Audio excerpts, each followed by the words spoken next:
5-1, category B.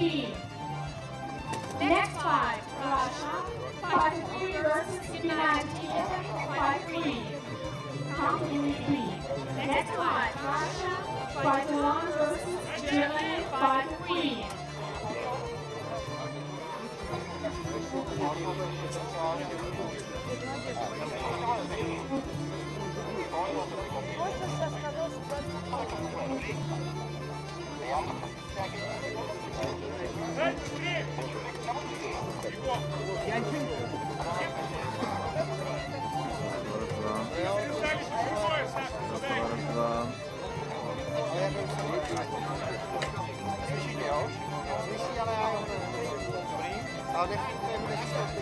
Okay, attention, we have a fight.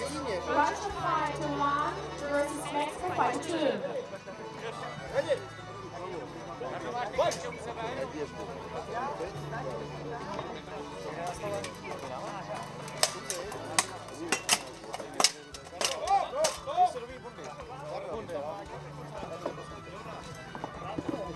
Lukáši? No, já už točím. Nebo se nemáš tě točit, nebo co se má? Směrem k tomu? Co?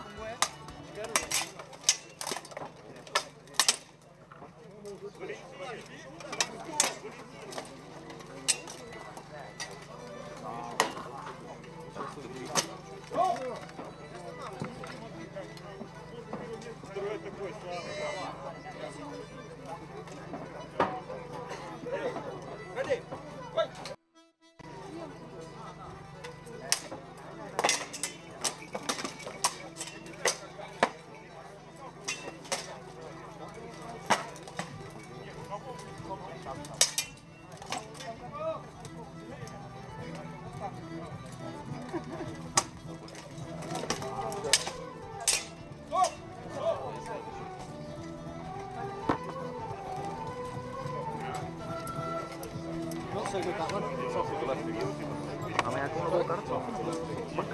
Za nedlouho plno. Potočím teďka. Jsou karty nějaké. And after this fight on list A, we're having Russia 5-3 versus Switzerland 5-1. Fighters, please get ready. After that, Argentina 5-3 versus UK 5-3.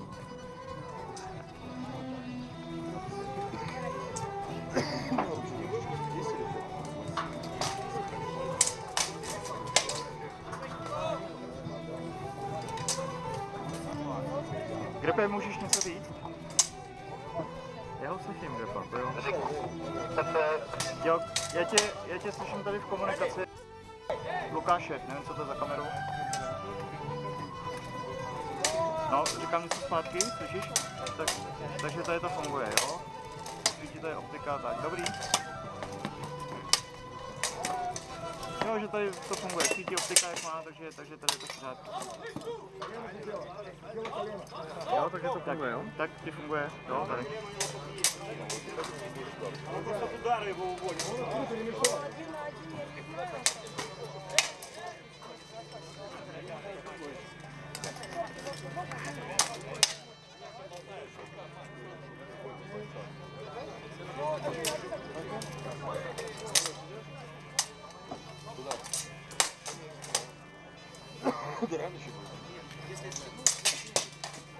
А еще все закрыто, Максим. Я не буду давить, я вышел. Это и говорил. Зайти. Студенческая садится. Да, я просто бедро повернулось немного. Студенческая садится. Слышь, я вот повернулось немного. Берите его обратно. Бедро обратно. Сейчас такого Не очень опасно. Ну смотри, оно у него вот так вот съехало. So, you lost drugs at home.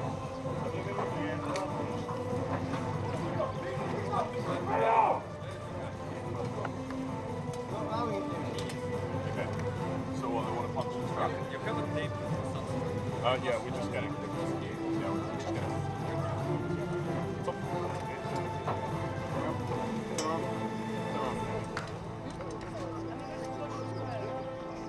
Mira, nada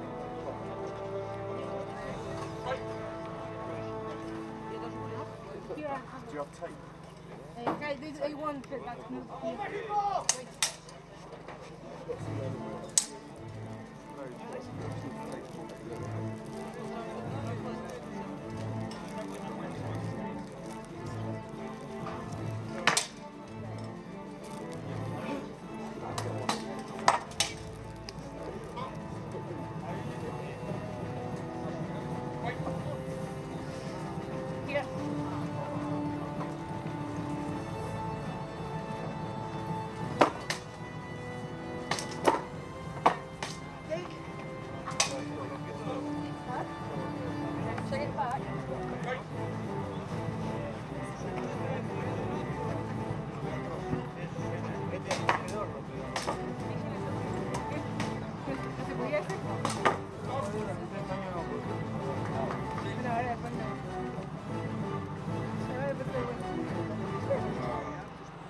You have 15 seconds. 5. 4.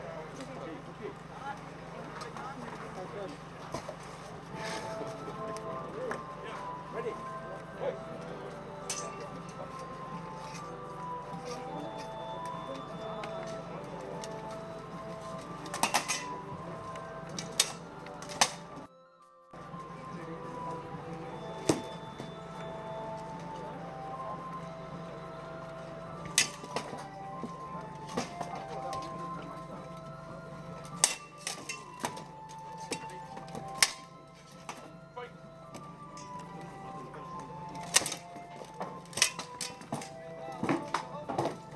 Moving, Tommy.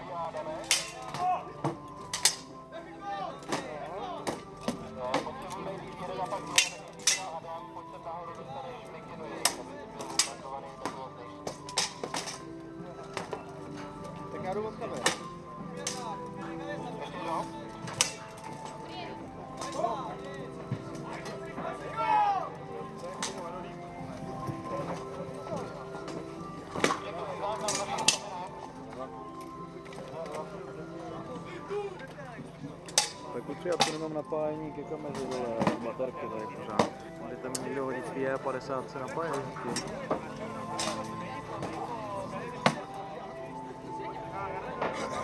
Shield them.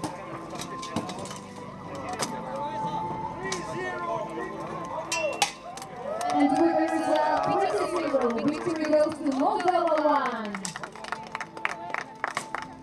And the next fight on the list A is Russia Fighter 3 versus Switzerland Fighter 1. Fighters, please come to the list. After that, we're having Argentina Fighter 3 versus UK Fighter 3. Fighters, please get ready. I believe in this list that's up. Oh, okay. Jamie? Yeah. Come in, man. Yeah, sure. You're right, just staying here next to the sport time. So I need to go back to the camp and get like the armour repair kit and stuff like that. So round one, longsword. So is that round 2? Buckler. So get rid of this. Straight into buckler. Short sword. Good. Good morning, good morning, good morning. And then So, round 3. victory goes to Russia Fighter 1.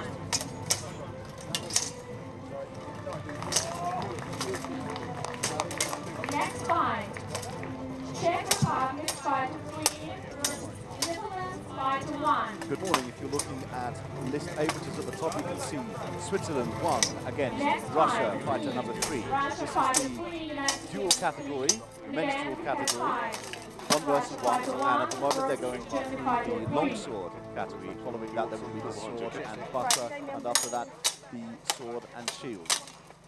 The favourite, of course, of this particular match would be Russia 3. However, the Swiss fighter has a lot of experience, and as you can see, he's a bit slightly more aggressive at this point. The danger there, of course, if you're showing so much aggression early on, is that you fire quite easily. The difficulty is with these helmets is not so much the fact that the visibility is very limited, but in fact that the air pass becomes very, very restricted. So Russian's actually spreading quite a lot of distance for himself, and there goes for 3 nice headshots there. Perfect, well done there from the Russian. And the Swiss moving in closer, he seems to prefer the closer combat, whereas the Russian is just getting this distance, which makes it a little easier. And they've marshaled their still the fight. Brings them together again. So then it's there. And a nice shot from the Russian. The Swiss fighter seems to be tiring slightly, some swaggering shots. And again, cautious this Russian. He's got a very, very high guard. It's not the break. The Swiss is not getting through his guard. And they break there. So I think that round goes for the Russian as they change their weapons now. This time, so where the red corners for the bucklers. Now, as you can see in list B, we already have action from a Dutch fighter, fairly similar, very, very aggressive fight there against one fighter from the Czech Republic. Now, those wonderful colours there. This is the new circle of the Dutch team. This is the second time they've been involved in battle. So some great aggression there from the Dutch fighter. Again, the Czech fighter taking his distance there, taking one for 3. Let's see what again, 4 headshots coming through the Dutch person. However, some of these shots aren't quite connected. Let's see if they're getting swaying shots there from the Czech. What do you have of the glove? Taking their distance a bit, circling each other. Take it out. And a great headshot there from the Dutch. Nice headshots there. However, the Czech is connected with the leg shots. Again, of course, shots to the back of the knee, however. Slightly different from the Robert categories, which is the big fight. Measuring themselves up. Let's start sliding. As we can see in list A, Russia 3 and Switzerland 1. And he's taken down the Czech fighter.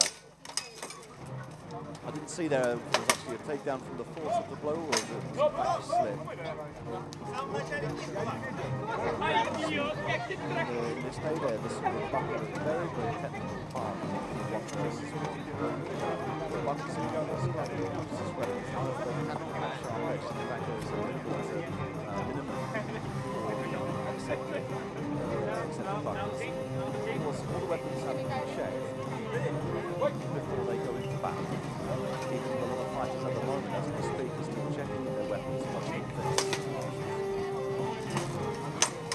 Some nice shots there. Shows some good aggression there from the Swiss fighter. Again, nice action there from the Russian fighter. But maybe a slight point with his armor there, just on his shoulder. Okay. Fighters actually go to their parts. As you can see, fighters, the Dutch and Czech fighter the long there. Okay, a nice headshot there. Okay, and there's a break. So you can see it's quite difficult to follow twice at once.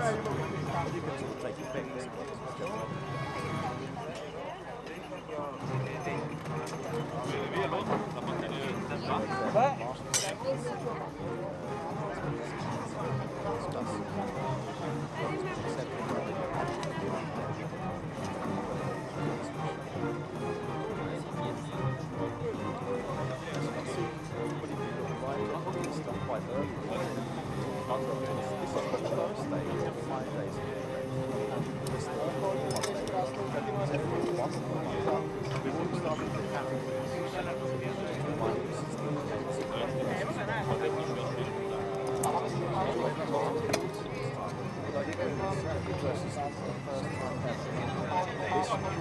This year, we're getting better than ever. The same record as last year, Czech Republic. But there's nothing to improve a little bit. I have to say, yesterday was pretty horrendous, but now we're getting the sunshine and the dark like talking about the next couple of days. Okay, so the fighting motion is the Dutch fighter, the Czech fighter, very good.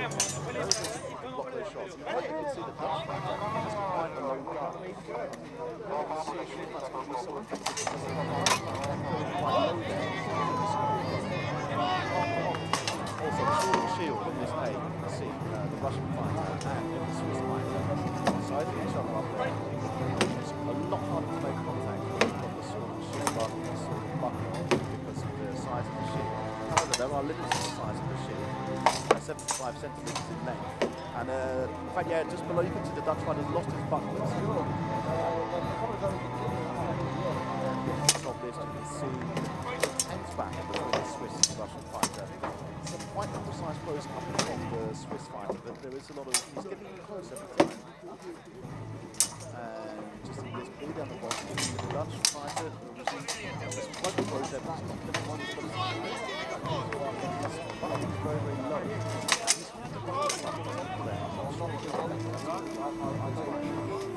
And the first runner is broken up, and then see the top. Swiss close again, but these are exposing themselves, it's exposing themselves. Goes for low blow, so this is for a high shot. Again, the Russia seems to lock composed nice blow there to the left leg. Getting quite close to the barriers of the list, they must be getting quite tired. Again, like I was saying before, air doesn't pass so well through his helmet, so it's not so much the weight of the armour which is restricted for him, as it is limited breathing, limited visibility, and a nice shot there from the left leg from the Swiss response. Well,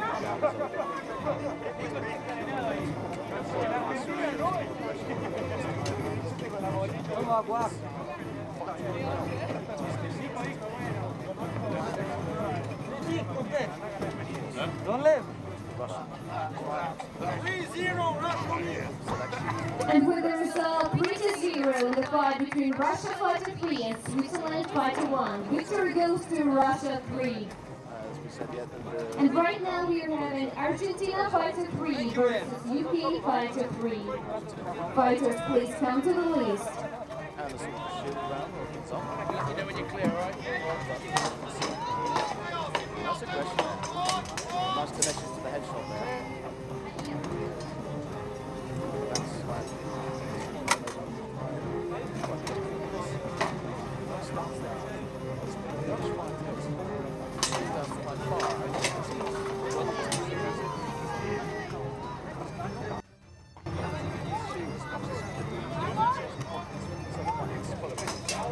Goes for the leg shot there.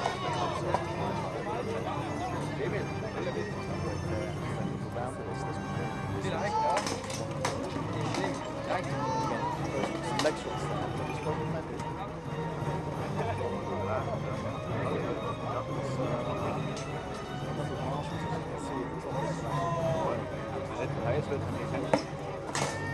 Going back to the action.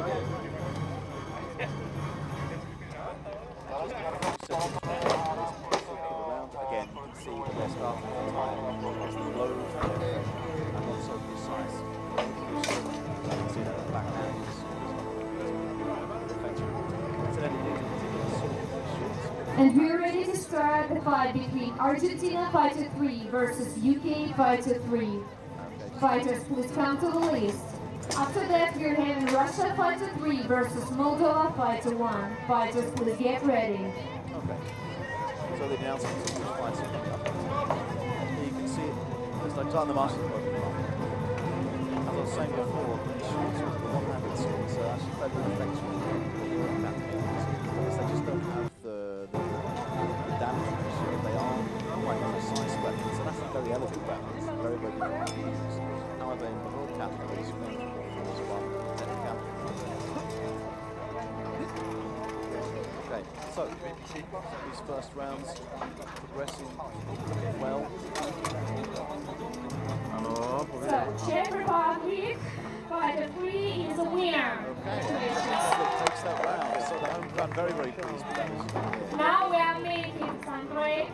Fighters, you have 5 minutes to prepare for the next fight. And next fight is between Russia Fighter 3 and United Kingdom Fighter 3. Be ready. Break now. Minutes at the list B. And the next fight is Russia Fighter 1 versus Germany 3 at the list B. Next fight is Netherlands Fighter 1 versus Mexico 1 at the list B. Aha, a to jsem vůbec neznal. Jasně. Dobře. Když tak pošle mi sem někoho s tím napojit, že mám 40%. You can see the Argentinian fighter and the UK fighter. Very, very aggressive match there. Some great head shots there for the Argentinians. Some very, very swift movement there. The Argentinian just keeping his distance. So well planned for a nice head shot there. Going for the body shot from the UK fighter, but his guard is not particularly reliable.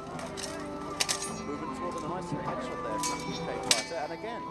He seems a little come on, Tommy, come on! The Argentinian showing a lot more aggression, but there are some good shots coming through from the UK fighter. Again, a good body shot there from the UK fighter. However, the Argentinian responds well. Going for a lot more combination hits. And he left himself open and was taken advantage of by the UK fighter.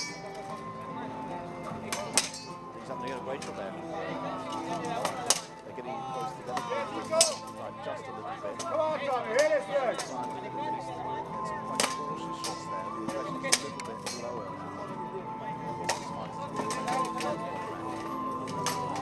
Against the list there.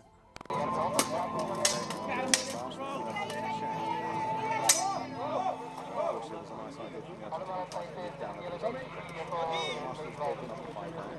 Just controlling with the other marshals in case there were any illegal moves. And I think perhaps the Argentinian fighter is receiving perhaps a warning now. I'm not exactly sure what happened. The marshals do have a particularly difficult job, whether they have to see everything which is happening. Their principal objective is to make sure of the safety of night, because don't forget, despite the armour, these shots are full impact. We're looking at over 2 kilogram swords. Full impact, that makes some serious damage. Just a helmet adjustment there. The UK fighter seems fairly composed there.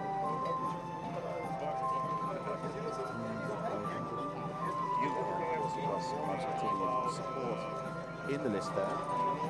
His teammates, the flag back there. And we can see the German flag there, which tells us the next fighter to be up after the final break will be German flag.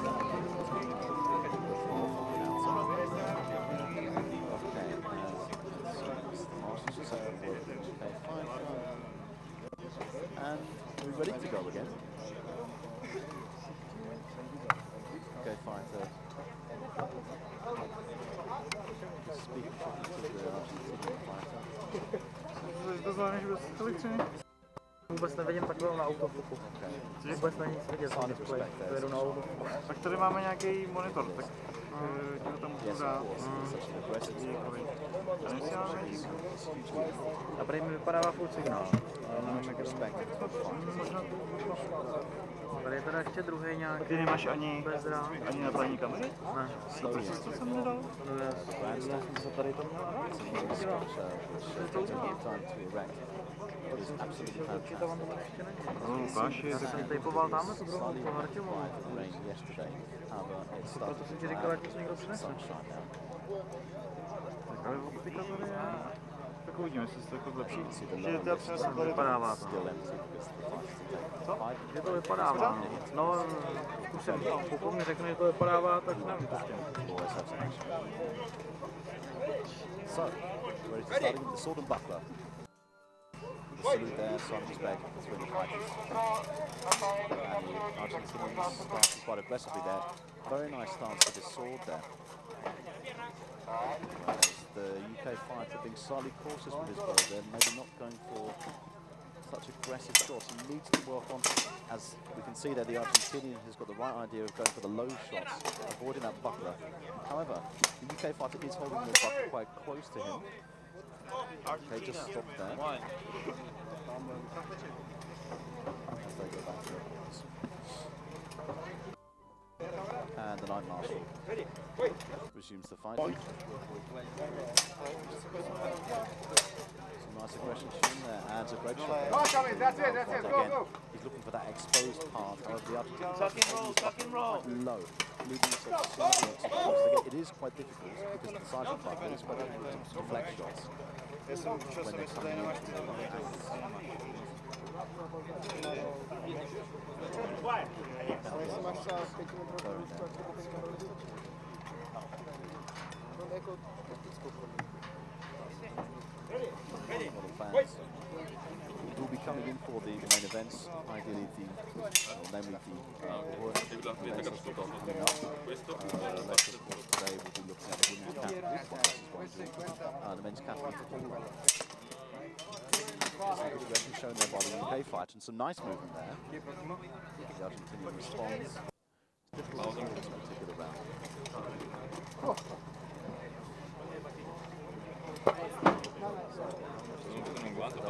Allows air into Argentinian side. I've said before, and I keep reminding you, his is very, very restrictive breathing, and they're preparing now shield for the fighters.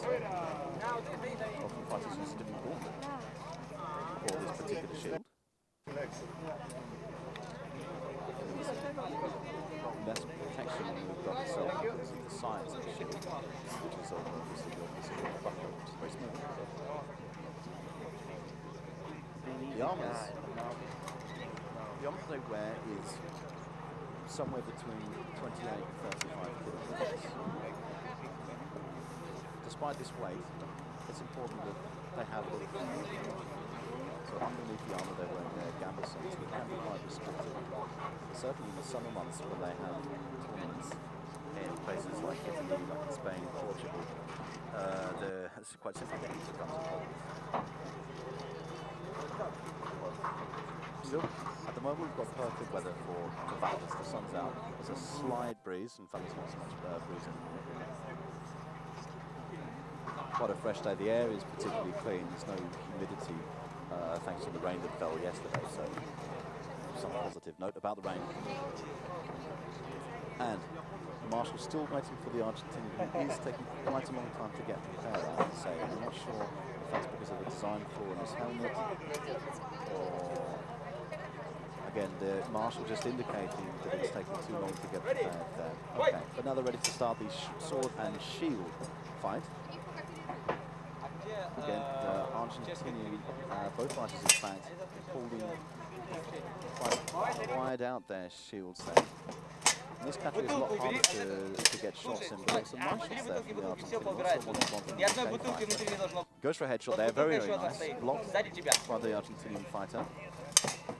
Again, a great headshot there from the Argentinian. And he's moving in, and it's another great headshot. The UK fighter will have to lift his shield up if he's to protect. Again, another shot coming through there, but wasn't quite connected. He's got to be very, very careful about protecting these shots. Again, the UK fighter's shots are generally being deflected by the shield of the Argentinian, who is backing off and keeping his distance. And a nice move there, only for the leg. But the UK fighter there defending well.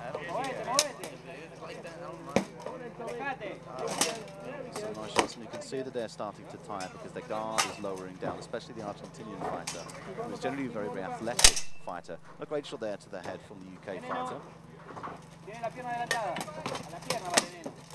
And another nice headshot. Again, the Argentinian's leaving himself slightly exposed here. But, of course, due to the tiredness, it's difficult to capitalize. Some nice movement, and the fight's been stopped there. And, of course, an embrace between the fighters is a sign of respect. So, the marshals will just confer a moment to agree on the points. Remember, the points are based on hits taken, not hits given. So they will confer and decide the winner, which will be announced, which you'll be able to hear. To be honest, I can't say who I'd put my money on. The Argentinian fighter was certainly a lot more precise in his shots as in the first round with the long sword. But I started to see him tire quite a bit.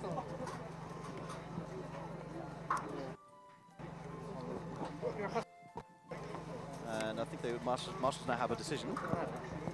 which will appear on the announcement. And the victory goes to the UK fighter. A vital victory there.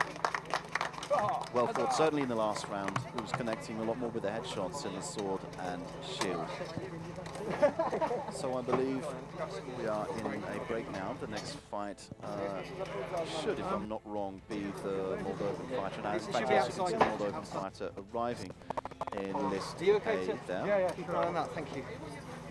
And there's some support as you can see the Moldovan flag being waved in the grandstand. They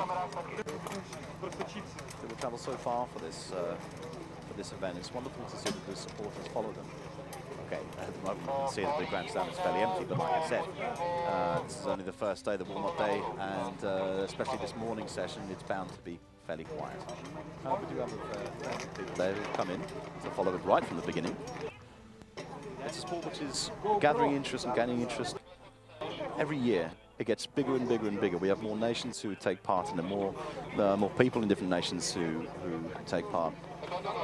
And where we can say that the champions, the Russians who started this movement, they started with an advantage because they had a lot more experience. In fact, here we can see we've got the Russian fighter, I think it's Russia 3 if I'm not wrong, will be against the Moldovan fighter.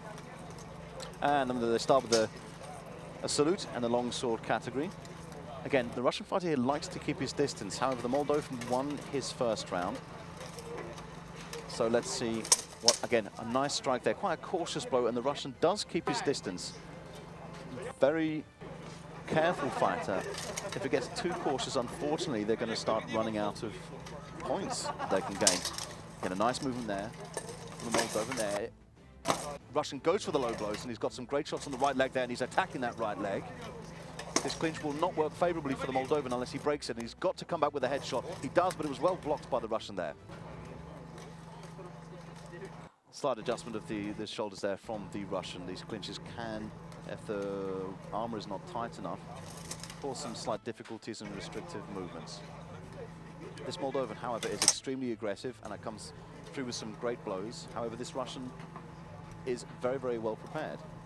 You can see such a cautious fight there. Nobody's giving away, nobody's exposing themselves. Again, a nice try there from the Russian. I don't think he quite connected. A good shot there coming from the Russian. And again, once again, they're in this clinch. They've got to get out of that. If they're, again, another nice headshot on the escape there from the Russian. The Moldovan is turned around, caught somewhat off guard, so the Russian capitalized on that. Again, they take their stance. Fairly cautious moves. Nobody, like I said, nobody wants to give anything away. And then once again, in this mild clinch. And the fight is stopped there. Close fight there. The marshals will confer about that as to who gained the points. My money this time would be on the Russian. I just thought that the stance he took of keeping a little bit of distance, timing his blows carefully, and counter-attacking, I think this alone will give it to the Russian. However, of course, this Moldovan is not to be underestimated. Extremely quick blows there. He let himself get hit in the leg a few times when there were clinches. And we're going now to the second round, excuse me, I beg your pardon, the sword and buckler round. Again, the Moldovan is fighting left-handed. This could be quite difficult for both fighters, because it's buckler versus buckler on their right. Let's see there. They're going to have to go for that side where they've got the sword, unless they can come up with a combination of the backhands, right? Again, a nice block there from the Moldovan, and a very, very close shot. So, again, you can see how that Russian leans his body forward, so he doesn't leave his legs exposed. Some fantastic work there, and the fight's just stopped there a moment. And that means that 3 blows were taken by one of the fighters. A wonderful circle there from the Moldovan team. Okay, and I think they're ready for the second round. The Night Marshal calls the second round of the sword and buckler. A little salute there, why not? And you have more people who are arriving to look at this action. Some fans there waving the Moldovan flag. Again, very, very cautious, these two fighters. Not giving anything away, and there's a great guard, as you can see. Slightly mobile there from the Moldovan. He's not keeping the same stance, whereas the Russian has more of a fixed stance. He's got a very, very straight back. As you can see there, he went for a long swing, but still keeps his back straight all the time. The Moldovan, I think he needs to lean forward a little bit. The Russian is... You can see that he's got his knees bent all the time, which means he can lean into something. Again, a great shot there from the Russian. Okay, and another 2 good shots there from the Russian. I think only one of them actually connected. The Moldovan went for the leg shot. Next moments here. Okay, very, very nice action there from the Moldovan. Even got a headshot in there. I think one of them thought the round was actually over. Advancing their stance is still quite tense. And the Moldovan now leaning forward. You can see in list B, we have the Russian fighter against, I believe that's the German fighter. I would have to check which fighter is this, if it's 2 or 3. Okay, and then in list A you can see that the fight has stopped between, or that particular round has finished between the Moldovan and the Russian. The Russian in list B now, that's Russia 1. The so-code, in fact, for these colours represent the Russian flag as it was in 1858. But the German fighter, they're not actually wearing a so-code. Perhaps to give him mobility. Some great aggression there, the long sword from this Russian. If we focus our attention onto list B, the lower list there, you can see that this Russia 1 fighter gets a very, very straight back, very, very subtle movements, but extremely precise hits. And there's some nice movement there from the German fighter. Again, quite a nice headshot there from the German fighter, and a great response there from the Russian. Very, very cautious blows at this point, because they're sizing each other up. Again, a nice block there from the German, and it's been called. There's only one of them is in the wrong corner, and it's just the Russian there. Marshals confer for the points. I think, to be honest, I would give it to the Russian in this case, because he's so precise with his blows. Now they're changing to the sword and buckler.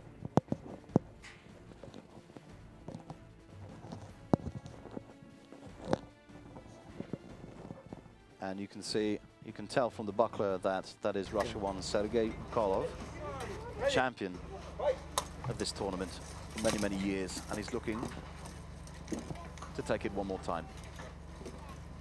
His speciality is sword and shield, although in all events he's extremely strong. He's an absolutely formidable fighter. And you can see in list A, Russia 3 and Moldova 1 have started the sword and shield, but large shields. In this case, some cautious fights there. Again, sizing each other up. You can see that in this case, the Russian is more upright. There's a nice shot there from the Russian. The Moldovan, however, responding with some great aggression. So the stances, as you can see, are different between the sword and buckler and sword and shield. Whereas the buckler requires more of a bent knee approach, so they can lean forward. The sword and shield requires a straighter back, and the shield to be kept in quite close.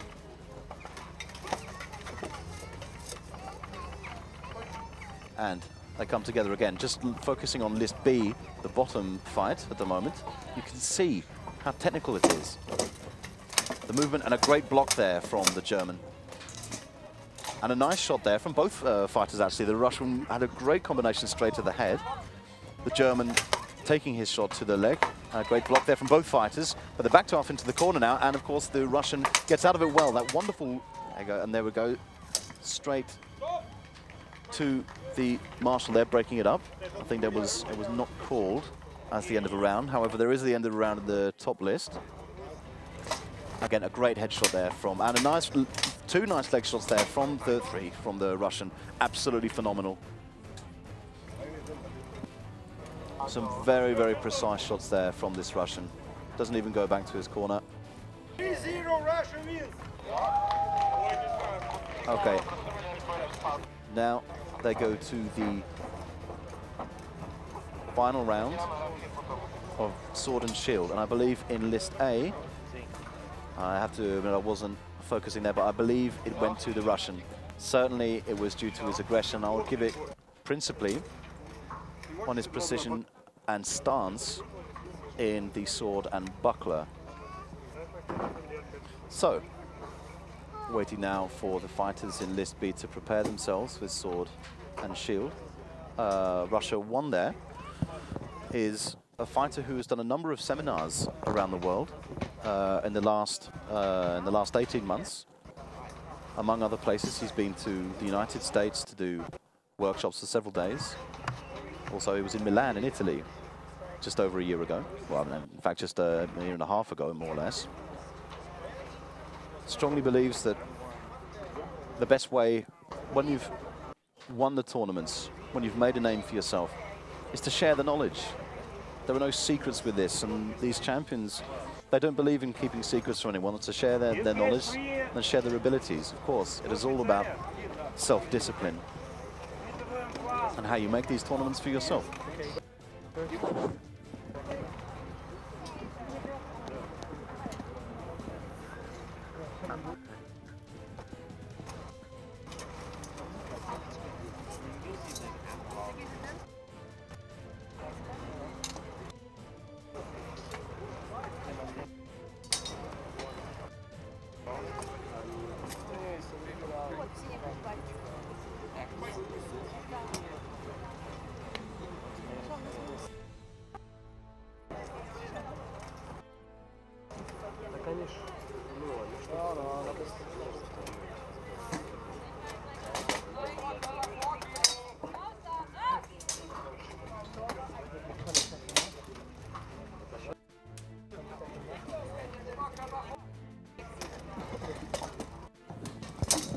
And sorry about that, a small technical adjustment, and we can see some great aggression there from the Russian already in this fight. The German fighter leaving himself quite exposed, and it seems to have his shield tangled up there. I think the Russian can capitalize on this. They may have to be broken up, but they've broken up themselves. German weighing up his movements there, blocking quite well, that has to be said. You can see this poise of the Russian fighter. He's standing so still. He's not swaying around. The back is so straight. Slight curve there, and he goes for a great shot on the legs. And we can see in List A, the long sword beginning between the UK and Switzerland. Again, the Swiss showing some great aggression there, and being like he did last time. However, he wants to keep some of that energy. He does not want to use it all, because he'll rely on that. Some nice headshots though there from the Swiss. And just focusing on the Russian and German, the fight has been called. So we can focus our attention on the longsword battle in List A between the Swiss and the UK fighter. Again, they don't want to attack too many times on the gauntlet. Goes for the legs there. A slight clinch and a nice leg shot there. And likewise, a good response there from the Swiss fighter. Quite long shots. You get the impression that this UK fighter likes to keep his distance, but it's slowed down quite a lot, to be honest. Again, the Swiss could have capitalized easy. He's not responsive enough. Again, some great shots from both fighters there. The UK fighter going for the lower shots, and the Swiss capitalizing on that exposed helmet. And it seems to have slowed down quite a lot. Now, there's not the same aggression, slight aggression there shown from the Swiss fighter. But they're going to have to step it up a gear, because they're going for shots which are easily defended. The guard is very, very high. Still getting exposed there. This UK fighter is leaving his helmet open, and every time the Swiss fighter is going for those headshots, and he's connecting every time. Some more headshots there from the Swiss fighter, and it's been broken up. The marshals will confer and decide which is better. They start off so aggressively, but that aggression starts to lag a little bit. And the fighter's now changing to the sword and buckler category. Unfortunately, we don't have our announcer anymore, so I can't tell you what the next fight will be in List B. Oh, there she is. Okay. Marshall's once again conferring. I wouldn't know who to give that to. To be honest, I would give that one to the Swiss fighter. Just a few more connections with the headshots. The UK fighter leaving himself slightly exposed there. And a salute there from the fighters. It's a sign of respect. Again, their bucklers are quite low. The UK fighter lowers his guard so much. He's leaving his head quite exposed.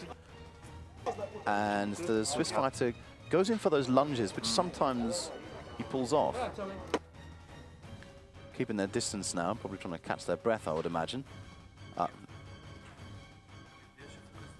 They've been brought together. Again, very, very cautious start for it. Again, the UK fighter is leaving his buckler very, very low. I'm not sure. That's a nice block, though, from him. He certainly uses buckler, as is the Swiss fighter. A lot more movement from the buckler than the Swiss fighter, although he has left his leg exposed there. Not bending their backs as much as the Russian fighter did, and leaving their legs exposed. Still a great leg shot there from the UK fighter, who's mixing up his blows between high and low better. And time has been called on that round. Hard to call there.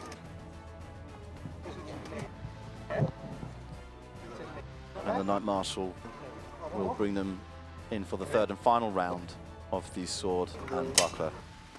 The Swiss go straight in there. And some nice leg shots there for the UK fighter, and that's already been brought to a stop. Excellent vision there from the UK fighter. Going straight for the leg, which was left exposed by the Swiss fighter, who until now has been a little bit more cautious with his moves. Certainly some aggressive shots. Great movement from his buckler. We go now into the final round, the sword and shield. And as we saw before, the UK fighter won his round. And I think it was down to his domination in the sword and shield. So this might be a speciality for him. And just some adjustments there to the gauntlet of the Swiss fighter. He changes his gauntlet for this shield. Again, because it's so protected, you can have a lighter gauntlet on your hand. He's taking some time there. It takes much longer. The Knight Marshal will call him out on it. Again, the Knight Marshal will want to understand what's going on, why it's taking so long. But he seems to be ready now. Okay. So, the salute between the two fighters. Some movement there, some shield movement there from the Swiss fighter. I think he's going to go for these headshots again. However, the shield is slightly higher this time from the UK fighter, who again goes for those low shots. Flailing the, once again, that Swiss fighter's left himself exposed by flailing the shield up high. If the UK fighter can capitalize on that, then he'll come out victorious. Again, goes for that left leg. He's identified the weakness, and I think he's going to go for it again. Goes for a headshot there and moves straight down. So he's going in for the headshots and moving straight down, knowing that the Swiss fighter is lifting his shield quite high. However, the Swiss fighter showing some aggression and getting some headshot connections there. As these two fighters start to tire. A shot there to the leg, but you can see that it was not a powerful shot. And some slower movement here. The fighters both using all the energy they've got.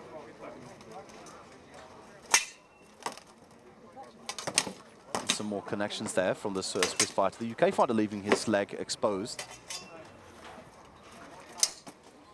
Nice headshot there from the Swiss fighter.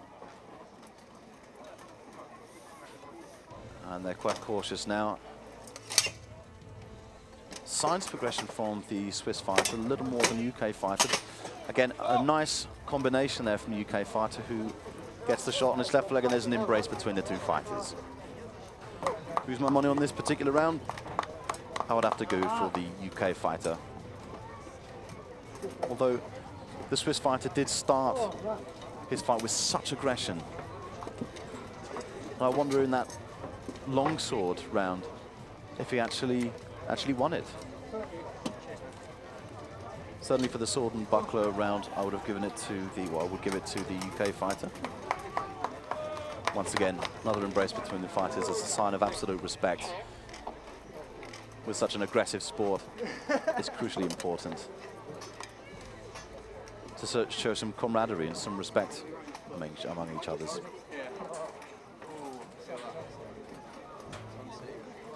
Moldovan fighter coming back into the list there. And I believe, yeah, I think the fight has been given to the UK fighter. So this UK fighter getting some great results here. Let's see if we can keep up that momentum. And I can see a Mexican coming through to list B.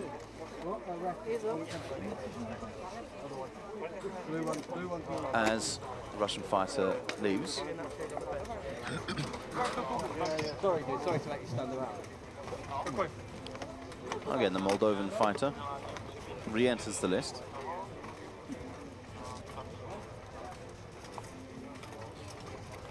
No sign yet of an opponent. Certainly we haven't heard anything from the announcer about who we fight. This may be due to a technical issue, but it's certainly nothing's coming through on the loudspeakers.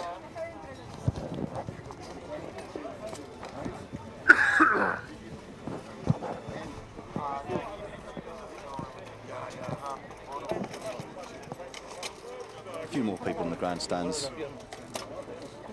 Like I said, once again, this is only the beginning of a 5-day tournament. The first time ever Battle of the Nations has been over 5 days. So when we say it's going to be bigger and better, this is why it's going to be bigger. Okay, there we have it. Okay, we have the Argentinian fighter against the Moldovan fighter. The speed of this Argentinian fighter is interesting, and I think he's really got something to say. But the Moldovan fighter, as we saw before, has this great aggression and a very, very high guard, and which he never lets down.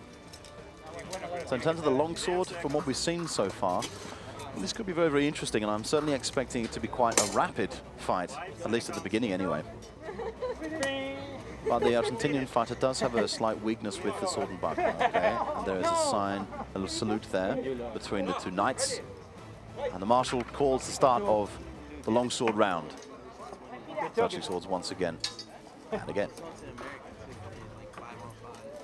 Cautious movement there from both fighters, but I think we're going to see the first bout of aggression coming from the Argentinian fighter.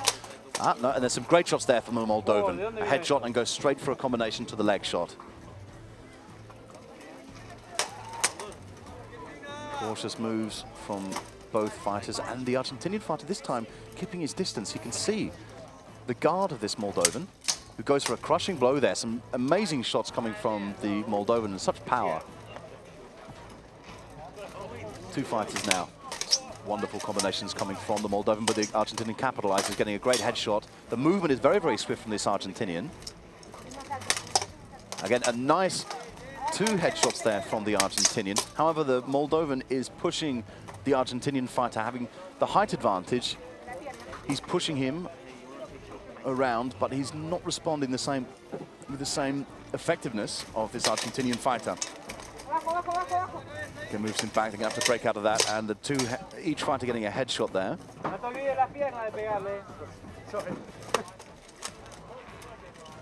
It's getting close, some quite tense moments in this duel. Great headshot there from the Moldovan, and a nice leg shot there also from the Argentinian. Not as aggressive as I was expecting, to be absolutely honest. And that calls the first round. Well, some very, very good movement there from both fighters. Like I said, not quite as aggressive as we were expecting. More shots connecting, more headshots connecting from the Moldovan, who was working on the height. However, leg shots are equally important, and I was expecting the Argentinian to go for more leg shots, because the height that the Moldovan has over the Argentinian don't necessarily work in his favor. This time, we'll see the sword and buckler. Takže dobrý, tady to funguje, tak jenom ty horní kamery nefungují, tam je ta So they're just fitting the gauntlet. A teďko funguje ta Lukášova kamera? And the Moldovan is already ready for battle. And taking some time there, the Argentinian was spoken to by the marshal the first time for taking a long time to change over. However, he does seem to have sufficient squires. helping him. Teďka se nic neděje, tak... Dobrý. Adame, můžeme changenout ty optiky? Taking a long time, Marshall moving over, perhaps wondering why it's taking so long. And I think he's actually going to tell them again. So as we warned a second time about the time it's taking for the changeovers, and we do have to keep to a schedule, of course, with all these fights. We've got so many fights to come. And we have a sword in the bottom of the screen here. Okay, sword and buckler, Moldova against Argentina. Again, quite tense. The Argentinian got some great shots there from the Moldovan. 3 fantastic shots from on the legs there from the Moldovan. That first part is an easy 3-shot. Let's see how the Argentinian can respond to this. He's got to use his buckler more, and he cannot leave his legs so exposed.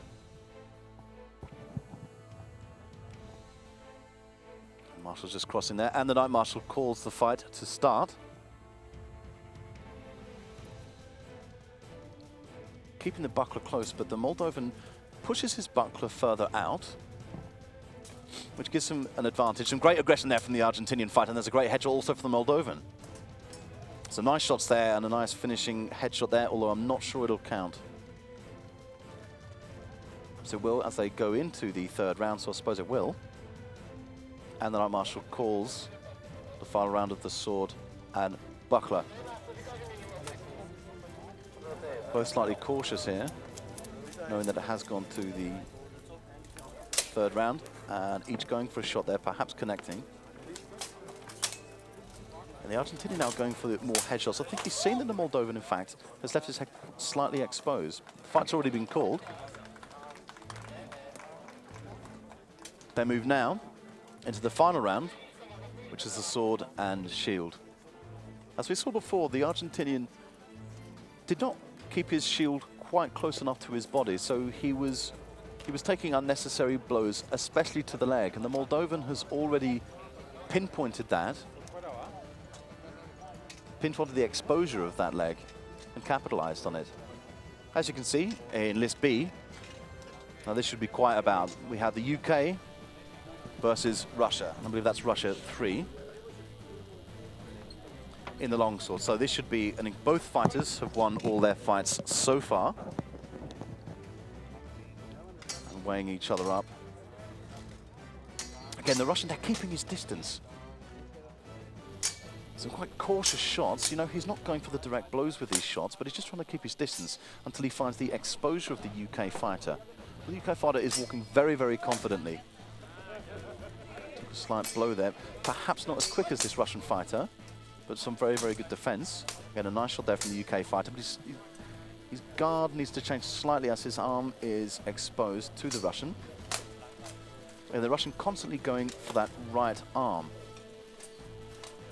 Tries to go for a headshot there, but when you're in a clinch, it's extremely important to get that full contact blow. And in this day, you can see the Moldovan and Argentinian have started sword and shield. Focusing on List B for the moment, we can see, well, it's a tense fight. The UK fighter not quite connecting, and the Russians coming out with these counter shots.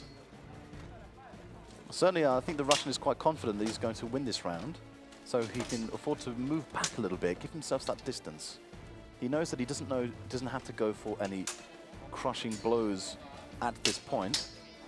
Some nice defense there from the UK fighter, and we can see, in fact, in List A, that the Moldovan and Argentinian are fighting quite a wide fight. There's a lot of shield movement there, although they have broken just this moment.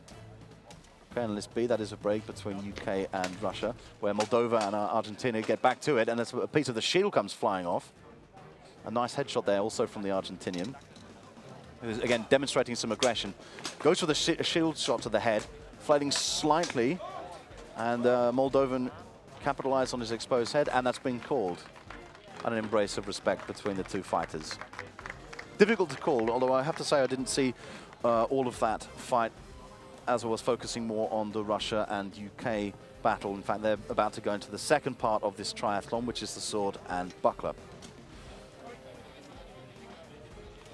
So we'll just wait to hear the result between Argentina and Moldova, where we can see the Russian going straight in with some aggressive shots. Again, you can see his bent knees, leaning forward slightly, holding up the buckler. Some great shots to the leg there. The UK fighter keeping his buckler in very, very close. I'm not sure how effective that would be. And that round has been called. And the Moldovan has beaten the Argentinian. A great effort there from the Argentinian. Some wonderful aggression shown. Certainly not to be underestimated. But the Moldovan, in this particular case, was the more precise, more aggressive at times. And moving to sword and buckler with the UK and Russia. Nice blow there from the Russian.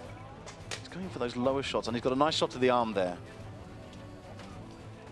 Knight Marshall breaks it up, moving into the final round. Tries to go for the headshot, slightly exposed, but the UK had him covered. And both missing shots there. This could be quite a tense final round for the sword and buckler. Again, the Russian has the speed advantage. A nice shot there to the head. It's a great shot to the leg there. The Russian now showing more aggression.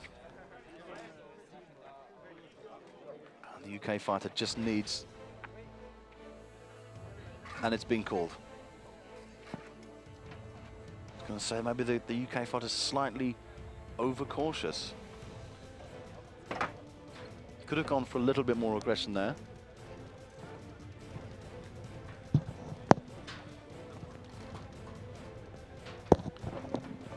And we're seeing the marshals confer there. Perhaps there may be a slight disagreement on some of the points that went through.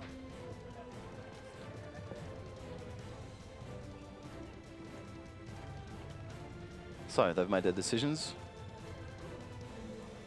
And we are moving into the final round of the triathlon.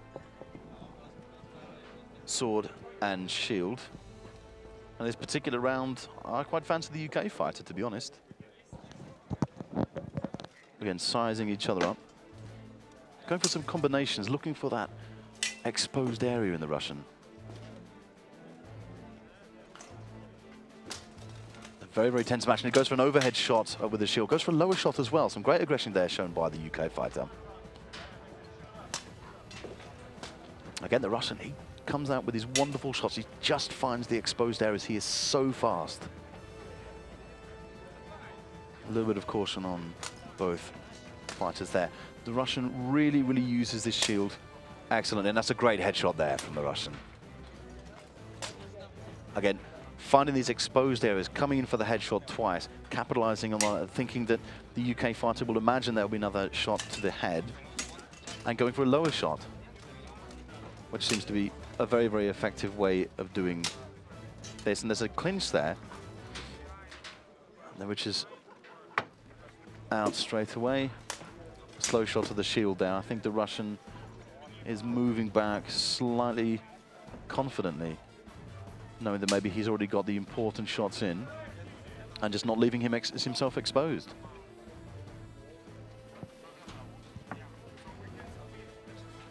And the Knight Marshal intervening there.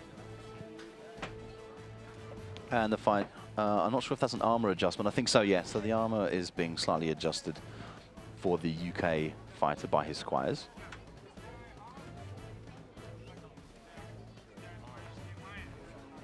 And it's so important to make sure, it's a question of safety, to make sure that the armor is put on as well as possible. However, it sometimes can restrict movements. Anybody who starts HMB as a sport, there's kind of a running joke about the first armor that you ever have, and it's like walking into a list with pots and pans on your head. But of course, these are things that we all start with when we start this sport. The UK fighter there, I think. Okay, well, the fight itself has been, yes, it's been called, and they're out of the list already. Okay, I've heard no announcement from the announcer there. Again, nothing is coming through on the PA system.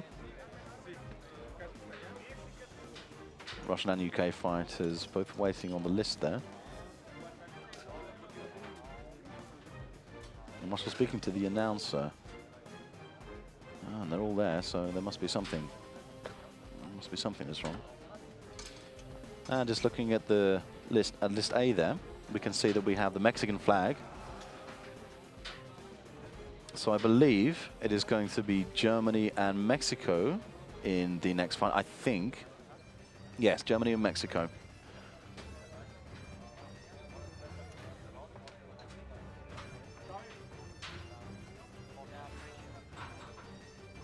Okay. Again, as I cannot hear the announcements, as there's nothing coming through on the PA, I can't say, but I think that fight was given to, in any case, to the Russian. I'm not sure if it was on a technicality. Certainly it wasn't announced. And in list A, we see the Mexican fighter entering the list. The German fighter not wearing the surcoat. His squires, however, are wearing those German colors, the yellow surcoat there with the German flag on the sleeves. Mexicans, however, wearing that beautiful surcoat. And some musical appreciation there.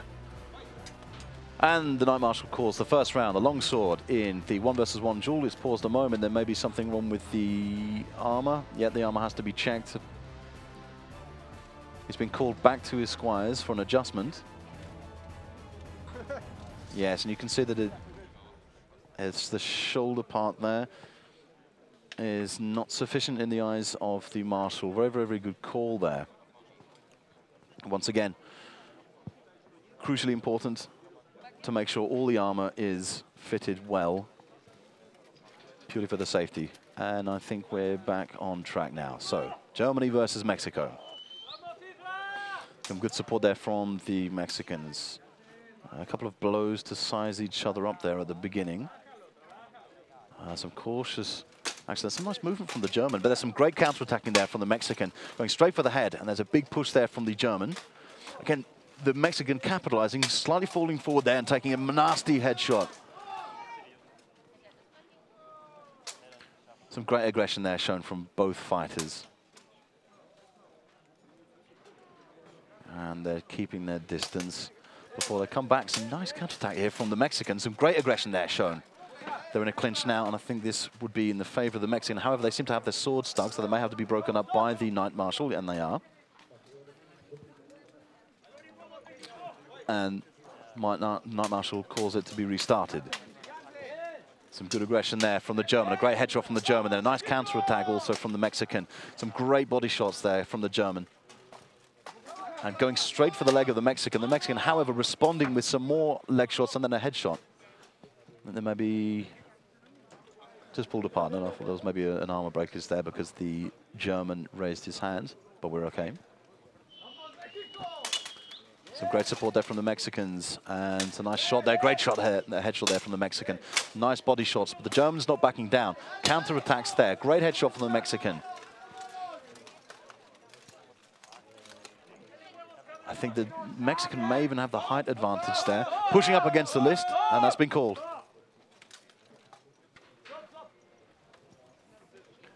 Great fight there. And the round itself has been called. As you can see, that the marshals are conferring.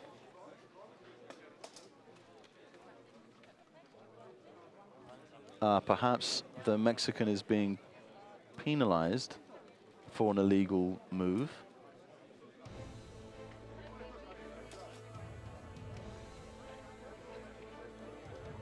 And one of the marshals there also speaking to the German. Perhaps there are illegal moves on both sides.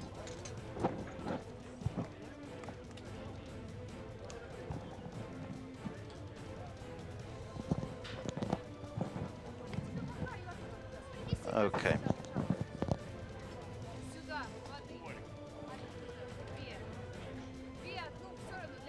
So Marshall's spending a little bit of time conferring there.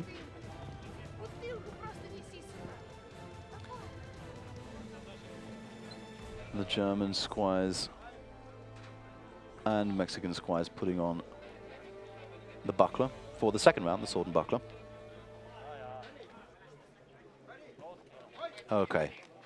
So Second round of this triathlon, sword and buckler, Germany versus Mexico. Cautious action, great movement there from the German. In fact, gets a nice shot in there. Both fighters going more for the headshots, not quite going for the leg shots. Just as I was saying, the German and Mexican went down for the leg shots, some of which connected.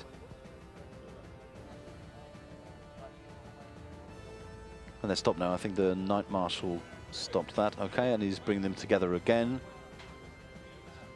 Some great movement there from this German. And again, you can see the legs, the knees are bent there slightly. A little bit too upright now. Again, some great shots there from the German. I think that's been called. And a nice headshot to finish. And the Mexican is going to need to show a lot more aggression and start attacking and counter-attacking. And the German getting those blows in first. And a great headshot there from the German.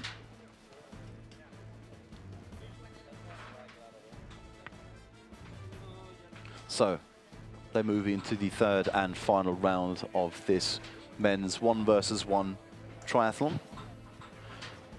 For me, the upper hand right now belongs to the German, certainly in the sword and buckler. A lot of aggression shown, some great shots, working on the exposed areas of the Mexican. However, I'm not going to put down this Mexican just yet. He's got a lot more to show in the sword and shield. In fact, earlier we saw the sword and shield, and a lot of great movement coming from the Mexican fighter. And they've got great support. The Mexicans are always so lively and vivacious.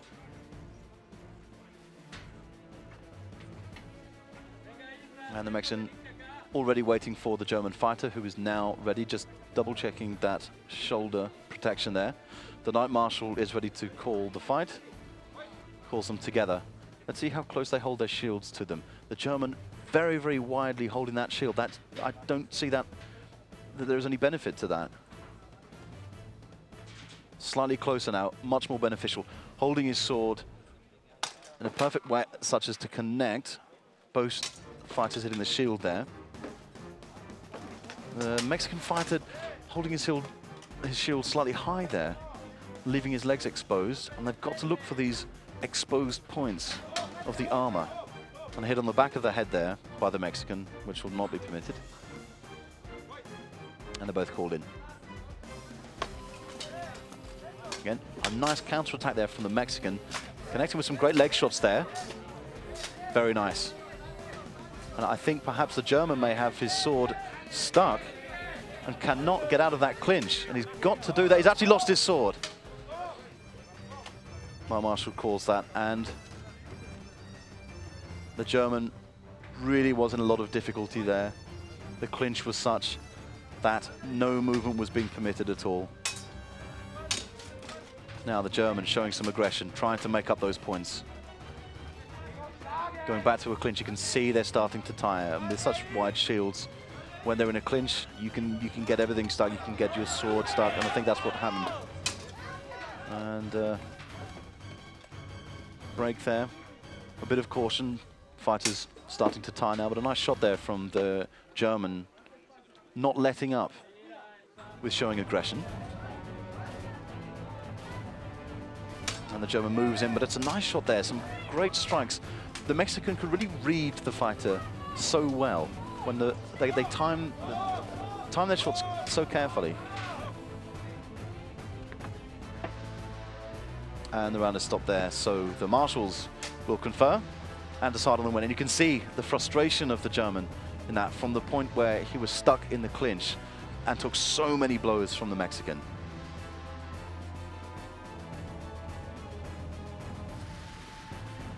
Conferring with his team there.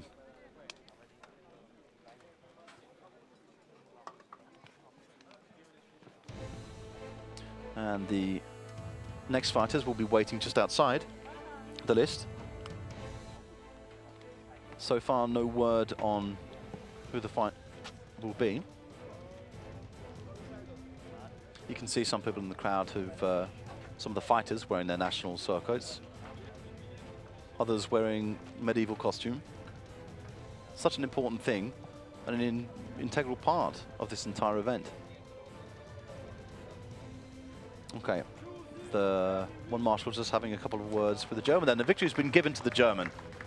So even though the final round did not go in favor of the German, the first 2 rounds were sufficient.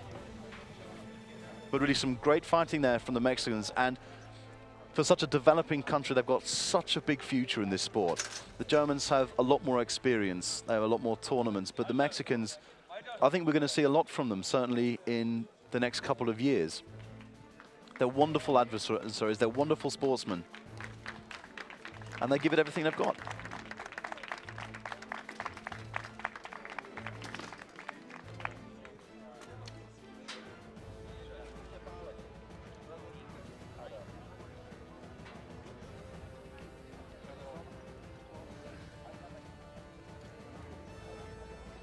So, back into this, we have the Swiss fighter. And yet to see the opponent, or I can see Russia 1 in list B. At the bottom there, Sergei Ukalov, the Russian, for many years, champion. So well prepared.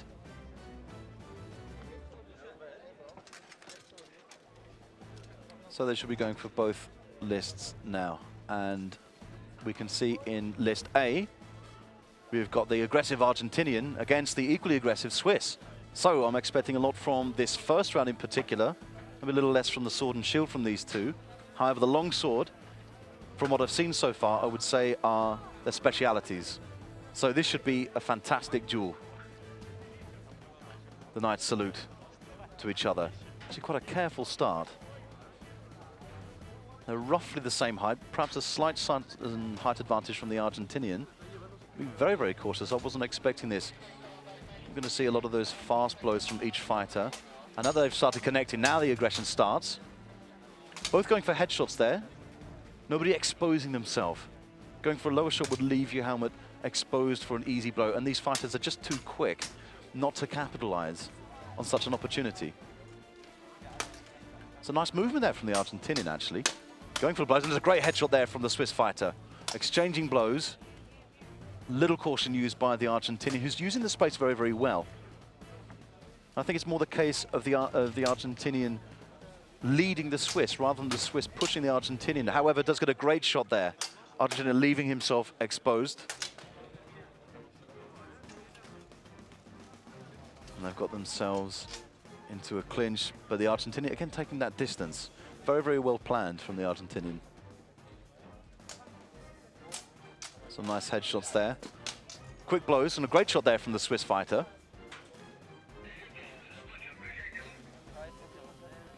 I think perhaps it's starting to get to them. Great shot there from the Swiss fighter. Some lovely headshots there from the Swiss fighter. And again, some fantastic movement from the Swiss fighter. And the round has been called. Well, it started off very slowly. In the middle there was some great aggression shown by both fighters, both more going for headshots. And right at the end there, I saw more aggression coming from the Swiss fighter. I would say that the Swiss has got this round, but it's early days yet. Certainly it was quite close. And you can never deny the talent of this Argentinian fighter. Quick, tenacious.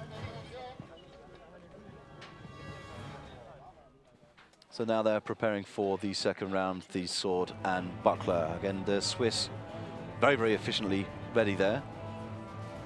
And the Argentinian, again, some time being taken. The helmet had to be opened to allow some air in. And the Knight Marshal has called it. I hope that Argentinian is ready, because he's been warned on a number of occasions for taking too long to prepare for the rounds. However, they're both ready, and we are now watching sword and buckler. Sizing each other up. Again,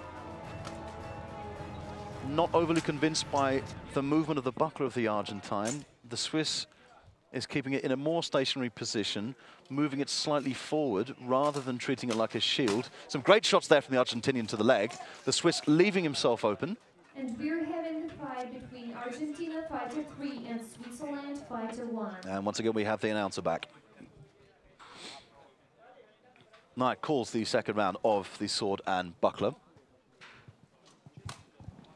And after this fight, Moldova fighter 1 And a great shot there versus from the head from the Swiss fighter. Fighters, please get ready.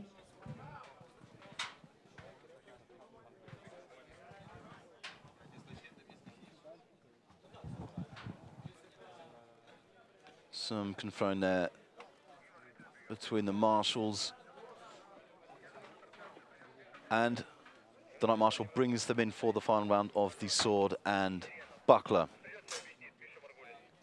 Going for some undershots there, the Argentine. Interesting use of his sword.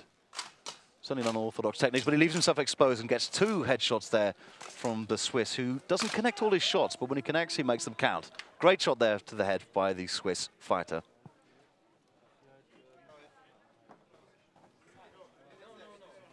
And both fighters are now ready to go into the third and final round of this triathlon, 1 versus 1, the sword and shield. Perhaps the most difficult round because of the size of the shield. It's hard to connect those shots. This doesn't rely on a certain, the same stance which is required to have an effective fight with the sword and buckler, which, as we said before, it really requires, as we saw from the Russian fighter, Russia 3, he kept his knees bent, he kept his body forward so that he didn't expose his legs too much. With such a small shield, it's extremely difficult to keep your legs protected. So they have to look for keeping the buckler forward, away from the body, so that it is able to stop any blows possible and then capitalize. It requires such quick movement. And the Argentinian fighter getting some tips there from his teammate. Ready for the battle. The Swiss taking a couple of extra moments there to get his shield on his arm, and they're both ready now. Knight Marshal calls them to fight. And we enter the third and final part of this triathlon. The Swiss fighter, again, keeping that shield high. Argentinian trying to capitalize on the lower part, but Camel with an interesting shot there to the head. I'm not quite sure it connected, but it certainly shows a good level of aggression and vision. Again, going up quite high, using that shield to his advantage. Not defending the blows from the Swiss fighter that time, yes.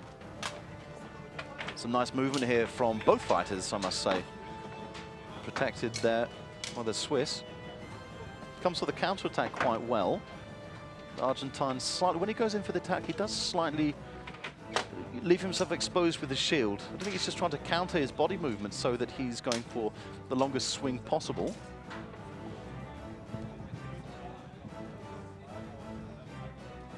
And some tense moments here in this final round.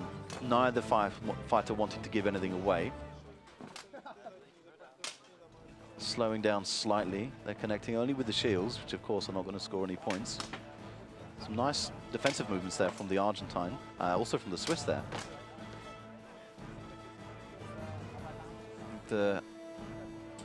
Both fighters are starting to tire, and tries to go for a headshot there, doesn't quite connect.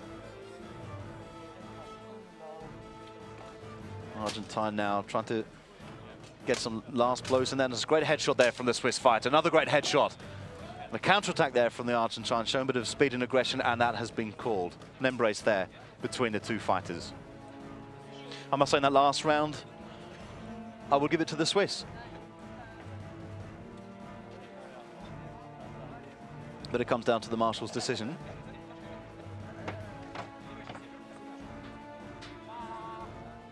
And the next round, which will be in List B, but List B, of course, is the list which is closer to us, so the lower list.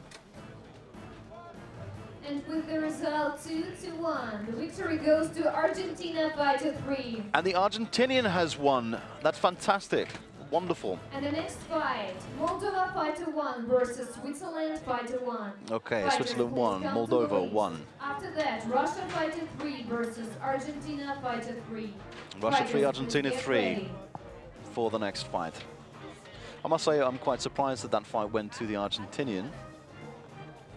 But I just didn't see close enough. Naturally, the marshals have a lot better vision and will be able to see the blows that I can't see from this distance, or from where we're seeing.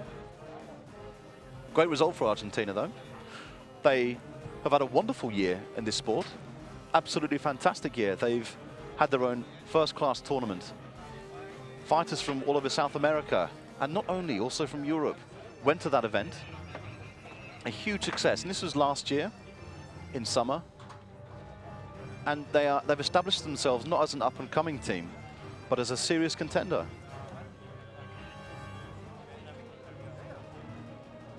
They're fantastic sportsmanship and extremely good training programs. Most of their training does take place in Buenos Aires. The captain of their course, Anna Di Francesco, she has been the force behind the Argentinian team for so long, and they've made such wonderful progress, partly down to her, but down to the spirit that the Argentinians have shown.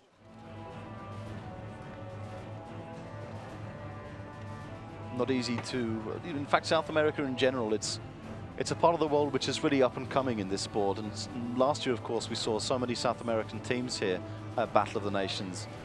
And the wonderful thing is that now the Europeans and the North Americans are heading towards South America for their tournaments.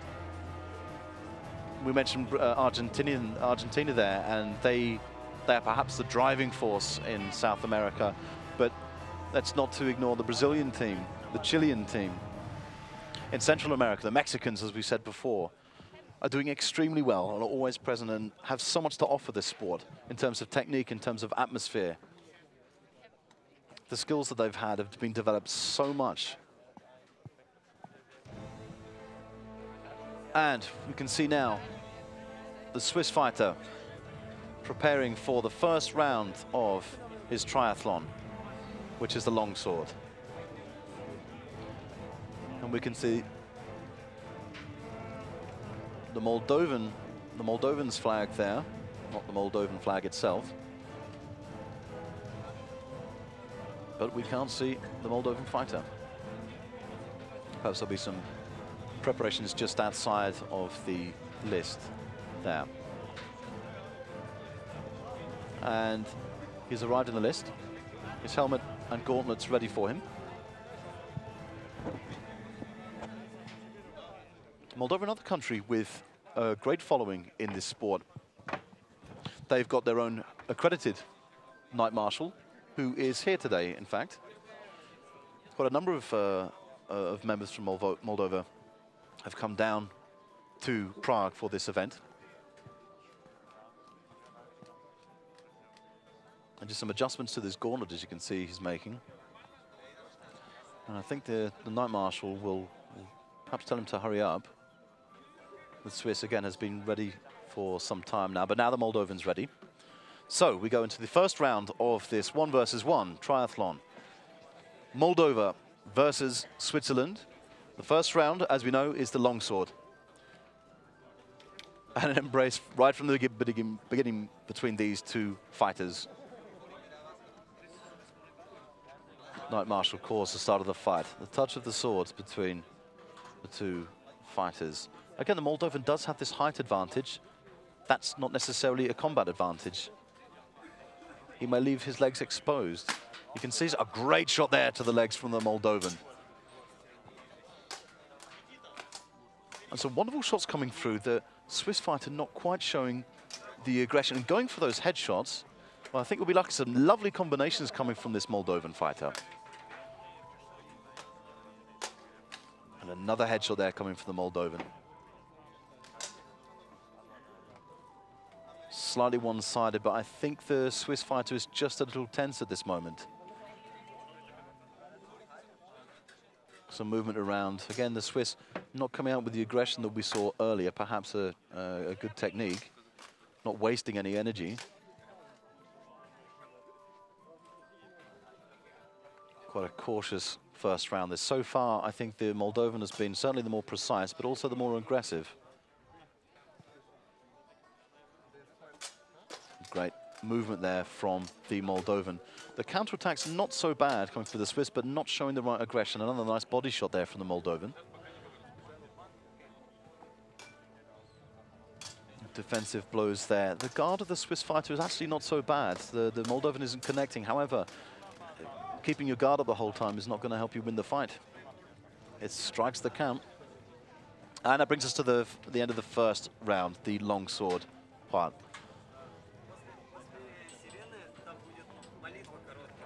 And the two fighters now putting on their sword and buckler for round 2 of the triathlon. Again, I can see the Swiss fighter having more success in this particular round, as he did show much more aggression in the first round, whereas the Moldovan fighter was a little more cautious, as we saw the first fight against the Russian, which was a fantastic fight. Left himself slightly exposed here. However, we'll be looking to see a lot more stance from these particular fighters. And the marshals will call the first round of the sword and buckler round. Again, the Moldovan fighter holding his buckler at the right position from the body. The Swiss fighter not so confident in his points, not bending his knees in the same way that the Moldovan fighter is. Using the space very, very intelligently is the Moldovan fighter. That's a great strike there from the Moldovan. And we've got the we've got the screen blocked here, so we've got some great view of the cameraman.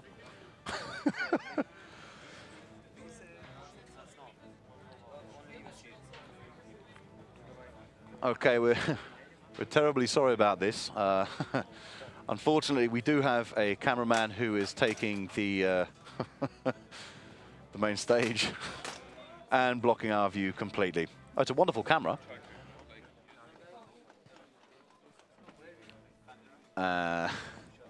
There's not a lot I can tell you here. There really isn't. However, we are working on this solution. We do apologize for this slight hiccup. We'll be we'll be back to you again as soon as possible. And he has moved out of the way. And I think we're getting back into the action here with the sword and buckler. Okay, some nice shots there from the Moldovan. Once again, we sincerely apologize about that. And that takes us to the end of the sword and buckler. Not a lot I can say about that, to be quite honest with you, because we didn't see very much. However, we are moving straight on to the sword and shield. And some nice aggression can be shown by the Swiss in this fight, but he's got to remember to keep his shield in a little bit closer and not flail it out too wide. Moldovan fighter may be able to capitalize on his height advantage in this case. However, he's got to make sure that he doesn't leave his legs exposed. So he needs to keep his back straight at all times. And the Knight Marshal just seeing perhaps a part of a shield on the ground there, moving it. Calls the beginning of the final round of this triathlon battle. A cautious start to this. You can see both different styles of shield. The Swiss using a more Western European shield. And a nice start there. A quick move back and a great use of space, going straight for the legs of the Swiss fighter, leaving his head slightly exposed, and the Swiss trying to capitalize on that, missing a blow. Again, the Swiss is keeping his shield nice and close, but then so is the Moldovan, blocking that shot.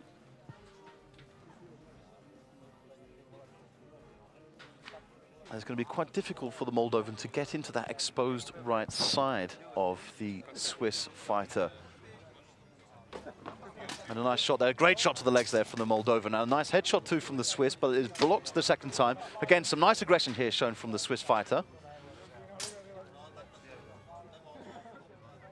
Some good movement being displayed by both fighters. And there's an attempt at the headshot. The Swiss is really going for that head, but he's not connecting. The Moldovan seems to be slightly tiring. He's lowered his guard slightly, so he may leave his head exposed. Some good movement there.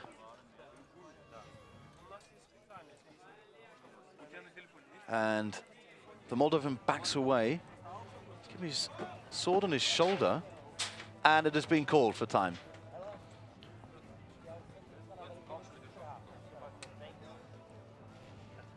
So the Swiss still waiting. I'm not sure we've realized that the match is actually over. The marshals will call this, but my money in this case is certainly on the Moldovan. And in fact, yes, it is given to the Moldovan. However, a fantastic effort there from the Swiss. A really, really great fight and some fantastic aggression shown this morning. And this really is what we're looking for in terms of spirit for these one-on-one duels, which is... Russia Fighter 3 versus Argentina Fighter 3. As announced there, Russia 3, Argentina 3, coming up next. Right after that, we will start women's category duel 1 versus 1. And you heard it right there, the women's category is well underway, and this is what people will be looking for. The women's categories, of course, have been developed in the last couple of years to the point where this year, in fact, there will also be a 3 versus 3 category. This is fantastic news for women participants. And in fact, I have to be honest, a lot of the time with the women's fights, we see a lot more speed and some fantastic aggression. Okay, list A. Russia 3, Argentina 3. The aggression demonstrated by this Argentinian, will it be enough to overcome this Russian fighter who has demonstrated wonderful skill so far? I do favor the Argentinian in terms of aggression for the longsword. However, the Russian is so precise. You can see his stance there, unmovable. Look at the way his knees are bent, whereas the Argentinian prefers a lot more movement. He goes for those lengthy blows there, those cautious shots from a distance. Very, very good movement, defensive movement there from the Russian. The Argentinian is trying to find a way around him. Taking a couple of shots there from the Russian.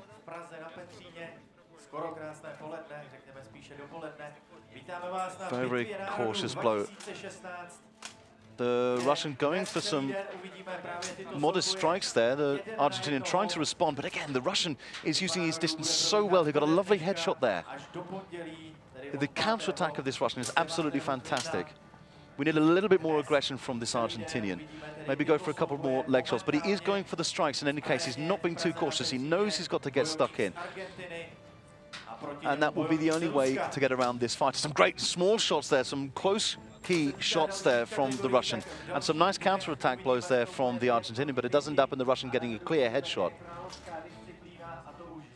Moving forward closely, the Russian keeping his sword further out, keeping his distance, whereas the Argentinian is keeping his sword fairly close to his helm. Some nice movement there from the Russian. A great strike there. Showing the aggression and trying the shots, not necessarily collecting them all, and that's the end of the first round, the longsword. So we now go into the sword and buckler. Due to the style and skill of the Russian fighter, I would absolutely have to give the first round to him. Sword and buckler, however, again, I still see this going to the Russian, but this Argentinian fighter, he's not made of China, he's not going anywhere. And I can see that there will be a lot more aggression. He knows what he's up against at this point. So I can see him strongly going for a lot more attack, and I think he may even go for the legs, even though the Russian is a fighter who leans forward quite a lot. I can see, we've seen in the past this Argentinian fighter who goes for these leg shots and he uses his body to go to move down and aim for those shins. And both fighters are ready to go into the sword and buckler. Pay close attention to the stance of the Russian, those bent knees. Whereas the Argentinian is very, very nimble on his feet. And the Russian not quite connecting. Well, neither fighter connecting. A great shot there from the Russian. And that was called. Some good throwing there from the marshals, who brings it to round 2 of the sword and buckler. Remember, it is first to 3 hits taken. Some nice shots there from both fighters. And a great headshot there from the Russian. That's been called. And the first 3 fights on the first list are Russia Fighter 1 versus Israel Fighter 1. Czech Republic Fighter 1 versus Italy Fighter 2. Russia Fighter 1 versus Netherlands Fighter 1. Fighters, please get ready. And you've heard there from the announcer what fights will be coming up from the women's 1-on-1 category. Round 3 of the sword and buckler between Argentina and Russia. An early blow there coming from the Russians. A lot of aggression being shown in this particular fight. But also from the Argentinian, who has not taken this lying down, is moving straight in for it. And it's called. A great shot there to the leg from the Russian, and got a late blow in there, but did apologize to the Argentinian, showing sportsmanship. We now go into the final round of this triathlon, the sword and shield. And, you know, towards the end of that sword and buckler bout, I actually saw a lot more confidence coming out from the Argentinian. So this could be quite interesting. Again, a few words of advice there from the Argentinian team.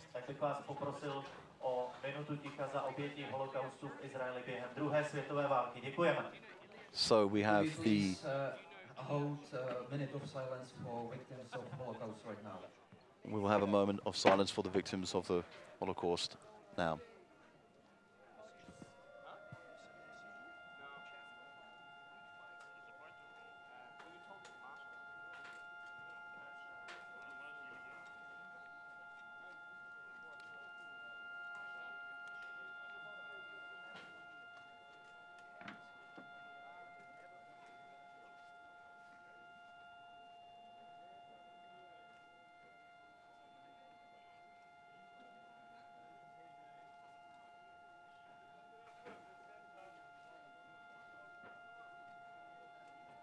Děkujeme. Thank you very much. A sign of respect there for the victims of the Holocaust. The Israel team, we can see that just at the end of the list. A sign never to forget history, never to repeat history. And we go into the third and final round of this triathlon between Russia and Argentina. A moment of silence and respect shown there from them too, and the Knight Marshals. Starting off more aggressive is the Russian fighter. A great blow to the side there. Again, I think he's capitalizing on that exposed left knee of the Argentinian. Goes for it again with a huge blow. And the Russian is in control of this fight at the moment, but the Argentinian is getting some distance of his own. I think he's going to go for a headshot because the Russian is slightly exposed in his head. He's lowering his shield, making sure he can't get hit in the legs. And a great shot there from the Argentinian. A nice headshot, nice comeback there from the Russian. Two great headshots coming through. And the Argentinian, again, his left leg slightly exposed. The Russian confidently moving forward in this. And again, two great headshots there. The Argentinians will need to respond with some aggression now. And perhaps fatigue is starting to set in as again the Russian goes for that exposed left leg. The Argentinian now lowers his guard. This is wonderful action from the Russian fighter. Such precise blows. He is so confident. I think this Russia 3 fighter will be a force to be reckoned with in this entire tournament. Some stunning work. And an embrace between the two fighters. The fight has been called by Knight Marshals. And your guess is as good as mine that this fight has gone to Russia 3.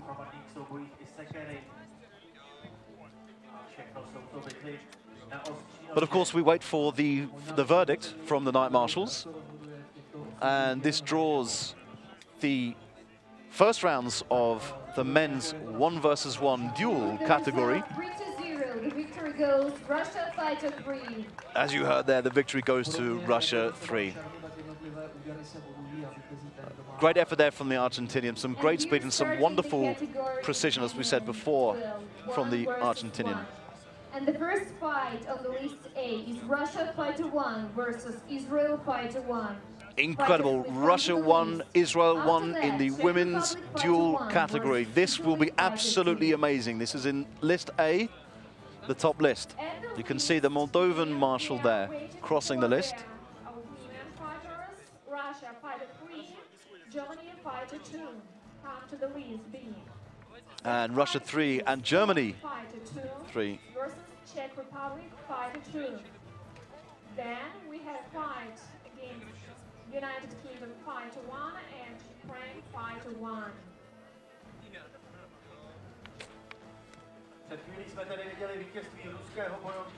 And the marshals are also having a quick changeover, allocating people to each fight, 9 marshals for each list.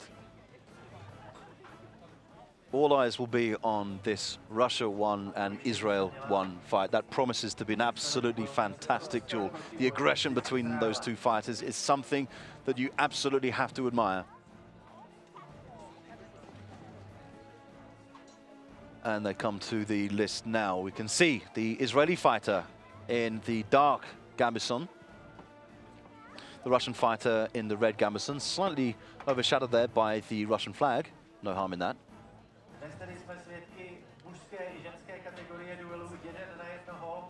And the proud Israeli team there assisting their Israel 1 fighter. And she really is a stunning fighter with so much promise. She's got an amazing future. However, this Russian fighter is so well prepared and demonstrated just recently in a tournament in Moscow that she really is a force to be reckoned with. She's so fast, so intelligent. However, watch carefully for the guard of the Israeli fighter. Very, very precise. I think this longsword is going to start fairly cautiously.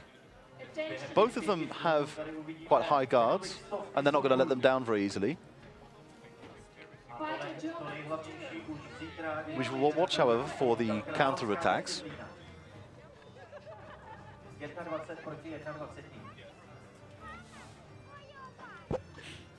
Okay, the fighters in list B taking some time there to get prepared.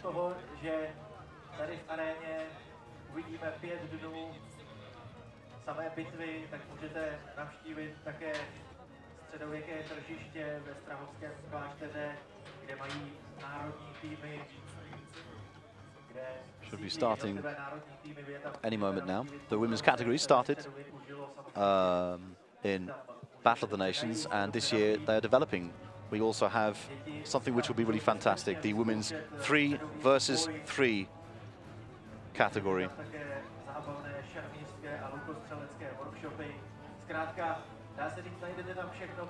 Of course, the 3 versus 3 category will be on day 4. At this point, because it's 3 versus 3 rather than 5 versus 5, it's purely because at this stage there still aren't enough participants to have entire 5 versus 5 teams. But if you think that last year there was not even a women's Bahut category, it promises that next year the women will be able to have a 5 versus 5 category. Another event which is introduced to Battle of the Nations this year for the women is the Polearm duel 1 versus 1. An event, a category which was introduced just last year. Now it has been expanded, so there are men's and women's categories. So you can see that the development in the last 2 years has been partly focused on the women's categories. Everybody's looking forward to seeing that wonderful 3 versus 3 Bahut. It was the idea was to treat it as an experiment, but I can tell you that it will be nothing like an experiment. It'll be ferocious.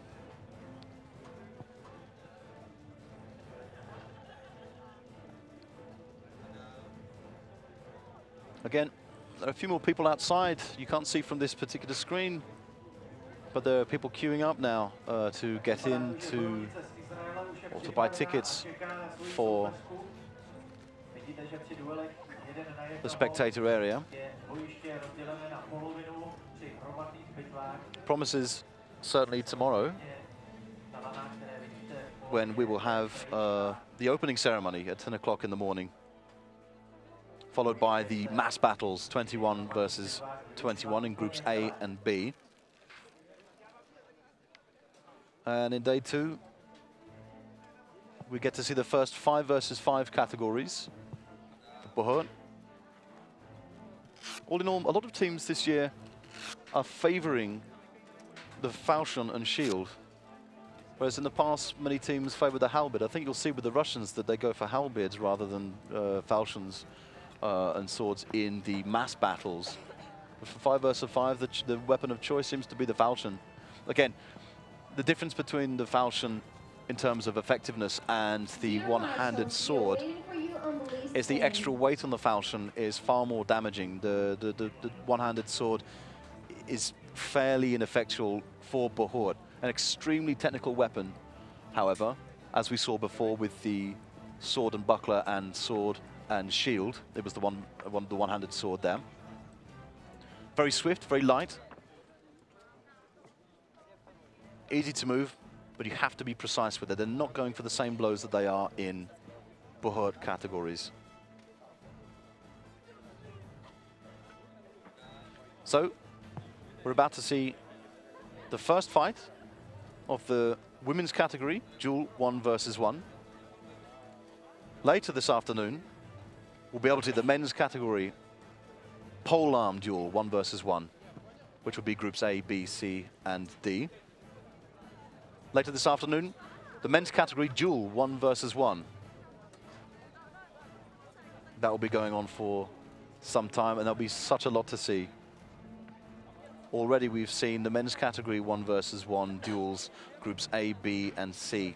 However, this afternoon and this evening, we'll be seeing groups D, E, F, G, H, I, J, K, and L.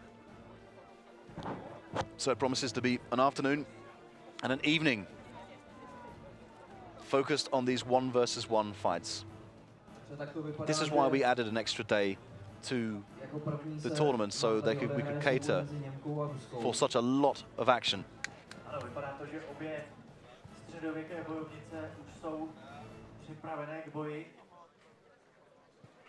Na jedné straně ringu, na té druhé straně stále čeká na svoji soupeřku bojovnice z Izraela.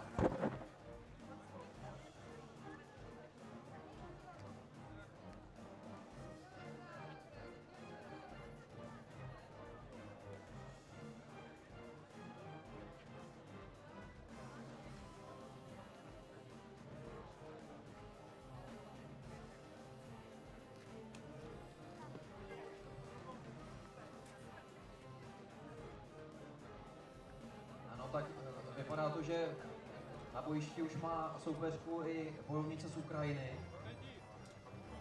která je rovněž z Ruska.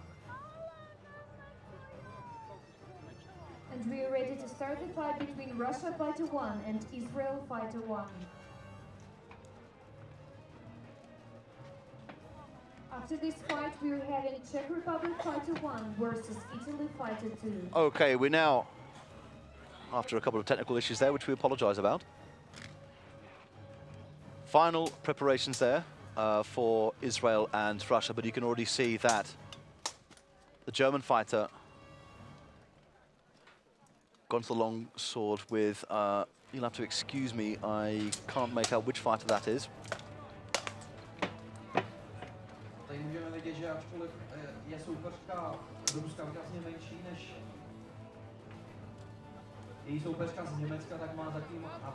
again, you can see that there's a clear height difference between these two fighters. However, the shorter of the fighters is extremely aggressive. Took a nasty knock to the head there, however.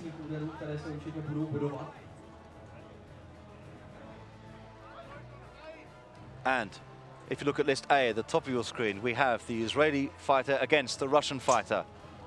Starting cautiously, a great blow there from the Israeli fighter. Huge blows coming down. In very, very intelligent and sharp strikes there from the Russian fighter, but the Israeli is the more aggressive at this point, and the Russian responds. Some great shots there. A nice shot to the head. 2 nice shots to the head there from the Israeli fighter. Absolutely fantastic. Very aggressive. Good defensive technique. Like I told you before, the guard of this Israeli fighter is absolutely stunning. So much aggression coming out from this fight. This is a wonderful bout. Again, the Russian there taking a bit of distance, but these long lunges coming from the Israeli fighter are absolutely stunning and very, very effective. She knows that she's got to come out with these long lunges if she's to win this fight. She does not have the height advantage, but these lunges are working well in her favor. Slightly exposing herself, however, because if this Russian fighter gets out of the way for the blows, then she leaves her exposed, and this Russian fighter is not somebody who's going to miss out on opportunity to counter-strike.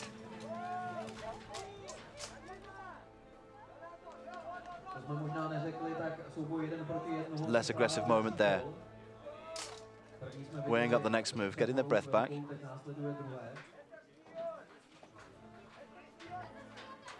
You can see that I think the Russian now is going to start showing the aggression. There's a great blow there from the Israeli fighter. Great defense, though, from this Russian. A very, very good guard, and that's been called for the first round. Absolutely stunning fight.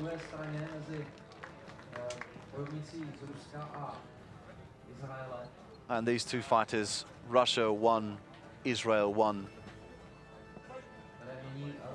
Absolutely wonderful aggression shown there, and this really promises to be a fantastic fight. This is the one that we've been waiting to see.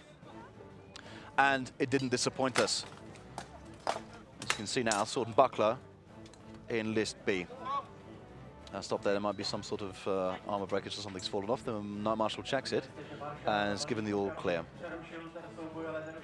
And the German holding her buckler quite high there, so expecting a high blow, and she did. It was very, very well read from the German fighter. Goes in a nice shot to the head there.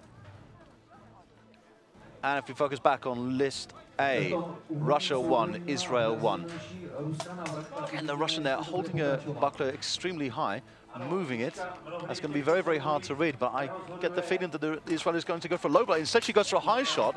That's an amazing, some great reflexes there from the Russian. And it's been called already so quick. As they go into the second bout, some conferring there on the part of the marshals, who calls into the second round of sword and buckler. And a nice shot there. A lovely combo from the Russian fighter. Absolutely, and she's being outsmarted and outshone by this Russian so quick. In terms of aggression, certainly the Russian fighter, this seems to be a bit of a speciality for her. And we're going to the third round there. Nice shot from the Russian, but a great counter-strike there. A nice headshot there from the Israeli. Some wonderful shots there from the Russian. I'd have to give it to the Russian in this case. There's no doubt in my mind. Some great leg shots, combos, headshot, leg shot. Very, very intelligent and excellent counter-strikes.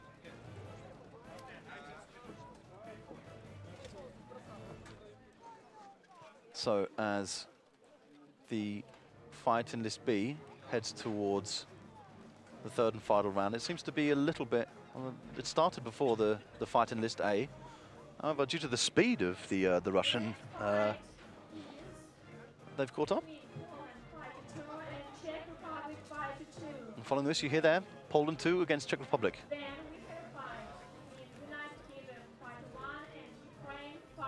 UK and Ukraine, both the first fighters of their national team in the women's category, will be going head-to-head.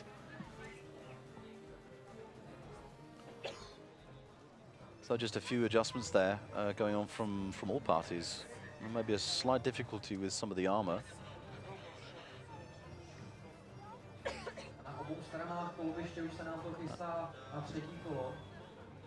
And the Night Marshal, you can see in list B there, eagerly awaiting the arrival and the preparation of the fighters. It seems to be taking a long time, and in fact, it's taken such an amount of time that already list A is ready for battle. Again, in list B you have the Russian fighter there with the Club Bern shield. Height advantage, as you can see, goes to the German fighter.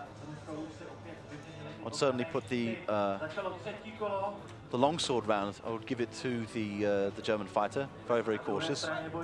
And also in list A, you can see that Israel versus Russia has got underway. Some great movement there. Some very aggressive movement from both fighters.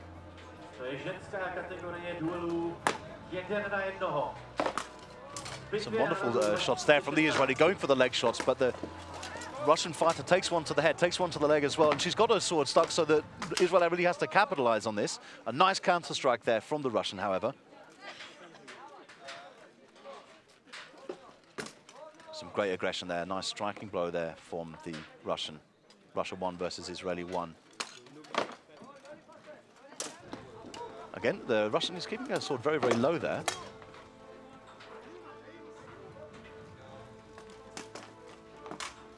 And moving to, again, the height advantage that Russia 1 has is really coming to her advantage. There's some great movement. It's hard to know where to look in this case. Both fights seem to be quite exciting. Some of the Russia-Germany fight in list B is exciting. Some nice blows there from the Israeli going for the legs. And you could just about see that the German in list B is hammering down on that Russian fighter. And some nice movement there from both fighters in list A. This is too close to call. They're being very, very cautious about this. And the Russian fighter with more precise blows, and that has been called. Both fights over, and the crowd loudly applauding for that. Absolutely stunning fights from all fighters there. Seriously impressive work. Fighters, please get ready.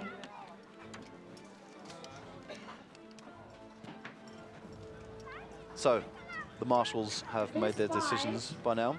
The announcer is Russia Fighter 3. And Russia 3 has won the in list B. I have to say, from what I saw of that fight, I'm very, very surprised. The German fighter seemed a lot more aggressive. So Poland 2, Czech Republic 2. Okay, and we have an embrace by these two friends here, Russia 1 and Israel 1. Ukraine Fighter 1, and then we have Poland Fighter 2 and Canada Fighter 1. Be ready at the list B. Okay, as you can hear, as you heard there, Canadian fighter will be preparing. Victory goes Russia Fighter 1. Okay, Russia 1 with a clear victory there. 3-0. And we're waiting for Czech Republic Fighter 1 and Italy Fighter 2. Czech Republic 1 and Italy 2. Fight which should be in list A.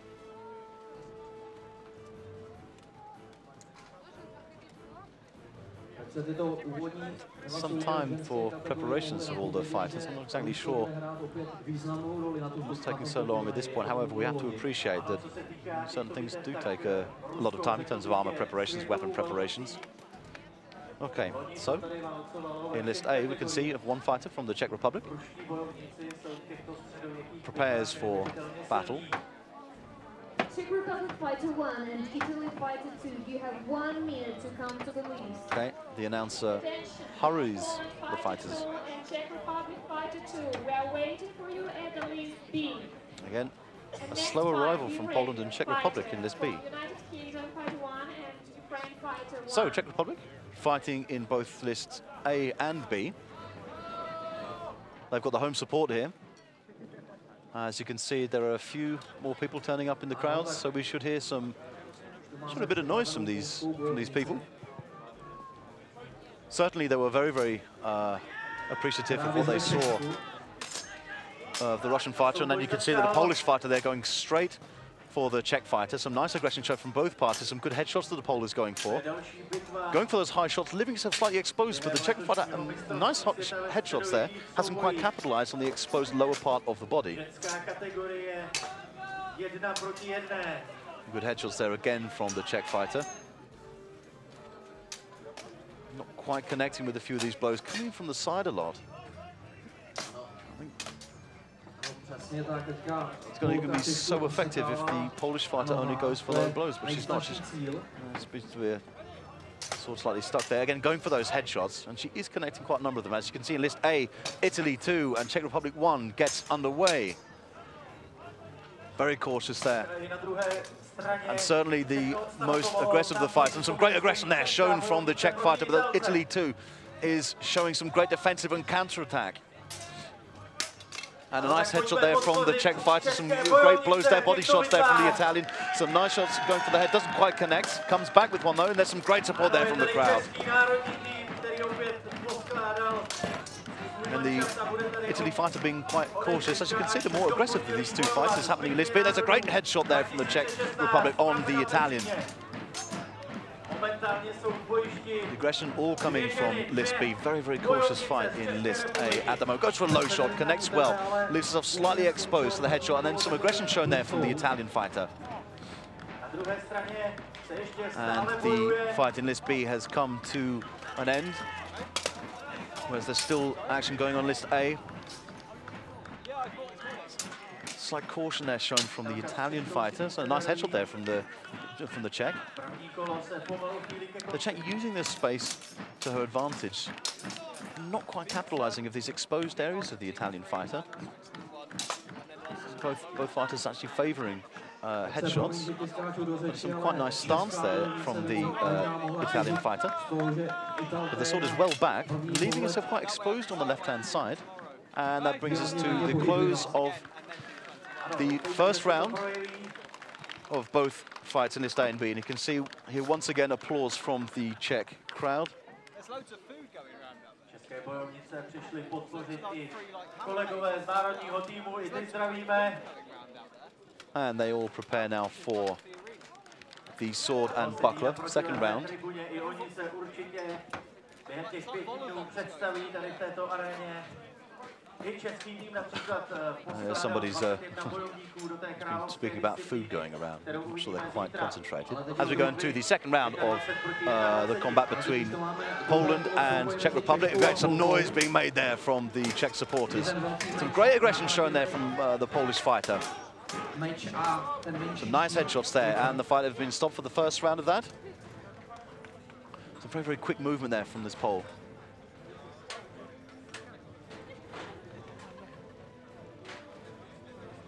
Sizing each other up very, very cautiously. So the Pole is not moving. Nice placement of the buckler there. Moving forward with the buckler, of course, means that it blocks the weapon and leaves an exposed area in the adversary. And you can see in list A, the fight starts between Italy and Czech Republic. I think maybe the Czech has a slight length advantage there. Has a longer reach and goes for a leg shot there. That may call it, but it didn't connect. Nice movement there, and the fight, that round has been called in list A. And after that, Russia fighter 1 versus Austria fighter 1. So, as in list B, you can see the marshals confer about what I believe is the end of the sword and buckler rounds, whereas in list A, they get to the third round of sword and buckler. Again, the Italian fighter is going to have to leave herself a little bit better protected. Some nice shots there. Again, a great headshot there from the Czech fighter. Nice defensive, like technically speaking, the Italian fighter's using her buckler to great effect. So I think in terms of the way that the weapon is being used, I would actually go for the Czech fighter, but it goes into the third round of the sword and buckler. You can see that the Czech fighter is holding the buckler out, which restricts the movement of the Italian fighter. A lot of support there from the Italians, however, lots of support.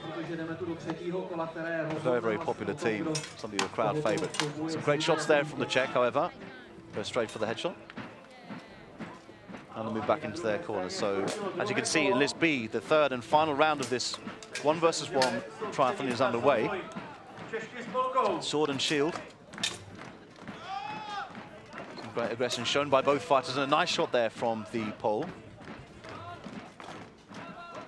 třetím kole mají bojovnice v rukou ty velké štíty, and the shield's being kept very, very close to the body. They don't want to give away too much, especially if they link with the shields, then they'll find themselves stuck, and it's a real difficulty if one of them has their sword stuck, as we saw earlier in one of the fights involving one of the German fighters.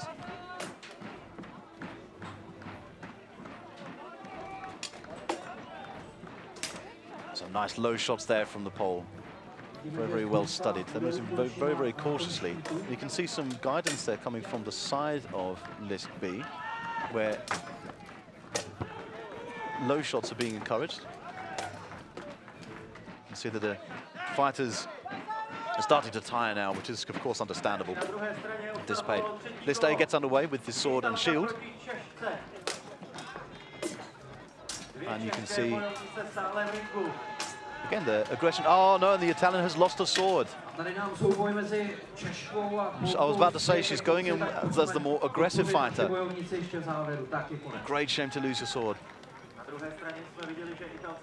And you can see the stance, the difference between the styles of these two fighters, where the Czech fighter keeps quite a high shield and keeps the sword horizontal, whereas the Italian fighter keeps a vertical sword and the shield slightly forward. Again, the Italian going for a lot of shots there, showing aggression. They're not quite connecting, but a nice shot there to the leg. Tak bohužel pro Česko vítězem souboj mezi naší bojovníci a Polkou je právě Polka. Now is fighting United Kingdom fighter 1 versus Ukraine fighter 1. So UK and Ukraine about to enter list B as we see the final moments of Italy versus Czech Republic. After that is a fight between Russia fighter 3, United Kingdom fighter 1. Let's see what's left from this Italian-Czech fight. As you can see, they're getting quite tight, but it's still a tense match. It's still very, very tense. A headshot there from the Czech fighter. And a nice low blow there from the Italian. Great aggression shown by this Italian.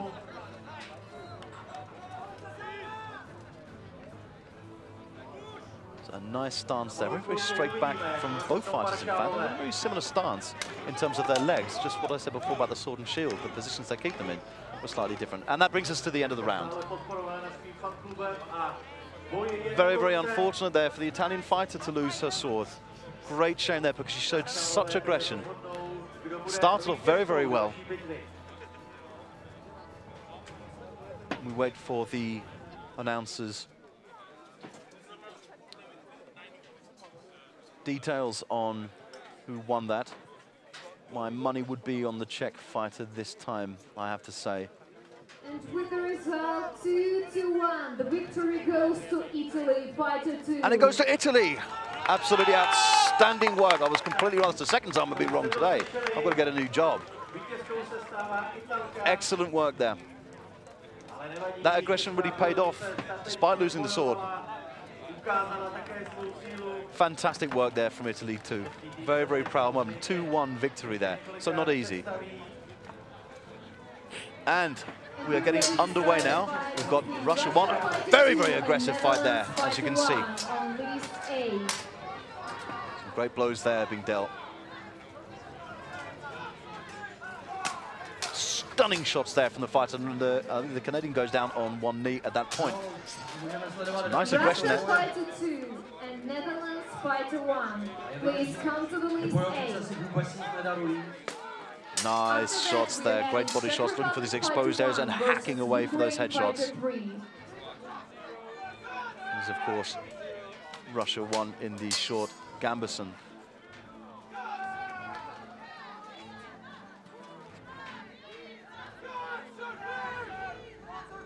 Some cautious movement now. Some great headshots coming through and a nice arm shot there. Again, that the helmet is well exposed. Taken a number of shots there. So I beg your pardon, I do apologize. Of course, UK and Ukraine. I apologize for saying Russian, didn't mean that. And some great aggression being shown by, and a nice counter-attack attempt there from the UK fighter. Now, in terms of connected shots, I have to go for the Ukrainian fighter.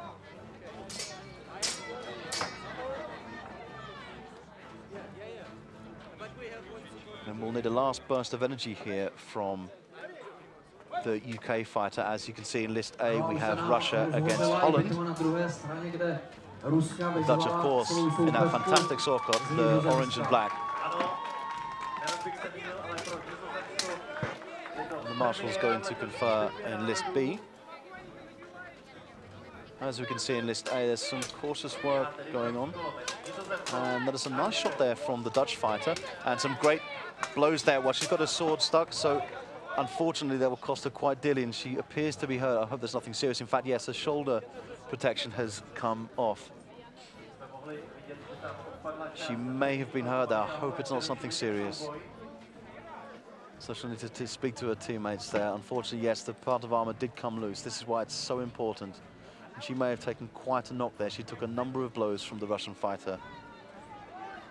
In this B, as you can see, sword and buckler gets underway between Ukraine and United Kingdom. Again, aggressive start there from the Ukrainian fighter.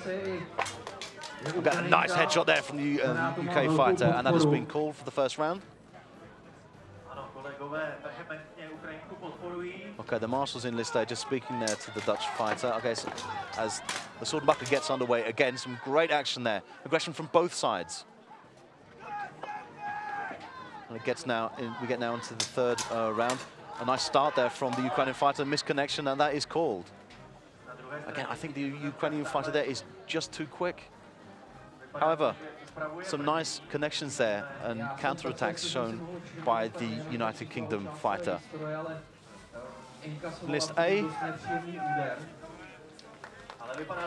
And yes, unfortunately, due to an injury, Russia fighter 2 gets technical win. a technical win is awarded to the Russian fighter, and I think you can see that the Russian coming to see the Dutch fighter, she was in complete dismay. She was dismayed by it. Such a shame to go out because of an injury. I hope it's nothing seriously. She will be seen to by the medical team. Such a shame. And in list B, we get straight to round 3 of the triathlon between UK and Ukraine. Again, some nice shots there by both of the fighters. A slightly smaller shield there from the UK fighter. Because the length of the shield by regulation can be 75 centimeters. But she seems to have only about a 45 centimeter shield, if that, probably even less. However, some people prefer to have the freedom of a shorter shield. And some nice points there coming in from the UK, but they're being fairly well defended by the Ukrainian. Slight adjustment there. Marshall calls for a break, just to make sure that armor is sealed. Again, of course, injuries are few and far between in this sport. However, bear in mind that with a full impact sport, there are bound to be some injuries here and there. Let's hope that there's nothing too serious with the Dutch fighter. Arm has to be kept as tight as possible. So we resume the fight between UK and Ukraine. Both fighters very, very cautious. I think the Ukrainian fighter is going for that headshot. Again, some nice blows there to the legs and flint to the head. Great counter-attack there from the UK fighter.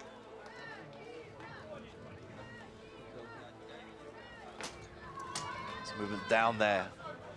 Czech Republic Nice fighter blow 1 and from Ukraine the fighter 3, Ukrainian please fighter. come to the lead. Some aggression from both fighters there. Again, a nice headshot there from the Ukrainian. Now the UK fighter just slightly exposed. Fatigue must be setting in, but that's a great shot also from her. She's not taking this sitting down. Okay, and the UK fighter is coming out with these interesting combination shots, working on swinging low, and that's been called to the end of the fight. Again, a great response there from the crowd. Marshals go towards their deliberations to decide the winner, and they seem fairly clear on it, and has been communicated to the announcer. And Ukraine 1 has taken that fight against United Kingdom. So now we have Poland against Canada. Canadians have travelled such a long way for this, and they're being more and more involved in these events. Towards the end of last year, they had a fantastic run in the Dynamo Cup in Moscow. And they're such a versatile team. They've got a wonderful circuit as well. It's an absolutely spectacular course. They've got the Canadian maple leaf in the middle, but it's so well designed, so attractive. So there's just a break in list 1, as they were not expecting the previous fight to be called short due to that unfortunate injury. So there may be a couple of minutes for waiting times here. The marshals, as you can see, are quite numerous. There have been some new marshals accredited this year, doing a very, very difficult, a very, very complicated exam. But of course, they have to be absolutely they have to be able to sing the rules. They can't have any doubt in their mind. They have to be so confident. So it's normal that when you have, for example, some 15 people doing the exam to become an accredited marshal, that only about 2 will actually pass the exam.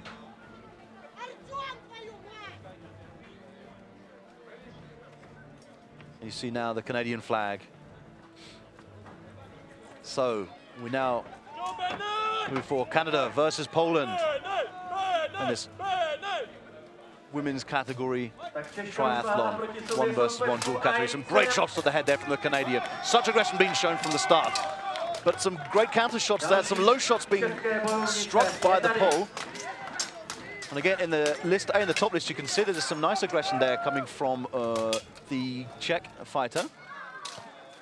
And there's some great headshots there in list B, the lower list. You can see the Canadian displaying such aggression. Some wonderful headshots there. Again, the pole coming back, though.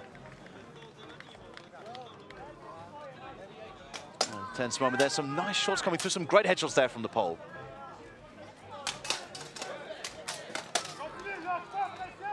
And moves forward towards an edge of caution between the 2 fighters. Swing there, but no connection from the Canadian fighter, but there's some great aggression shown. I think for this first bout, certainly, again, there's some nice connections, however, from the pole. We're seeing these big headshots and big strikes coming from the Canadian, but the pole is showing some equal precision in terms of her blows, so she's not losing any shots in terms of connection. But again, some great headshots there coming from this Canadian. At the moment, I think it's going to her. The pole, however, always has some great responses. Some great headshots there from the pole. And the marshal calls it. So that will go to the second round, as you can see in list A. Some more aggressive action there, which is called by the marshal. And we move on into a break. Some great support there for the Czech fighters, as you'd expect, being in Prague. So both fights move into the second category, the sword and buckler. It'll be interesting to see how the Canadian fighter deals with the pole, because this particular Polish fighter is something of an expert with the sword and buckler. It should be very, very...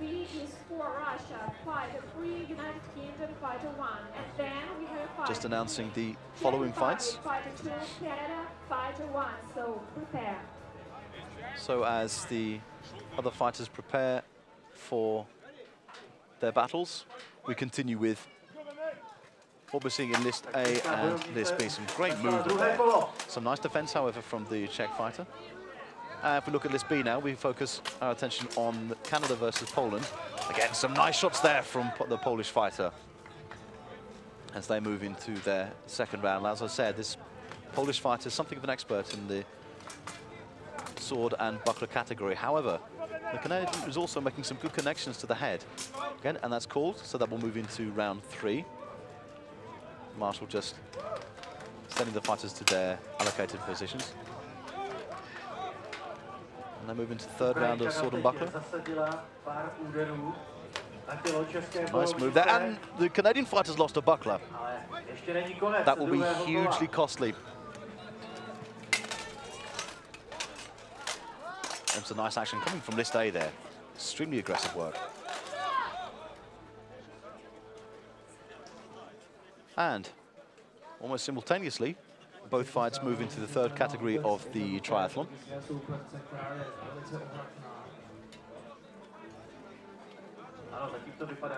I was saying before, very equal interest in becoming a marshal between men and women.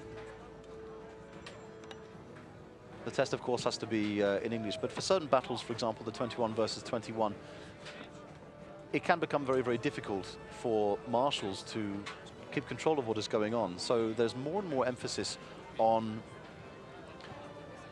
visual communication, giving each other signs. Okay, in list B and in list A, we move towards the final round of the triathlon. We start with Canada versus Poland. A touch of the swords there before they get started. Again, Missed shot there from the pole. Some nice aggression there shown from the Canadian. Pole not connecting too many shots here. However, defending quite well at the same time, keeping her shield very, very close to her, exposing herself a little bit there. As you can see, the Canadian capitalized by going for the left leg. And some lack of connection. So I think actually the pole is connecting better. Versus Austria fighter 1. After that, Italy fighter 2 versus Ukraine fighter 3. Some nice rapid movement there from List A. The Czech fighter demonstrating some very, very good defensive techniques. Now the Canadian fighter moving forward. It's hard to know which one to look at. Pushing towards the barrier there, going for some low shots. A slight connection there from the pole. There are a number of shots which connect him, which we're just not seeing.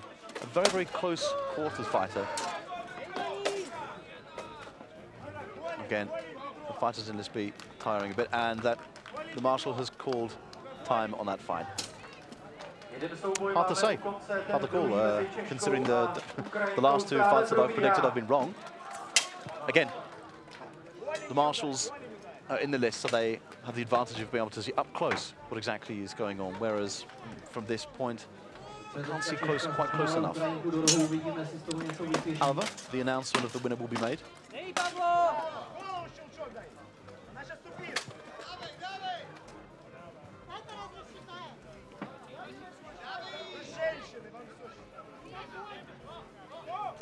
So, Poland fighter 2 wins.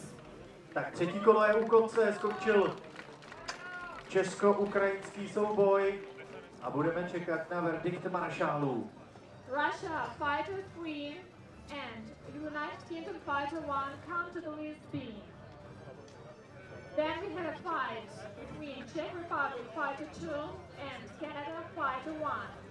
And then a fight between Germany fighter 2 and Ukraine fighter 1. And as we prepare for those battles, you can see there. 3-0, the victory goes to Ukraine 3-0.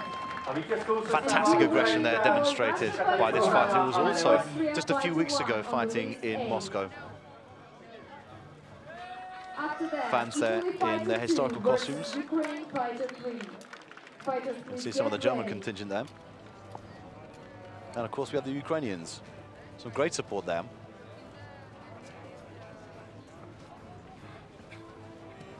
By the way, cards, and here we have the Ultras. And of course that would be a historical telephone to take a historical picture. Love the white polka dots.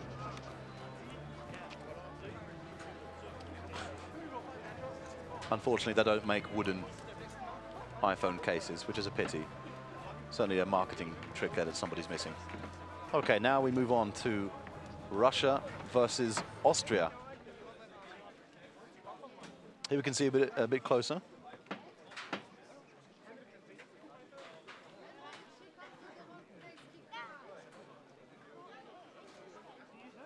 And we move into List A, which is Austria against Russia 1. UK moving down to List B, and we can see the Italian team in the background there, as they will have one of their fighters ready for battle. Again, the captain of the Austrian team there, Heinrich. Something of a personage in Battle of the Nations. Again, we're going to see this aggression coming from the Russians. Goes straight for a headshot there. Some nice headshots there from the Russian. Again, not such a fast counter, but extremely fast action there from the Russian fighter.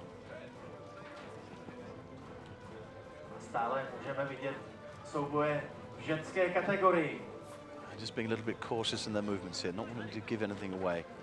And so far, the faster, some lovely headshots from that Russian, and the Austrian, in fact, has been downed.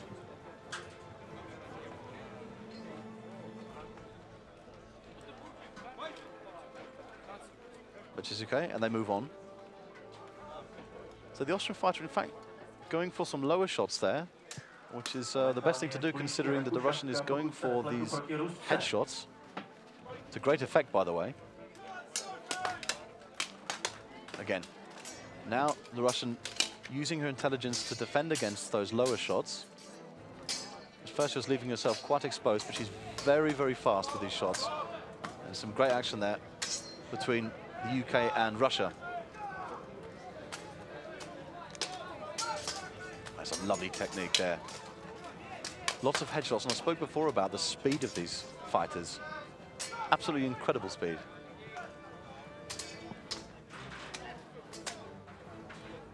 And dangerously exposed eye holes in that helmet. We particularly don't. You can see that the nose of the helmet is it seems to be quite loose. I'm not sure if the helmet is actually damaged.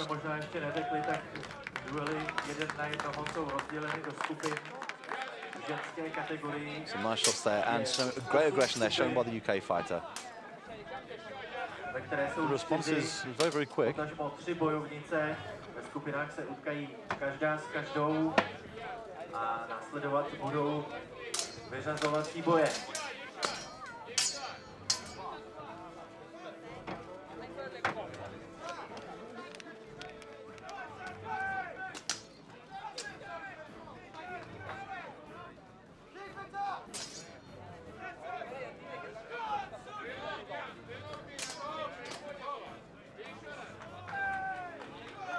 And just a minor technical error there. We go into the second round, the sword and buckler between Austria and Russia. And going for those low blows there, capitalizing on that open space.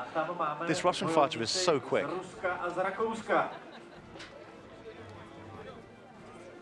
As you can see, the UK fighter there preparing, changing the gauntlet. As you can see, we've got those historical middens, but there's some nice aggression there shown from the Russian fighter, and she's lost her sword. Canada fighter 1. Then we had a fight between Germany fighter 2. Well, that's quite a surprise. I'm very, very surprised from this Russian fighter. However, it just goes to show that every adversary is worthy. And it could be a strike that she got to the hand. I didn't quite see it. But she's going to come back from that and goes for more low shots.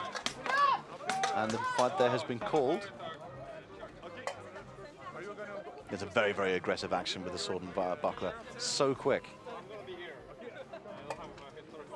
Speed is anything to go by. You can see, in fact, her sword there is slightly bent at the end. She just hits them too hard. Again, you can see that exposed helmet. Such a wide eye space there. After this fight on the list A, however, it's been approved by the Authenticity Committee, so it's deemed safe, it's deemed appropriate. After that, Germany fighter 3 versus Ukraine fighter 2. That's great shots there from the Russian. Please get ready. And now we have a better view of the action. A nice shot to the head there.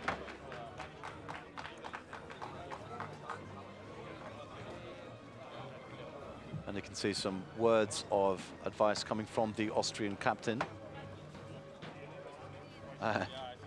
Messages written on the inside of shields for Team UK.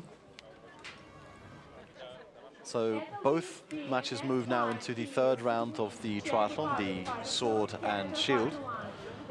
And eyes will be on list A, Austria against Russia. This promises to be quite a close match. The Austrian, very, very experienced here with the sword and shield.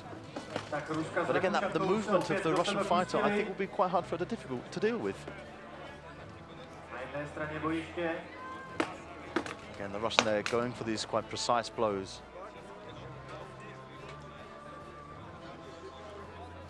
You can see there, cautiously moving. That's an absolutely fantastic headshot there from the Russian.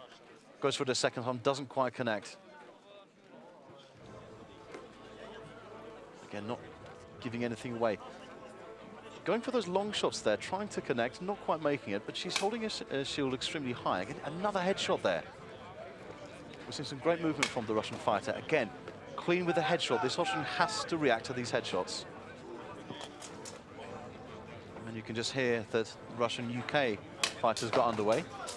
And some nice shots there, but well defended from the Russian, both with the shield and the sword. The points won't be given for those last shots from the Austrian fighter.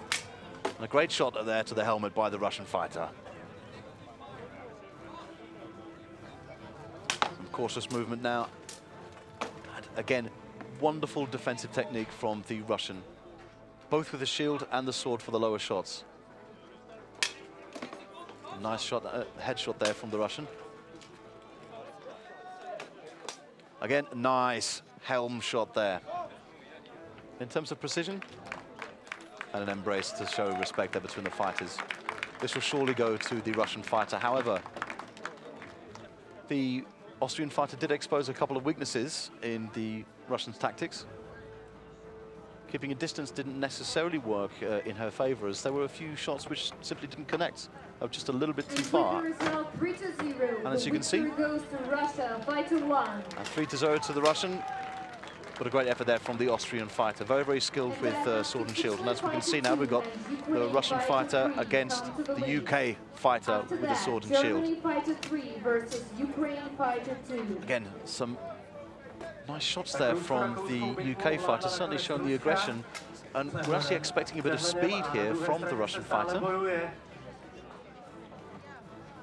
Lowering her shield a bit. I think fatigue is starting to set in with this UK fighter. Some great shots there from the Russian. Careful movement now from both fighters. You can see the arch sword technique from the Russian fighter. And certainly has the advantage in terms of air coming through the helmet, whereas the UK fighter has a very, very large helmet. In fact, that calls it, but you could hear her teammates urging her to keep a shield up. She was leaving herself quite exposed, and with such a large helmet, it's an easy target, and the Russian capitalized on that. Hard to call, as we didn't see all of the fight.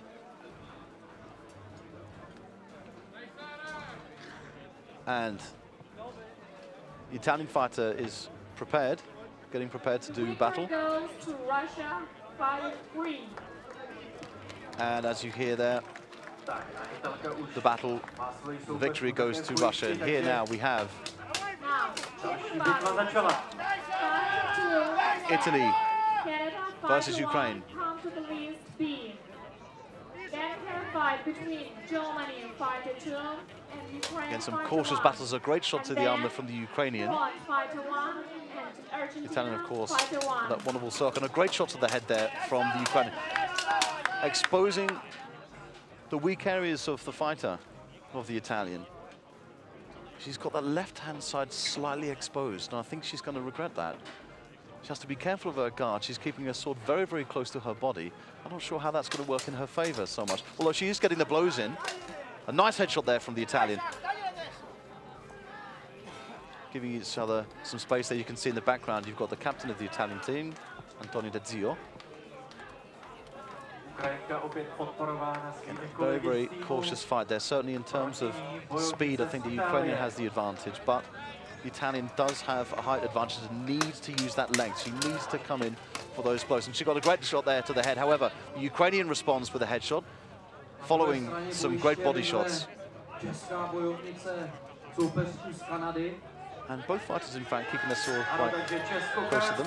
As we can see, getting underway but in this B, the Czech Republic, with a very, very exposed helmet, a dangerously exposed helmet. I can't really see how that would be accepted by the authenticity marshals or the marshals at all.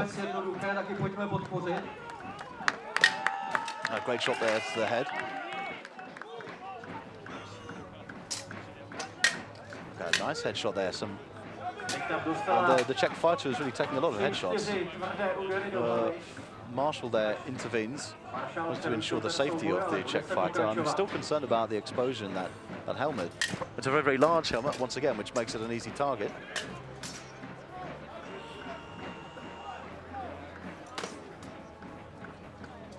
And as the first fight moves into the second stage, the sword and buckler, I think it's a great shot there to the head.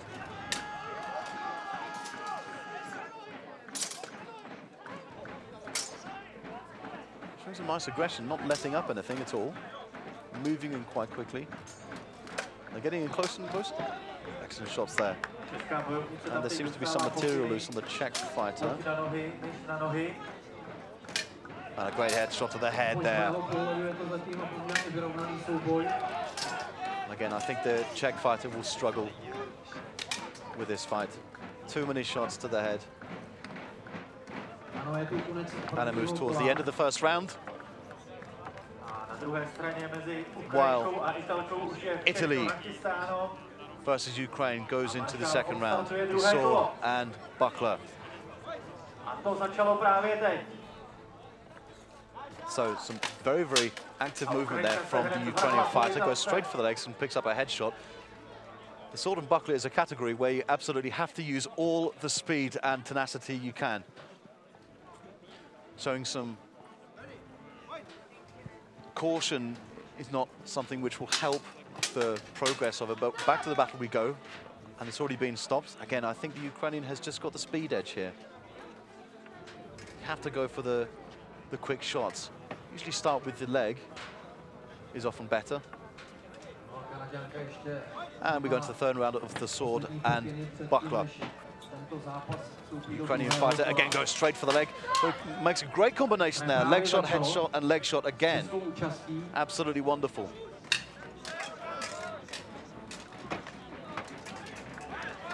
Again, the helmet itself seems to be moving around quite a lot. I'm a little concerned about how well it fits. Certainly, historically speaking, it's perfectly acceptable. There's nothing wrong with that, but I'm concerned about the exposure that it's got. And it seems to be moving around.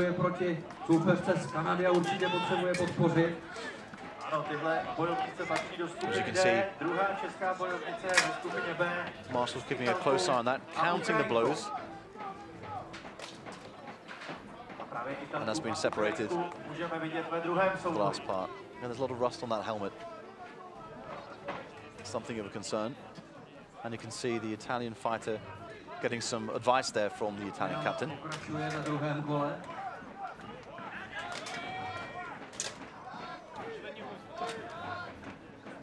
It's moving to, well, this is the final round, of course, of the sword and buckler between those fighters. And I think the Czech Republic fighter is going to have some difficulty here. However, there was a nice blow there to the leg. Will be the fight between Germany fighter 3 and Ukraine fighter 2. Fighters, please get ready. Again, for me, the Canadian fighter is showing a lot more precision, a lot more accuracy in the blows. However, I see that she's starting to tire quite a bit. Like I said, the Czech fighter is leaving herself quite exposed with that helmet. But I'm saying that she's starting to get tired, and you can see that she's breathing quite heavily, even though she does have that fairly open grill held closed by the chainmail. Russia, fighter 3, Ukraine, fighter 1 at the Lithuania. And we go into the third and final round of Ukraine versus Italy. The Ukrainian going straight for a leg shot, moving forward for a headlock. A great counter-attack there from the Italian. Keeping her shield close. Now she's defending that left-hand side. Okay, and goes in for a low shot there. The Ukrainian, however, counter-attacks very, very well. Doesn't quite connect with the headshot. This is much better from the Italian. Much more focused to fighting. The Ukrainian is coming out, however, with some great counter-attacks. She's got a wide berth on that helmet, meaning as much air can enter as possible. And that Ukrainian is absolutely expert with the shield, heavily defending those shots. And now the Italian fighter is using her size and strength to her advantage, holding the Ukrainian fighter down with that shield. And I think now the Italian fighter has a real opportunity to capitalize on this if it is not broken up by the marshals, and it's split up. But it's not over yet, and the Ukrainian goes straight back into it. As we look now at the Canadian and Czech fighters. Again, some nice headshots there. A good shot there from the Czech fighter. And you can see the fatigue setting in of this Canadian fighter. Back we go to the Ukrainian and Italian fighters. And here, we swiftly see, again, some slower shots there. Less precise shots are coming through. You can hear that there's a lot going on in the Italian and Ukrainian fight, which has been called. Fantastic fight. The Ukrainian fighter showing more aggression and position. However, some counter blows, especially in the short sword and shield category, the final part of that triathlon. Also a lot more from the Italian fighter. Now, we have the Canadian fighter looking to close down the Czech fighter, but you can see the fatigue that has set in. I think both fighters will be happy when this is over. A nice shot there to the head from the Canadian fighter. And we're waiting for Germany fighter 3 and Ukraine fighter 2 on the list A. Germany and Ukraine up next in list A. Versus Austria fighter 1. Okay, and as part of the shield or a Gambison that's fallen on the floor there. And his last few moments, and it's been called by the Night Marshal. My money certainly is on the Canadian fighter this time.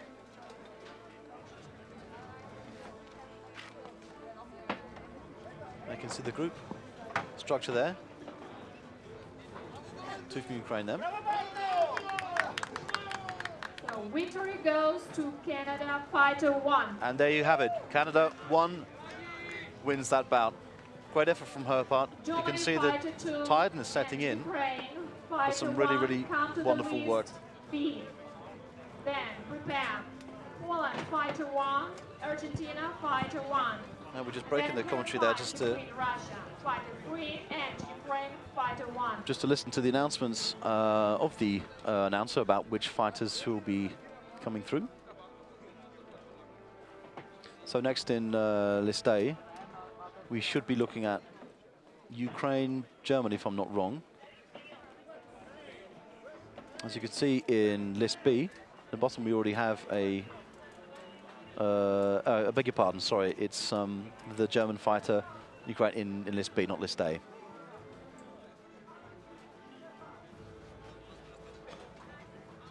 So, the Night Marshals take their position.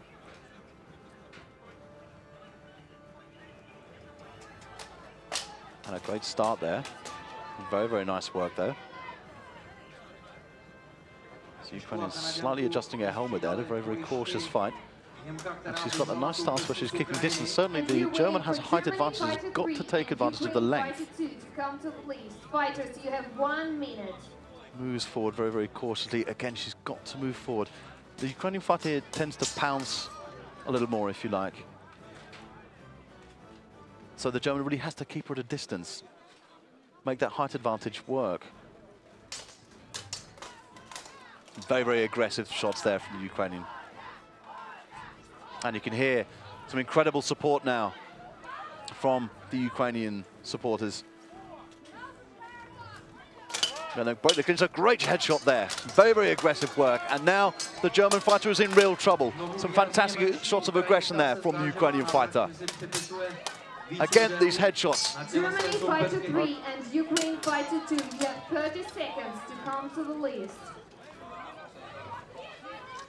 And some great movement there. Some wonderful aggression shown from both fighters.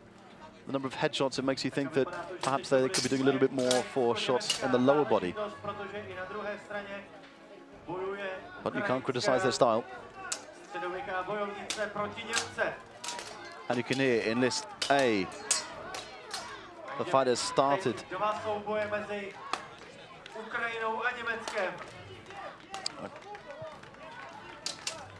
The German fighter moving in there. Takes quite a headshot there from the Ukrainian. V tom prvním souboji už máme za sebou první kolo a chystá se druhé. And in both fights, in fact, we do have Germany versus Ukraine. List B, as you can see there, that's moving into the category of sword and buckler.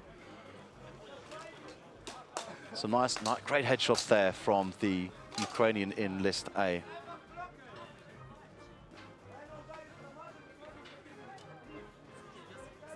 Reading each other's movements as much as possible. Again, some nice headshots here from the Ukrainian. There's some great connections being made. The German slightly lacking in terms of precision, but still comes up with a counter-attack, responding well to the aggression demonstrated by the Ukrainian fighter. And you can hear that the sword and buckler has got underway in list B.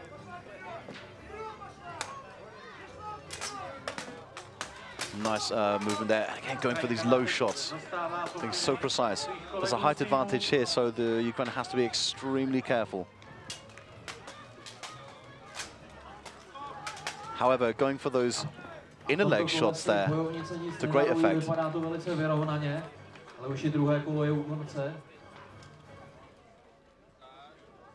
You can see there, German just changing the buckler. Perhaps there's been some kind of damage to the buckler she's been using so far.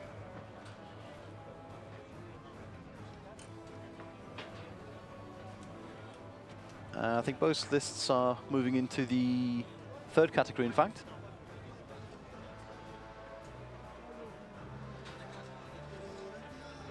Okay. So, Poland fighter 1 and Argentina fighter 1. And there you have it. Poland Argentina will be in list B, the list closer to the screen. Fighter 3 and Ukraine fighter 1. Russia 3, Ukraine 1 will be in list A after that.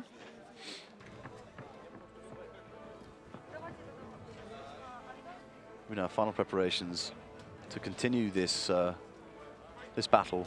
And the next fight, wonderful helmet there. List A are Israel Again, keeping those, as you can see in list B, keeping those shields very, very high, which works very, very effectively blocking striking blows, but leaving the legs slightly exposed, which of course a faster fighter such as this Ukrainian will take advantage of.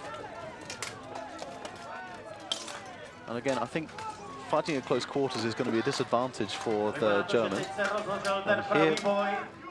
And here, the marshal has already called that, a few extra blows there which were superfluous.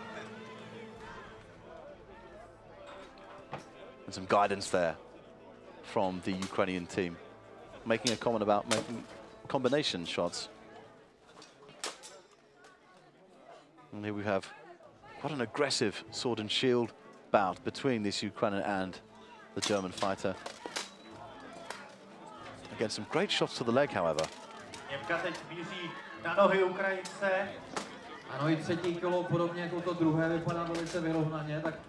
Yes, some nice movement there, and finally the German is actually using the height to her advantage. Some great shots there. A very cautious start to this bout in this sword and buckler between the German and the Ukrainian, and I think the speed of the Ukrainian is the best weapon. The clinch goes straight to the list. It's broken up.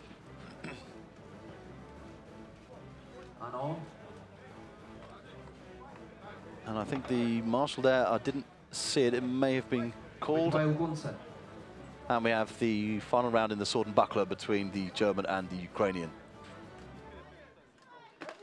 Again, some low shots there are expected. A great shot to the head there from the German, so a nice response.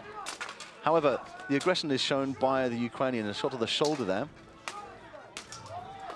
Nice combinations happening, and you can see the marshal has called it there, raising his hands. I think the aggression there will win it for the Russians in this particular bout. However, victory goes to Ukraine fighter 1. And Ukraine 1 has the victory against the German fighter, a very, very seasoned German fighter there. Now, Poland fighter 1 and Argentina fighter 1 come to the list B. Poland and Argentina about to start. Russia fighter 3, Ukraine fighter 1. And after that, the fight between Poland fighter 1 and Australia fighter 2. And the Australians finally will be making it to the list for the women's category. And after this fight on the list A, we are having Israel fighter 1 versus Austria fighter 1. Israel 1 and Austria 1 should be an absolutely fantastic battle. And Poland fighter 3 versus Australia fighter 1. Fighters, please get ready. So quite lengthy preparations for this particular fight.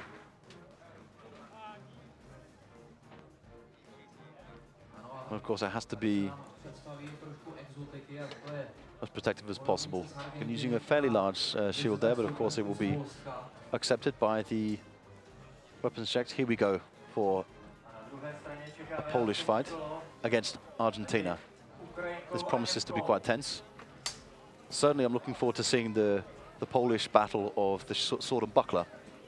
So we've got a tense start in this long sword. Perhaps it's not the strongest category for the Pole. The Argentinian not quite showing the same aggression that her teammate showed in the earlier rounds of the men's category. And even we can see in the first list, it's a very, very cautious fight there. I'm just giving anything away. Not a lot of action happening in either fight, to be honest. They're very, very cautious. But ultimately, you have to make the first move. It's just not feasible to circle your opponent continuously. However, you can hear that there are some blows being exchanged now. And let's be, again, the Pole goes for a shot there, doesn't connect. That was a lot better, goes for the head. And the Argentine now has to respond. You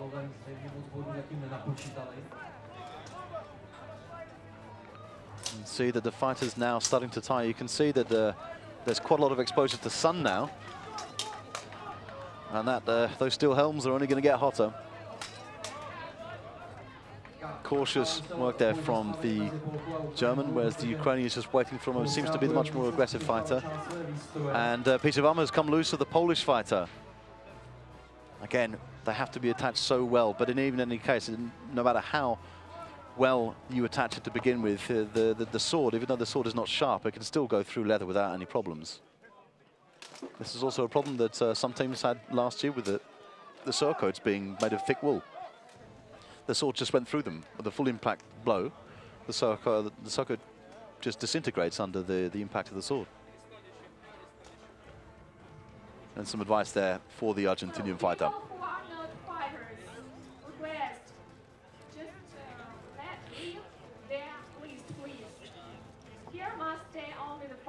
Okay, I think we're the lists are being too crowded at the moment, and it makes it enormously difficult for the teams to come through. And Ukraine have come out victorious again. So 2 battles of Ukraine versus Germany, and both times Ukraine have come out on top. And I'm asking Israel fighter 1 and Austria fighter 1, please come to the list. And there's the Ukrainian fan base there.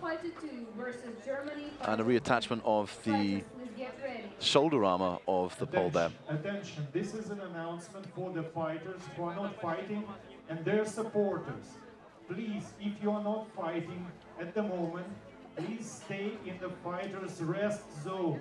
We have too many people on the list. Please. Again, an announcement being made there for people to stay away from this because it's far too overcrowded and it is making it impossible for teams to come through. Supporters is one thing, that's fine, but it's just getting far too packed out there. Anyway, back to the action. Here we've had Argentina versus Poland in their sword and buckler. And if we see from this angle, you can see the Pole has a wider buckler there, the Argentinian with a very, very slight buckler. Certainly I would put my money on the Pole if the last battle with the buckler is anything to go by. Some nice low shots there from the Pole. Again, using the Pole, using the buckler for defensive purposes there to great effect.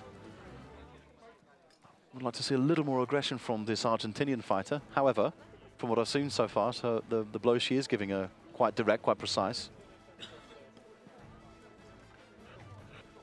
Quite loose movement there from the Polish fighter, but they have to, a nice defensive move there, attack and defense from the Argentinian, and do some very, very precise movements there. The Pole is going to have to respond to this, and you can see that her shoulder has come loose again. And the marshals have not seen it yet, but her shoulder is still loose, and it has got to, now they've seen it, now they've stopped it. For the second time, it has come loose. They've got to do something about that. And here we have Israel 1 versus Austria. Again, the very aggressive Israeli fighter that we saw before against Russia 1. And some great headshots there. Again, this aggression is exactly what it takes. This is what makes it exciting. Some great movement from the Israeli fighter. A nice shot to the head. Very, very dangerously goes under the chainmail, but of course it was not intentional. It was just an accident, but it was moved very, very quickly. The Israeli fighter moved away in order not to put the Austrian fighter in any danger, and she's coming out with all of the blows at the moment. This is a wonderful display by the Israeli fighter. The Austrian hasn't taken advantage of the height, however, is going for the legs of the Israeli fighter. Israeli has left herself slightly exposed on that left leg there. The Austrian is capitalizing. Another shot to the head there from the Israeli. But there's a counter-attack from this Austrian. A wonderful fight. Now, the fighters start to tire. However, the Israeli is dealing heavy blows here. Nice shots to the head. Again, 2 easy headshots. The Austrian is leaving herself exposed. Some quite good counterattacks to the leg there from the Austrian. Some strong encouragement coming there from the Austrian captain. Again, a nice headshot there from the Israeli. And something has been called. I'm not exactly sure. Well, okay, it's just been called the end of the round. I thought it had been stopped for some other reason. So now the Austrian captain gives some advice to the fighter as we continue on with the last bout. So hope they've fixed the armor of that pole, and hopefully it will not come loose a third time. Sword and buckler bout there has been stopped. There seems to be some conferring with the Israeli and Austrian fight.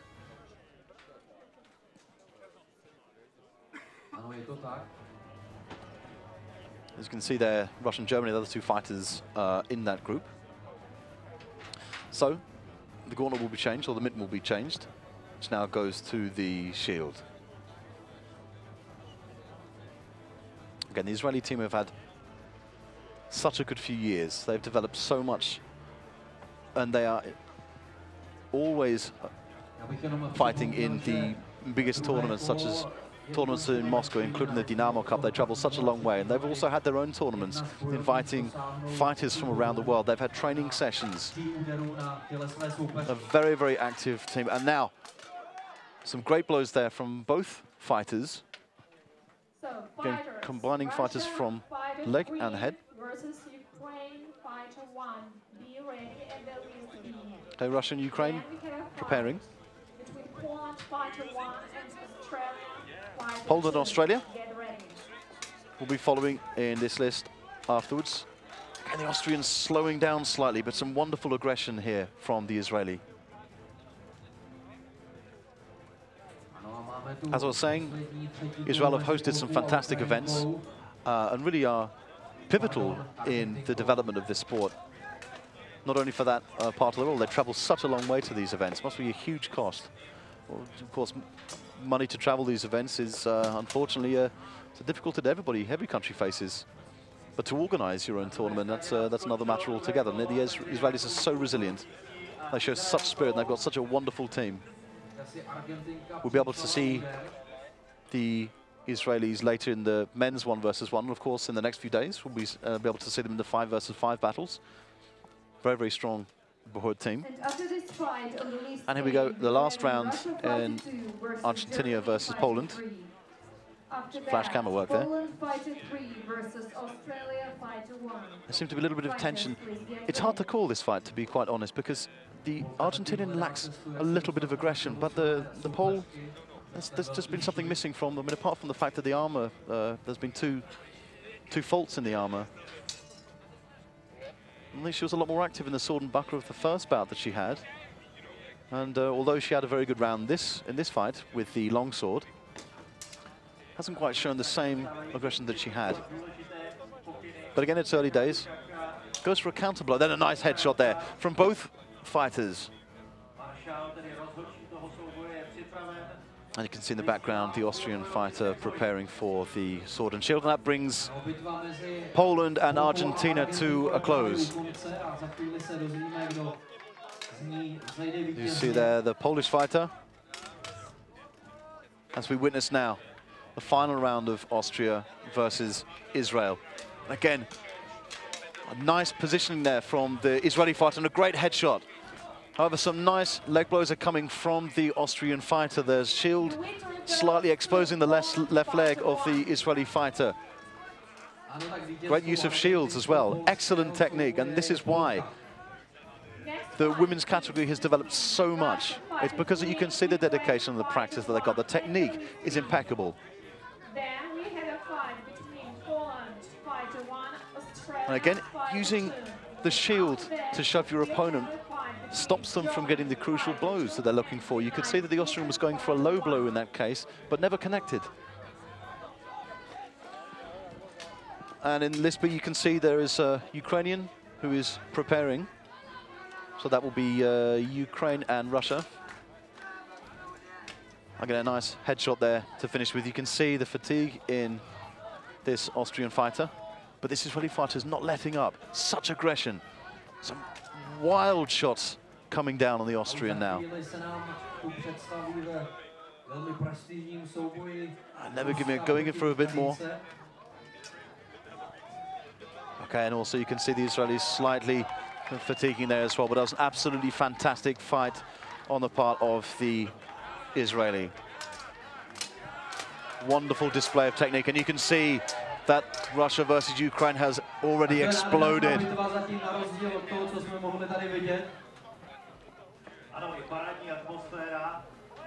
Of course, the longsword fight. Constantly rapping now some words of advice from the Ukrainians there, wearing the national colours of blue and yellow. An embrace there between the Austrian and the Israeli. Absolutely fantastic fight there from the Israel fighter. Stunning. And asking Russia fighter 2 and Germany fighter 3 come to the list. Russia and Germany in the list next. After them we'll have Poland fighter 3 versus Australia fighter 1. And Poland and Australia coming to list B. You can see there that there may be some technical problem there with the Russian fighter. Not quite sure why that's been stopped. Presumably something has come loose in our armour.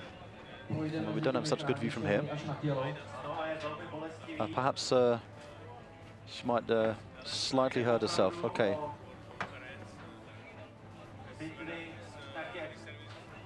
Okay, maybe some muscular problems there. A couple of difficulties there. Again, this is a relatively common problem for fighters. It's more muscular problems. Certainly more muscular problems than breakages, which are extremely rare. But these things can happen. A strict regime of stretches is required by each fighter.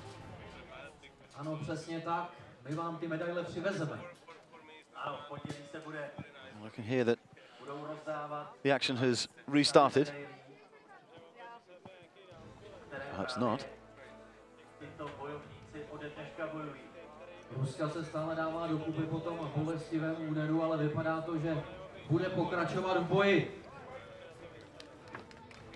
And we recommence with Ukraine versus Russia, and there seemed to be quite a blow there to the Russian. I'm not quite sure how that happened. However, she's certainly not giving up. She's not taking the city down. Some great aggression there shown by the Ukrainian fighter. Some great blows to the head there. However, the Russian is responding with some sharp blows and some great defense there with the sword. I'm seeing more from the Ukrainian fighter at this point. Where can she take it? Okay, and here we have the Russian fighter against the German. Again, wearing the team colors there. And that's a great blows there from the Ukrainian fighter. The Russian doing everything she can to keep her distance and to respond with his blows, and she is responding with some incredible speed.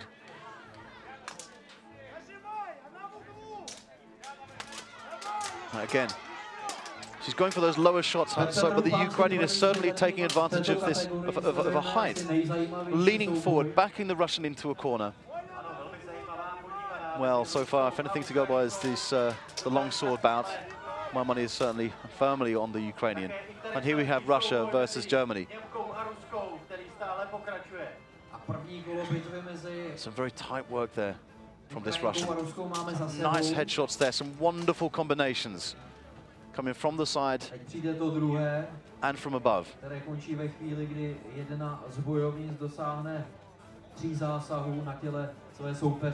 Some tense moments there, and the speed of the Russian, I think, is going to be a big advantage.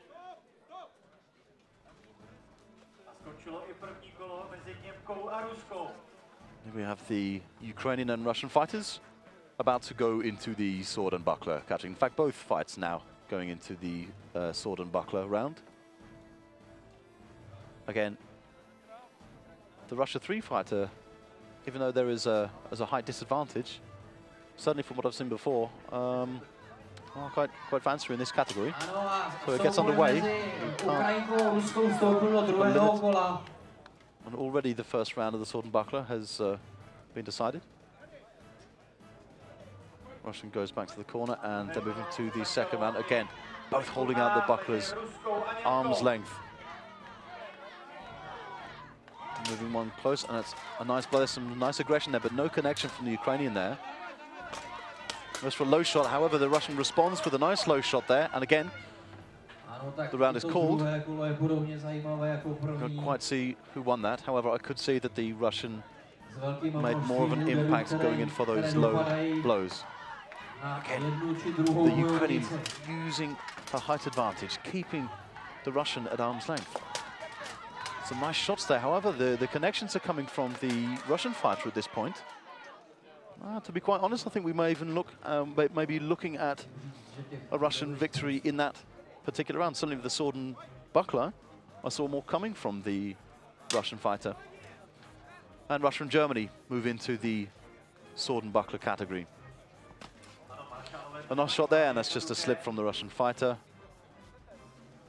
And sand can be quite difficult to maneuver around. However, it means that people don't slip over. Of course, when you have a grass list, how slippery it is really something that creates problems for people. And it doesn't even need to be wet grass. Simply by treading the grass for a certain amount of time, flattens it and makes it dangerously slippery. But of course, that's just one of these eventualities. But sand, of course, was approved by all the fighters and all the team captains at the Captain's Summit last year.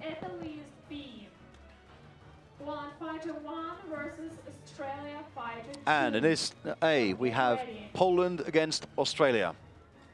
As we see Germany and Russia going into the final round of their fight. The Ukrainian fighter there, ready and getting some air into that helmet, because you see, even though you see all those holes there, it makes no difference to the amount of air passing. However, there are some fairly large eye holes there, which means that some air can pass with a little more ease. And I spoke before about the Russians' slightly exposed helmet there. However, it's all checked and inspected by the authenticity marshals. Great stance there from the Russian fighter. This should be tense. And some great work there from the Russian fighter against the German. And some nice moves there. However, the Ukrainian is only connecting with the Russian shield. There's some great defense going on from this Russian. And considering she did so well in the previous round of the sword and buckler, this may even go to a Russian decision. There's some caution there. The aggression coming from the Russian. And some nice blows there coming through. And again, the Ukrainian trying to connect there, having a little bit of difficulty. I think she should go for the lower blows. However, this Russian is very, very quick with a shield. And neither fighter connecting there. I think this is going to create a few difficulties for them. Again, a nice headshot there. The German really has to raise her shield and keep up her guard. The counter-attacks are coming through. The aggression is shown. And here we got some nice action there from the Russian fighter. The Ukrainian goes for a headshot, but is also hit by one. Clean movement there. And another headshot. I think the German fighter really is starting to tire now, but has got to keep that shield up. Bending her knees will help her a lot. As you can see, the straighter the German fighter keeps herself, the more exposed she is to the Russians' attacks. If she lowers the shield, then there will be head blows. Of course, if she raises her shield without bending her knees, then she's leaving herself exposed to the leg shots. Both battles there coming to an end. And as you can see, there are far fewer people around the list, which makes a huge difference. The photographers, of course, on the left-hand side, as well as the announcers. But the right-hand side has been cleared a lot. And with the result 3-0, the victory goes to Russia, 5-2. And victory goes to Russia 4-2. And Ukraine 1 has defeated Russia 3. Poland 5-3 and Australia 5-1. And Poland and Australia about to enter the list now. After them, Netherlands 5-1 versus Ukraine 5-2. Netherlands 1 against Ukraine 2. Belarus 5-1. And Belarus about to step into the list. They'll be preparing themselves. Now I mentioned there Holland 5-1. So that injury, thankfully, has not led to any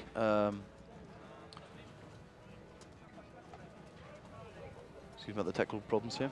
So, Poland 5-1. Hasn't led to any difficulties. Australia 5-2. We get now to Poland versus Australia, and you can see the green and gold of the Australians and the chanting of the team. They have traveled thousands and thousands of kilometers to be here. They are going to make their presence known. Moldova 5-1 versus Germany 5-1. I think it's maybe the first time that there is a female fighter in the Australian team. You can see the flag there. It's actually the boxing kangaroo. The green and gold are the Australian colours, despite the colour of the Australian flag. And they've gone for the chevrons of Australian gold and green. Australia 5-1 on the list A. Australians are very, very vocal. So, the Australian fighter enters the list.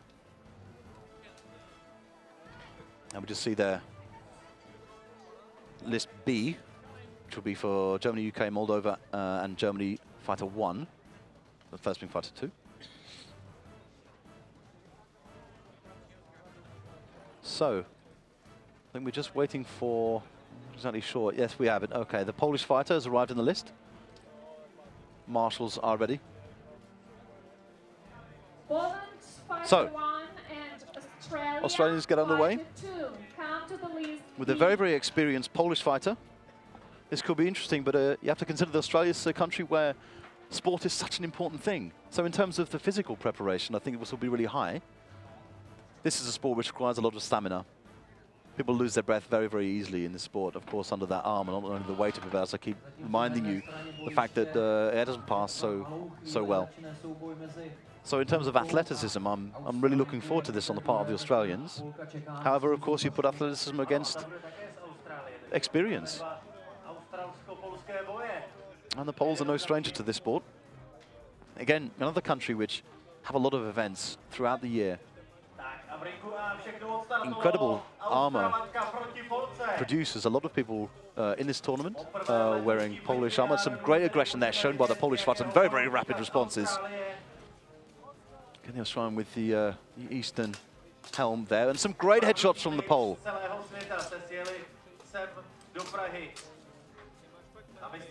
Again, those headshots are coming through. I think the speed and aggression from Poland is really shining through here. We're going to need to get some defensive responses and some sharp strikes from the Australian. The legs are exposed for this Pole, however, she's just too quick with the head strikes. So very, very cautious moves there. And again, the left-hand side of the Australian fighter is slightly exposed. I think she needs to move her sword forward in her movements. You can see it's held to one side.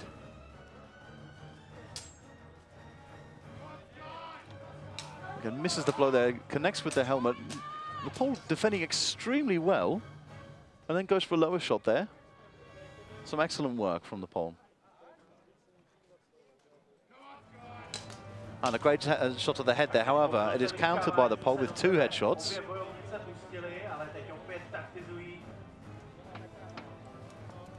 And there's a fantastic Eastern armor that the Australian has there. Absolutely beautiful. But in this particular case, it's the movement that counts.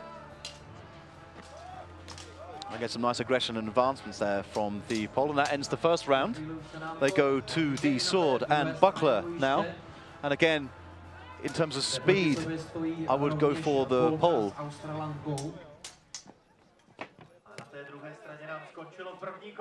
You can see there more Australians fighting that and more Poles. Huh. Again, you've got to wonder about how effective that helmet is in terms of breathing. We see the very, very experienced Pole there. And didn't have the best round last time. However, a very, very experienced fighter, and you can't doubt for a second. And some slower blows there. Nice. So I think the Pole can rely on her speed here. The thing, the armor of the Australian here seems to be a little bit cumbersome. I have to be quite honest, I don't think it's doing her too many favors. However, she's planning her moves very, very well. She's taking a few blows. She's giving a few as well and slightly exposing herself. I think in terms of experience, again, she's going for these long shots, which may work in her favor, but she has to be very, very careful because the Pole is capitalizing on the exposed areas. Marshall brings it to a halt there as they too move into the second round of their bout. So far, both of these Polish fighters, they have my money. However, you cannot doubt the Australians for a second. There's some nice aggression shown there by the Australian fighter. Just as I was saying, some great shots there to the leg, and has already been stopped, and it's hard to call that one. Nice, precise shots from the Australian there, but a lot of speed shown from the Pole, as we saw before. It's hard to call. Some words from the captain for the Australian there. And you gotta love the Australian team, they're so vocal. There's everything that a supporter wants. Some nice move there. I think the Pole got the upper hand there. And here we go into this fight. You can see in list B, time has been called on that, and there's a nice lean there. Again, the Pole really working on taking advantage of some of these low spots, and that's been called.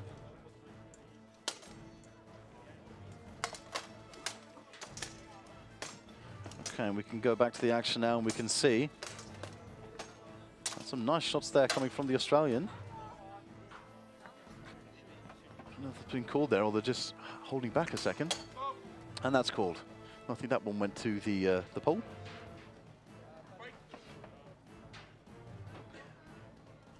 Round 3 of the sword and buckler for Poland versus Australia. A nice steady show of aggression there from the Pole. And that's been called. Very, very impressive work from the Poles there, and from that Polish fighter, that's more of what we expect. A lot of experience comes through there. One more round, one fight. Okay, there'll be a round added here. Okay, and some nice shots there from the Pole. Hasn't been called yet. They're still going, I believe. So the next fight at the list B between Moldova. There seems to be a pause in the fight. I'm not quite sure what's going on. If it's been called or the marshals are confirming. Argentina fighter 1 and Australia fighter 2. And you can hear the Australians singing again.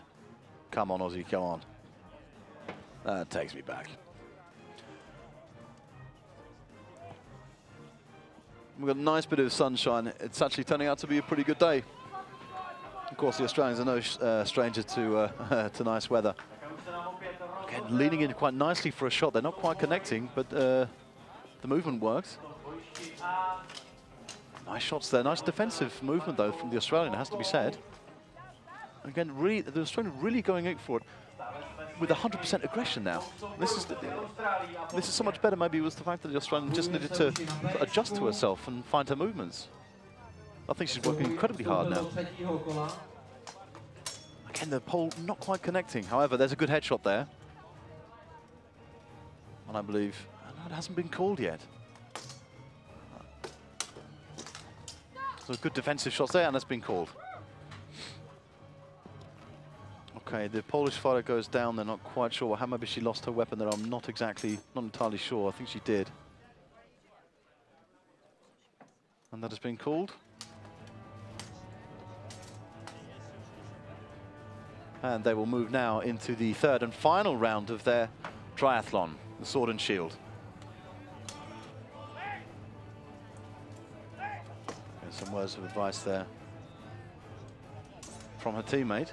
As we go now to the final round of this bout of Poland against Australia.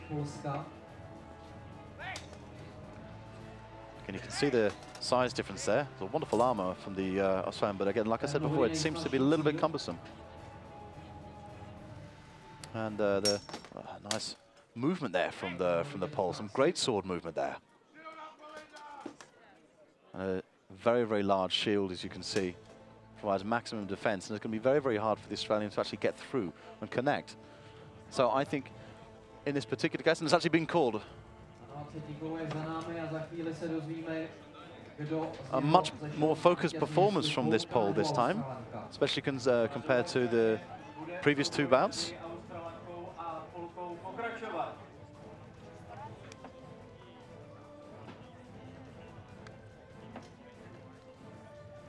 And the decision goes to the announcers there from the marshal as this bout goes into Poland Fighter 1. And Poland 1 has, as we said, taken the first match, but it was an impressive display from the Australian afterwards. I think there's a lot to be seen from these Australian fighters. There's a lot of development here. The first fight is not always the easiest. Germany, Moldova, going to fight B now. However, the sword and shield. Some impressive work there from both fighters. Some very, very precise work. Some very, very aggressive work from the Pole. However, there's some precise blows coming from the Australian. Fighter 1 and Belarus Fighter 1.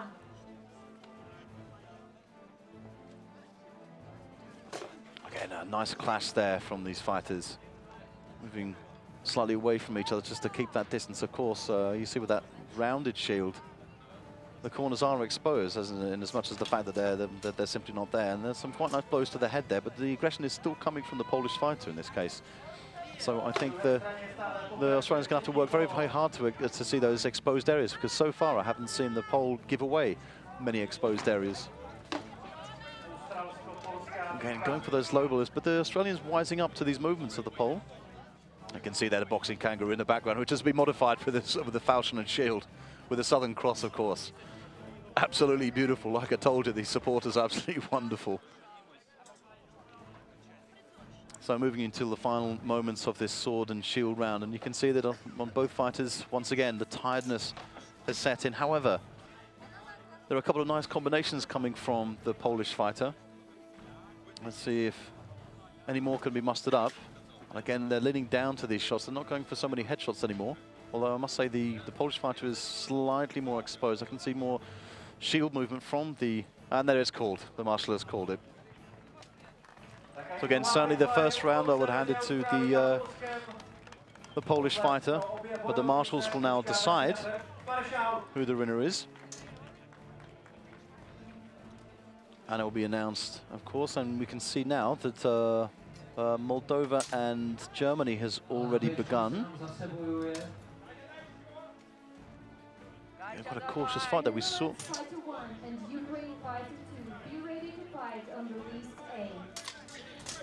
There's some nice aggression there coming from both fighters. We saw earlier that wonderful fight from the Moldovan fighter. And once again, we can see the women's category, and there's some lovely blows there. High shots, head shots. They're flying through. Some great aggression there, great speed. And Australia takes their first round. Absolutely fantastic. And despite that first round, the last two rounds were taken by the Australian. Absolutely incredible work, and you could hear the roar from the fans there.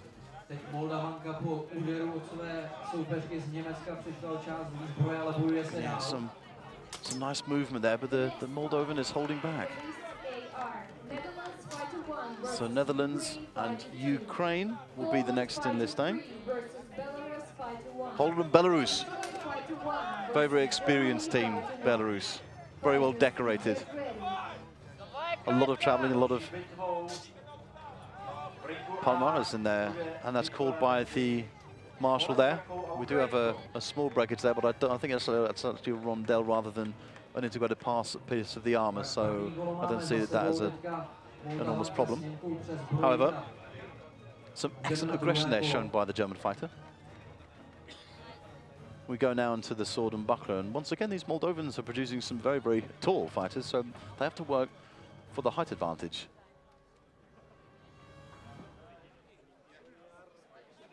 And the fighter there quite eager to get back into it there, putting on the mitten for the buckler. Tightened and replaced with, of course, the gauntlet is on the left hand.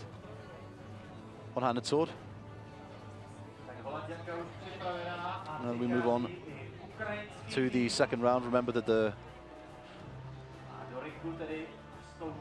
sword and buckler round is divided into 3 rounds, depending on how many blows are taken. You can see there in list B we'll be having Australia, Belarus, Italy and Moldova.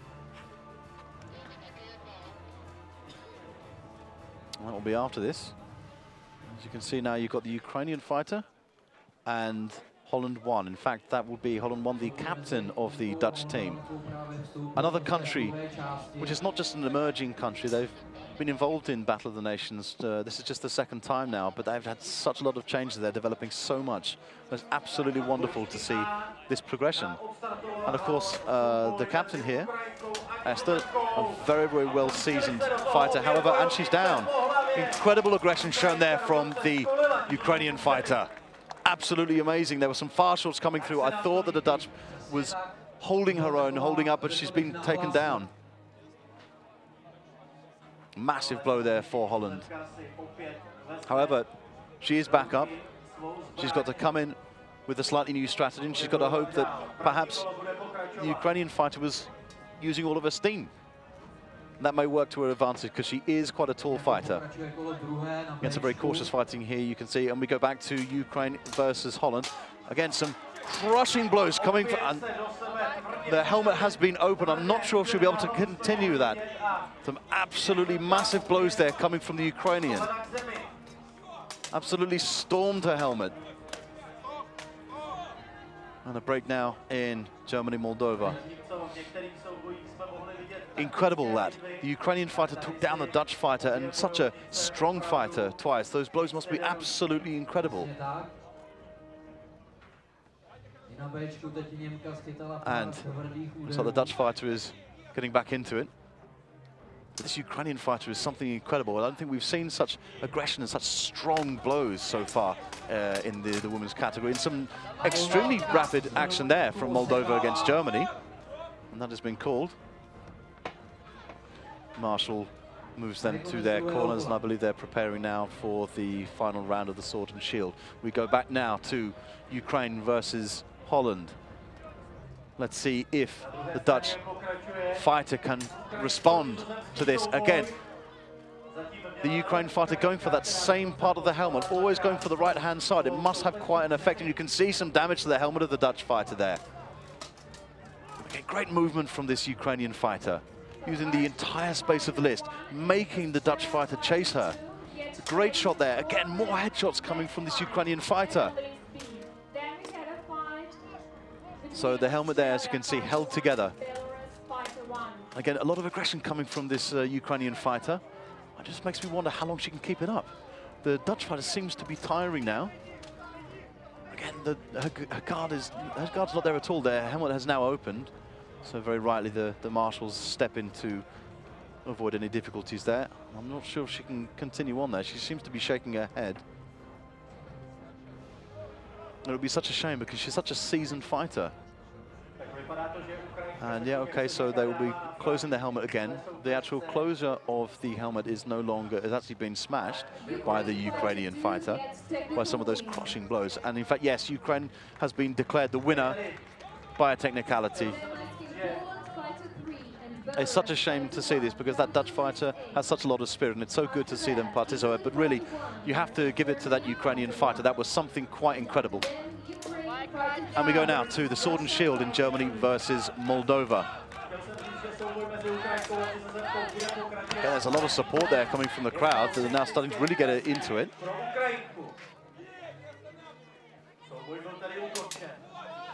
Some great movement there from the Moldovan.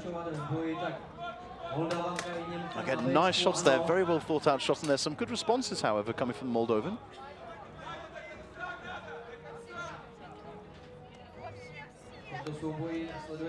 Some careful movement there. Again, the Germans just coming in with these carefully placed shots.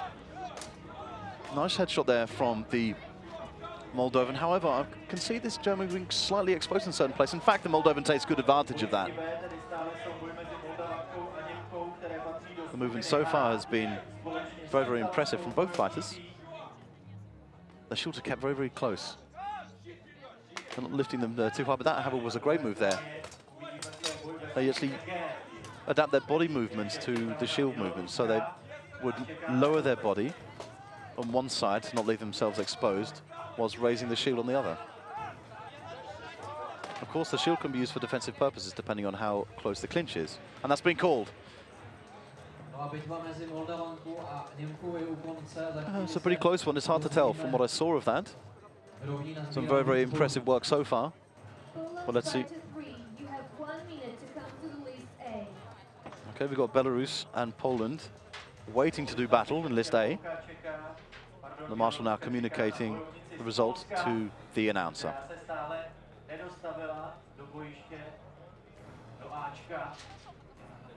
And it's, like I said, it's hard to call that. Our Germany has taken that bout. Absolutely fantastic. Again, more results for the Germans here. Argentina, fighter 1, Australia, fighter 2. Come to the list B. Next, we have so Australia once again will be in list B. Fighter 1, Belarus, fighter 1. Australia and Belarus. Italy, fighter 1, Moldova, fighter 1. Some stunning work there from the Germans. They'll be very, very happy with a victory like that. It was not exactly an easy fight. As you can see there, it's a very, very bright day. Just a few clouds in the sky, but the sun's coming down. Doesn't always work in favor of the fighters, but it makes a pleasant change from yesterday, I can tell you. So now we have the Argentinian fighters.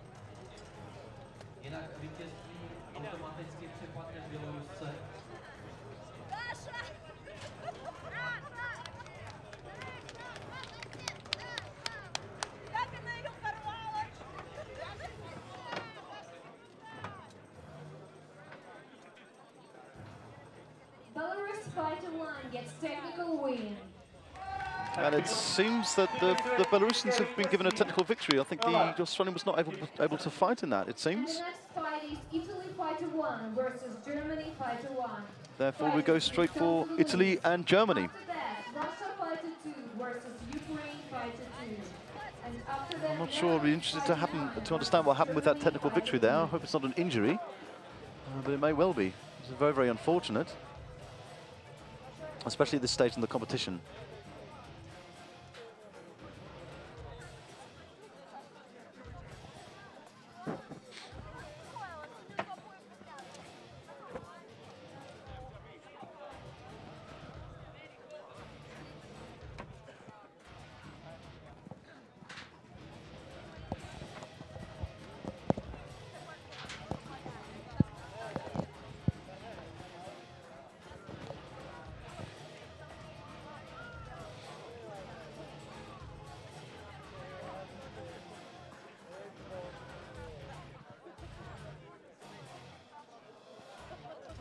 Italy fighter 1 and Germany fighter 1. We are waiting for you on list A. So, Italy and Germany about to do battle in list A. Of course, the fight was brought forward due to the victory being given by technicality to Belarus. So, of course, it hurried the other fighters to be prepared. And we go now, and we can see Argentina versus Australia. We've seen an absolutely beautiful circle of the Argentinians. Absolutely stunning. But it's technical ability which counts. We've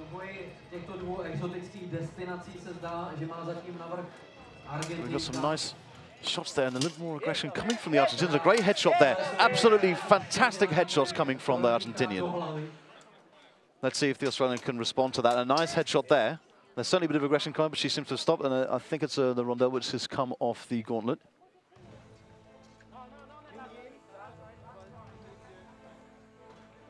Just slightly adjusting the helmet there. And they get back into it.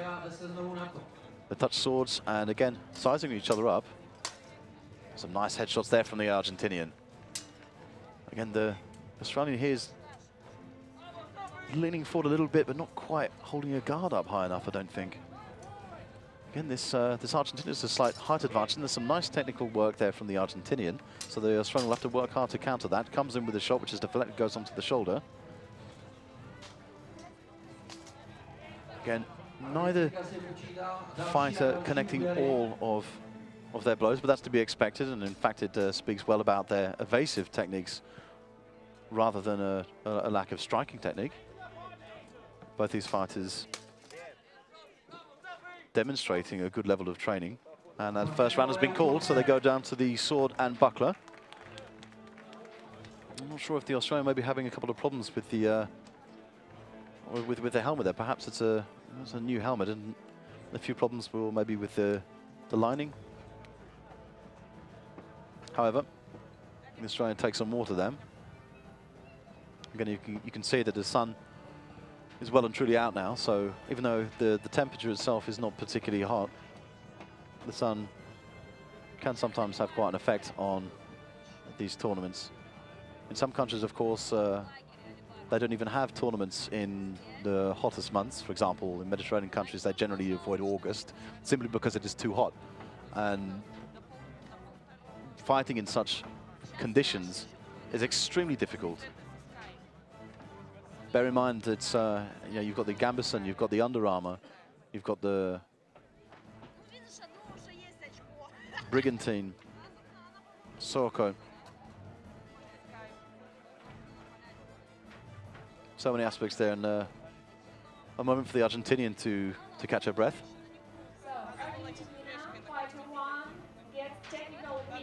And unfortunately, yeah, the Argentina has been awarded the win on a technicality. I suppose that the Australian, unfortunately, has suffered a slight injury. This is bad news for the Australian team, because it appears that Australia, fighter 1 and Belarus, fighter 1, counter the list B. okay, it seemed that the Australia has suffered 2 technicalities there. Italy, fighter 1 and Maybe the fight was just suspended for a moment, but it's very, very unfortunate for the Australian team now. However, Italy won against Germany when it should be in this round, if I'm not wrong, or Belarus. Again, a very, very difficult group there. Germany, Italy, and Belarus won against Poland 3. Not to be underestimated, and that really is a group of death there. And here we have it. So, we now have Italy versus Germany. And again, some great support there. You can see around the list, it's starting to get a little bit crowded again. Be very, very careful of that. Some nice distance work there from these fighters. Some rapid, some striking blows there from the Italian fighter, which give the German very, very little opportunity to counter-attack. Some nice movement there, although there was a good shot to the head from the German. And we can see the blue circlet of the Belarusian. Again, a nice counter shot there from the German. I don't think the Italian was quite ready for that. Some great defense with this longsword from the German. Actually goes from, she has to be very, very careful of that. If she goes, the Knight Marshal quite rightly moves along. The German correctly checks if she's okay. And the Italian is back. No damage done there. And you can see that this is a very, very aggressive. You saw the early aggression from the Italian fighter. And now you're seeing counter from the Australian. And you can hear the Australians getting well involved in this fight. So Australian Belarus in the longsword. And again, the first strike comes from the Australians. Very, very aggressive shots there from the Belarusian. The Australian now defensive. Nice shots there, some great use of height and length from the Australian. However, slightly exposed there on the left leg.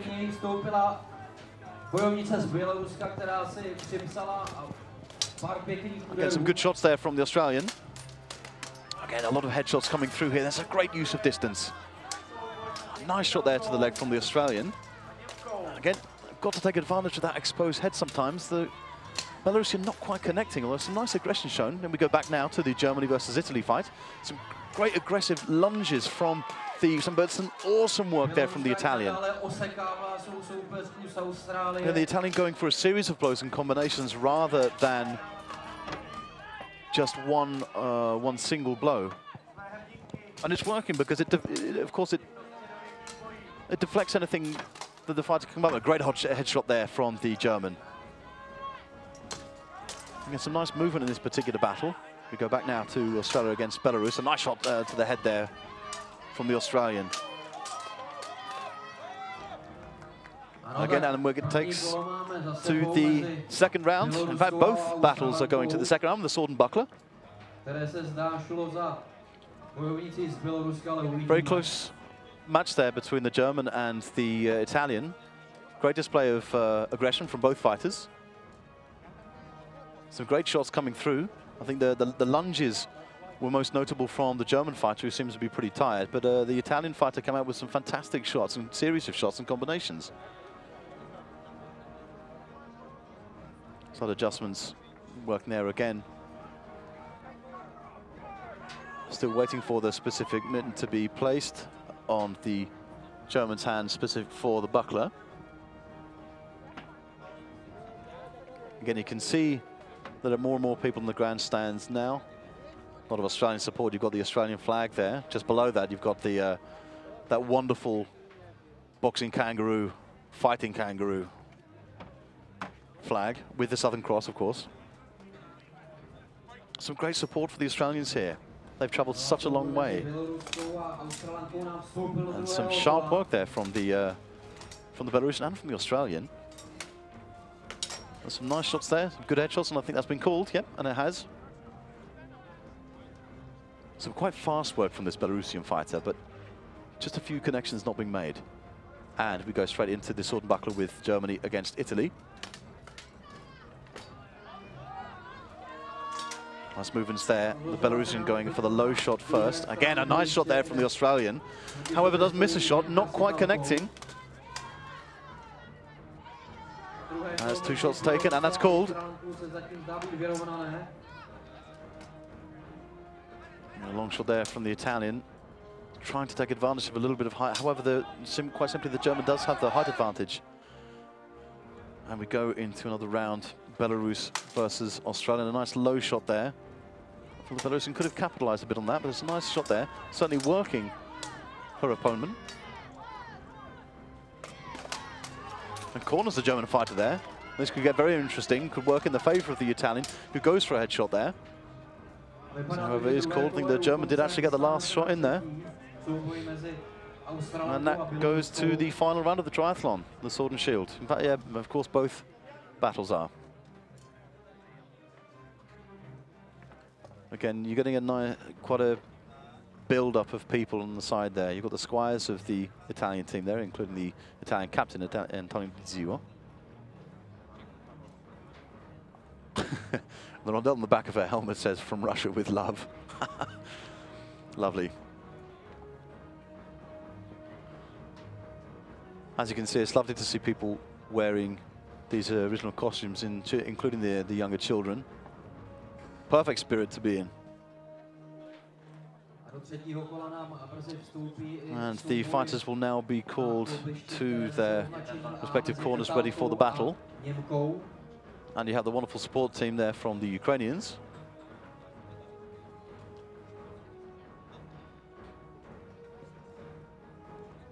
And even though some of the fighters were quite late arriving, some of them...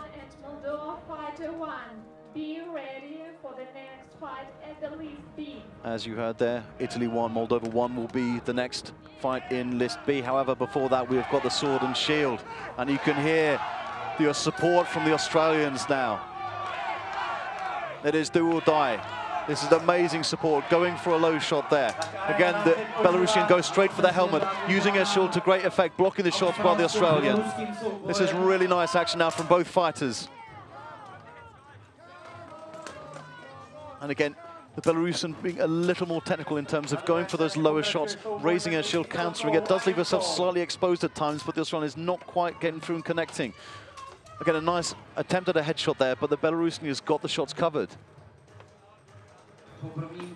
Again, Poising, threatening with that shield.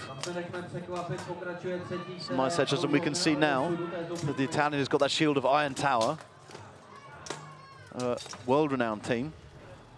Participates in different events in different countries. And the last tense moments of this incredible fight between Belarus and Australia. It's too tight, it's so hard to call. Certainly in Sword and Shield, I've seen Belarus connect more times. Again, another wonderful headshot there from the Belarusian. Can the Australian answer back to it? Goes for a headshot there, very nicely landed. Still leaves herself slightly exposed with the left leg. She's got to be careful of that. And again, a nice block there from the Australian, but you can see the tiredness kick in. A lovely headshot there from the Australian. And the fight has been called. This will be very, very close. Again, the last few moments, of course, in the Italy and Germany match. And what about that's been? A few tired moments. The German almost egging her on. And the fight there is also called. Again, a nice... Victor goes to Belarus, fighter 1. And Belarus has been declared the winner of that first match. It was an extremely good effort there from the Australian. It was very, very close to call. And we'll find out now who the winner is of Italy and Germany. So Italy and Moldova will be next in List B. And with the result 2-1, the victory goes to Germany, fighter 1. And Germany have come out victors of the bout between Italy and Germany. Again, another close battle there, 2-1. It was won by.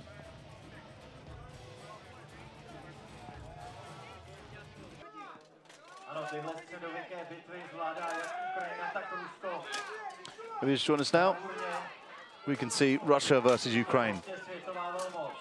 Hugely aggressive battle. Very, very experienced fighters, extremely fast. You saw the way that the Ukrainian fighter dismantled the Dutch fighter earlier. Hugely aggressive, very athletic.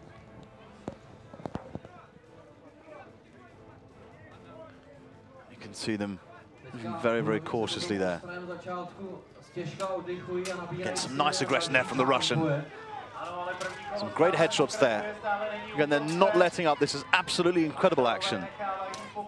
Moving forward, advancing towards the Ukrainian now. Blow to the side there, and that has been called, and we'll go to the second round.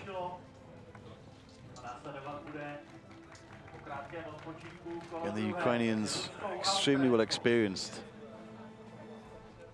And of course, no more experience, less than the Russians. So it's such an equally matched fight.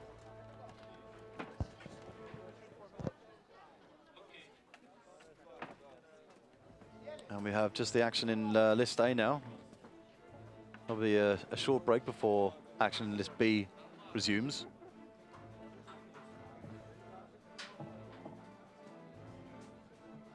Marshall's just conferring about the points allocated in that first fight. Certainly it was a very, very fast bout.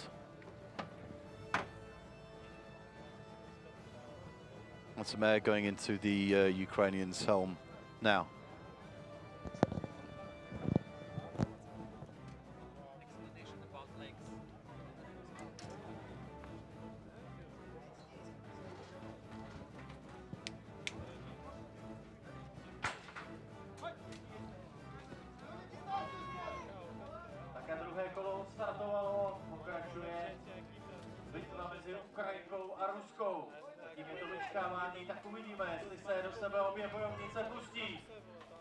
We rejoin the sword and buckler round for Ukraine versus Russia.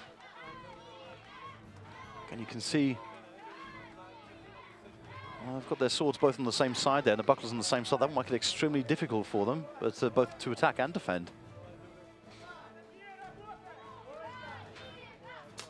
And that's the first blow there coming from the Russian. I'm not quite sure if it connected or is worthy of a point. I can see slightly more aggression coming from the Russian. The Ukrainian is moving around to her right. I think she may well need to change the strategy there. And again, a nice shot there from the Ukrainian.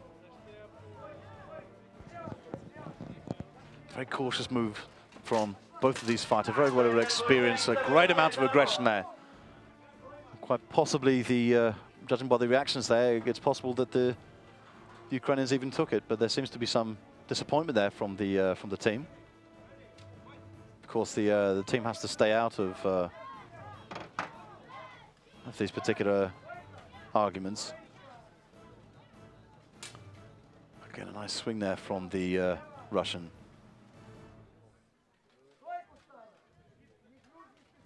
Again, a nice shot from the top there from the Russian. It was blocked, of course. Again, incredible defense. Pacing forward. Nice aggressive action there from both fighters. And now the fight has taken off. And when they start, they sure start. That's the result of all those cautious steps that they take at the beginning before they get started. But when they start, they absolutely explode.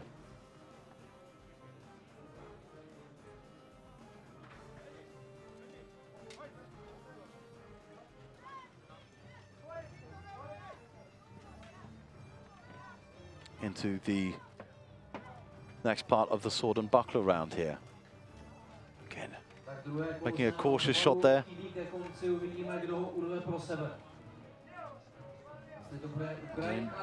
It's difficult to say where this one's going to go. It's in aggression from both fighters. Very, very difficult to call. In terms of aggression, perhaps there's more coming from the Russian, but the Ukrainian is so precise with their blows. Again, that's been called, so it will now move to the third and final round of this trial from the sword and shield. But what an incredible fight. Two incredible athletes demonstrating the highest level of duel combat. This is absolutely stunning work. Again, some advice coming from the Russian team there. Likewise from the Ukrainian camp. Slightly adjusting some of the armor there to make it as strong as possible. And then he's come loose, but it certainly wouldn't come as any surprise coming from the blows that have been dealt out by this Russian.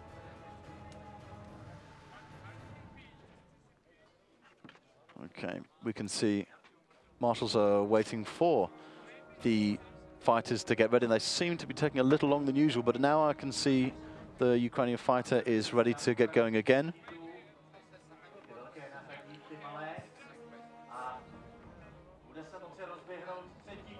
And last couple of moments before we enter the final round of this absolutely incredible bout between Ukraine and Russia. What a stunning display of athleticism. We move forward. The start is called by the Knights, by the Knight Marshals, excuse me. This is going to be very interesting. Some sharp, provocative movement there from the Russian. Slight height advantage you can see. But the movement is very, very equal. They're mirroring each other. Again, the aggressive touch comes first from the Russian. Let's see how the Ukrainian can respond to that. Again, the time, it's not the same as the sword and buckler fights, because this is time-based. The clock is ticking down. It doesn't depend on how many blows have been dealt. And then we get a little bit of aggression there, so nice shots from the Russian. Nice counter-attack from the Ukrainian. However, some very, very nice shots from the Russian there. Again, nice headshot. Some defensive flaws here from the Ukrainian. And so far, the edge has to be given to this Russian fighter. Gonna check to the sword there. Again, like I said before, very, very difficult when you're striking the same side.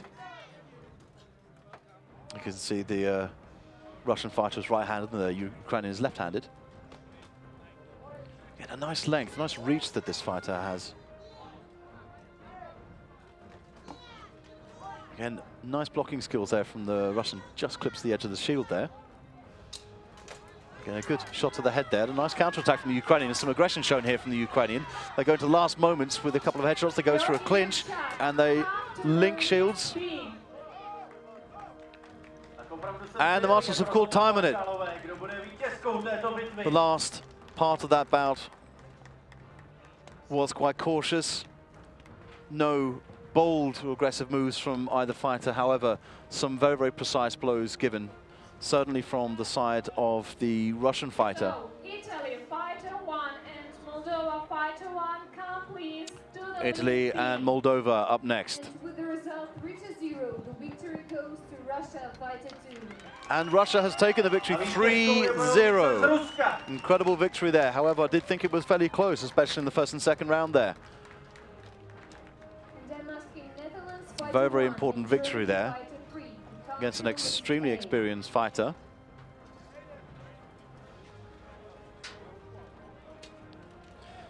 So, just a shift now from the fights. We've got Italy versus Moldova. It promises to be a very, very interesting fight, and you can see in the top list, I think, Germany is preparing. And the marshals just conferring, ascertaining which signs they need to use to communicate. Sometimes the only way that they can communicate, especially in Barhoten 21 versus 21, the only way is visually, using some certain sign language. One versus one. We'll be ready to start men's category Polearm Duel, 1 versus 1. And you hear there that the Polearm category will be starting soon. So, once again in the list, we have the Netherlands facing up against Germany. Again, the Netherlands been quite unlucky so far, but I'm so pleased to see the resilience in the captain there. And unfortunately, the technical victories away there. But it's not how you start, it's how you finish that's important. In list B, you can see the Moldovan fighter entering the list. The Italian fighter can't quite make her up, but she's already there. We saw a very, very good fight against the German earlier. It was unfortunate not to win, a very, very close battle, 2-1 by points. So I think the fight, the Germany and Netherlands fight, is going to get underway first. The Knight Marshal gets the attention of the two fighters.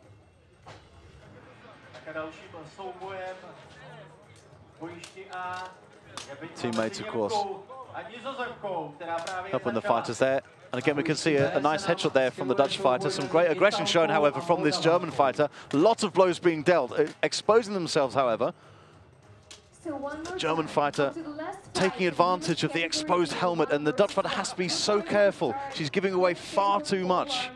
She's got to keep her guard up. The first 3 fights on the list A are She needs to keep that distance. She does have a height advantage there. She's got to use it. She's exposing herself. And the Moldovan is taking advantage of the exposed helmet of the Italian fighter. There's some very, very fast movement now.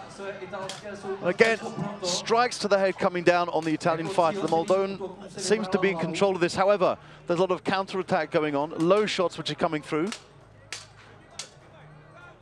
The Moldovan now continuously going for the helm of the Italian fighter, and the Italian fighter really has a lot to do. Is going to struggle to keep up with this one.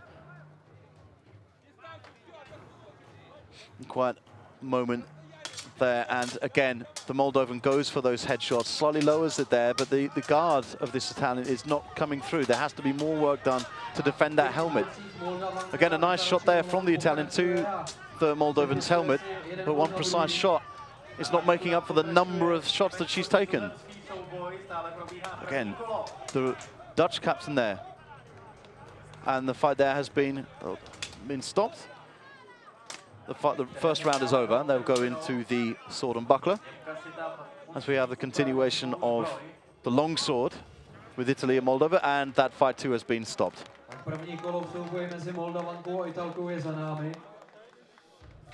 And the marshals confer about that, but for me, there can be only one winner from that particular battle.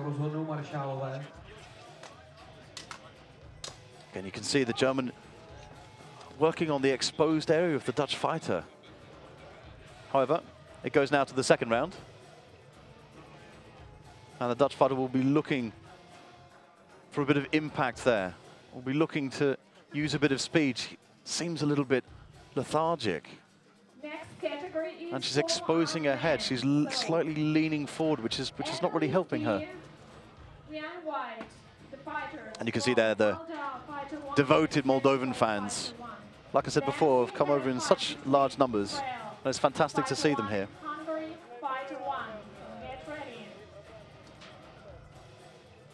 We are coming towards the end of the fights here. In the women's category, we'll be soon moving forward to the polearm category, which was introduced for the first time last year. This year, of course, we have men's and women's categories. And we see now just the final adjustments going to the sword and buckler round for the Italian team there against Moldova. Okay, let's see how the Moldovan deals with this this short sword. Okay, and again, some nice movement there from the Moldovan. Went for the same place every time. Again, a slow coming in there from the Italian, however, quite precise with the blows. And the third part of this bout will come in. Again, a great stance there from the Moldovan. Goes high, then goes low again. Varies her moves a lot more than the Italian does. However, the Italian does get a nice headshot there, does evade some blows very, very well, and that's been stopped. And it goes to the final round. Sword and shield. Again, for me, the Moldovan just showing a little more panache. Finding the exposed areas and going for them every time. You can see some tiredness on the part of the Italian fighter there. However, a very, very experienced fighter, nonetheless. I look forward to seeing what she's got to do in the sword and shield. It's from a previous fight, you can see it's a stronger area of hers. The next category, polearm men, at the list B. Be ready, the fighters from Moldova. So, we move now to the final part of the rounds, the first rounds of the women's duel category, 1 versus 1. Fighter 1, Denmark, fighter 1. Get ready. And some vital air being given to the Italian fighter there. Okay, and this German fighter will be looking to capitalize on a nice advantage which was gained in the longsword section. And you can see here again, the Moldovan with a height advantage goes for those legs, but the Italian is well protected, using the shield very, very well. I did say before that she is quite good with the sword and shield. I mean, here we can see the Dutch fighter looking to close in on the German fighter, find exposed areas, but in fact the position of her sword tells me she is slightly more exposed. Again, some caution there from the Italian fighter, from the Moldovan. And there's a nice headshot there, come from Moldovan, goes straight for the legs. Again, Dutch fighter needs to work on using that shield for greater effect, taking a lot of blows there. And this will prove quite difficult to come back for the Dutch fighter. And again, the Moldovan showing a very, very confident performance here, has to be said. Again, both fighters there getting blows to the head. Some good movement there and a nice headshot there from the German. You can see them both flagging slightly, tiring slightly, but some nice blows there coming from the Dutch. And again, the Moldovan finding an exposed area. And the fight there has been called. Or has it? Perhaps not. They're moving closely there again. The Italian fighter defending herself very well with the shield, using it to good effect. But still, the Moldovan fighter comes in with good shots, and that has called the fight. So we have the dire moments now of Germany versus Holland, before the winners will be announced, and then we'll move on to the polearm category.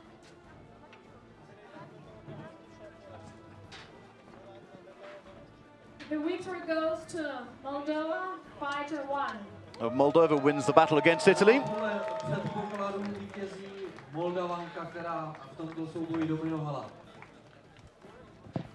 And now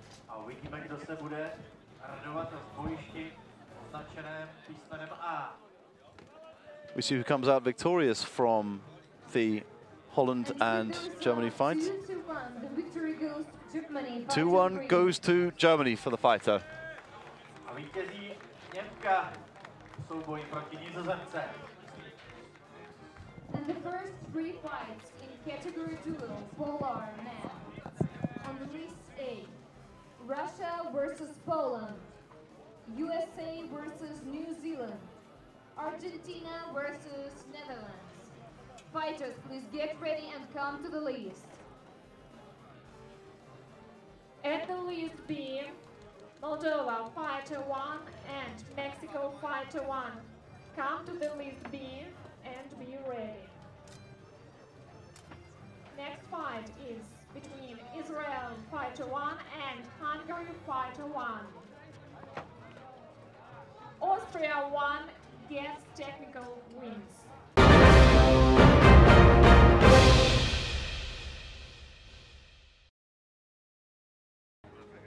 Polearm categories.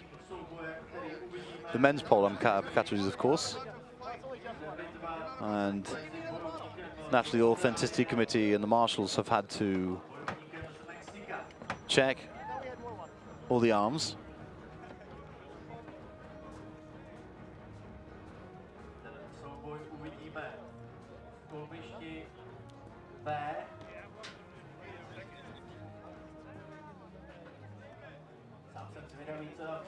So the final adjustments being made now. So we should be starting, as you can see. A lot of contenders are involved this year in the polearm competition. Regulations, of course, have to be studied by fighters as well as marshals. And it's a completely different technique. People have been using halberds and polearms for the mass battles of 5 versus 5 and the 21 versus 21, but an entirely different technique is required for 1 versus 1. Of course, weapons vary. Somebody who is an expert of a sword and shield is not necessarily an expert with a polearm, needless to say. But it goes, the same goes for using a falchion. Different techniques required. And even you can sometimes notice that different countries have different techniques with the weapons.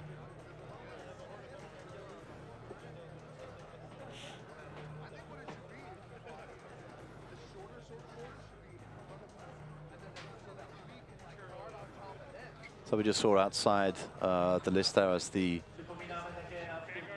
fighters wait to enter the list. Again, you can see there, it's fine there. We've got some marshals there from all different countries, from Russia, from Ukraine, Italy, Israel. Last year, of course, in fact, you can see just on the right there,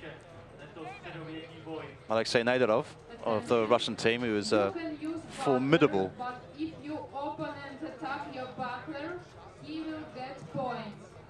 Okay, just an announcement there referring to bucklers being used for this, but if the buckler in fact gets hit, then will result in a point to the fighter hitting the buckler.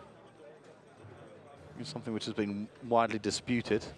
Of course, you have to appreciate the fact that when there are new categories, they have to consider new rules, and the longer people leave it, then the more difficult it is to follow those rules in the training process. Some bashfulness there from the Moldovan.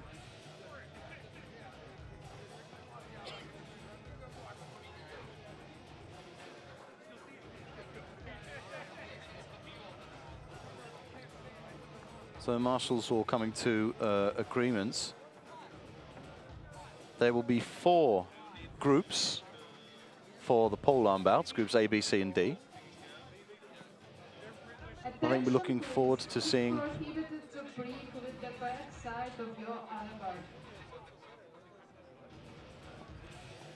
okay, just some precautions being given to the polearm fighters.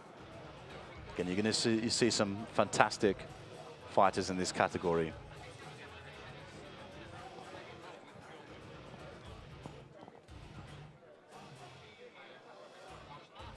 Already you can see a lot of people in the top corner there of the screen, in the corner of the list, which of course means that they're having their weapons approved and everything is being checked, armor, weapons, defensive weapons. And you'll see a nice difference. With the polearm category, you actually see a different national differences between the polearms that are used. And of course, these come from historical references of what polearms were used in medieval times in battle. Some has large, longer blades, and some of them will be more gripped to the wood. But again, these polearms, of course, are subject to weight. You can't just walk in with a 5-kilogram axe piece on top of the wood of the polearm.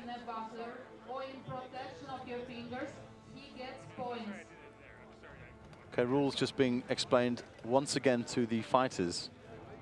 There's obviously a concern if the regulations have not been learned by the fighters. I think generally speaking it has, or certainly that there have been no illegal moves made so far. Just a quick explanation there from a marshal of what can't be done. So these logical stabbing motions cannot be made by fighters, neither with swords nor with polearms. You'll see there that the marshals are adding rope because the lists for polearms are in fact a lot shorter.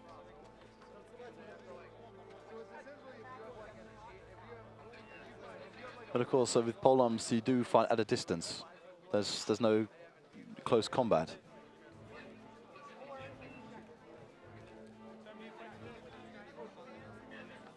And just a few moments now, we'll be starting the men's polearm category. You can see there fighters from Russia, from Argentina, from Moldova, from the Netherlands, from the USA.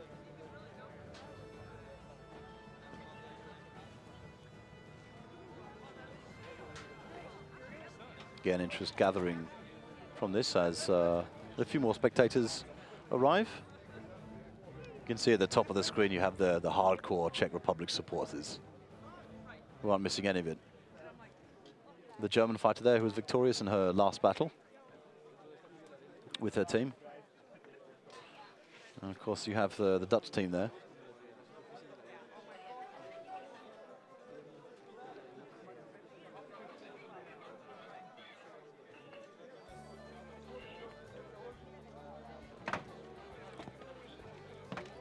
Again, it takes a strong design team to come up with this whole grandstand.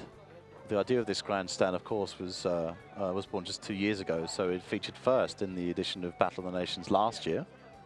A couple of modifications this year, but still it requires a lot of manpower and a lot of time to prepare. Some slight differences will be have been noticed aesthetically. In terms of the historical camp, there are no differences. They're the market stalls, which have some fantastic, authentic, not only equipment but also merchandise that people can buy. You can see there the captain of the Dutch team. Again, Dutch have been a bit unlucky in the first few fights. However, they're very, very resilient, and we expect to see a lot from them coming up in the rest of the tournament. The first fight the fighters seemed to go out because of an injury, but thankfully the injury was not serious. Therefore, she was able to fight on, which is great news. The second fight, of course, she had another problem there, lost by a technicality. But the spirit of this is, if you can go on, you go on. That's just how it happens. That's just what you do. We've got the Australians there, excuse me. Again, such a lively group. You really know when you've come across a Australian supporter.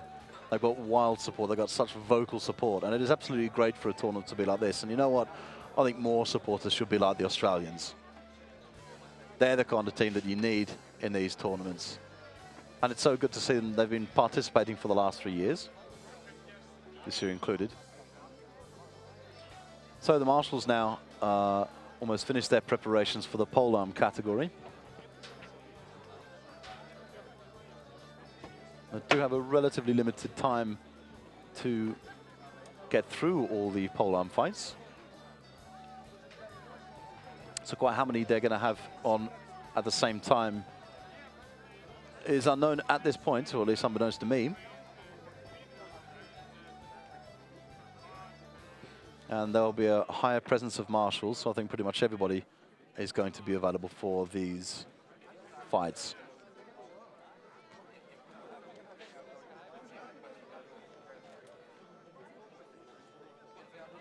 And they appear to be ready now. Already you can see a couple of fighters waiting just outside the lists.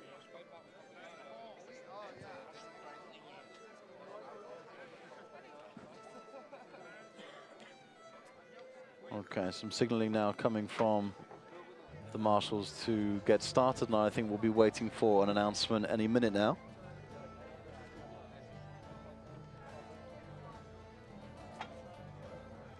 I think we can see perhaps a Spanish fighter in there somewhere.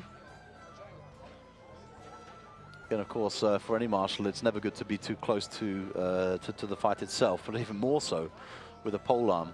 I mean, these weapons are extremely long and have a hell of a blow. I mean, these are weapons that actually take people out. They cause knockouts, as has been seen on some videos, which in fact have gone viral across the internet. And it's thanks to these polearm categories. A direct blow from a polearm can easily knock you out.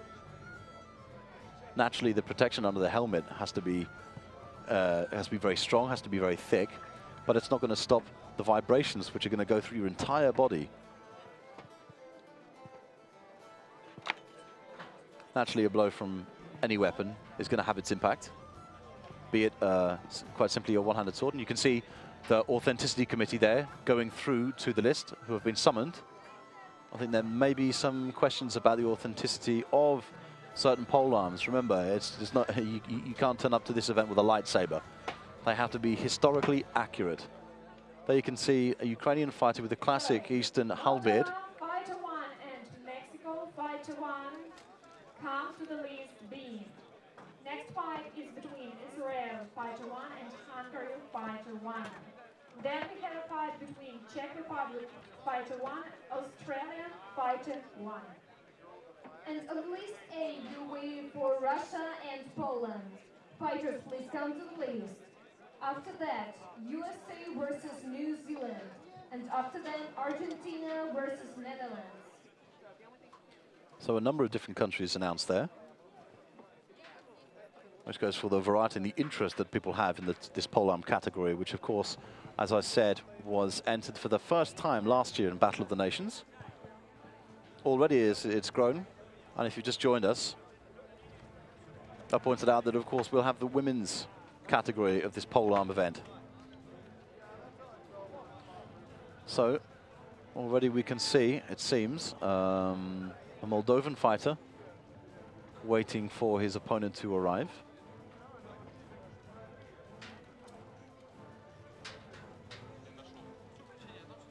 Russia and Poland, please come to list A.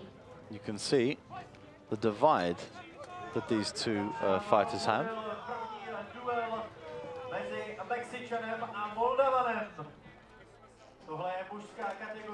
And here you can see there in list A, you've got the UK and the Russian fighter, hugely experienced fighters. And a nice blow there in the bottom fight. You can see how cumbersome the weapon is, though. Very, very difficult to maneuver.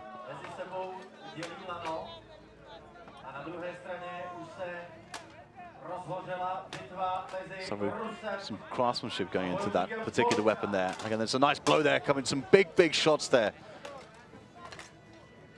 And the Mexican is going to have to work quite hard, but has responded very, very well, coming back with some massive headshots there. Again, the defensive mechanism of holding up your halberd is not necessarily 100% effective, because it can happen that halberds simply snap.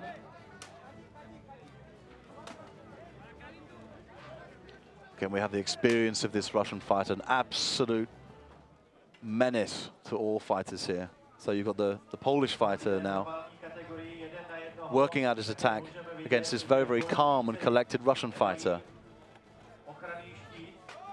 Again, a nice block there coming through, and it is a huge accent that the Polish fighter has. Some words there from his teammate.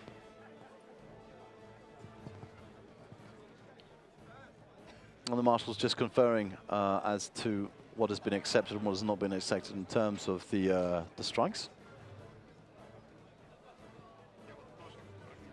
And it's the breaks that they have in the action, of course, as you saw before, the breaks are so that they can rearm, so they can take the right weapons, the right shields. However, in this particular category, it's so that the marshals can confer and be in line about the points allocated.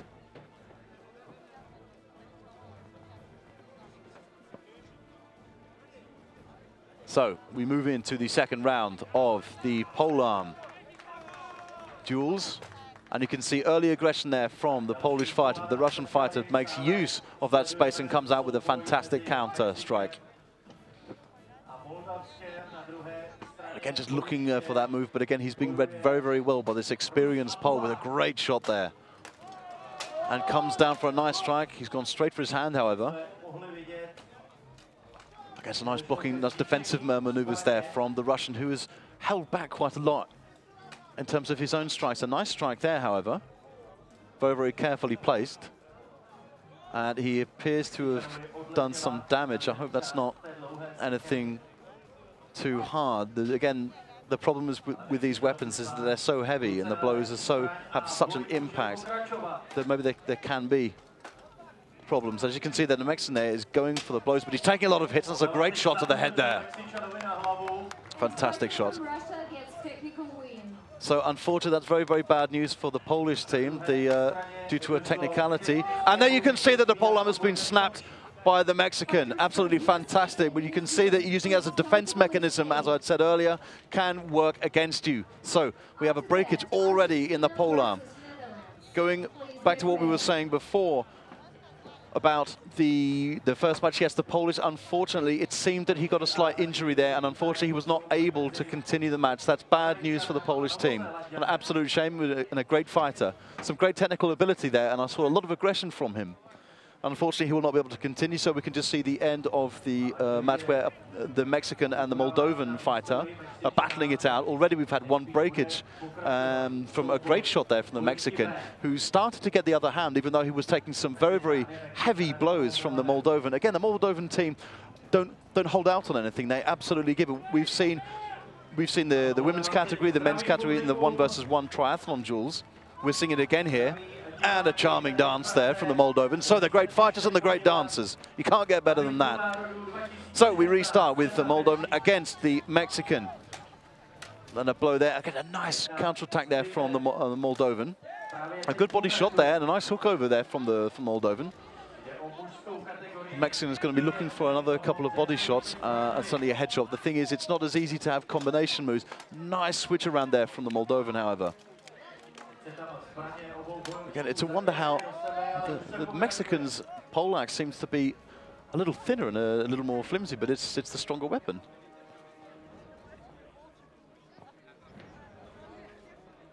Again, just a break so the marshals can confer before moving into the next round of this 1-versus-1 polearm duel.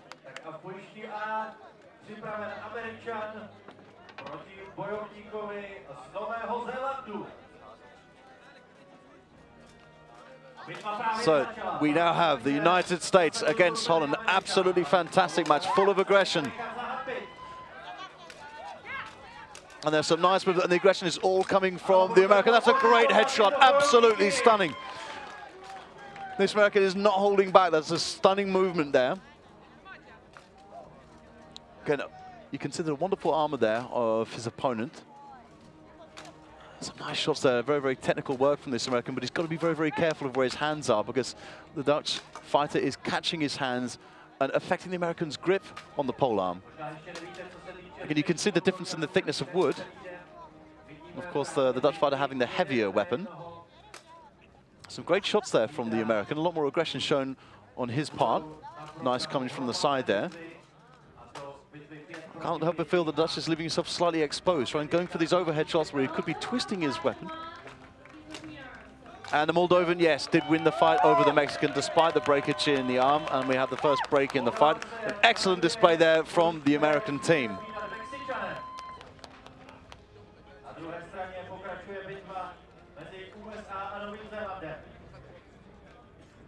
So, excuse me, yet the New Zealand fighter is against the American in list A there. I do apologize about that.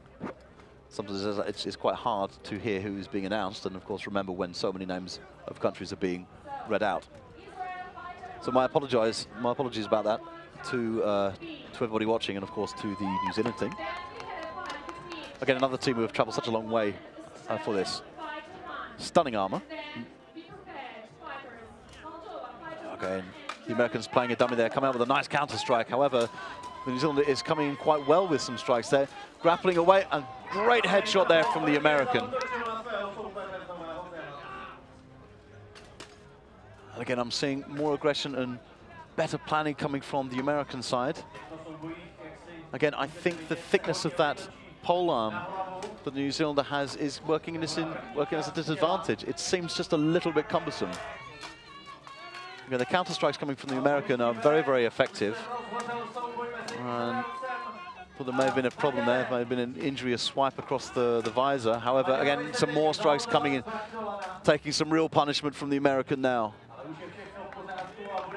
Great blocking there. Some very, very intelligent fighting coming from the Americans. Some great blows coming through there.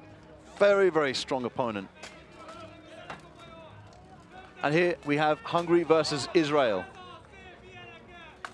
And a great shot to the head there. And a grapple coming through, which will be broken up, of course. A sportsman's touch there. They get back into it. And a nice headshot there from the Hungarian. Coming straight through, it's grappling. There's a good response there from the Israeli team. They're not taking it sitting down. And a great shot from the Israeli there. Very, very well balanced fight this. Very, very well balanced. Very, very aggressive. Again, Israel leaving himself slightly exposed there. I can see more defense coming from the Hungarian. And the USA come out the victors of the first bout. Fantastic battle there. Very, very technical. I can see this American going very far in the tournament. And this time the Dutch will be fighting against the Argentinians.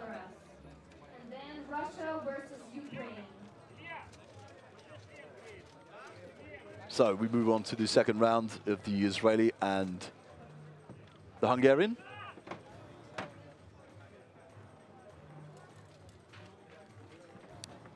And again, more dance moves. That should help.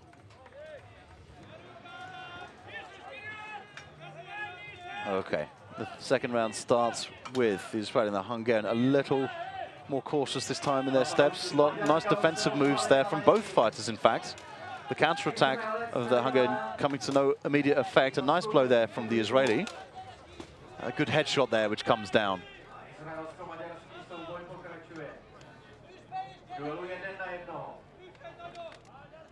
Holding back just a second there. A nice advancement. A great headshot there comes from the Israeli. And as you can see in list A, the Dutch and the Argentinian fighters are preparing to do battle as Hungary and Israel continues. So nice defensive and attacking moves there from the Israeli, and a nice shot there to the head. They do have a clinch. You could see the Hungarian's arm coming down on the Israeli's weapon there. And a great headshot there. Some nice attacking from the Hungarian, but the Israeli is not. And that's broken. An excellent fight there. And you can see just at the top of the screen that the Dutch fighter's in fact lost his weapon. I'm not sure. He's also lost a gauntlet. I'm not sure if that's because of an injury, and I hope not.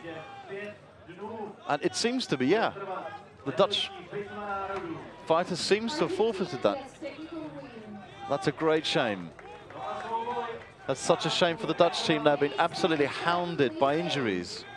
You've got to feel them. Full credit to Argentina for the fight that they put up until that point. But you can't help but feel for the Dutch team at the moment.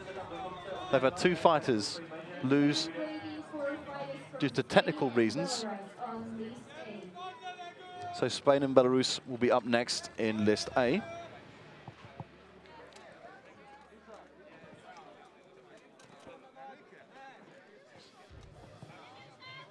Again, you can see the final round of the Israeli fight against a formidable opponent. Lots of headshots coming around. Hooks it slight around. A great block there. Very, very aggressive fighting. Oh, and the top comes off. I think that was more the strike that the Israeli gave rather than the defensive move itself. It was just a quite unfortunate blow. And because of the angle of it, it split the wood. So, he takes the replacement weapon now. They touch to salute. And they get involved right from the word go. Again, fists used there by both fighters. A nice shot there, some great aggression shown by the Israeli fighter. The Hungarian fighter has lost his weapon.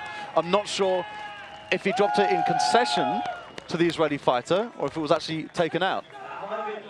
But you can see that some fatigue is setting in. You can see really struggling now to get those blows across. And of course, the Israeli fighter, he could have capitalized on that while the Israeli fighter's weapon was stuck in the rope, but he didn't. I think he's going to regret that mistake later. Some nice blows coming in from the Israeli here. I don't think there's going to be much answer for this. The Night Marshal breaks them up temporarily. Some fatigue is coming through. I wonder if he can continue. He wants to continue. Although he was asked by the Night Marshal whether he wanted to stop the fight or not, but he's going on anyway. Some great blows from both of the fighters there. Again, another weapon is broken by the Israeli. My goodness, that is 2. And some vital breathing time is gifted to the fighter here. Here we have Spain versus Belarus. Spain, of course, in the national colors of the amber and red. And that fantastic armor there. And you can see Belarus wearing their traditional blue. And again, a massive blow there, which was dealt out, snapping the end of that polearm. Incredible. We've seen so many breakages so far. That's the 4th one. Absolutely incredible. The first one, of course, coming from that Polish fighter. We've seen the Israeli break his polearm twice. Now the Belarusian in the same situation. A nice blow there from the Belarusian. Very, very aggressive. Coming down. And again, those shot blocks there. It's a huge risk to the polearm itself because it's the long part which doesn't have the same stability. Again, coming with some great blocks there. The defense of this Spaniard is incredible. Very, very wise, but he's not got the aggression. He's not coming out with the attacking blows in the same way that the Belarusian is. It's like moving there and it's going to have to start working, and then we go for a break in the fight. Again, the aggression from the Belarusian was a lot more than what we saw from the Spaniard. However, the defense tactics, I mean, he may be planning on wearing down his opponent. But either way, we go into the second round of Spain versus Belarus. And Israel has won their first bout, despite those 2 polearms being broken.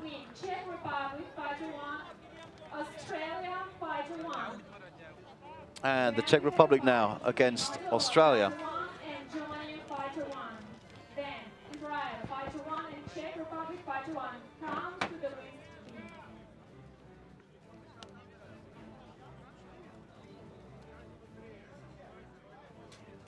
The Marshal now calling the Spaniard to take his position in the fight. And they touch polearms as a sign of knightly respect. A nice shot there to the Spaniard's head from the Belarusian. As I said before, the aggression coming from the Belarusian side. Again, the Spaniard just seems a little bit tentative. It's like he's trying to plan his move. There was a nice show of aggression there, and he's going for the length. And he's switching his hands. A good technical move, but it's cost him some time. And the Spaniard finds himself in all kinds of trouble. And the Belarusian goes for a trip. A nice shot to the head there by the Belarusian. And the Spaniard will need to work hard to come back from that. Has actually snapped his polearm in the strongest part of it, held between his arms. Incredible. Of course, it was followed up by a wonderful shot to the head there of the Belarusian. The Spaniard showing some frustration, throwing what was left of his halberd to the ground. Czech Republic, fighter 1, Australia, fighter 1. Come to Greece B. So, as you can hear there, Czech Republic and Australia will be about to set foot into the list. And once again, the Marshal commands the Spanish fighter to come to the list. A lot of time has been taken. We saw that earlier from the Argentinians, and of course the marshals have to hurry them up. Again, this defense mechanism that the Spaniard is using, I'm not sure how effective it is. Again, loses a hand there on it. I'm starting to wonder if the Belarusian halberd is in fact going to snap at any point. You can see it's very, very weak at the top there, and you can see the home crowd there very, very pleased to the arrival of the Czech fighter, but you can see that the Belarusian fighter, well, his halberd is quite simply, it's about to break. And with the result 2-0, the victory goes to Belarus. And the Belarusian there announced the winner, which comes as no surprise. The Spaniard played a very, very good defensive game there at the beginning, but it just didn't turn out to be so effective in the end of it, and the aggression all came from the Belarusian. After them, USA versus UK. So, first, in List B, we have Australia versus the Czech Republic. And in the Polearm division, we see in List A, the Ukrainian with his halberd is already in the list waiting for battle. And this will be another colossal fight. Ukraine versus Russia.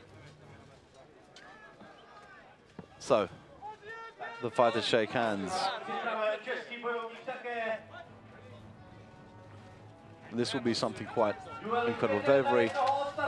The Russian fighter knows that this time he can't hold back so much. He has to be the aggressive fighter. The Ukrainian fighter is so quick with his strikes. Again, teasing the Russian to come forward a bit with these swiping movements of the halberd.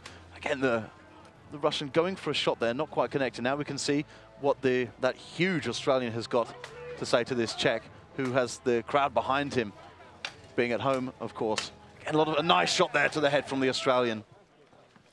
And another one, some great shots here, some good defensive move coming from the Australian as well. I think this could go his way. But it's early days yet. Again, nice shots from both fighters there, and they both switch arms. Defensive moves are coming out from both fighters. Again, another good headshot. There's a good low shot there coming from the Czech fighter, and a body shot from the Czech fighter, but the speed has to be given to the Australian. And another stonking headshot. This is moving in one direction and one direction only. The Czech fighter is going to have to respond to this, otherwise he's going to find himself in no end of trouble. Slightly slow from the part of the Czech fighter there. However, there were some good defensive moves and there were some nice switch moves there. The Australian with some great headshots coming through as we see the second round. Just in the background, you can see the adjustment of the Australian fighter's helmet, where we wait for the next round of Ukraine versus Russia. Again, very, very technical fighters, absolute experts, pros at this. And I think the Ukrainian fighter has been reprimanded for some illegal moves. Of course, that will not result in a yellow card unless it's repeated over again. Again, a nice shot there coming from the Russian, testing the waters, as it were. There was no immediate response from the Ukrainian there. Again, holding back slightly. A lot of arm movement, but you can see how the Russian takes advantage of the space behind him. Not lunging forward, just waiting for the Ukrainian to slip too far forward and perhaps make a mistake. Again, some nice blows there we can hear being dealt out. And a nice shot there from the Australian. However, the Czech is defending well. And a nice shot there to the head from the Czech. A nice body shot there from the Australian. Moves forward, quite tentative at this point, not wanting to expose themselves too much. Again, the Czech finds a break there, finds a little hole, and this Australian actually let himself slightly exposed, comes back with a nice shot, and again another headshot from the Australian. It looks to be going his way at this point, but I wouldn't like to speak too early. Again, being a little more cautious now. A nice body shot there from the Czech, and there have been a few body shots in this round from the Czech. And a break is called on that for the last round. Again, a little bit more balanced in this specific round. And with the result 2-0, the victory goes to Russia. And the Australia has taken about 2-0. Outstanding work there, very, very confident work there. Cautious but confident. You can see there, let's say you've got Russia, Ukraine, USA, you've got all fighter one. So the next one will be USA versus the UK. And then, as you heard, Poland against Argentina. So, Australia fighter 1 gets a victory. And the victory is given to the Australian fighter. Stunning demonstration there from him, very, very confident. Next fight is between Moldova fighter 1, Germany fighter 1. And Moldova and Germany next up Israel fighter in the 1 list. versus Czech Republic fighter 1. And then we have a fight between Mexico fighter 1 and Austria fighter 1.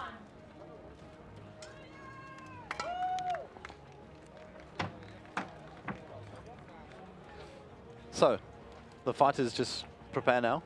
The German fighter takes his place in list B. Again, halberders should be a fairly tall stature. Makes a lot more sense, especially for her techniques. You don't want to give a halberd to some of the shorter members of your team. You need to play to, just because he's shorter than another fighter doesn't mean that you should balance them out with the length of their weapons. Makes no sense at all. So you take the taller fighters or the larger fighters. So we've got some men of absolute stature in this competition. Fighter from United Kingdom, we are waiting for you on list A. Still waiting for the UK fighter. 1 minute, otherwise the victory will be automatically given to the USA fighter. And he has just showed up. There we go. The UK fighter is ready to go into the list, in list A, with the fighter from USA. USA fighter getting words from his captain there, as the UK fighter has a little bit of trouble negotiating the rope there. But that's fine. And it seems everybody's having a little trouble negotiating the rope. An embrace there between the two fighters, as we now go straight into UK versus USA. A lot of support there coming from the USA fighters. Quite tentative to start there. And you can see that the American is waiting for an opening. Nice counter-attack there. Slight problem connecting. And again, very cautious at the beginning there. Some nice work there from both fighters. Good connection. They might have to switch, in fact. Again, aggression shown from both fighters. No connections yet. The shots blocked by their weapons. And in fact, again, we can see that the USA fighter is taking advantage of the spaces behind him. We now go into the Germany and Moldova bout.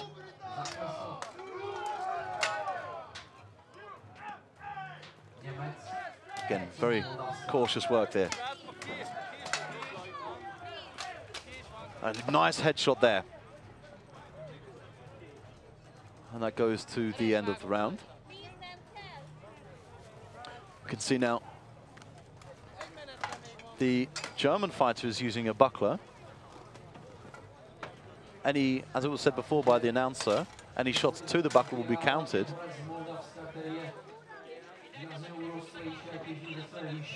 And again, Moldovan taking advantage of what's the space behind him.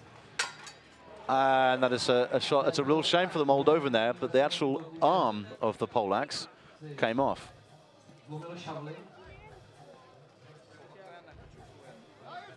Fortunately, pole arms aren't as expensive as swords, so there are less tears being shed when they break. But a broken sword is a broken heart. And you can see some great aggression there from the UK and USA teams. And you can see the galvanized polearm of the UK fighter. A great shot there from the USA fighter. They could get involved in a clinch there. Nice headshot there from the USA fighter. And another good aggression has been shown by the USA fighter here. And I have to say the American fighter is the more precise of the two at this point in the fight. Again, not quite sure what was happening there, but the USA fighter seemed to think the fight was stopped. So the UK fighter capitalized on it. Again, some nice movement here from the UK fighter, but they are stuck in a clinch now. A great shot there from the UK fighter and the American going for the body shots. Again, now the USA fighter is further forward, and is the UK fighter taking advantage of the space, but he's still connecting with some shots. And as time called, so hopefully we can now see more of what's happening with the Germany and Moldova fight. There we can see Moldova, Germany, Israel, and Czech Republic in the group together.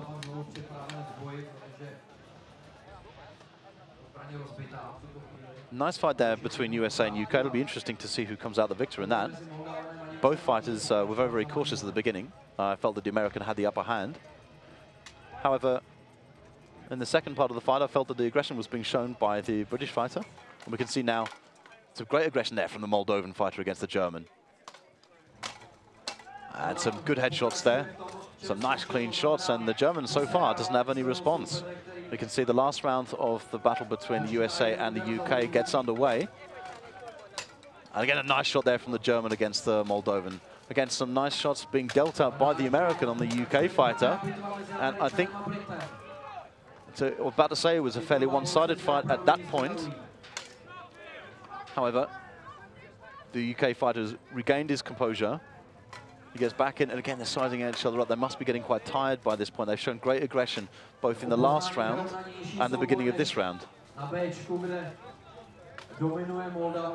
a nice follow-up blow there from the UK fighter.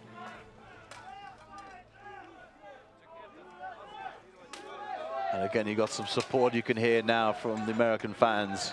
And there are plenty of them here in Prague. Again, there's a grip, and he tries to take down the fighter.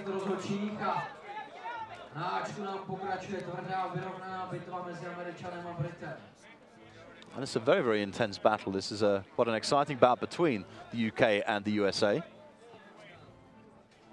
Fighters brought back. And Moldova is declared the victor in the fight against the German. And we have the end of the round, and the marshal calls time on an incredible fight there between the USA and the UK. So, as you said, Israel, Czech Republic, next in list B. Mexico, fighter 1 versus Austria, fighter 1. And Mexico versus Austria. Fight between Hungary, fighter 1, and Australia, fighter 1. Get ready. Na verdikt rozhodčích teď čekáme, jak dopadl souboj mezi Američanem a Britem.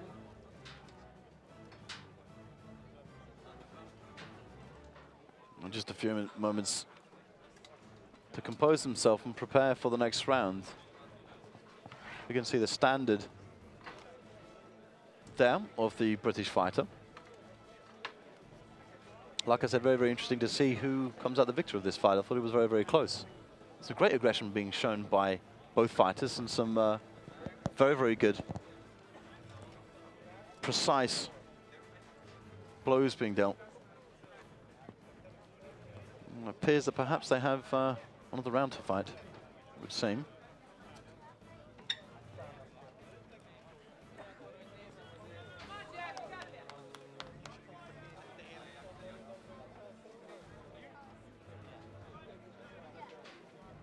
And there's some conferring need to readjust the rope, of course, when they got into a clinch and the UK fighter tried to take down or take forward the American fighter. Of course, the rope came loose, but under that sort of weight and pressure, anything is going to suffer. The first couple of blows coming from the UK fighter. However, the American has a nice charge technique, which is a perfect counter-attack. Of course, the drawback you have is that once you've dealt a blow and it misses, then it's very, very slow and cumbersome to bring back the polearm. And we can just see that Israel versus Czech Republic is getting underway. Some nice blows being dealt there by both the American and the UK fighter. Great body shots there. Nice headshot there, connecting from the UK fighter. Again, a lot of American support here. Some swift moves here from the Israeli team. Again, the Czech Republic will be looking to make up some ground after the loss to the Australian. A nice little shot there from the Israeli. Certainly seems the more aggressive fighter. Some nice responses there, however, from the Czech fighter, and a nice body shot there. Again, showing some good aggression. A nice shot to the side, again, slightly exposed, and that was an interesting technique. And again, you can see how tired the American is. Of course, it's an extremely exerting category, this. The movements you have to give require all of your body. There can be no subtle movements. Sometimes with a sword, even just a slight movement can deal out a good blow. However, this, moving the entire weight of the weapon, can be extremely tiresome. And with such a close fight between this USA fighter and the UK fighter. And the United States has taken that first victory, and that is a crucial victory there. A very, very close battle indeed. I have to say that I could see it from the beginning, that there was such precision in the blows that he was dealing out, that you could see that it was going to go in the USA's way. However, a hell of a fight was put up by the UK team. And you can see the next round of the Israel and Czech Republic fight is underway. Nice headshot there from both fighters. Moving nicely towards the side there, trying to get around the side of his opponent this as well. And it's a great headshot. Moving slightly cautiously, and again a nice lean in there. Great technique coming from the Israeli defense. Using the space to his advantage there.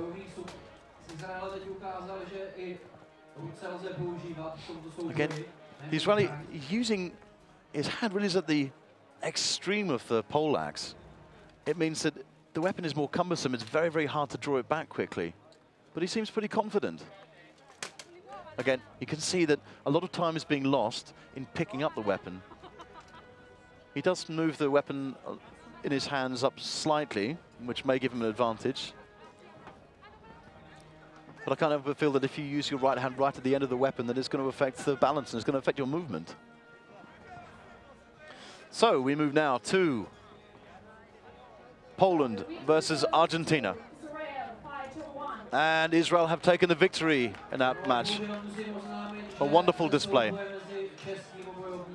That is the Israeli captain there, Michael Mogulis, who is something of a personage in this sport. Again, somebody who really develops the sport in his own country and, of course, in other places as well. Very, very well connected. Some nice aggression there coming from the Pole. And you can see the Argentinian is going to need to plan this very, very carefully, because the Pole does have a very aggressive approach to it. So nice body shots there. However, the Pole may risk getting stuck in the rope there. So he's going to have to lift his guard a little bit. Again, now it's the Argentine who comes out with a nice body shot there. However, he was slightly hampered by the rope at one point. Again, nice defensive work from the Argentine, but the aggression once again coming from the Pole. Slightly changing his... And there was just a technical victory handed to Moldova for a fight. I didn't quite hear which one it was, to be honest. Again, careful shots here, and the first round there has been called. And I think the aggression there from the Pole was enough to do it. Although the marshals do confer about what they've seen. My money in this case would be for the Pole, however, of course, it's not over yet. And you can see the stature of that Argentine. Incredibly tall.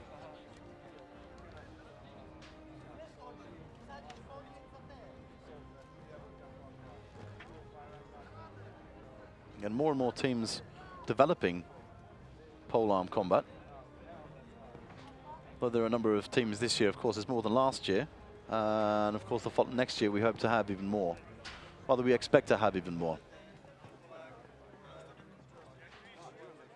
So the marshals now waiting for the Argentine to get back into it.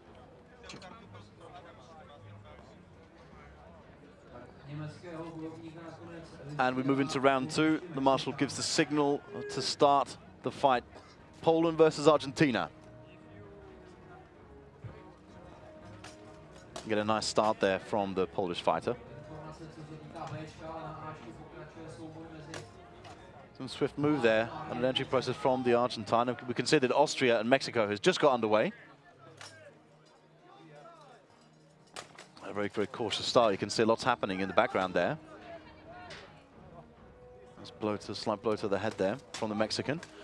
Again, the Polearm seems to be stuck, so it's going to work very hard against the Mexican there, but somehow gets out of that and deals a blow to the head of the Austrian. Okay, and then we once again another breakage in the Polearm. Nice shot there from the pole. Nice, very aggressive shot.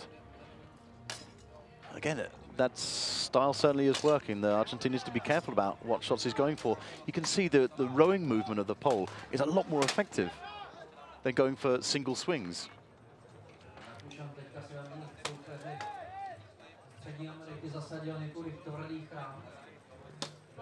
And so we get back to Mexico versus Austria.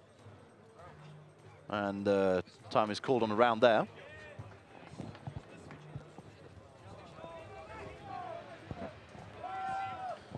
So, the marshals confer. It may go to another round.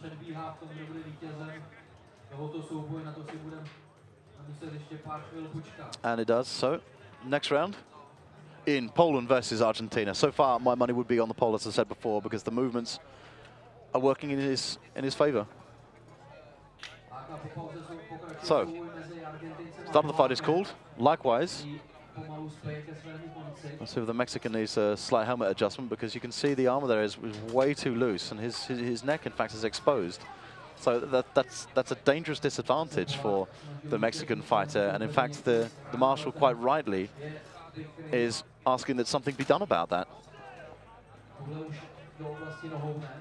indicating this to teammates and people who may be able to find extra neck support.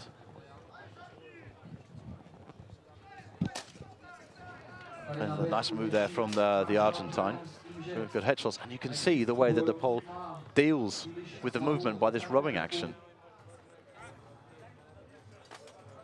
Nice shot to the leg there, and to the head there from the pole now.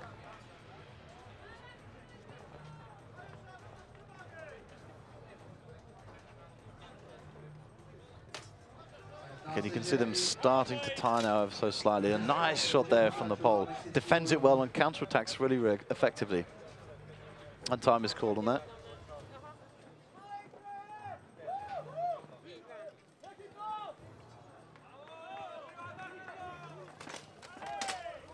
We can hear now that there's quite a lot of action going on between the Mexican and the Austrian. With the result 2-1, the victory goes to Poland. And there we have it, the pole defeats the Argentine 2-1. A close battle there.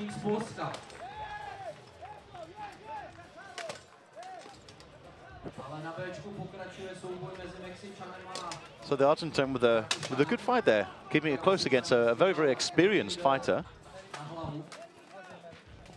Austria and Germany, please come to list A. After them, USA versus Belarus. And after them, Russia versus Netherlands. And you can hear now the fighters being called for the next bounce.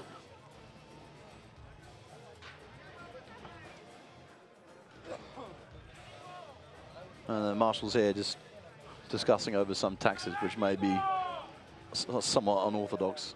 Of course, they do need to be in constant conversation about the action that they see, of what is acceptable and what is not acceptable in terms of these movements. They have to decide whether something is not, or is quite dangerous or damaging.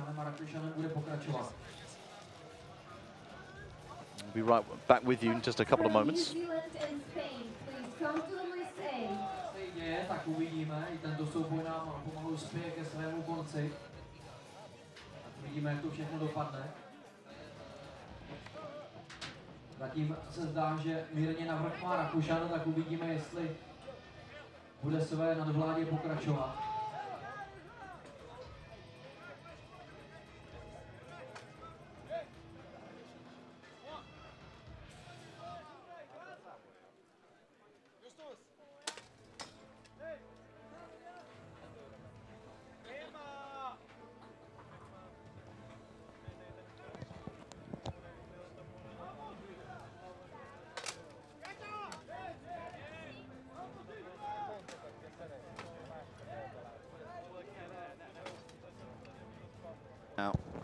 with Mexico versus Austria.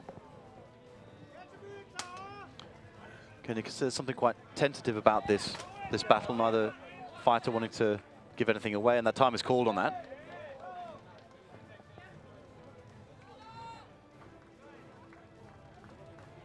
Great fighters, these Mexicans. They've come such a long way since they started. Such wonderful spirit that they've got.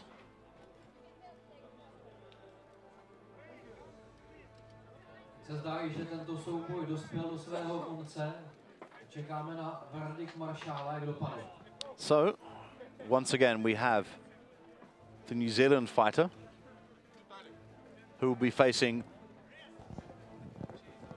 the Spanish fighter.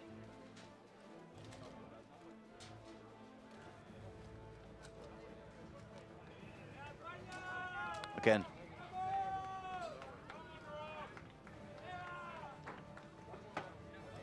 Both these fighters will be looking to pick up some points after their first battles, in which they held back a bit.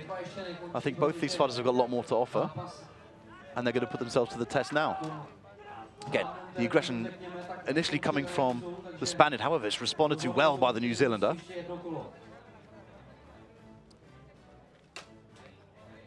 Again, nice defensive. The New Zealander's not wanting to give anything away here. Slightly lower guard, lowers himself down there, and of course the Spaniard capitalizes on it. And another polearm has been broken. It must be getting frustrating now for the Spaniard.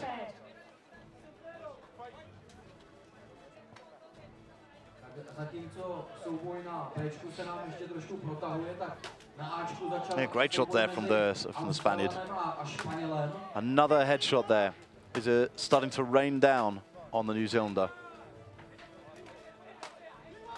Great headshots there. We're looking for a response here from the New Zealander. He's got to go for that left-hand side. A nice headshot, however, from the New Zealander.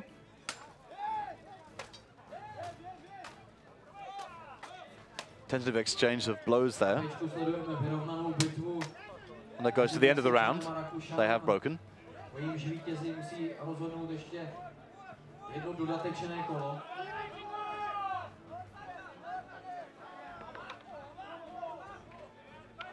So again, fairly even in this this first round between Spain and New Zealand. And we get to the continuation of Mexico versus Austria. Again, some aggressive shots there, some great headshots there from the Austrian. The Mexican now having to respond, and it has been drawn to a close. And Spain had been called into the next round of his battle.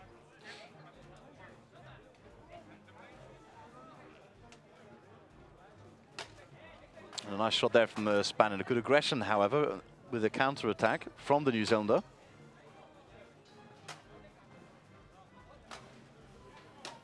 Some headshots coming through. Can't quite get the impact that he wants. And a nice headshot there, again, not as clean as it could be from the Spaniard. But a certain aggression there. Nice use of twisting his polearm there from New Zealander. And again, I think he's going to start looking for that lower area where the Spaniard is exposed. But the Spaniard, of course, with a height advantage. Some nice defensive shots there from the New Zealander, but not much in the way of a counter-attack just yet. And he starts to go for the lower parts. Hopefully he'll start using that to his advantage. A little very, very smooth escape route there from the Spaniard. Good headshot there, coming down on the head of the New Zealander. And it comes to a close. It's difficult to call this one. I think certainly in terms of connected blows, I would have to give it to the Spaniard. Victory goes to Mexico fighter 1. And the Mexicans have fought for very, very important victory there against the Austrian team. And with the result 2-0, the victory goes to Spain. And of course, yes, 2-0. Spain are the victors in their fight. And the next fight on the list A, Austria versus Germany. Fighters, please come to the list. So unfortunately, you can see the frustration. The Austrian, he can't go anywhere. So we've got 2 fights in a row. It's extremely difficult physically on him, and you could see that there he was quite frustrated. Fighter 1, come to the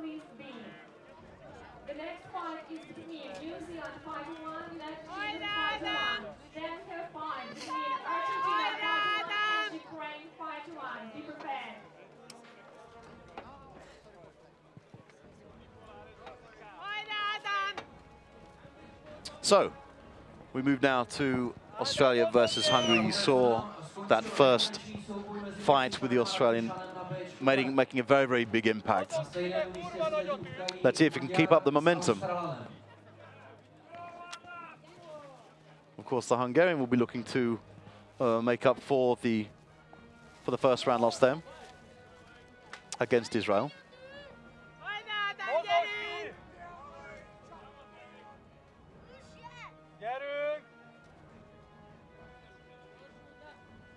Tak borci zatím vyčkávají na první ránu, uvidíme, kdo ji zasadí.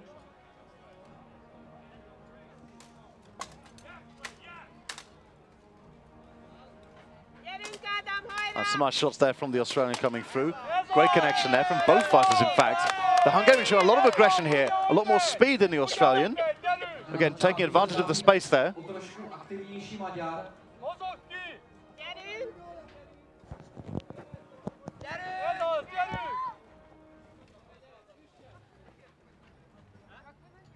Again, very, very cautious. And the provocation didn't work from the Australian. The Hungarian comes in with a blow. And that goes down for the end of that round. Again, certainly the Hungarian fighter, the more aggressive in this. I'm quite surprised we didn't see a bit more aggression from the Australian fighter. However, that's only the first round.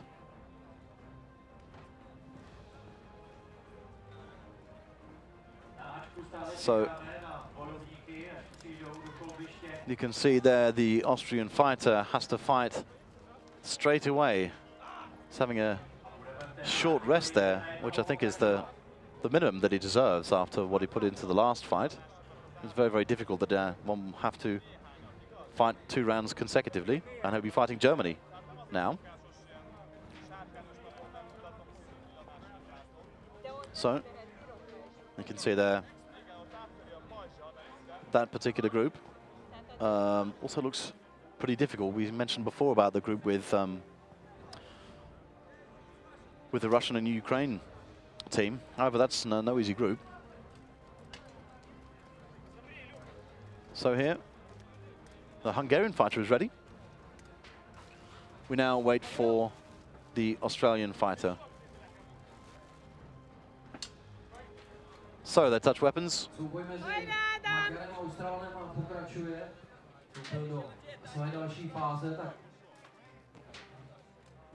And slight provocative moves there from the Australians. So the Australian. And showing a bit more aggression this time, maybe sort of come out of his shell a bit. A nice headshot there, 2 nice headshots, some great movement from the Australian. However, the Hungarian is coming back. He's answering a nice headshot there from the Australian. Great aggression being shown by both fighters in this one. Smooth move there, and again, the Hungarian putting an arm on the Australian's polearm. Caught up in a clinch and a nice headshot there from the Australian. Good aggression being shown there. Again, an impressive display from this Australian. However, everything he's coming out with has been countered by this Hungarian. This has turned out to be an excellent bout. Some great support that you can see from the Australians there in the background. And the marshal calls that to time, whereas we get started straight away with Austria versus Germany.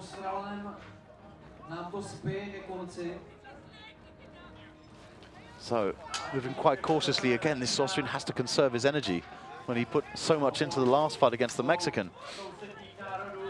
And to be straight in the list again, that's not going to be easy on him.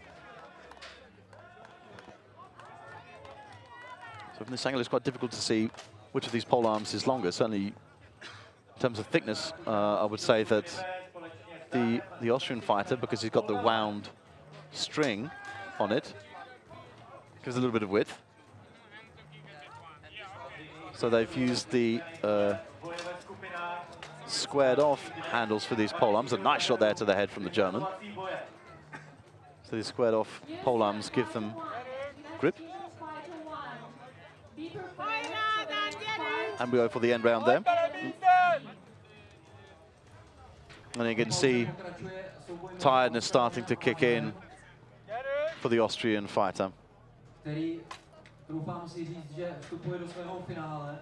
we move into Another round with the Australian against the Hungarian.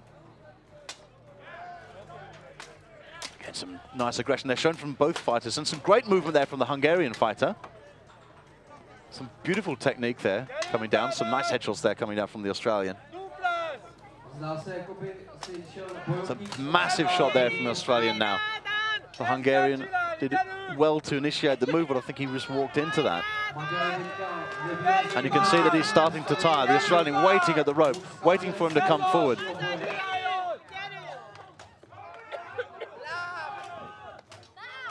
So you can see that the Austrian and German are fighting there in the background. And that round is broken. So we go straight to the Austrian and the German.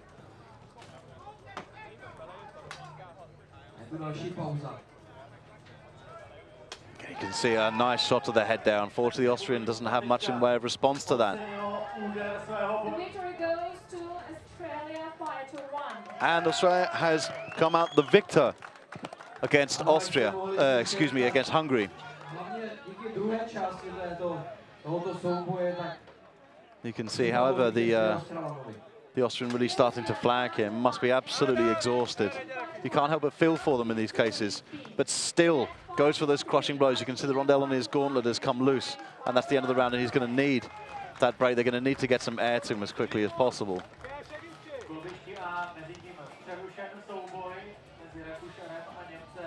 And you can see the Australian walking by there, a monster of a man.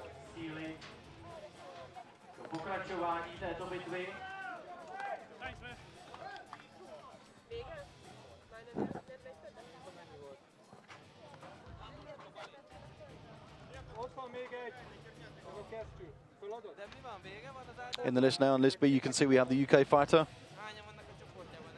who was not victorious against his American opponent in the first bout.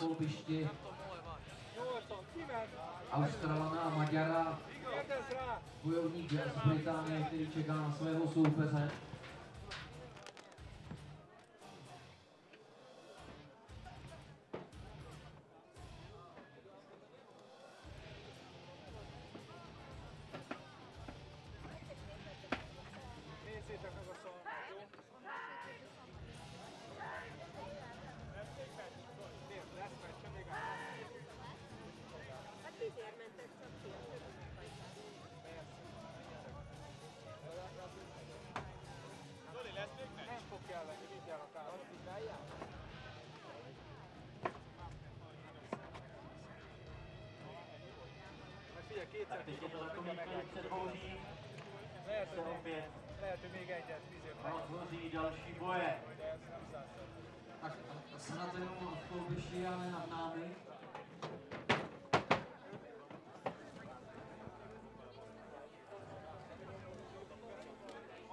United Kingdom 5-1 gets technical win. So the next fight is between Argentina 5-1 and Ukraine 5-1. Come to the list B. A boj mezi Němcem a Rakušanem pokračuje. Další středověká bitva je tady. A jak jste mohli slyšet mezi tím, tak technickým vítězem toho souboje na Bčku je Brit, kterému se nedostavil soupeř. The next fight is between Hungary 5-1 and Czech Republic 5-1. Then prepare Poland 5-1 and Netherlands 5-1. Němcovi se tam zničila jedna ze zbraní, ale už má náhradní. Co nevidět, se pustí do svého soupeře.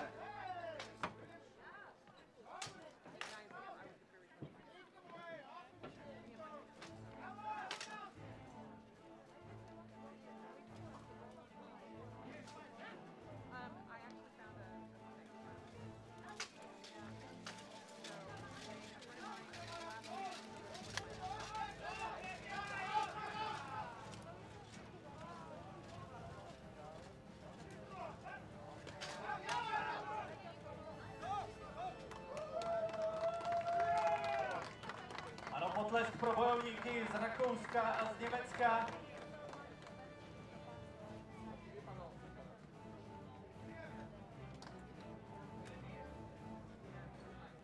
So the fighters, Argentina 5-1 and Ukraine 5-1. fighter 1, come to the list B. And with the result 2-1, the victory goes to Germany. Tak a další vítězství v bitvě národů slaví Německo. Fighters from USA and Belarus, please come to the list A. After that, Russia versus Netherlands. And after that, Mexico versus Germany. Na Bčku se nám pomalu schyluje souboj mezi bojovníkem z Ukrajiny a Argentiny. Na kolbišti A uvidíme souboj mezi Spojenými státy a Běloruskem, který právě začal. Takže dvě bitvy najednou si teď můžeme vychutnávat. Argentincovi na Bčku tam odpadla část výstroje, ale boj se pokračuje, stejně tak na Ačku. Ano, přesně tak, to jeho Američanovi evidentně nevadí.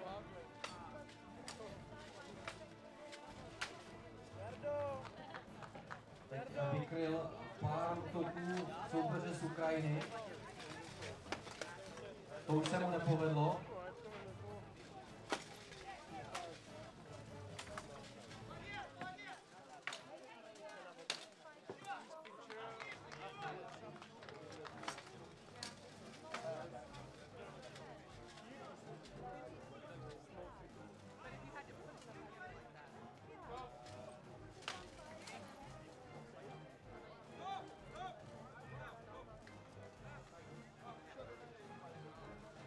Že tomuto středověkému boji se věnuje opravdu spousta národů.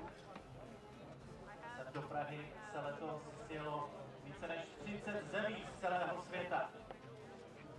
Momentálně můžeme vidět v kolbišti A Američana a Bělorusa.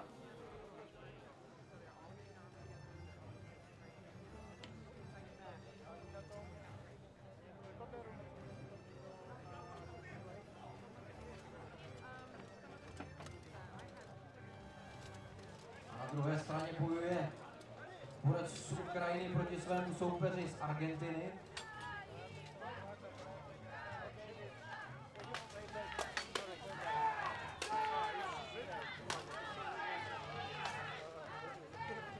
A konečně jsme viděli také tvrdé údery mezi Američanem a Bělorusem, to je ono. Američan teď poslán k zemi, ale už je na nohou. Blows which are going straight through the Argentinian. Nice defensive blow there, and again you can see that despite the aggression of the Ukrainian, the Argentinian has been a lot wiser about his defense mechanisms than in the first bout he had. Incautious moves there from the Ukrainian fighter.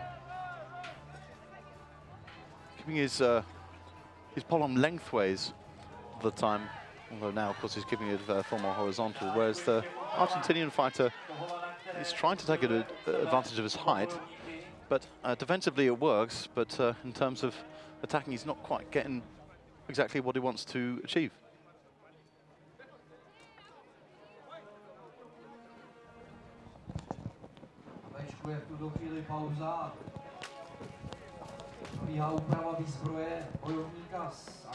In the meantime, of course, you can see this heavy bout between the USA and Belarus. Got some nice moves there. And there we have it. The victory has been given to the Ukrainian fighter over the Argentinian. You can see that the air has been given to the Czech fighter. It's just so important. Especially you can see it at this time of the afternoon, so it starts to heat up a little bit. Starts getting to people. And there we have it. The Dutch fighter never presented himself on the list, so the technical victory goes to the Russian, and that's really a great pity to see that so many technical victories, or technical defeats rather, are given to the Dutch team. So their campaign so far has not been so successful. It's such a pity to see. However, it is only the first day. Back to the action here, you can see a fairly even bout between this Hungarian and this Czech. Again, holding back a bit, you can see that the Hungarian is starting to tire somewhat, even though he does have the advantage of more air and more visibility in his helmet. You see there's a nice shot to the head there by the Czech, who does in fact have the height advantage, so he's got the longer reach. And both moving back slightly, and there the marshal calls the end of the round.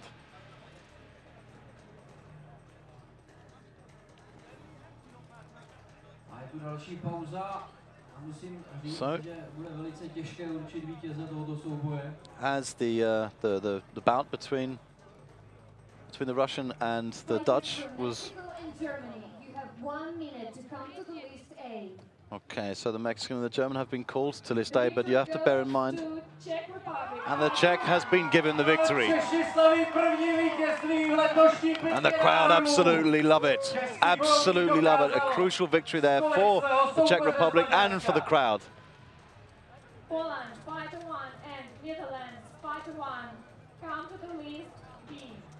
So, as I was saying before, New Zealand 5-1 and Belarus 5-1.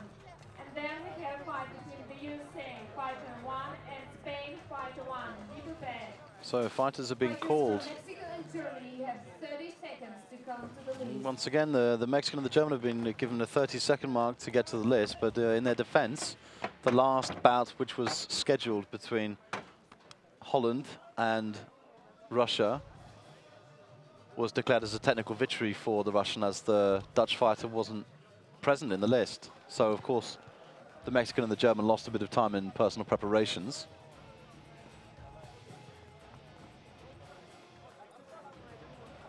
And you often have to question where we can see the German fighter, but my concern is, where's the Russian fighter? Excuse me, the Mexican fighter. The Polish fighter is ready in list B already. And here we have the Mexican fighter now.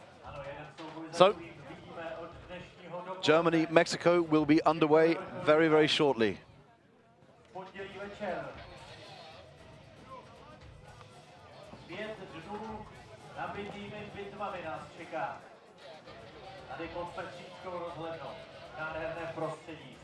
Just waiting a few moments there for the fighters to prepare. This Polish fighter has demonstrated some great skill so far. So, again, a technical win has been given to the Pole, as the Dutch fighter once again was not able to compete. Again, a great pity, but I can only suppose that he's got some injury, which means he can't compete anymore. It's such a great shame.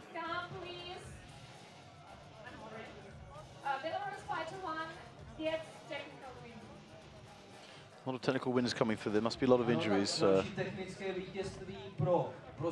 being caused in this polearm category. So I hope they're not serious.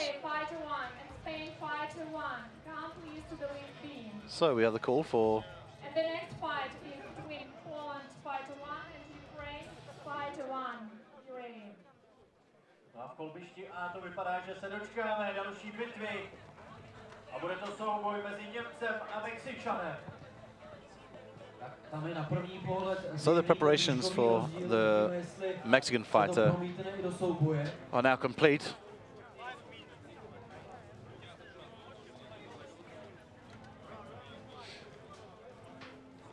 You can see in the background there the Belarusian fighter preparing for his bout. Right now, it's all about Germany versus Mexico. Okay, and the first move comes from the Mexican. Another headshot there, but the German is putting up a good defense. Headshot comes down to the German. The Mexican actually switches his style, which might complicate things for the fighter. So we're just looking for that burst of aggression from the American fighter now. Excuse me, the German fighter. Again, the Mexican fighter keeping him at a distance.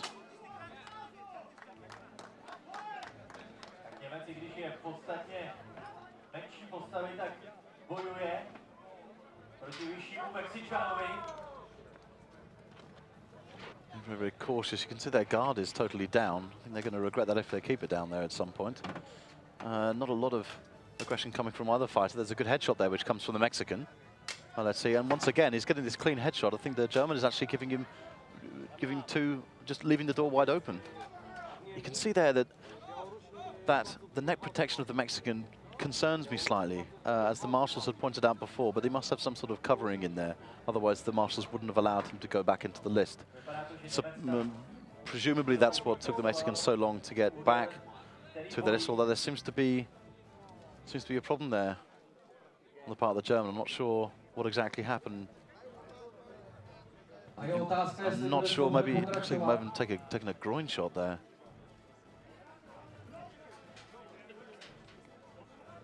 So some words of encouragement there from his teammate, asking if he is okay to carry on, and yes, he is. And if he has taken a blow below the belt, I mean, to be fair, that's a demonstration of incredible spirit. So, and the round is actually called there. The marshals will have to confer to discuss the progress of this fight.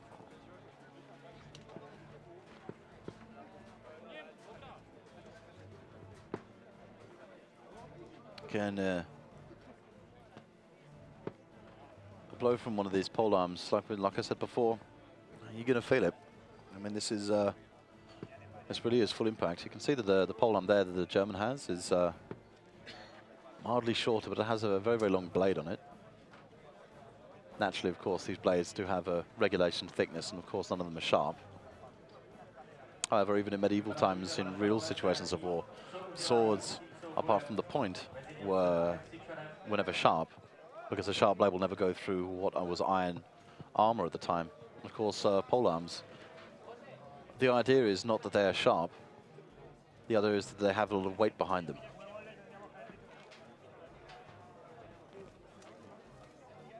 And the two fighters just waiting. You can see that the Spaniard and the American are ready for battle there. Just exchanging a few words beforehand.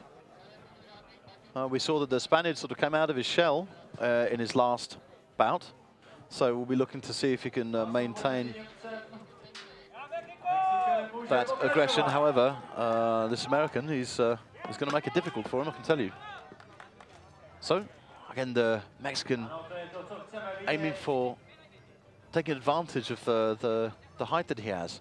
Again, the Spaniard here does have a height advantage. Both fighters holding up their polearms, looking for any weak areas. So far, no blows have been struck.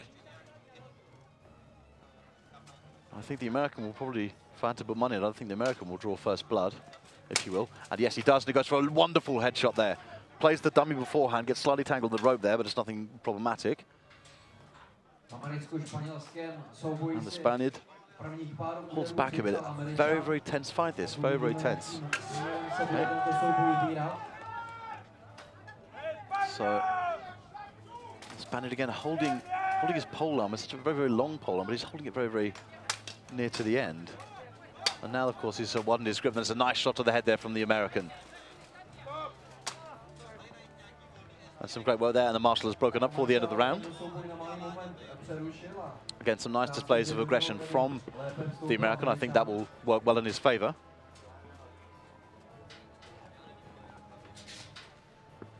And again, the Mexican's just checking that neck protection there, trying to make sure that it's held up. I think they've probably been told by the marshals to make sure. And Mexico are the winners over Germany. Another important victory. The Mexicans are having an amazing day at this polearm competition. Fantastic. So, Russia, Argentina, as we hear. And we move on to the second round of Spain versus the USA.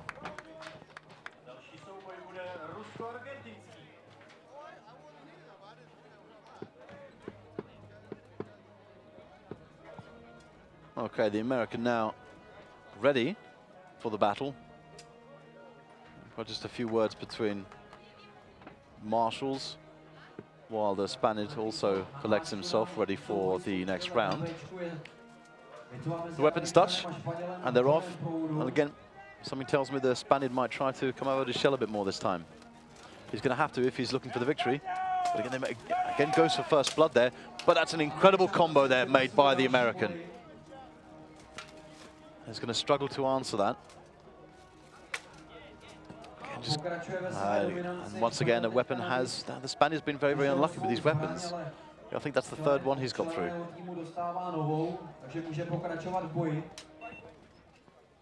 So he has a replacement halberd. Again, keeping his distance to make sure the American doesn't connect with those shots. We can see that the American's weapons has taken a number of strikes in the middle there, but they're still holding strong. With a few strikes of his own, he's got a nice position on that weapon, not holding it right at the end, so he's got a faster control, and you can see what the benefit is of that hold he has on the weapon, because he's had such quick combos, such fast combos. And again, the Spaniard there with the polearm behind the head, which is of course prohibited.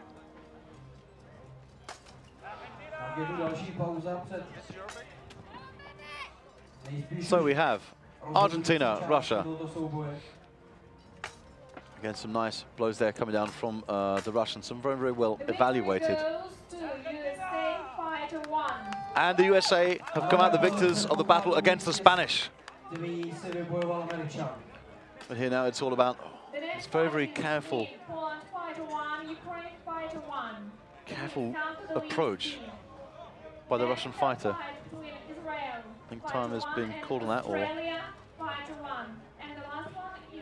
Okay, the Marshal's actually pointed something out to the Argentinian there, not sure what he said.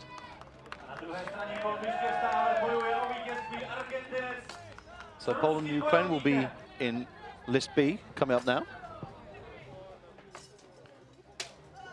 Kind of long lean there from the Russian fighter. He's great on the counter-attack. He's sort of lets his opponents attack him first, so he's ready for the counter-attack. It's very, very intelligent fighting. The swings he comes out with are, in fact, relatively slow. But they're quite precise. It's seldom, I mean, we just saw him miss one then, but he's not missing many shots.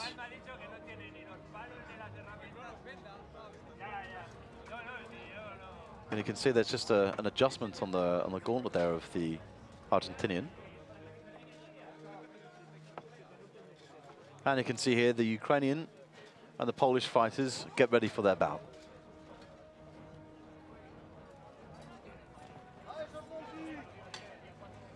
So we saw some amazing technique there, some evasive technique from the Polish fighter there, which I think is going to work in his favor. And the Ukrainian, however, does have the aggression, is going to try and get in there quite close to him. So it'll be interesting to see where this one goes. I couldn't call it. As you can see, that there's a little more movement at the beginning from the Ukrainian, just a little though. Being quite tentative, but he's moving in quite rapidly. I think the only approach to adopt with this pole is to go in rapidly. And again, he's taking advantage of the space. The pole going for long shots, but defending well. Again, nice shot to the head there from both fighters, in fact. As they continue to, well, the pole holds down his weapon quite low, but they're at a distance at the moment, so it's not going to make too much of a difference. But you do get the impression that the pole is going to move his weapon round the widest. Again, a clinch of the weapons there. It's very, very, very tense, but you can't really see which way either fighter is going with that. Are they going for a grapple and try to floor the other opponent? And that brings us to the end of the round there.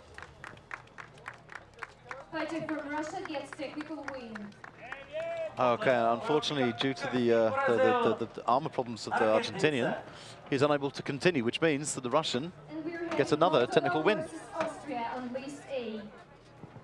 Moldova and Austria, please come to the list A. So, the Argentinian not having the best day, but still showing some great strength. Souboj mezi Ukrajincem a Polákem pokračuje.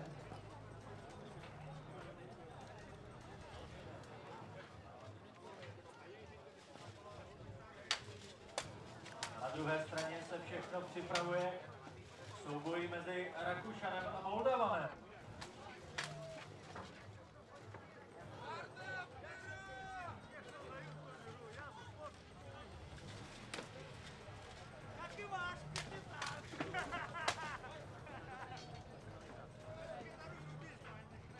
in any case, does have that slight height advantage against the Austrian, who was unfortunate to have 2 bouts consecutive earlier. And some nice blows there from the Austrian.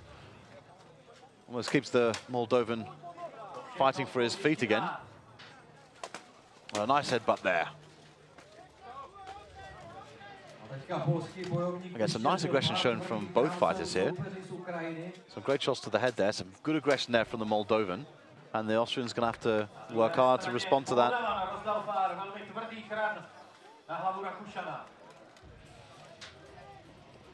The victory goes to Ukraine fighter 1. As you can hear there, the bout between the Pole and the Ukrainian. The victory has gone to the Ukrainian. Israel fighter 1 fights against Australia. And there's a fairly dead moment, and the Moldovan gets the rhythm going again. I see there's some fatigue in the Austrian. I think he's having a few problems here. I think that those 2 fights consecutively have done him no good.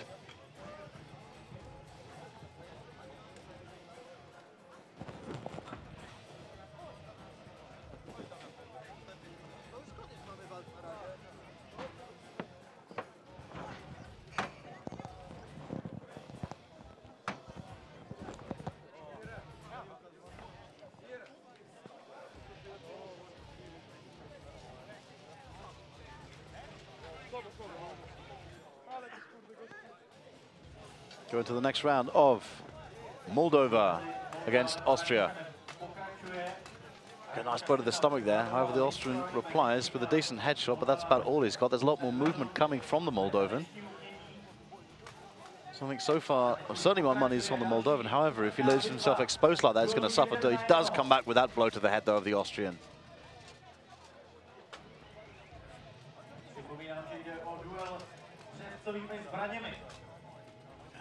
Nice attempt to get the blow down there from the Moldovan. I think you can see that the Austrian is quite exposed now. And yes, you can see that he really is tiring now as they apply some gaffer tape to secure the rondel on the gauntlet of the Austrian.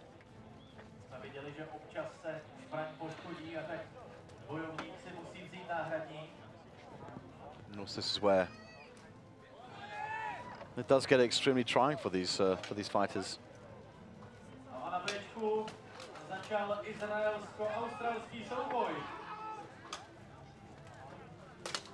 Another headshot there from the Moldovan.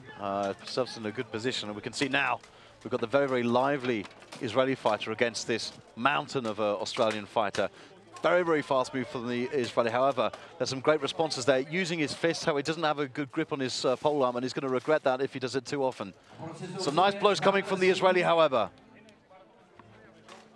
And locked in a clinch, and the Australian just gets the last blow coming out there. However, this could be very interesting. 2 very, very different techniques. Some nice punches coming there from the Israeli.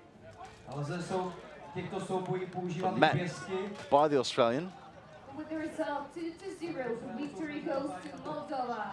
And of course, Moldova has won against a very tired and fatigued Austria. Again, some nice blows there coming from the Australian, but the Israeli fighter is really using everything he can to take the Australian fighter down, and it's quite impressive the way that he uses these different techniques. The fact that he uses his fist, he uses his head. Again, different countries have different styles of fighting, but he uses this aggression and uses all the parts of his body, and it works well. So now we have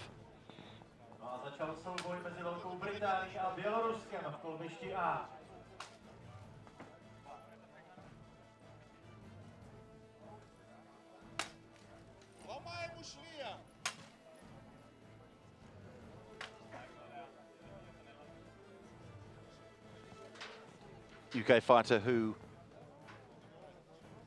will still be looking for a victory in this. Again, you can see that polearm there. You can't see that, you just can't see it breaking. It's so well galvanized with the steel running down the sides of it. I'm not seeing so much aggression there from the UK fighter. can really see the Halberd coming down.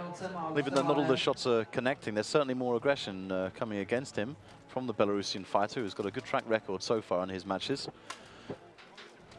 Very, very long weapon there. He's using that to his advantage.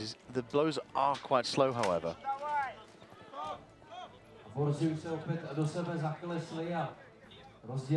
Again, a very, very exciting fight here between Israel and Australia. And you've got to love this Israeli fighter. There's so much aggression there. There's so much speed. He really takes these risks. He throws himself into it, and he throws everything he's got at the opponent.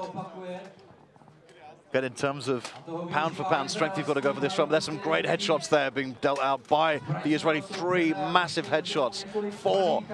Again, experience and skill is really coming through here for the Israeli. The Australian's really going to have to respond to this. He's going to have to start equaling these blows now. He needs to be in that position and move forward. That's a great blow there from the Australian. The Israeli needs to adjust his helmet. And you can see the massive shots there. This comes down in, and again.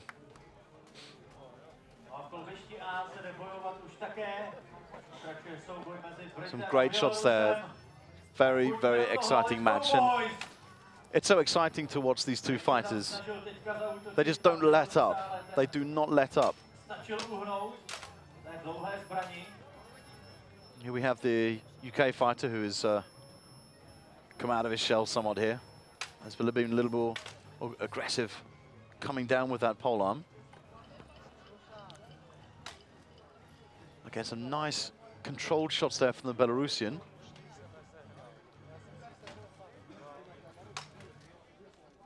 We can see the Israeli there. Israeli, and again, I think the UK fighter's not coming through as well as he could, not being quite as aggressive as he could. But again, he does have the disadvantage of the length of his weapon, but the Belarusian is using to the best of his ability. And like I said before, even though holding the weapon at such length means that the blows will be a lot slower, that the distance gives them the advantage.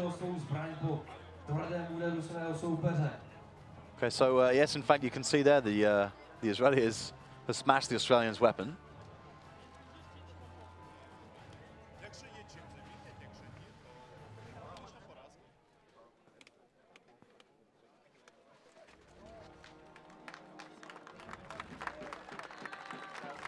Get a nice applause there for this extremely talented knight. Bit of a fan favorite. Like I said before, very involved in HMB activities. And is behind the development of HMB in Israel, organizing training sessions, tournaments. Again, look at that aggression again from the Israeli fighter. And I don't think the Australian has got much response to this. In fact, it's pushed him against the list. I think he's really starting to tire now, and it is all the strength and fitness of this Israeli fighter. The Australian now giving everything he can, but he just can't come back to these rapid blows from the Israeli. There's a great blow there from the Australian. However, it is answered by this Israeli who's not letting up absolutely anything. You can see the exhaustion in the Australian now. You can't, the Israeli fighter can't wait to get over that barrier to deal out more. Again, some great work there, and although there is a size difference, you can see that the energy of the Israeli fighter is really shining through.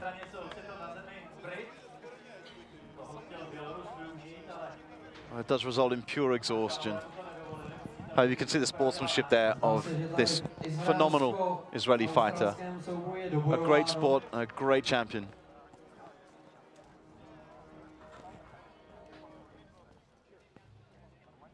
The victory goes to Israel, fighter 1. And a well-deserved victory there for Israel.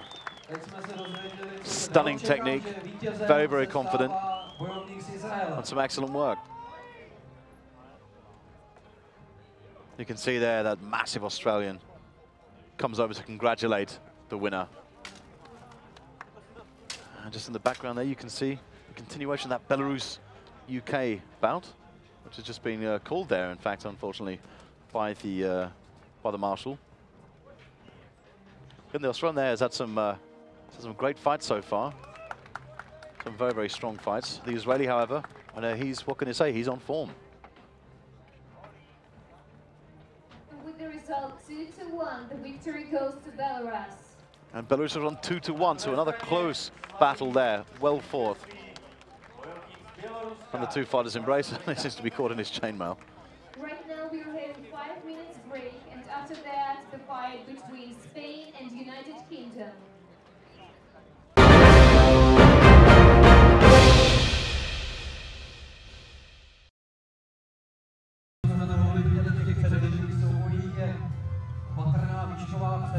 Blows there from the UK fighter.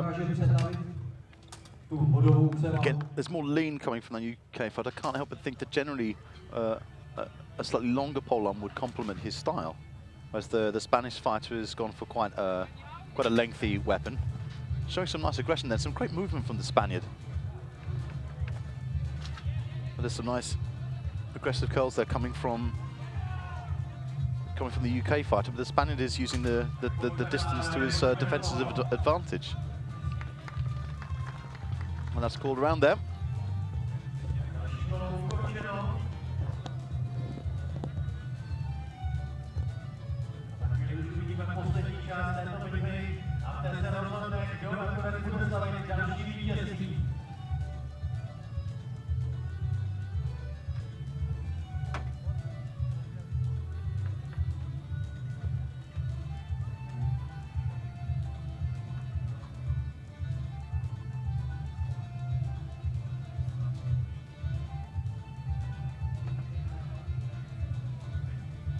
Of course, we'll see a lower turnout in the grandstands there. This, however, should change a bit later in the afternoon. In fact, after a few more minutes, we'll start the men's category. Duel 1 versus 1 of the remaining groups. We saw the beginning of that earlier today, which is in fact the first round that started at 9 o'clock.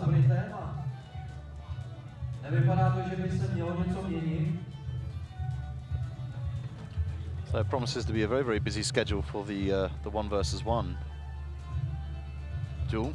However, we do have this this bout to focus on. Again, both fighters sort of holding back a bit. I can't help but think that they'd be better suited to closer combat. For example, sword and shield fighting. But there's some nice blows being struck there. Again, the Spaniard working that length advantage quite well. But he's leaning in slightly, but does manage to avoid some blows, has to be said. And the round is called there.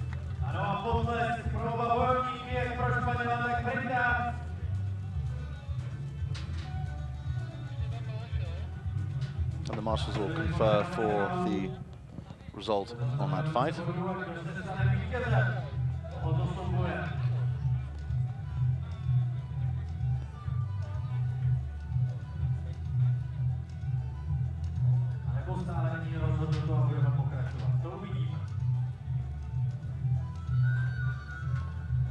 Ano, toho jsme byli dnes již několikrát svědky, že při základní kola souboj nerozhodla, ale muselo se rozhodovat až v tom dodatečném kole.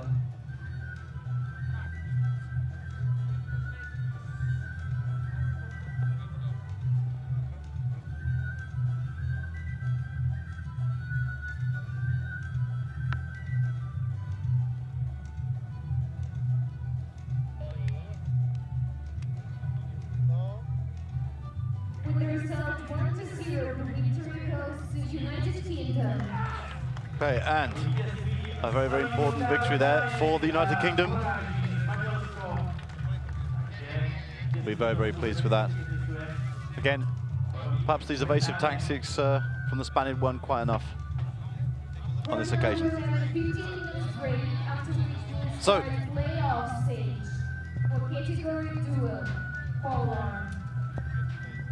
we go now to a break, 15 minutes, and we'll be back. Don't go away, we'll be back later. On the first day of Battle of the Nations, how has it been so far? It has been amazing. The weather has been amazing. The people and the atmosphere is truly great. Which team do you personally represent? I present Team Finland and I fight in team number 2. What do you personally want to achieve this year at the festival? For me personally, I just want to do my best and see how I do. But our team wants to improve from the last year. We wish you good luck. We hope that everything that you want will be achieved. Yeah, thank you.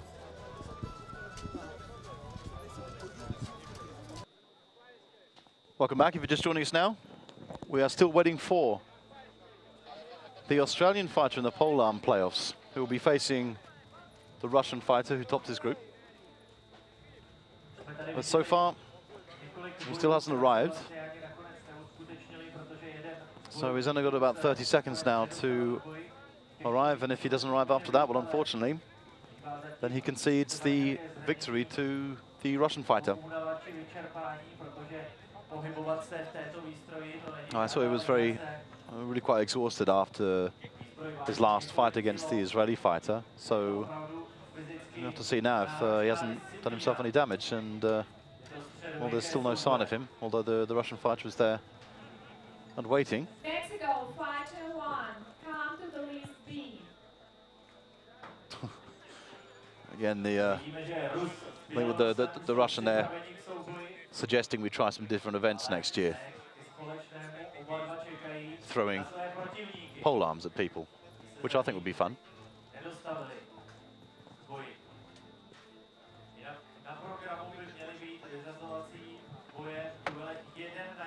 So again, no sign of the Australian, so it looks like at this rate he'll be disqualified.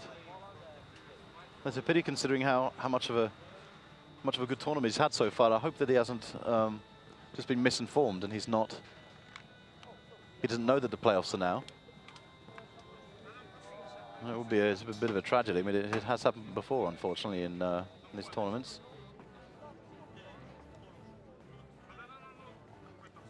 As you can see, lovely afternoon here, Petrine Hill. Some more fans turning out in numbers.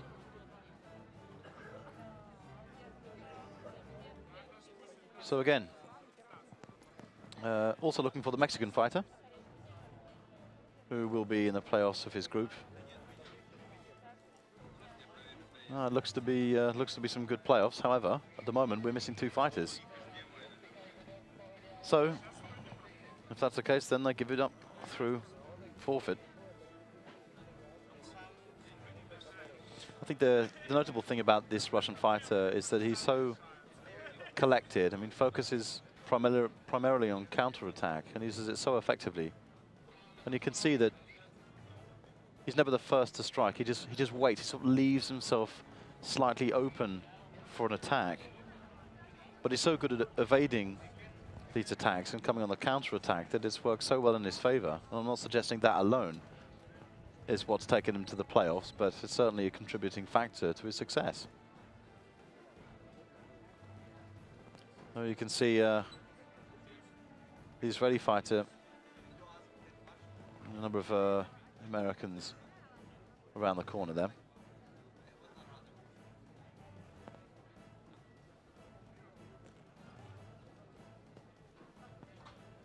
So,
have to remove the playoff stage of the polearms. And now we'll start the fights of the 1 versus 1 triathlon category. So that's it due to technical reasons. It seems we're missing 2 fighters, the Mexican fighter and the Australian fighter. Well, it's such a shame. I hope it's not because of injury, of course. But it's such a pity to get that far and not be able to continue in this playoff stage. Such a real pity. But now we will continue with the following playoff stage. Marshall's just readjusting the rope there. Again, the ropes, you can see the amount of pressure that these ropes take. It's important that they get readjusted and are kept as at the right slackness without being too much, but at the same time not being too tight. And we'll be back in just a couple of minutes. Stay with us.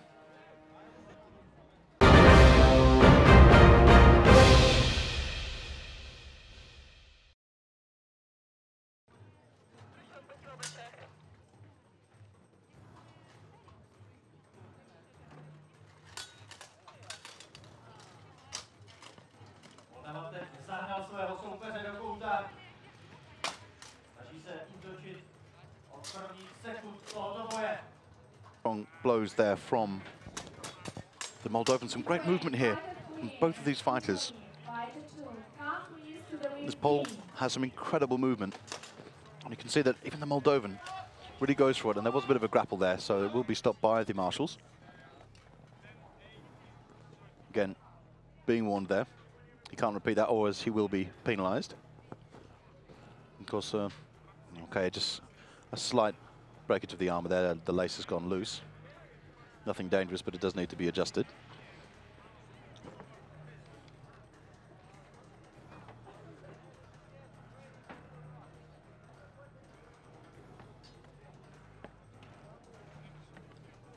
Ferocious aggression from these fighters, which is great to see.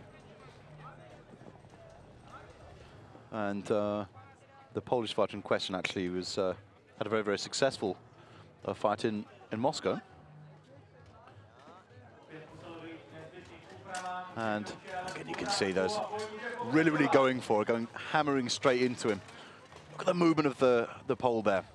Not backing down, he's getting pushed into the side, but he's dropping for any blows he can get. He's going for those legs, and he's getting the blows, and unfortunately, the Moldovan has his sword blocked. And it looks like at this point that the pole has the advantage. A great strike there, and a nice counter strike there from the pole.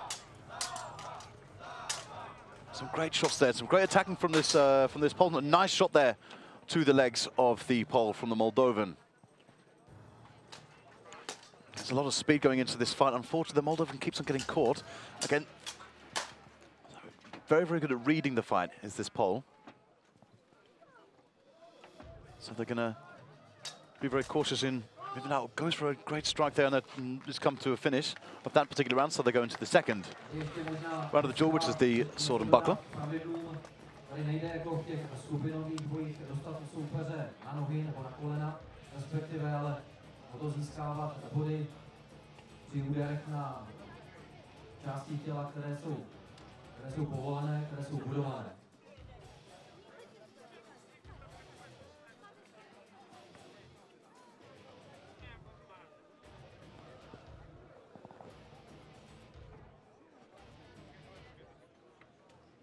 See here the Ukrainian fighter prepares. And well, that fighter yet to start.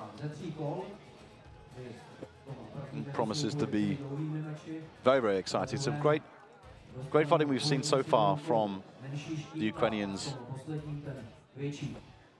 And of course from the current fight that we've already started looking at, the battle between the Pole and the Moldovan. Well, that's just some incredibly fast action. You can see the level of training that goes into this. So we go into the second round there, sword and buckler. If you look at the height advantage the Pole has, I think he's actually going to strike lower first. No, he doesn't. It's a nice combo there. Some low strikes. Looking for another, avoids it very, very well. There's some lightning reactions from both of these fighters, but especially the Pole, who has to fight evasively. Some nice low shots there from the Moldovan. Blocks the shot well from the Pole. However, it's already called, so I don't think it'll make too much difference there. Some nice aggressive attacks here from the Moldovan. Maybe a little bit imprecise, so what he's got in energy, he lacks in precision. We go into the last of this sword and buckler fight. You can see the tension that's there.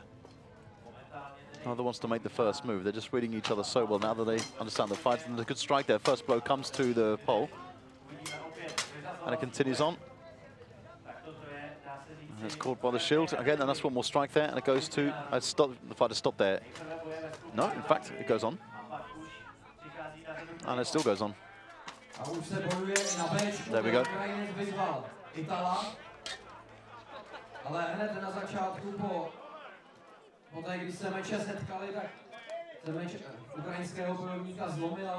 So you can see the Ukrainian fighter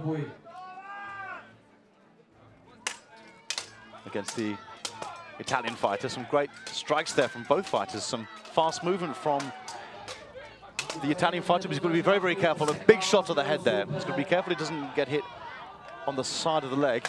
Moves back, but again, the Ukraine goes to the same point, and in fact, the Italian fighter has to block that left area. He's heavily exposed, and the Ukrainian is taking advantage of this, but he's coming back with some great headshots.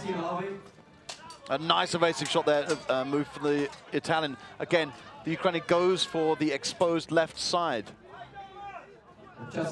Some great support here from the Italians. Again, once again, it goes straight for that side. What the Italian will need to do is go for a combo headshot. But he keeps a nice distance there. You can see that the Ukrainian's guard is very close, and swinging, he misses. That time we got there a nice headshot there. 4 nice headshots from the Italian there. Some really nice work here from the Italian coming back. So a great headshot there. He's just got to make sure he doesn't leave himself exposed, because the Ukrainian is seriously working on that exposed left-hand side, although he is taking some punishment to the head himself. Some force there from the Italian, and this is really starting to hot up. Again, I think the Ukrainian may have worn down a bit. He's taking shots to the head. Can the Italian keep it up? It's been called off now by the marshals at the end of the first round. Some very, very exciting work there from both fighters. We now go into the sword and buckler round. Let's see if they can keep up that tenacity. The energy is very, very high in this, and that was a fantastic first round. Again, the Ukrainian really, really exposed the Italian's lack of coverage on the left-hand side. He took advantage of that, and I think that will eventually cost the Italian. But he left himself exposed too, and the Italian capitalized on his head, his helm being exposed to all these shots. Maybe the Italian didn't quite have the same speed as the Ukrainian, but certainly put up a hell of a fight there.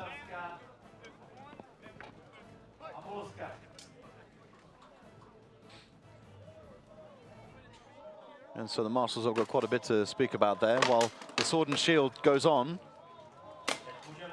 Again, some nice aggression there from the Moldovan. And they both find themselves in a clinch, very, very difficult to break out of. Some strong movements there from the Pole, a nice charge to break down the Moldovan. And goes for the knee to block the shield there. It wasn't actually a knee in itself. And both starting to tie there, and we start with the sword and buckler again. A lot of speed, velocity in this, but again, the Italian has left himself open on the left-hand side. He's got to be very, very careful of that.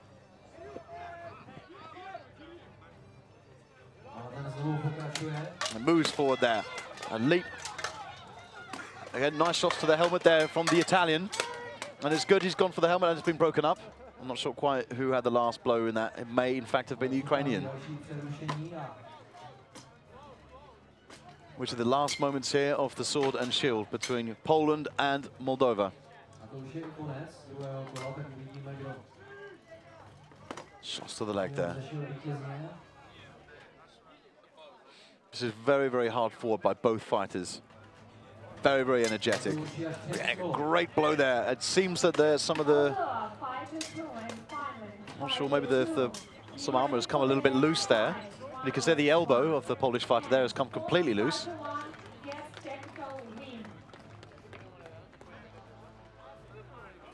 So unfortunately, I was talking through that, so I'm not quite sure who got the technical win, I'm sorry to say.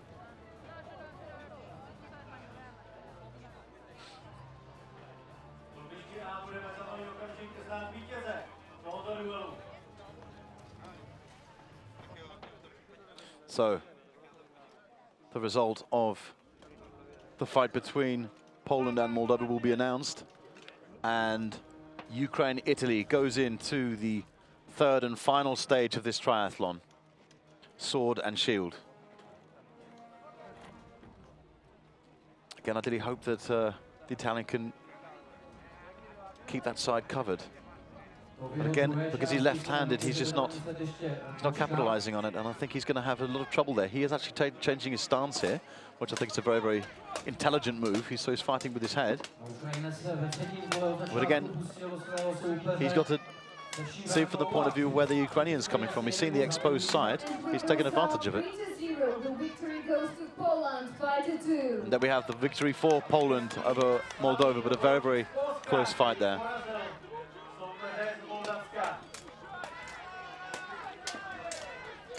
And right now on the list A, we're having Russia 5-2 versus Argentina 5-2. Again, it's very, very close here. Some great moves there from Italy and Ukraine. Nice shot to the head there, two nice shots. Again, he's connecting with these headshots, but he's just leaving himself too open. The Ukrainian has nothing to do with that shield whatsoever. It is absolutely useless. So there's a more interesting stance of where the Italian's coming from, but he's got to be careful of defending that open side. Again, you can see he's got a very, very wide shield.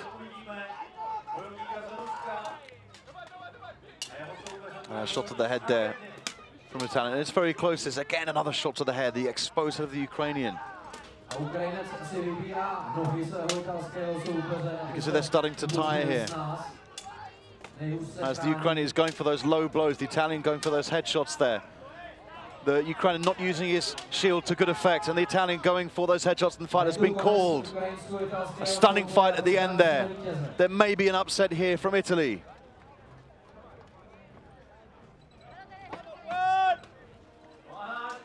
So, in list A, we have Argentina and Russia.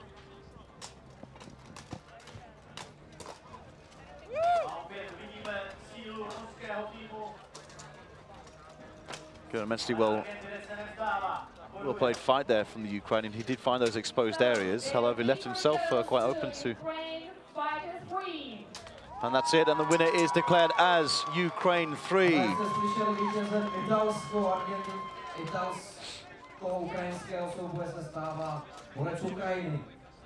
some good sportsmanship there from these fighters. And we go over now to Russia against Argentina. And some big blows there, some very, very skilled players. Look at the power of those blows that the Russian is dealing to the Argentinian.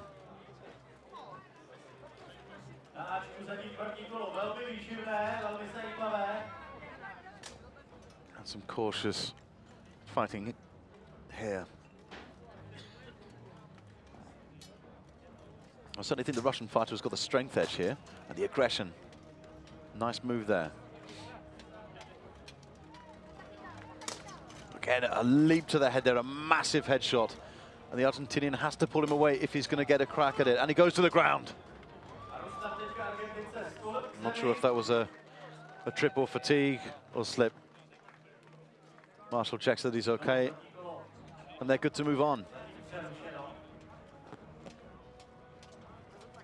So we move on to the second part of this fight, the sword and buckler. Now I can see the Russian's just not giving up on this one, and I think he's going to continue it just as he started. And there may be some difficulty there. I'm not entirely sure if the Argentinian can continue. I don't know. The Russians don't seem to be changing. Well, okay, now he seems to be changing the gauntlet. I was concerned for a moment there that that a victory had been considered to it. The marshal will check on the Argentinian fighter now, who appears to be okay. Just getting his breath back and taking a few words of advice there from his team. And you can see now you have Finland. Some nice aggression there. Some very, very sharp blows coming through there. And some square shots. There's some great combinations coming through.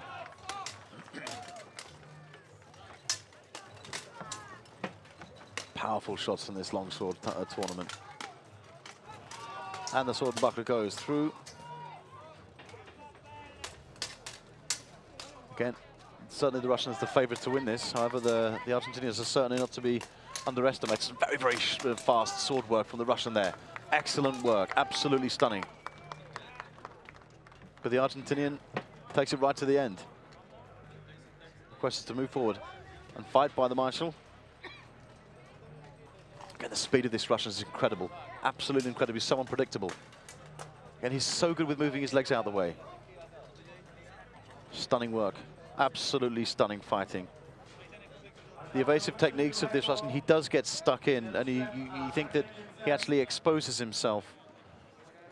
But he moves his legs away so quickly. And it's such graceful fighting. The finished fighter there appears to have broken armor. Needs a way to attach it. Perhaps they'll use the not so historical gaffer tape or whatever it takes to keep it together.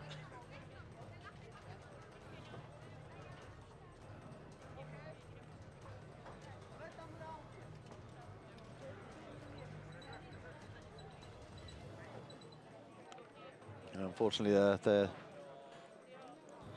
there are from time to time breakages in the armor. The straps, or unfortunately gaffer tape, is absolutely essential.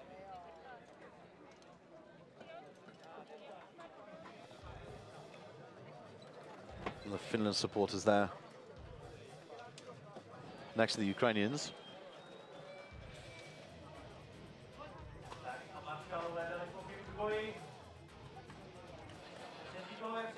And the sword and shield, Argentina, Russia. Okay, you've got to favour this Russian, he's just too quick. However, the Argentinian is blocking these shots and leaving his shoulder slightly exposed there. Some nice counterattacks here from the Russian, but the aggression is coming from the Argentinian. Very, very nice headshot there from the Russian. Fast work, excellent sword work there from the Russian. It's very, very quick. The fluidity of the Russians fighting is very, very hard to follow.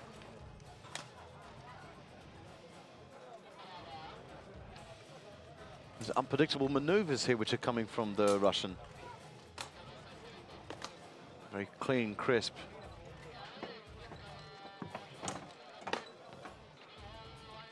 So I feel that perhaps they're both running out of steam a bit now. The Russian has dropped his guard completely. He's up again, the Argentinian with a horizontal sword there, and takes a blow there from the Russian. Pushing against the list there, but it may not work in the Argentinian's favour. He's got to consider his own reach. Yeah, nice headshot there. The Argentinian tried to duck it, but just couldn't quite make it. Again, the Russian waiting for his attacks and not even counter-striking straight away. And that's called the end of the match, and I think this one is certainly going to the Russian. Incredible fight there. Absolutely incredible. And you can see there, the squire is, of course, Russia won in the women's category.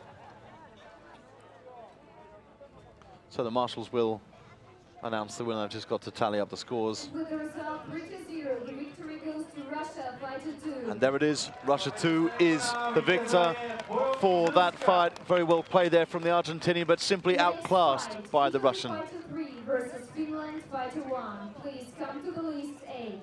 After that, Spain, fighter 1 versus Netherlands, fighter 2. Moldova, fighter 2, gets technical win. Okay, unfortunately there, the Moldovan fighter got another technical win due to a breakage in the gauntlet of the Finnish fighter, and there was no way to reattach the steel to the gauntlet there. So by default, the Moldovan gets the victory, who does have that fantastic armor. Ukraine, fighter 3 and Moldova, fighter 2.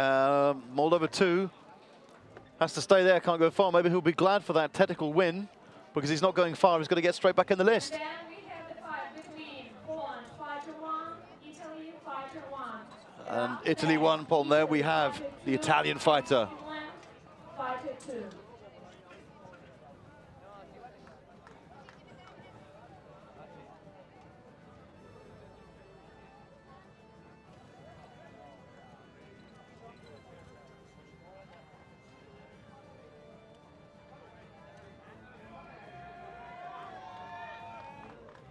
A před námi je souboj severní a jižní Evropy, neboli Finsko versus Itálie.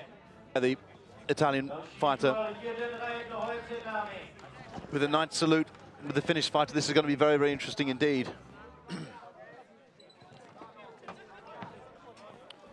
Let's see however this goes. So we saw the Italian fighter with some great speed before. Again, quite a nervous start to the fight, to be honest. Some lengthy shots there from the Italian fighter, which could be very, very useful. I think the nice shot to the head there by the Finnish fighter. Although I was about to say that the Finnish is giving away a little bit of distance.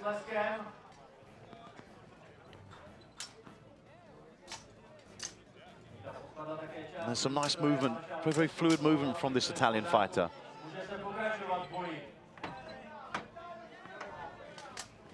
A nice move down there and going for these lower shots is countered by the Finnish fighter, who seems just the less tense of the two fighters. But certainly the speed of the Italian fighter is starting to pay off. Slightly exposed in certain places, some great lower shots there from the Italian fighter. As they gather a bit of distance between them, recompose himself, and nice, there's a headshot there. Again, connections aren't quite getting through at this point. They're both very evenly matched fighters. I might give the edge to the Italian fighter. So a nice side, a nice body shot there from the Italian. And again, great movement to get these body shots connecting with the Italian fighter. The Finnish fighter now will have to work quite hard to deal with the speed of the Italian fighter. As you can see, the round is now finished and they go straight to the sword and buckler. But with sword and buckler, it's all about the speed. So I think the Finnish fighter is going to have his work cut out. Still, there were some nice shots from there. The Italian fighter didn't have a perfect display of fighting. Could have done better in a couple of moments.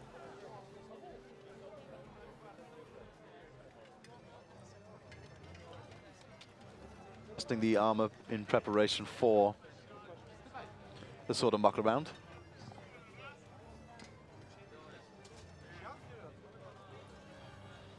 So,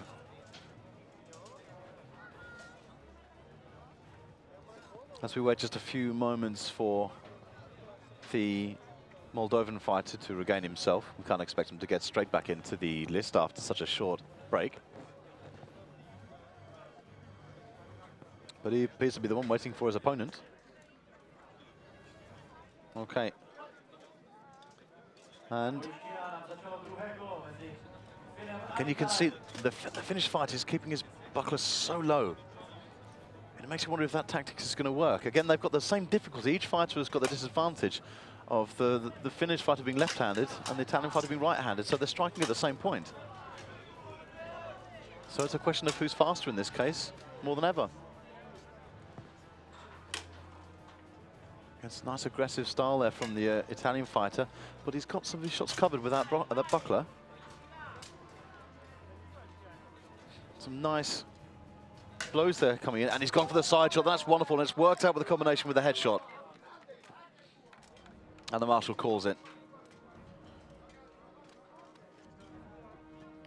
Again, the Finnish fighter has got some good responses to the speed of the Italian, but he's going to need everything he's got. He's going to have to close in a little bit faster.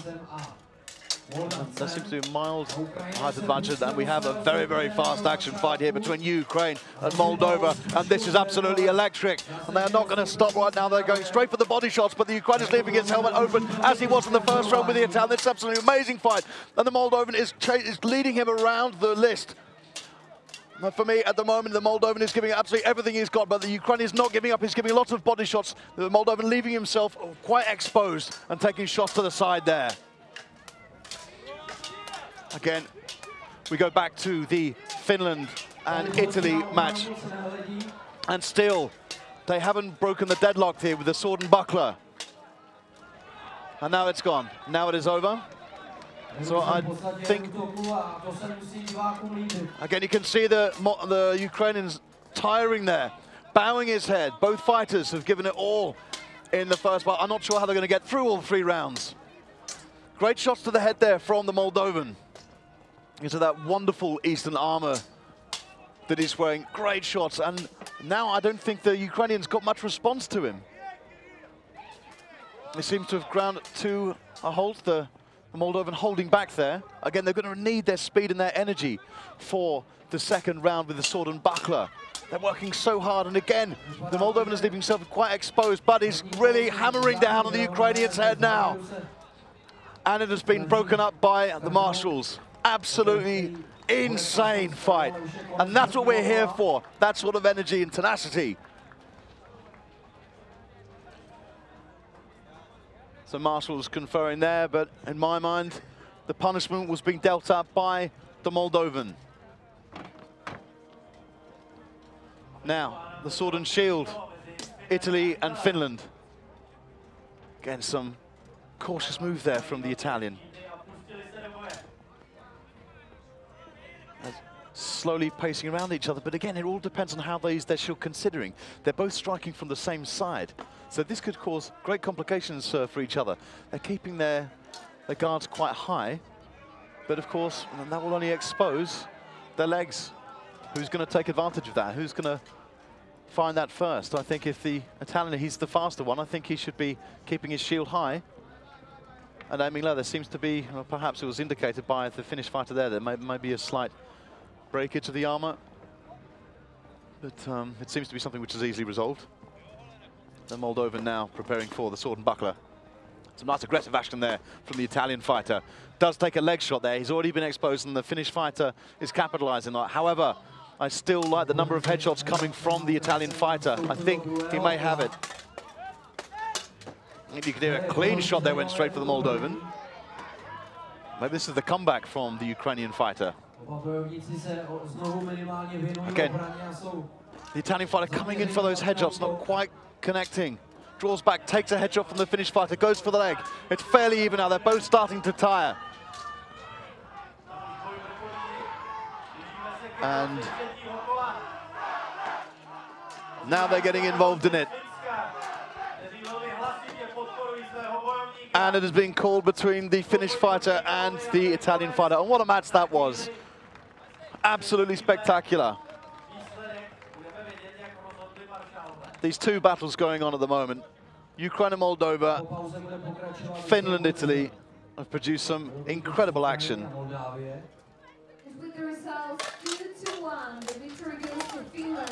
And the Finnish fighter has defeated the Italian fighter. An important victory for them. I'll be very, very happy with that. Of course, Finland, one of the fastest developing countries in this sport. And right now on the list A, we're having Spain fighter 1 versus Netherlands fighter 2. So Spain and Holland as Moldova and Ukraine go into the last round. Italy fighter 3.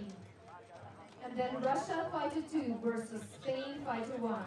Fighters, please get ready. So some strikes there, some low blows there coming from the Ukrainian fighter. And I think that might be just enough to do it. So I think in this round, the Ukrainian's taken it. He's come back. Again, that speed, he's made it work to his advantage.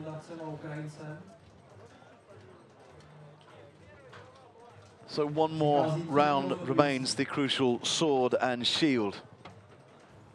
Again, it's difficult to call. Certainly the first round, I would say, without doubt, went to the Moldovan fighter.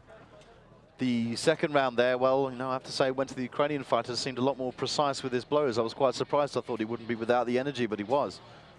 So this third, it all comes down to this third round here. I think this is going to be absolutely fantastic to see, and I think they're going to keep going and not let up for anyone. But that's what we're here for. So, still waiting for the Spanish fighter, Spain 1.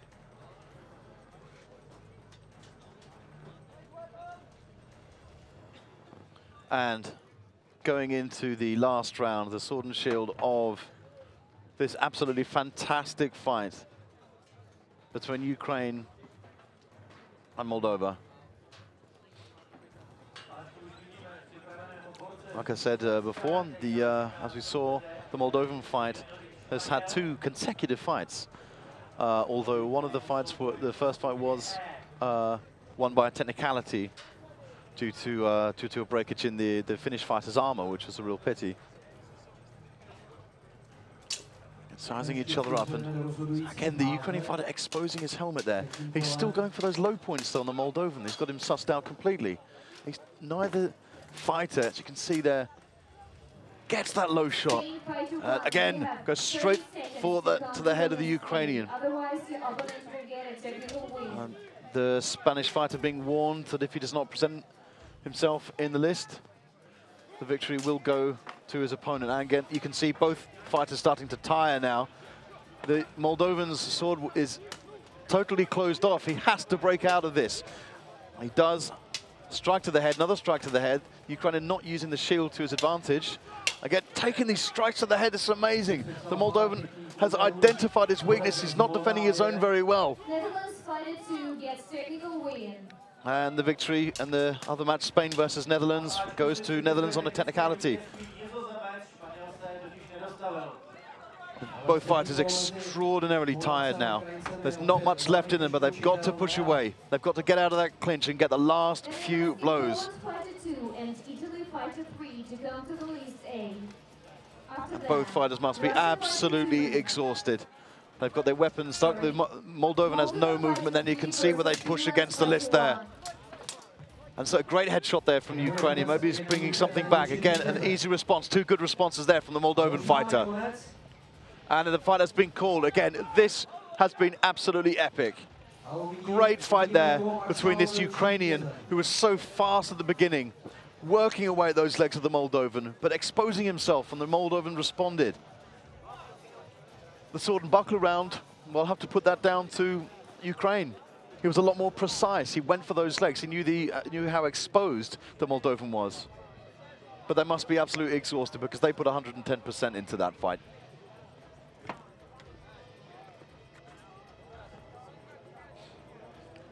So, the winner will be announced at any moment. Whereas in list A, I think they have a few extra minutes, as the Spanish fighter's absence means that he forfeited, and therefore the victory goes to the Netherlands. And of course, because that fight never took place, they'll be waiting for the next 2 fighters, but having fought just a few moments ago, they will concede a couple of minutes of preparation there. However, it needs to move on fairly swiftly. The next fighters for list B will be preparing. You can see that the Italian team are moving towards list A there. Again, absolutely fantastic armor. Let's see, he's putting his armor back on. I don't know if that means there'll be another round, if they've come to a split decision on that. And he's tying his helmet up, so I suppose he must be putting his gauntlets back on. And he is. So, this epic battle is not over yet.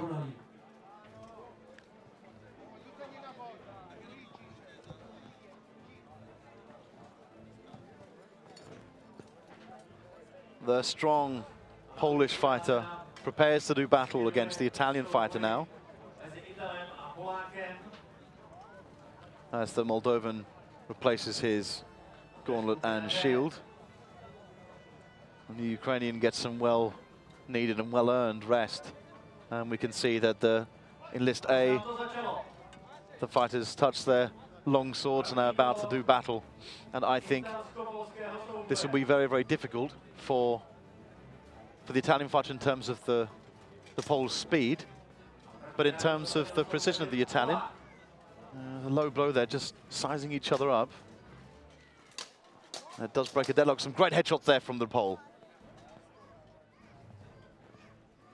Some more movement. Again, the Italian studies the movement very, very carefully. He's got a very, very difficult guard to break down. A great low shot from the Italian, but a great retaliation from the Pole. As you can hear there, the battle continues. And it is the Ukrainian getting these blows now. Headshots and body shots down to the leg. A headshot there. Again, the Moldovan, you can see here that the Italian goes for the side of the Pole with a good shot and a great counter-attack. Responding very, very well. And again, the Ukrainian's working on the side there. The problem is the Moldovan is doing exactly the same thing now. And whatever's left in these two fighters, I just don't know how they do it. And these two fighters here slowing down. Well, both fights for different reasons are slowing down. These two must be absolutely exhausted by now, my goodness. A true hero's battle, and amazing stuff here. Massive shots there, rapid succession of shots there from the Pole against the head of the Italian, who starts work on the side of the Pole. So moving back, and I think the time has been called on that round. Again, some sharp work and rapid succession of blows from the Pole, as you saw.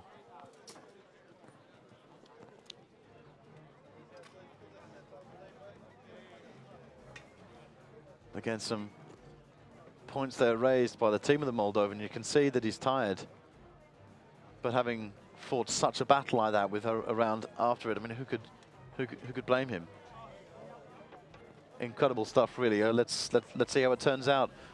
Bizarrely, at the end of each round, these Ukrainians, especially this one, just seem to get their energy back. It's just incredible. And the Ukrainian has won the fight. I must admit I'm a little bit surprised, but nevertheless, he worked down on the side and found the weakness of the Moldovan fighter. Next fight, Poland fighter 1 and Italy fighter 1. Italy 1, Poland 1 will be next, and there we have the weapon drop there from the Italian. Fighter 2. And then in the fight between Spain fighter 3 and Italy So, fighter 1, the technical again, a massive blow to the head there from the Pole. Very, very rapid succession. Great movement and athleticism from this Polish fighter. Absolutely stunning.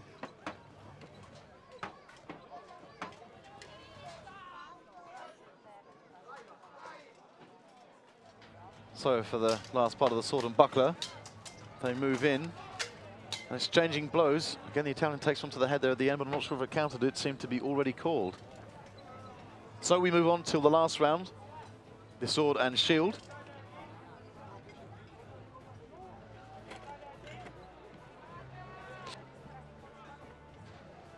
And again, just need some armor adjustments there. Of course, if you saw at the end of his last fight, the Pole had one or two problems with the elbow protection that he had. Now, of course, he's just taking off the bracer so it can fit the shield. And some tense fighting here from these fighters in the longsword category. Again, reading each other extremely well. You can see in list A, again, 2 Italians in the list now. That's some very, very sharp work there. Excellent evasive work. Good lunges. If you see now, goes in for a shot, blocks it, comes up with a counter-attack, but still takes one on the head. There's some very, very swift moves, however.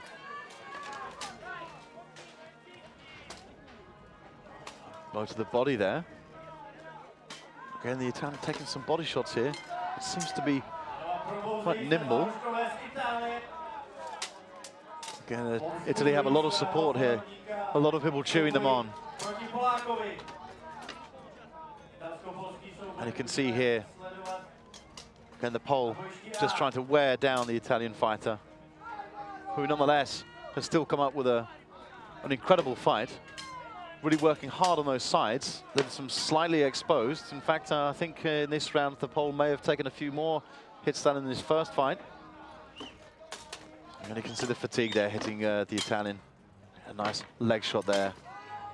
Straight to the head. This Pole is a force to be reckoned with. He's lowered his guard completely now. You can see now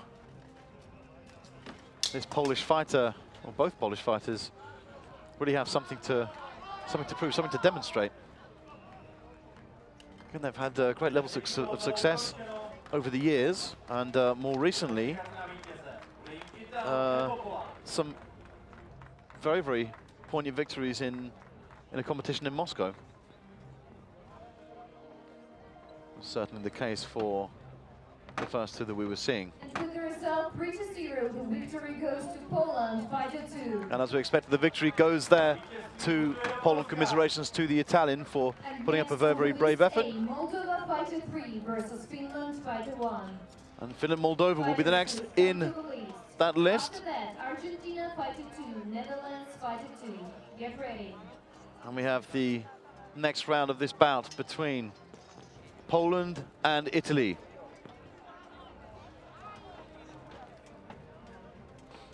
So, the Pole there, just adjusting his buckler for the best comfort. Touch the swords and prepare for a bout which requires great speed.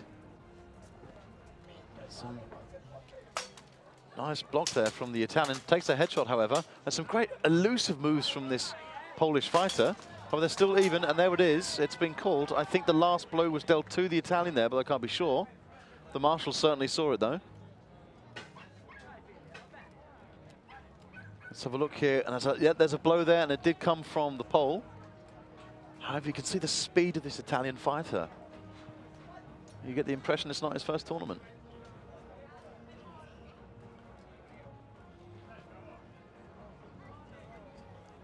Just moving around now, and you can see the composure of this Italian fighter. So relaxed, reading what's happening. A nice shot and a great advance there from the Italian fighter. And the Moldovan, who we saw do so well, you can see here, that great advancement there from the Italian fighter. Moves so well, comes up with a shot from overhead. Absolutely stunning. What a fantastic Italian fighter. And really, the Italians are proving formidable with some of these one-on-one fighters. It is so impressive. This, of course, is not this fighter's first tournament at the Battle of the Nations. Some swift moves there again. But both fighters are really holding it up. This one's going to be a close call. Meanwhile, on the other side, you have the Moldovan against the Finnish fighter there.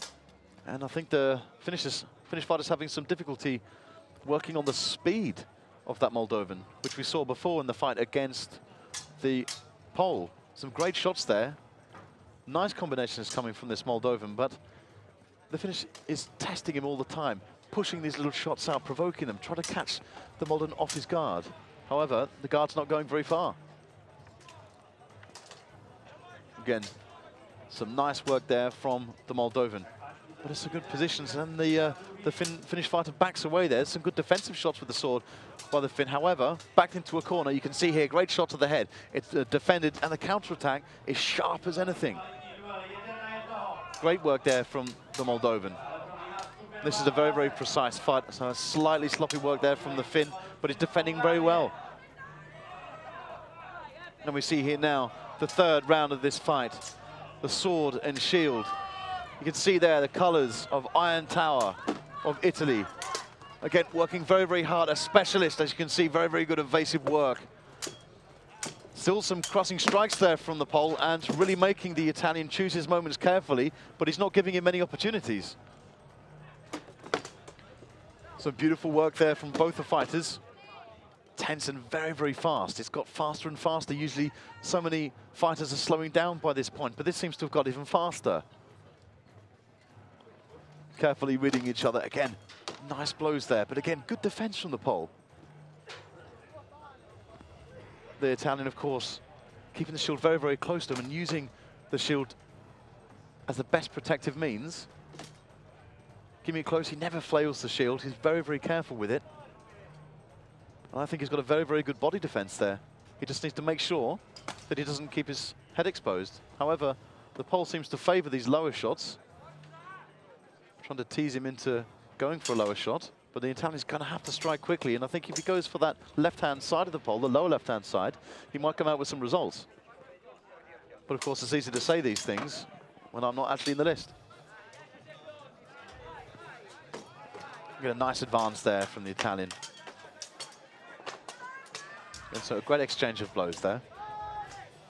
And we go to sword and buckler with the Finnish and Moldovan fighters, whereas the fight between Italy and Poland has come to a close. And again, both countries producing some fantastic fighters. We've already seen the speed of the Moldovan fighters in the Polearm categories, and of course and Poland has defeated Italy. Very, very important victory there. Very, very close fought battle. Italy, fighter 2, and Finland. Yeah, going for some low shots there. The Moldovan knows exactly where to hit, and again, the Finn left himself exposed. I think this left hand is not being used to his best potential. He has the same advantage and disadvantage as the Moldovan. He's got to use that in a better way.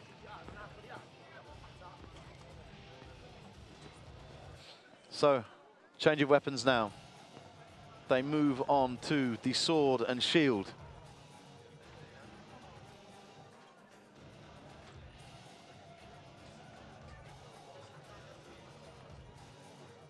As you can see there, very difficult, difficult groups, which of course split. That was the list fights rather than the actual groups. You can see there the concentration of this Finnish fighter, who salutes his opponent.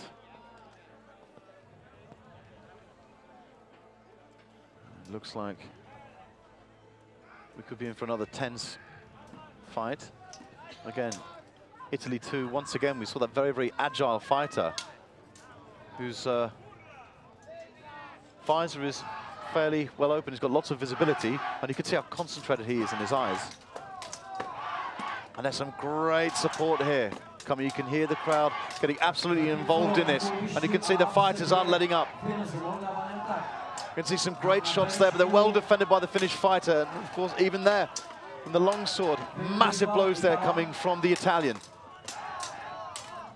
Very, very rapid succession of blows. You can see the tide is setting in with the Finnish fighter and the Moldovan fighter. But this is where the rapid action is. Finland against Italy. Immensely strong fighters there. What a lucky blow to the body there, slightly exposed. That's the problem with keeping the swords up when you're in a clinch, which was there by a clinch. They're gripping their hilts of the swords together.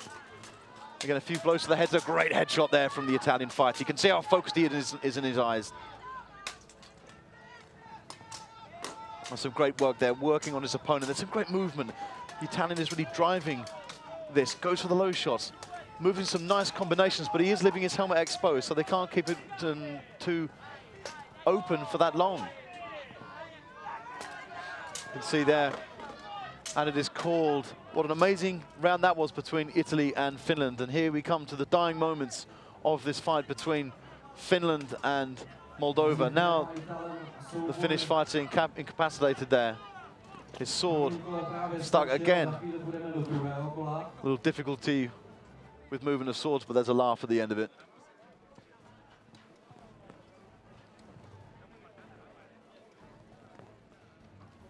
Again, some incredible action we've seen here this afternoon. If this is what we're in for the next few days, then this is what we're here for. There's no two ways about it. This is the best night tournament on the planet. And we're looking at the best fighters on the planet. Here we have now sword and buckler, Finland against Italy. With the result 3-0, the victory goes to Moldova fighter 3. And Moldova has overpowered the Finn. A very big roar from the crowd there. And next on the list A A, Argentina fighter 2 versus Netherlands fighter 2. Fighters, Argentina, please come to the list. Netherlands in the next After fight. that, However, Poland fighter 2 versus Finland fighter 1. we do have Get ready. this quite tense match between this very, very agile. I think people underestimated the Finnish fighters, but they've put an incredible display so far, and this Italian's making him work hard. But they're giving each other a run for their money, leaving themselves slightly exposed at certain points. And there's a slight lack of precision in their blows for the sword and buckler. They need to be so close that you can see the bucklers being used very, very well. The Italian, they're going for a great shot to the head. And of course, there you see the Dutch fighter going into battle with the Argentinian. And here we have an interesting technique they used by the Italian to sort of invite his opponent to go for a shot. And he gets a great headshot there. We have the longsword between these two fighters, and they're very, very tall fighters. So we're looking for some strong hits there, some big hits from these two. They might not have the agility of some of the fighters we've seen so far, but my God, these guys can hit. Massive blows there. Nice deflective blows there from the Argentinian, both showing equal aggression there. Can't help but feel that the Dutch fighter slightly exposed. The helmet is a little too exposed, but on the left-hand side, but the Argentinian needs to capitalize on that. It goes for a long swing back, the Argentinian. He doesn't want to do too much of that. So as they approach each other very, very cautiously now. I think that they're both going for the high shots. And there we go, some low blows there from the Argentinian, combined with a headshot. And that's really nice. That is great work there from the Argentinian. Very, very cautiously weighing up the situation there. Again, a nice attack there from the Argentinian. You can see some great agility there. You can see those body shots and a great shot to the head by the Argentinian. Fantastic work. But there's, of course, a response there from the Dutch fighter. A nice shot to the head there from the Dutch, but catches one on the hand. Okay, and there we have the sword and shield of this Finnish and Italian fighter. Very, very rapid blows here from the Italian. He's working hard against this Finnish fighter. Again, the Finn takes the aggressive role there. How was a nice shot caught there by the Italian. They're both using very, very large shields, trying to press against their helms so as to block their visibility. But of course, they're only going to strike forward unless there's any movement from the opponent. And some great charge work there from the Italian, working away at those legs. He's gaining points as they go along. The Finnish has no answer to those blows. Now he's going for the headshots. Some absolutely stunning moves there. The Italian is in full control of this battle. The Finn is leaning to the ground. He's in big trouble now. Some amazing shots here from the Italian. It's all coming through. The Finn now is coming apart at the seams. This Italian is taking pieces off him. He's going right for the headshot. It seems that fatigue has kicked in and too many shots are coming in for the Italian. The Finn seems to be in great difficulty now. As we go back to the last few moments of this fight, and that leg is still exposed. The Italian is working on that leg. And this is an amazing fight, and it's been called. Amazing round. My goodness. The Finn took some serious punishment on that right leg.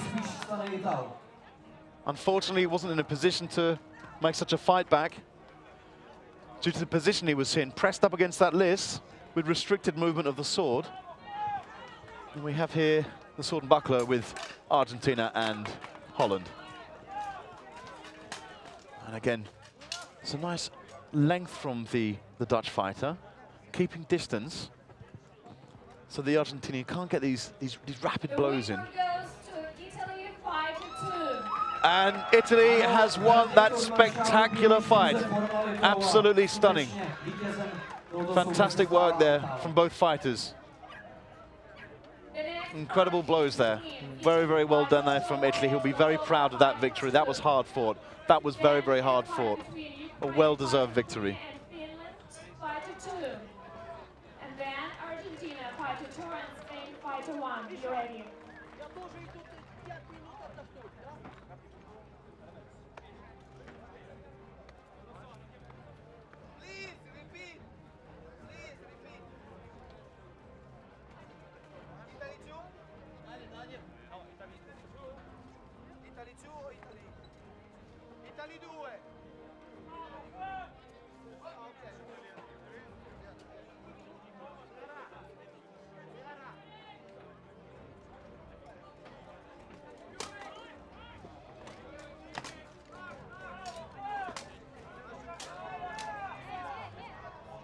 from the Dutch fight, from both fighters, really.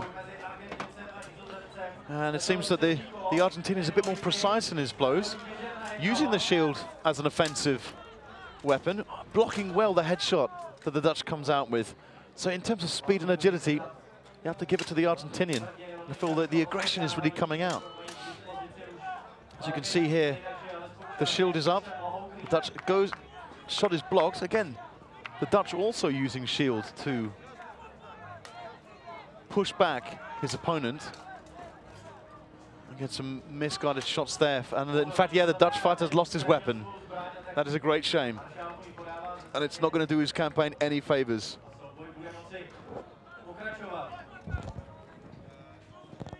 As they restart the fight now. Well, the marshals really taking a beating from the sun there. They've been out there all afternoon, probably with no protection. You can see that, again, even though it's starting to get towards the later part of the afternoon, the sun is still beating down on them. And you've got the last moments of this fight between Argentina and Holland, and you can really see the tiredness in the movements. The shots of the sword shots are getting less and less rapid, and as time is called. My money there is on the Argentinian, but it's connected hits which count.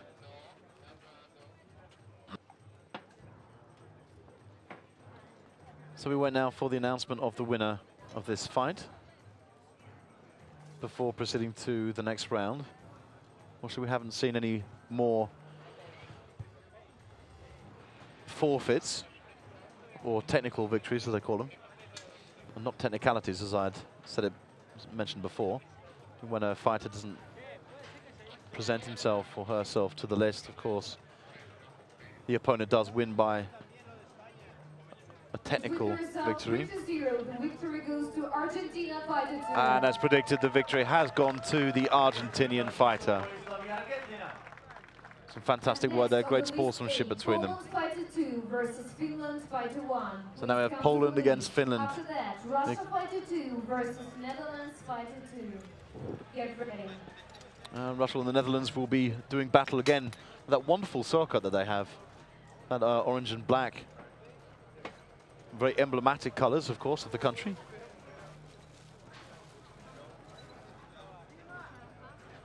So we have now the first Finnish fighter brought down with the flag. You can see, once again, there are quite a number of people around the list, and I think they're going to get told or reminded again not to occupy that space. You can see on the bottom right-hand side where the sun was, where the Italians were, enjoying a bit of it.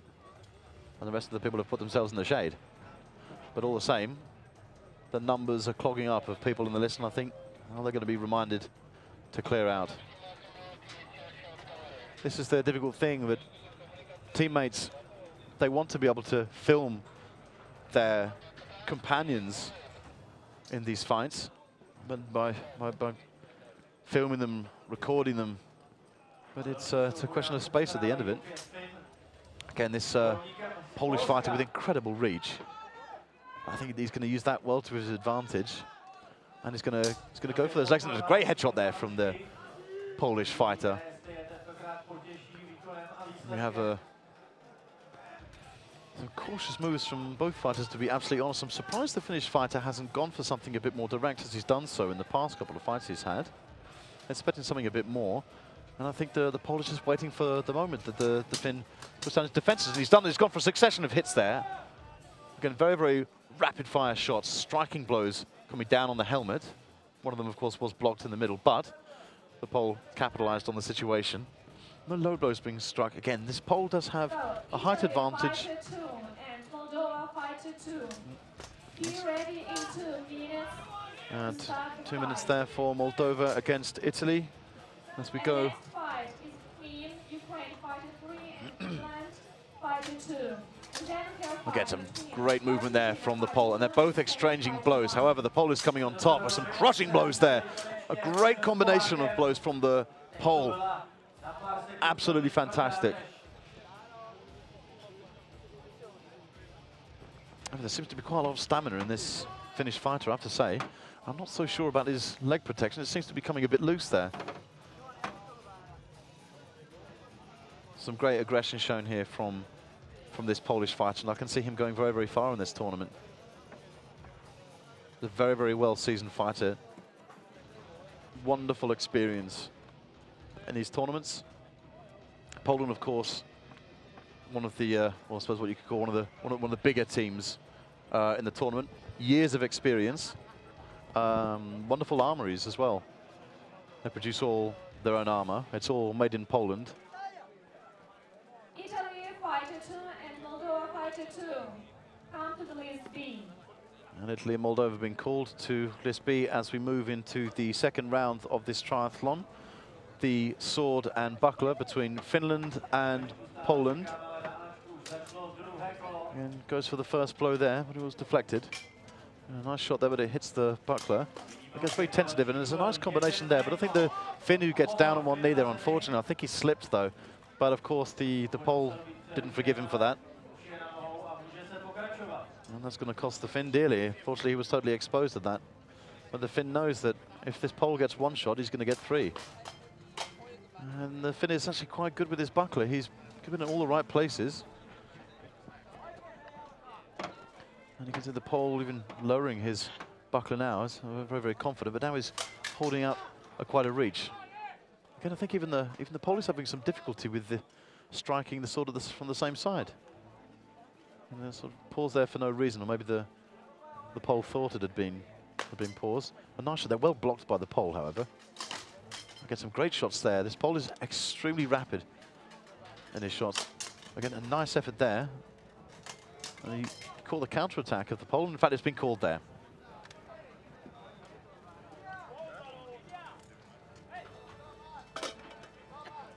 So they're going to the third round now of the sword and shield. And you can see that there's a level of confidence about this Pole, which hasn't been wrapped yet. He's very in control of his fighting, but we're all only human. And now we go into Italy versus Moldova, and this should prove to be a very, very exciting fight indeed. Again, the Moldovan going for those headshots. They're both going to have to be very careful. They're both very enthusiastic about headshots. And I think that's where this is going to go. It's going to be very, very technical. There aren't going to be too many low blows in this. No, I'm saying that, one just was thrown. Moving swiftly around there, exposing himself for a headshot there. And some part of armor has come off. I'm not exactly sure who's from. It seems to be from the Moldovan knight. And you have the last moments of the sword and shield there between Finland and Poland. Okay, quite an open stance. Wide leg stance from that tall Polish fighter. And a slight lock there of the swords. But you can see the concentration there in the Italian's eyes, fiercely looking almost through him. Undivided attention, looking directly at the fighter, straight into his eyes. You can see that amazing level of concentration. Finn taking another blow there from this very, very powerful, very, very fast fighter, and we've had a break there in the longsword fight between Moldova and Italy.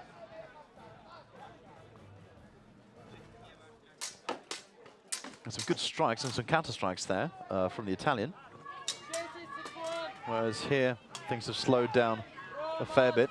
I think this the Finn is starting to wear out, and I'm not sure if the Pole is starting to relax, or maybe he's starting to wear out as well. But anyway, it's coming towards an end, and we're still getting some blows from the Pole. Some very, very precise blows there. There's some great little combinations happening, aiming high, doubling it up with the low shots. That's very, very impressive fighting from the Pole. And it's they've called time on that. And as they change the weapons, the Moldovan has the opportunity to get some breath back. So demanding, this sport. You can see them, his sword hand just have the thumb's got a slight exposure there. And I hope that's not going to come and bite him on the bum. 3-0. The victory goes to Poland, 5-2. And a wonderful effort there from the finish, but it is not enough to overpower the Pole who charges through. Next on the list A, Russia 5-2 versus Netherlands 5-2. So in list A we have Russia, Netherlands, then Moldova, Italy. Of course, we're already watching one bout of Italy versus Moldova. Again, the Italian keeping a good length of his buckler there. Very, very interesting stance there. Keeping it a nice length. However, the Moldovan knows exactly where to hit. Some very, very precise shots there from the Moldovan.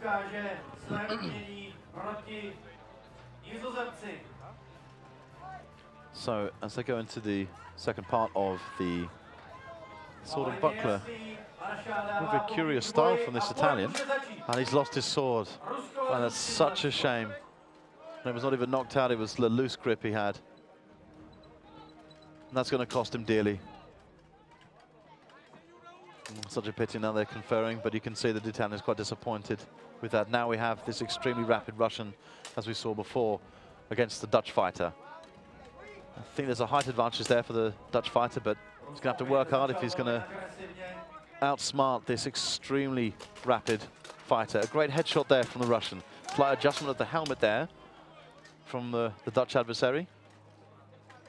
You can see they're planning it very, very well. Maybe the Russian being extremely cautious about where to hit. As you can see that he's up against a tall opponent, and you get the impression that that Dutch fighter is a big hitter. And again, a slight speed advantage, I'd certainly say the Russian has. Some great movement there, of course. And he's going to save his energy. That's a great headshot there from the Russian. Swift movement there.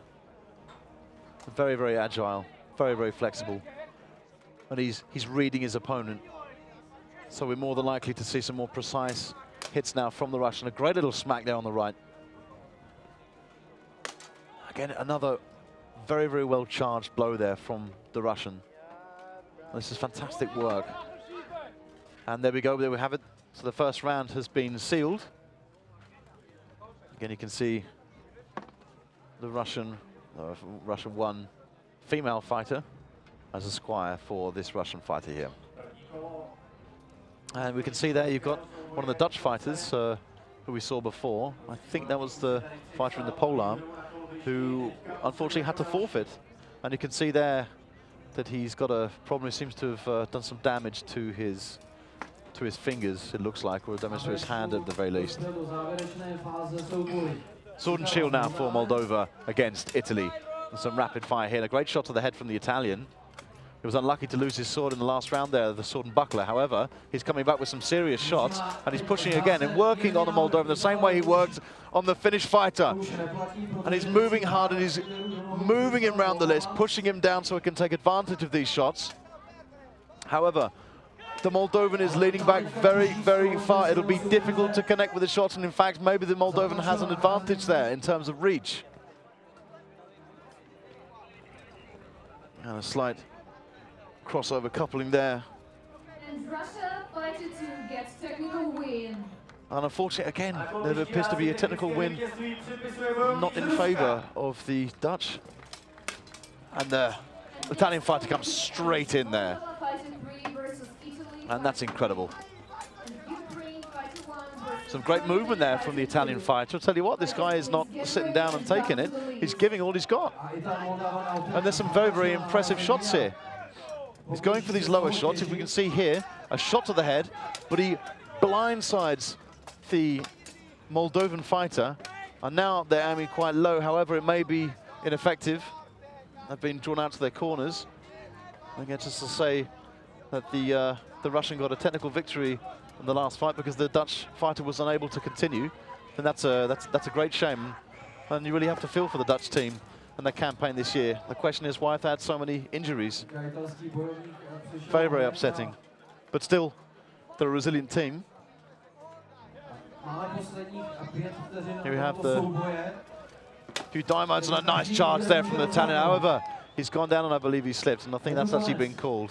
Very unfortunate move there, but you can see from the sand it actually slipped over. Called there by the marshal. A great charge, and unfortunately just couldn't see it through. Perhaps wasn't expecting the force that he was up against. So it'll be very, very interesting to see who comes out the victor in this fight.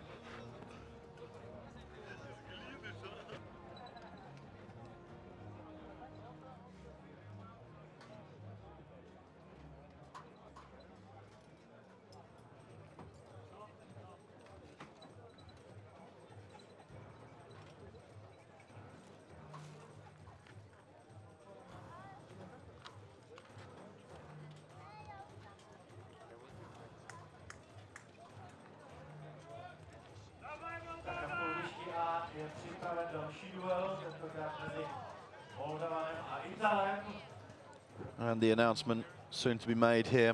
The marshal just speaking with the announcer.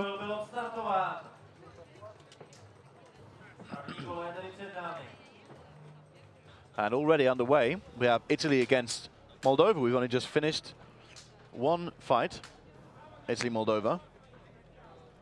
Here we have another very, very rapid fighter. A great headshot there from the Italian, however. He'll be keen to make his mark on this tournament.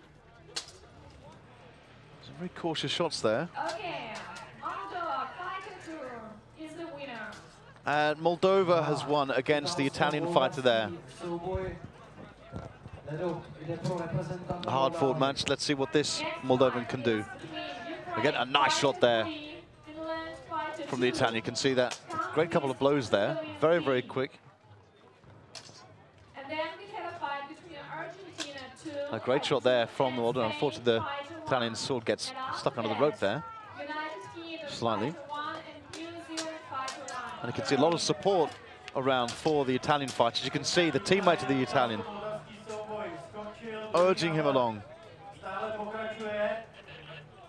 Finished fighting a great headshot there from the Moldovan. Solid shots coming through, but some nice shots there coming from the Italian.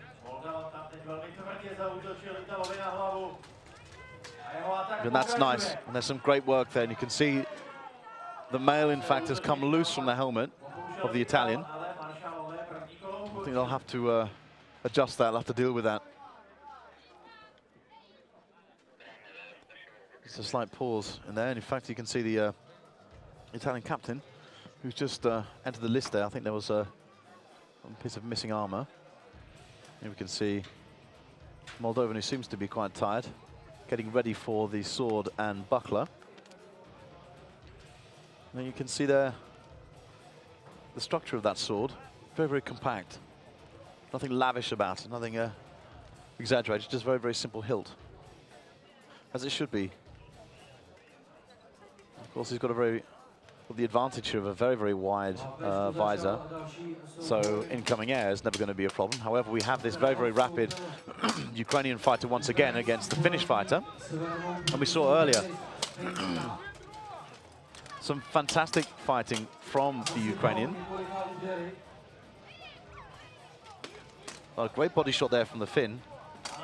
But this Ukrainian fighter, again, trying to work down the sides of that Finnish fighter. Trying to grind him down, but again, his head is exposed to these shots. And we saw last time we got a very, very narrow victory over the Moldovan. Yeah, there's some nice shots there, and a great headshot from the Finn. Closes him in. He's got to keep that left side of his protected, because you can see the strikes from the Ukrainian are always headed down that side. You can see both fights in action there. And another headshot there from the Finn. A very exposed helmet, this Ukrainian fighter. However, he seems to be taking another shot, and he's not quite connecting with his low shots. He seems to be out of steam. And he's taking headshot after headshot. And taking some wild swings and connecting there. My question is, well, the Finn must be feeling quite confident now. You can see, of course, that last shot there from the Ukrainian won't count because the fight was already called. they'll move into the second round, the sword and buckler. And you can see this Ukrainian seems to be tiring, but he's finding these blows down the side of the body of his opponent. And it's not the first time he's done it. It's happened a few times so far. So it's very, very skilled and precise fighting, but he leaves himself open constantly. I think there's actually a lot to, he's putting a lot at risk. And he's getting some narrow victories. And I think he'll pay dearly for that in later fights, if there shouldn't be any later fights. But it's all on the Moldovan now.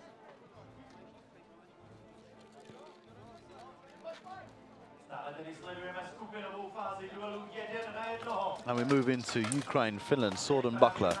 Again, the Ukrainian there getting as close as possible. We saw a great fight earlier from this Ukrainian. From the Moldovan flag, the fighter's flag there. As you can see, the emblemology depicted on the surcoat of the Moldovan fighter. And some great technique there. In fact, it's incredible. I've seen this Ukrainian fighter expose his head so much, but then he brings it all back with the sword and buckler. He's just so quick. Some rapid blows there. Again, there seems to be a little bit of time from a nice headshot that's coming through, a nice body shot, of course. Again, some sharp work there from the Finn and from the Ukrainian.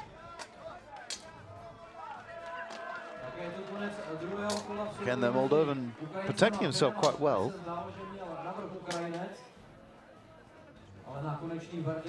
This is seems to be a fairly close final. I do think that the Moldovan had the upper hand, certainly in the early stages. It's hard to say now, but I can see them both tiring somewhat. And you can see they're concerned about the mail of the helm, the Italian's helm, which seems to have come loose. You can see here, there's a shifty blow to the head there.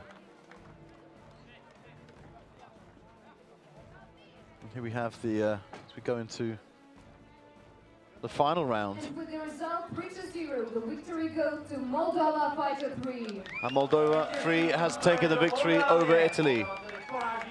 And that's a very, very important victory. Next on the list A, Ukraine Fighter 1 versus Germany Fighter 2. After that, Ukraine Germany Fighter 2 versus Argentina Fighter 1. Get ready. And Ukraine Argentina. Na Bčku ukrajinsko-finský souboj vstoupil do poslední třetí fáze. Again, the Finn protecting himself well for these low blows from the Ukrainian, but not coming back, not responding well enough. The Ukrainian, however, is working well with his shield, actually locking the striking arm of the Finn, used to great effect.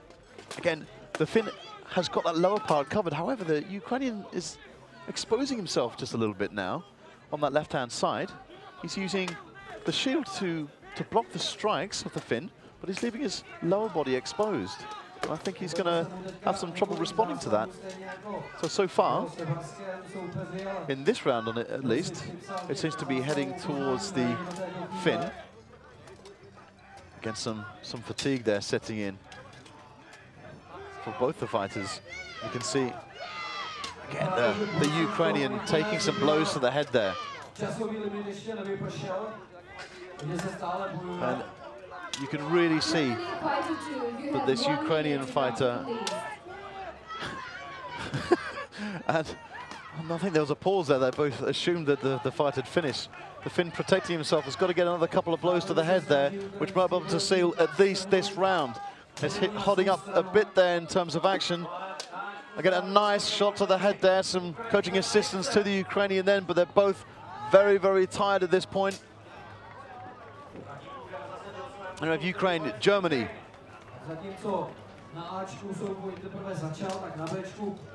Some nice rapid action there, strong blows coming through.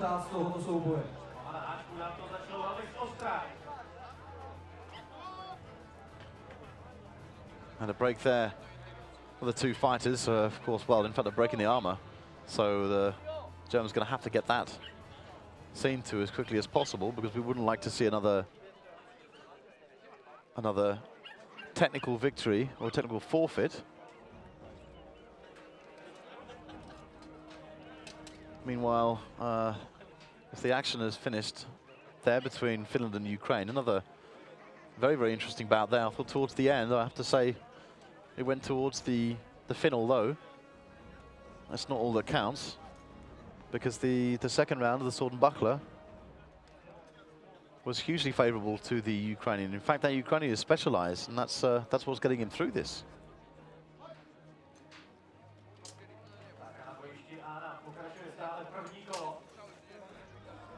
Okay.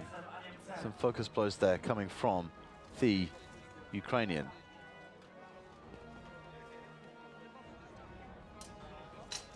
A couple of tense moments. A nice combination there from the German. Not too sure that all of them, in fact, connected. Incredible, and the Ukrainian fighter once again has got through it. Not quite sure how this is happening, but it is. It's obviously connecting the blows. So Argentina-Spain in the lower list, and some nice movement there, body movement from the Ukrainian fighter.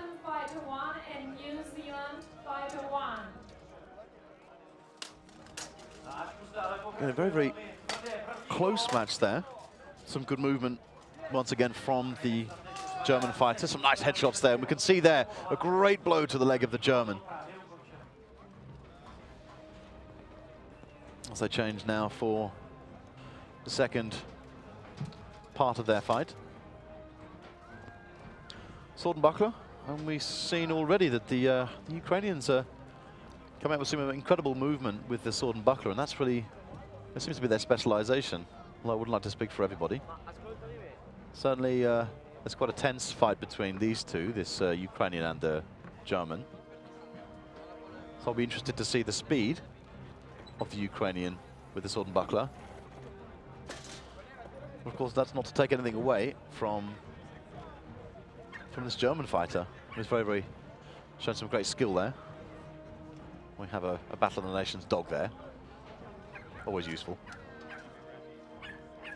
I trust the dog, of course, is wearing correct attire, and everything is historically accurate.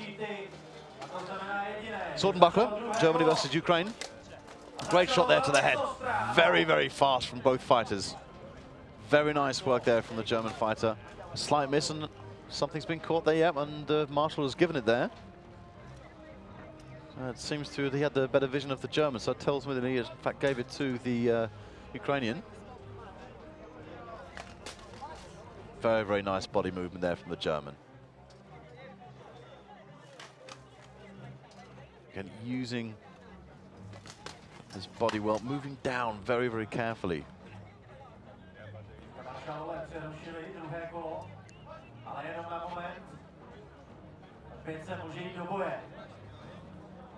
So we move now.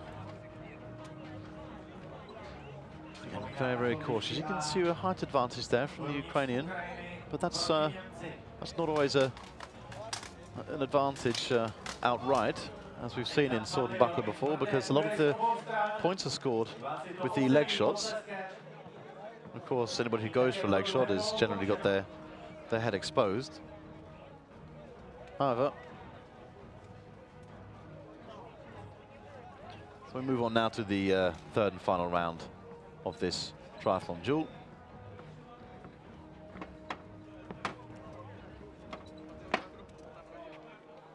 There's a slight readjustment of the armor to accommodate the shield, which of course covers the entire forearm.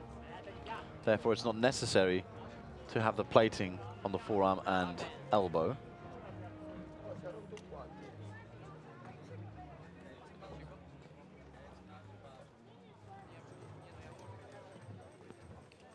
And just waiting for the next fight to start in the list. Got the Argentinian fighter poised there. Doesn't seem to have an opponent. So, final round in his fight, Ukraine, Germany.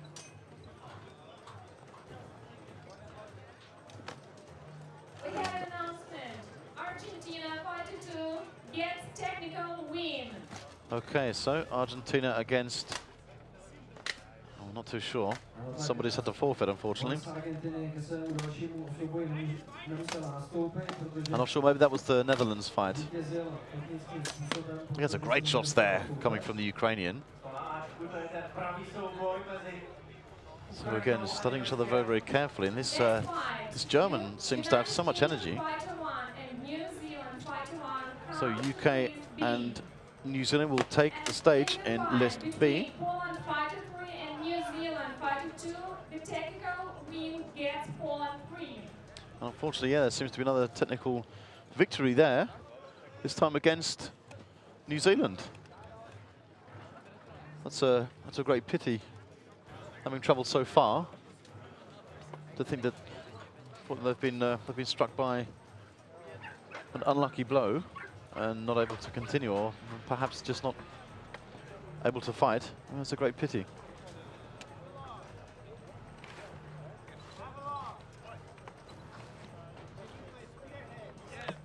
And here, however, we do have this marvellous armour from this New Zealander. Absolutely stunning armour. And the closing moments now of the sword and shield of Germany versus Ukraine.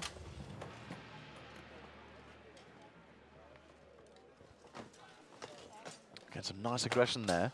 Coming from this German who seems to have so much stamina. There's a lot of energy coming through this fight. Here we have the Polish fighter getting ready to do battle with the New Zealand fighter.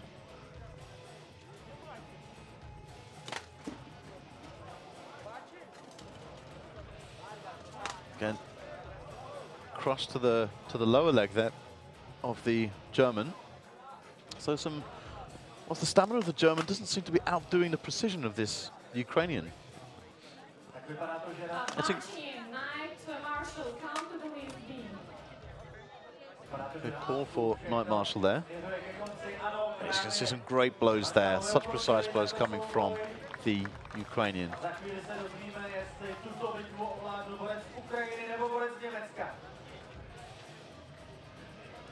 Again, just taking out some pieces of cloth, usually pieces of sauerkraut.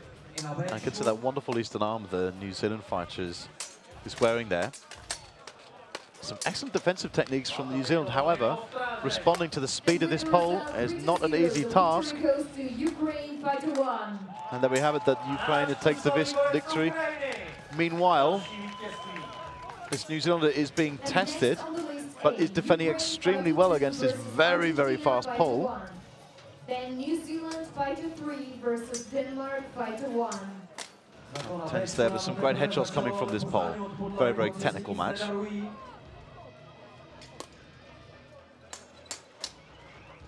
Some fine work coming through there.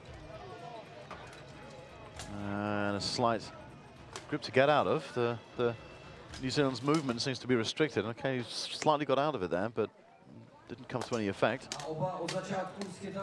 Nice movement there from both fighters. Again, a nice headshot there coming down on the New Zealander. Some great volleying technique from the pole. Very, very wide shots coming through. But the defense of this New Zealander is really quite impressive. He gets a couple of shots to the head there.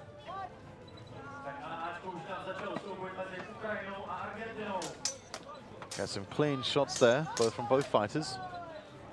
And we have the end of the round. So that will move into sword and buckler. And here we have the Argentinian fighter against this very, very fast Ukrainian. Very, very aggressive. There's some great movement here now from this Argentinian. Great headshot there, another great headshot. Very, very swift movement from both fighters. The Ukrainian, however, is responding and rapidly.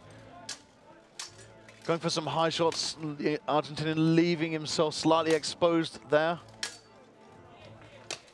Nice headshot there from the Argentinian. It's a very, very impressive fight, very, very balanced fight between these two.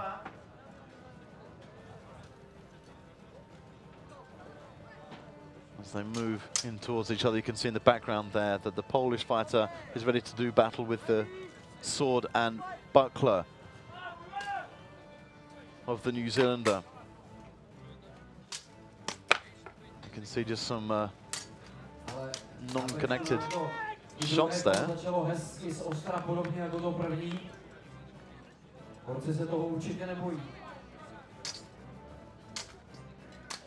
He had some nice blows to the head there from this Argentinian. Very, very fast. Again, there's a lot of precision coming from the Ukrainian, it has to be said. But there were some very, very rapid blows there. It'll be interesting to see what happens in the final round.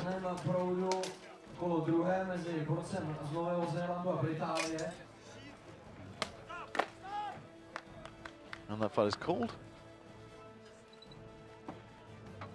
So now they'll go into the final round there, sword and shield.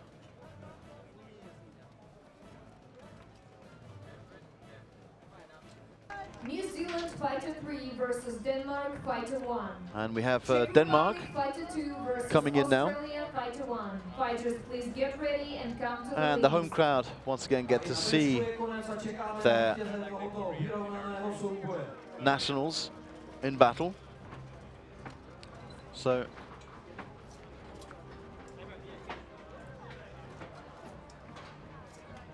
some great work there from the Polish fighter.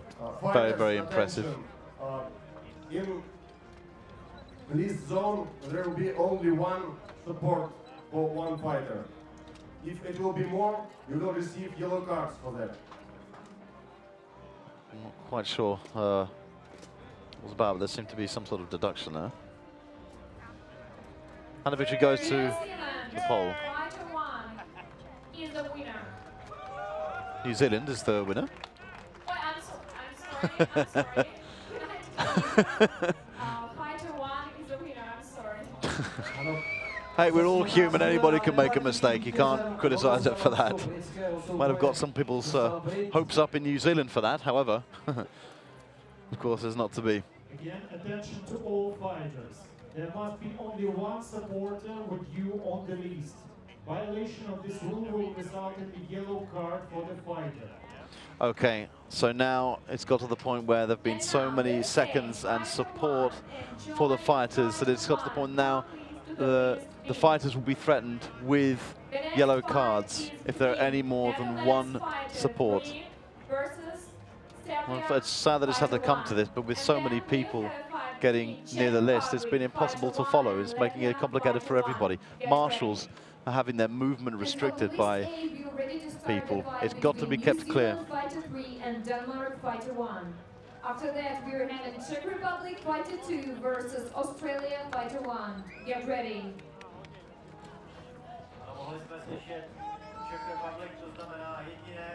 So here we are. The Danish fighter now.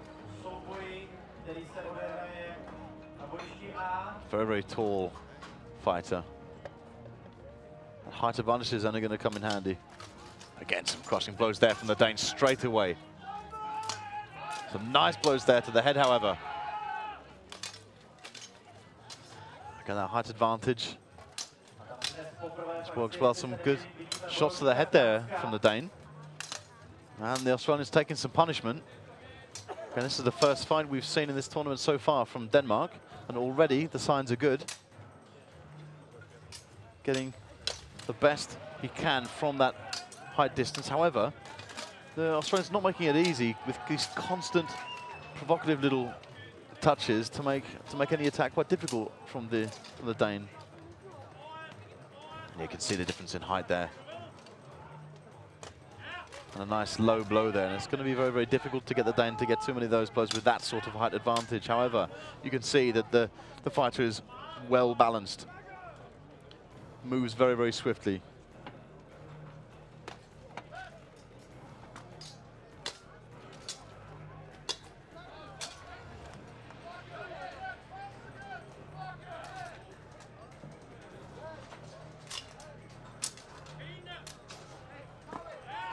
Some nice movement there. A little bit cautious, however, from the Australian.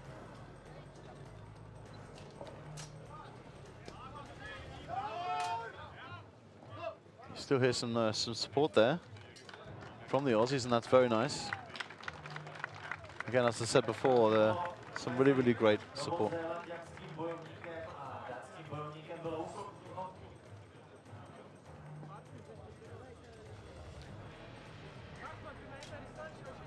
And support and strong words there from the Danish team. Again, they've been involved in a remarkable number of tournaments in the last few years and had some great results come from them too. It's certainly not a team to underestimate. They've earned their stripes.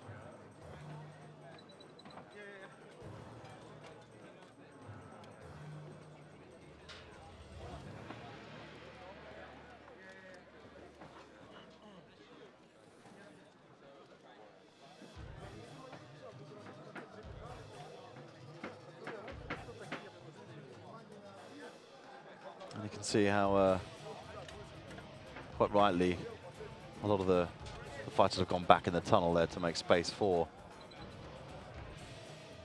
other teams coming through. So we'll see here how the New Zealander takes on the Dane, and again, I apologise. I seem to be doing the New Zealanders no favour here by naming them as other countries, so I do apologise again once again. The last time I made that mistake was actually in the Polearm tournament. Some nice blows coming in from the Dane there. The big shots coming through.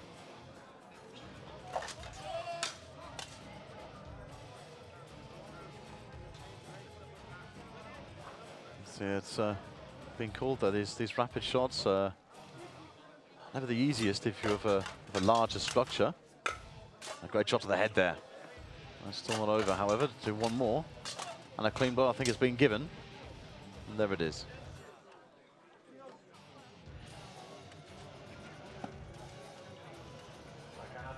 And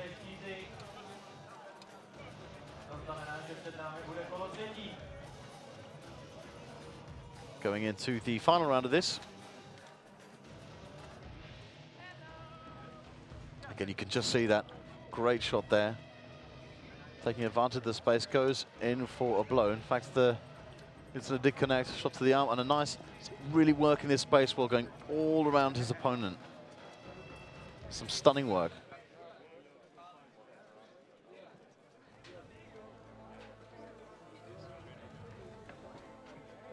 So we see here just a slight pause, just waiting for the Danish opponent to prepare. That's some minor technical detail in the Danish armor there. Apparently asked some help from the Australians over there. I'm not quite sure what happened. Maybe they need to use their shield. Not exactly sure. Found out there, but it looks like I think the Australians had to lend the Danish their shield.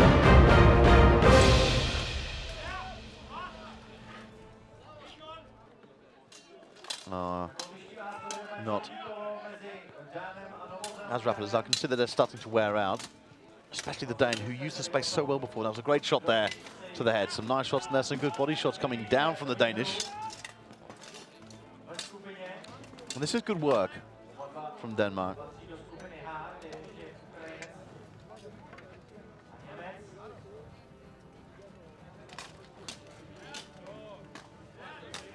There's some nice blows there. Taking full control of this fight. Pushing the opponent straight into the list, which restricts the movement.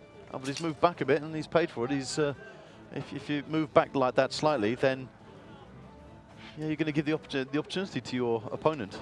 So fighter 3 and Serbia, fighter 1, come please to the list B. So there we have it. The Serbian fighter has been called now. First time today. And Latvia also making their first appearance in this tournament.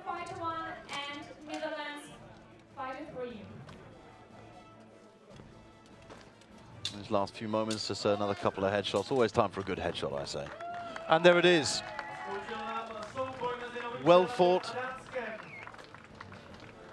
But I can see this going one way, and we can see there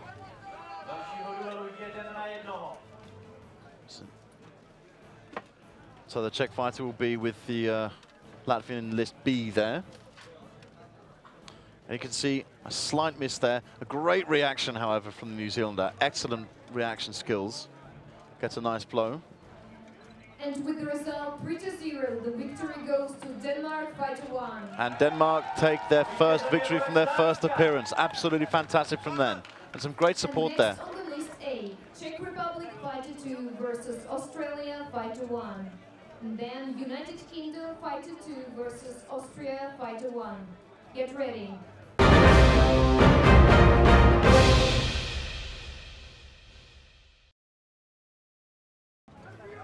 We have the opening round of the longsword between Serbia and the Netherlands. Again, some great movement there from the Dutch fighter, but also from this very, very large, but very, very nimble Serbian fighter. Again, some great crushing blows there, some huge display of strength from these fighters. Absolutely great shots to the head there from this Serbian. It's going very, very rapidly indeed, and well in his favor. So the Dutch fighter will need to keep that distance. And there's been a, yeah, there we have it, a slight breakage in the armor there. Of course, it gives the Dutch fighter a moment to get his breath back. And some great support now for the Czech fighter. The crowd are very, very excited to see that. However, the Australian is dealing some crushing blows there. Some very, very rapid fire here coming from the Czech fighter and from the Australian. That's a great shot to the head there from the Australian. And we're going to need to see an answer here from the Czech fighter because that was quite a crushing blow. Meanwhile, we go straight back to Netherlands versus Serbia. Again, you can see the concentration in the fighter's eyes there, directly looking at his opponent. Some nice, fast work there from the Czech fighter. But this Australian fighter is a force to be reckoned with. Keeping his guard very, very close. Well, both fighters are, in fact. I suspect that the Czech certainly has the advantage in terms of the comfort. We have some very, very new material there in terms of the helmet and, of course, the neck protection. Of course, with that open visor, breathing doesn't become a problem. Whereas with the helmet the Australian's wearing, then breathing is more open. A great shot to the head there. We got some great fan support here from the public in Prague. And there's some great shots to the head there from this Czech fighter. Some very, very precise shots. And you can see that, in fact, the Australian fighter has a piece of armor which has come loose. And very quite rightly, the marshals stopped then for adjustment. And safety first.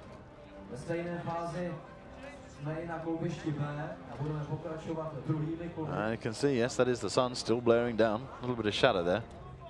Some great attacking there from the Australian. However, the Czech had it covered. Some great blows there from the Czech. Very, very exciting fight. Good shot there. Again, defensive shot and a nice one to the head. You could see the impact of that shot and the follow-up blow. Massive shots from the Australian there.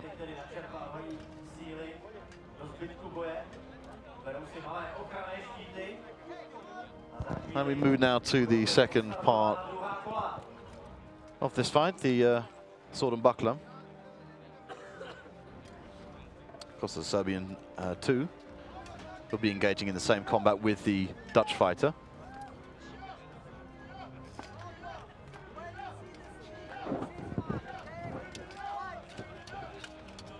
So the Dutch fighter and the Serbian fighter touch swords as they get underway with the sword and buckler.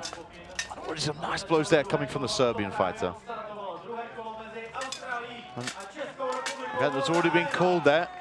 The marshals have to break that one up. But you can see some swift movement coming from this fight as well. They get some nice lunges and leans there from that Czech fighter. Very, very impressive. Both fighters seem equally matched, I have to say. See the circle just come open there. The Australian, I hope that's not going to cause any problems. I think some people do it for stylistic reasons, but wouldn't want that to be an encumberment. And some nice blows there coming from the Serbian, and that's been called. Excellent fighting there from the Serbians.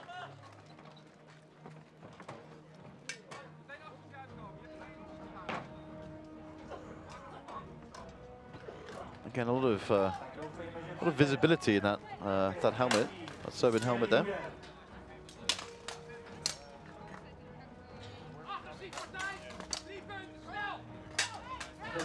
Very, very impressive movement there from the Dutch fighter coming through, and it's good to see a lot of energy shining through and a fallback there, but I think it was more of a slip than anything else.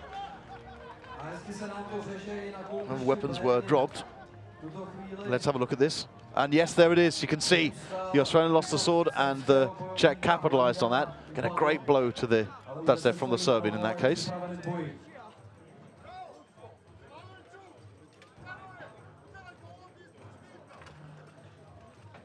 Of course, losing your weapon in any fight is never going to be a good thing for your campaign.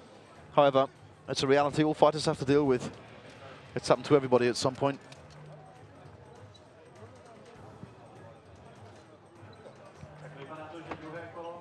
So you can see there the Serbian supporters out in numbers to see their comrades. And it looks to be that's a promising start for them, I have to say. So far, that's a good impression. Let's see if they can keep it up. Again, you can see, as I said before, so nice to see the people in their full costume here. I think you have to turn a blind eye about people wearing glasses. No pun intended.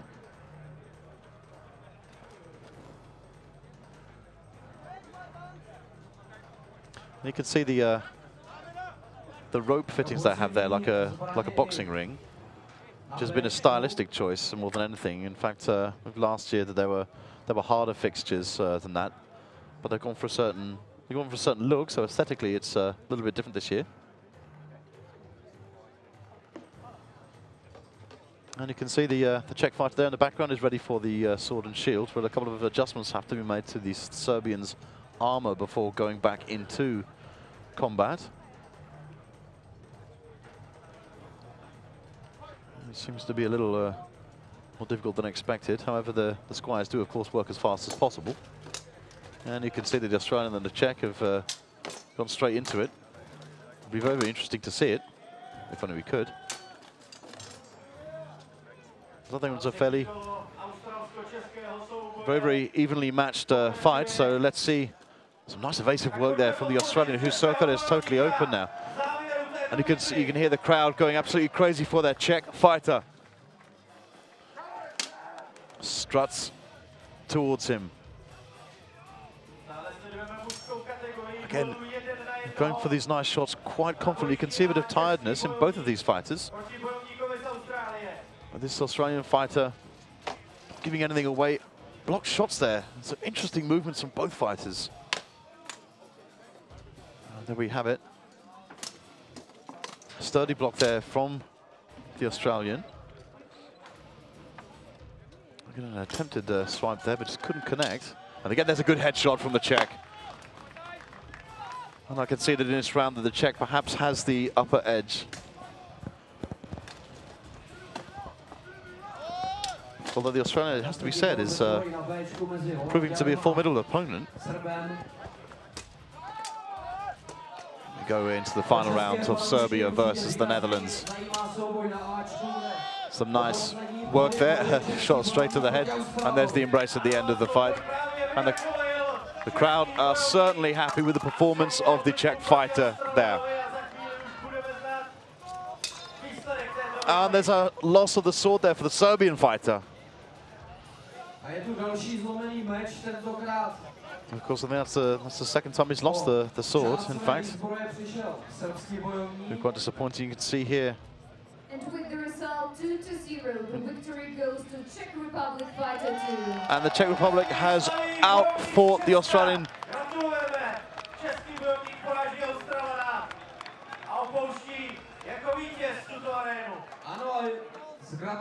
Again there, the marshals. And next on the list A, United Kingdom fighter 2 versus Austria fighter 1. After that, So it's Austria 1, UK 2, Ukraine and New Zealand. Fighters, please get ready and come to the list. srbský bojovník, který přišel o svůj meč, tak stále nemá náhradu. Uvidíme, jak situaci vyřeší.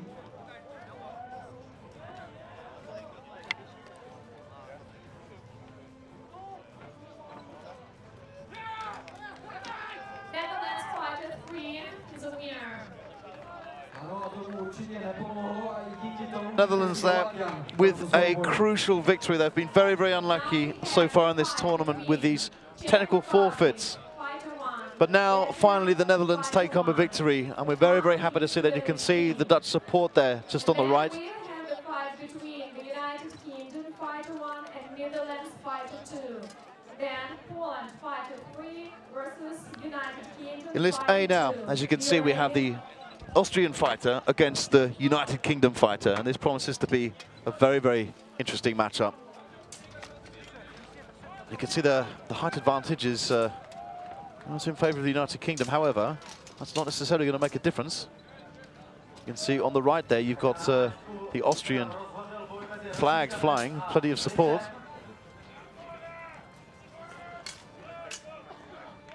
And in list B, just below, you can see we have the first fight from the Latvian contingent. Between the Czech Republic and Latvia, we'll have the fight between the United Kingdom Fighter 1 and the Netherlands Fighter 3. So the Netherlands will be back in the list after the fight. The Latvian, however, have been still waiting for an opponent.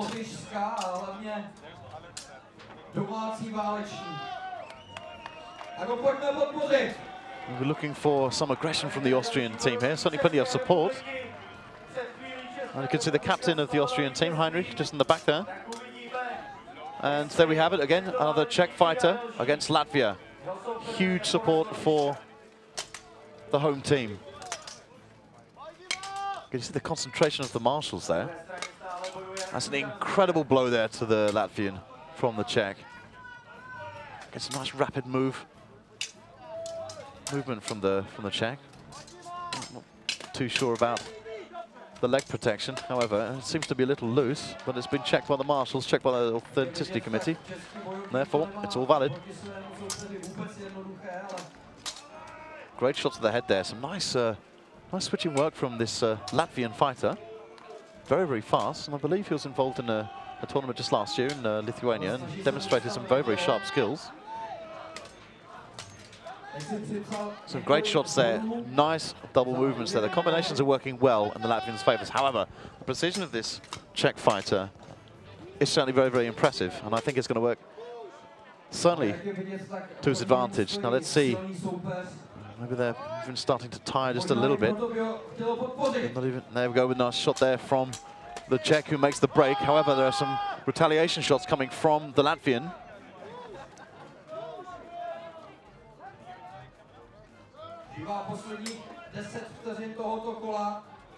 And just a few tense moments here. We can't quite see what's happening in the Austrian and UK match. A nice little helmet adjustment there from the Latvian. That will call the first round.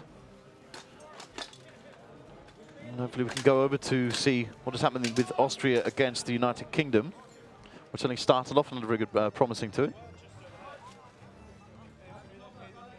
And they are already in the sword and buckler category. And a swipe there, a nice evasive move there. Two evasive moves there from the Austrian. Some nice fighting skills there, and there are a few blows coming in to the head from that Austrian, I have to say. Never mind that height advantage. It hits the count.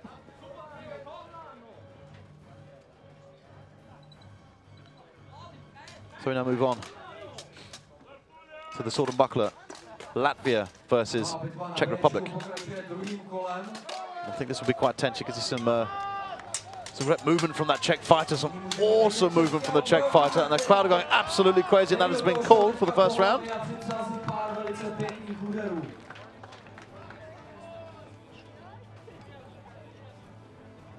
And some fierce blows there, and if that's what we're in store for from this Czech fighter, and indeed this Latvian fighter, then bring it on. Of course, it's when you've got two fast fighters, some very, very solid blows there from the Czech. When you've got two fast fighters, it's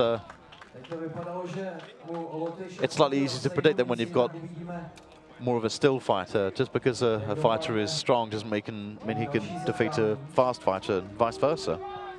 The speed doesn't necessarily help, it's the control and the guard. How exposed the other fighter is. Again, some great blows coming through here. Nice headshot there from the Czech, and it's been called, and I think this may go to the Czech fighter. But it comes down to the last round. Again, the Czech fighter quite confident there, it would seem.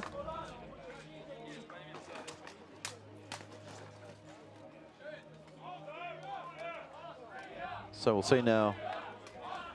Again, some great Austrian support that you can hear the Austrian fans chanting for Austria.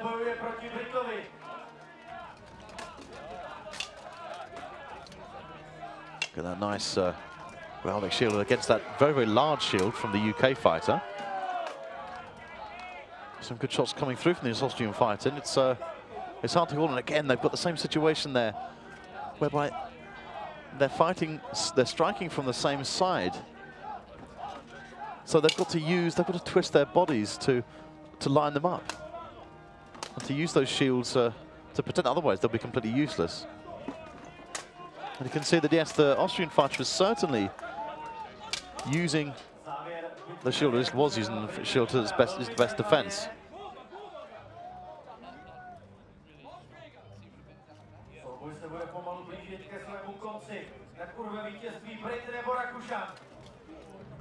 And a tense missed blow there from the UK fighter.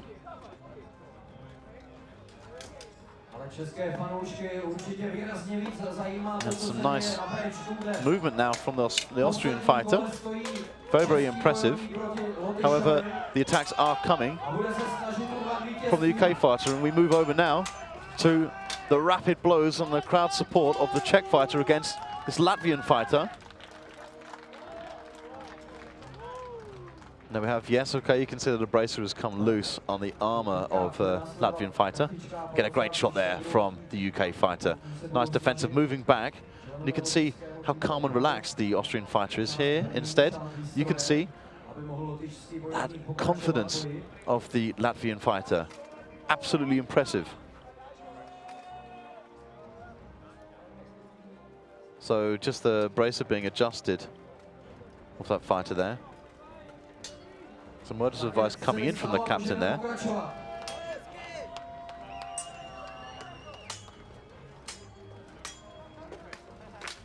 Again, the Latvian there is a little bit arrogant, but standing waiting for the blows and coming with a sharp counter-attack.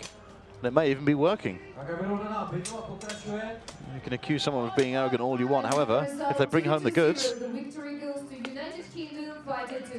and the UK have taken a victory from that match. We'll have to see what's happening here for... And a nice blow there from the Czech fighter. Very, very sharp hits, however. You can just see on the replay how Latvian moves back a bit. Very, very confident defending there. However, doesn't come back with so much. Like a nice body shot there from the Latvian. And they've got a great headshot there. Some great movement from this Czech fighter. However, the Latvian doesn't seem to be exerting himself as much. Doesn't seem to need to, and that's a great shot there to the helmet.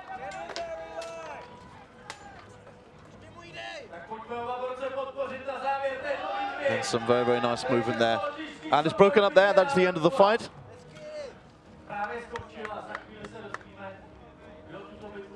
So we'll see what the outcome of this is. Certainly, it's difficult to call. Both had some very, very precise blows coming through. And certainly, in the beginning, I actually fancied the chances of the Czech rather than the Latvian. But he seemed very, very, very, very confident, a little overconfident at times. And you can just see here, we get some easy defense on the part of the Latvian. You can read the fight very, very well, see what's going to happen. They could have done more with the counter-attack, however, you certainly couldn't write him off.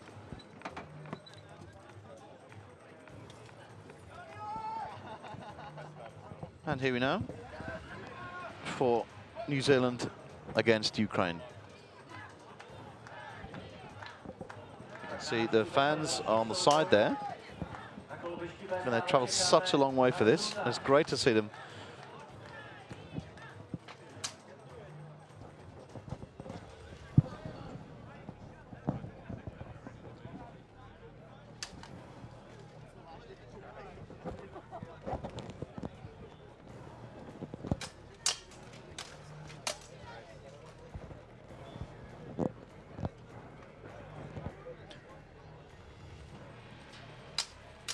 The first blows there coming from the New Zealand knight, however, with a slight height advantage that the Ukrainian has, it seems to be fairly cautionary. But going for those lower blows and mixing up with some high shots, a great combination there. A nice 1-2 from each side of the head.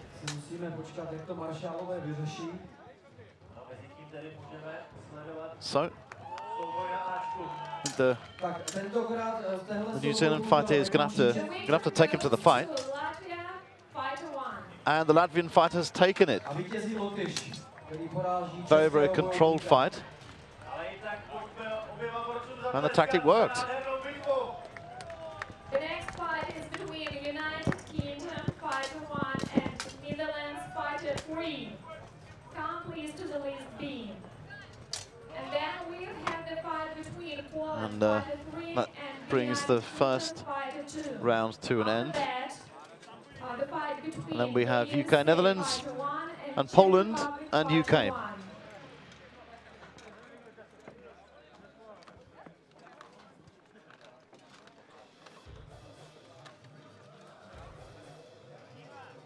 Okay, so some great shots there from the Ukrainian fighter, showing a real impressive way of evading the counter strikes. Very, very smooth fighting there. Absolute professional.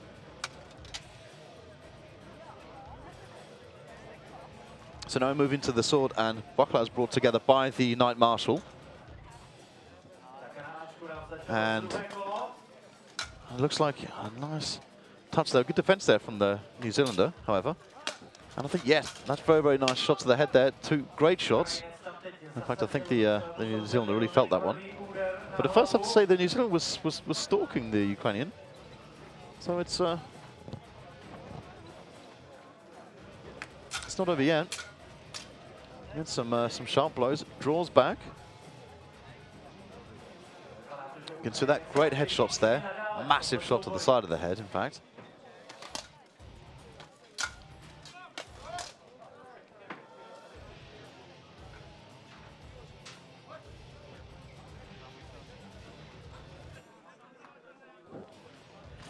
Very, very cautious. In fact, it was a very, very predictive move there from the Ukrainian. Fighter 1 and Netherlands Fighter 3. Come to the list B. Good work from the Ukrainian there, and you have to put it down for him in this fight. I'm pretty certain he's going to come away on top. However, you never know. There's some rapid move from this this New Zealander. I'm certainly keeping the Ukrainian on his toes.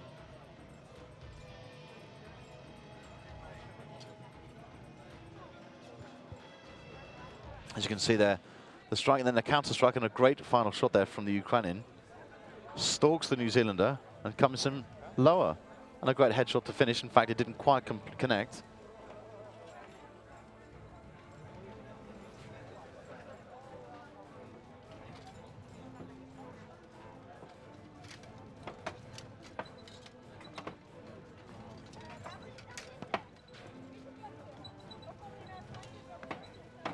United Kingdom Fighter 1 and Netherlands Fighter 2.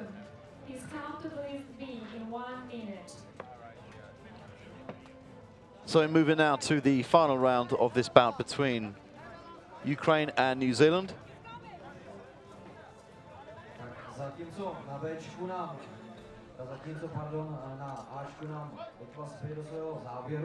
And so far we've seen some incredible action. Of course, we've got another 2.5 hours of this evening. So make yourselves comfortable.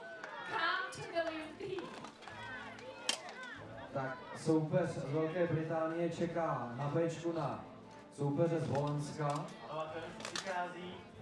Some nice moves there, nice strikes from the New Zealander actually, coming in quite well. Countered from the Ukrainian, of course, who seems certainly a more confident fighter in this, but no fighter shows signs of fatigue. That's great crushing headshot there from the Ukrainian, however.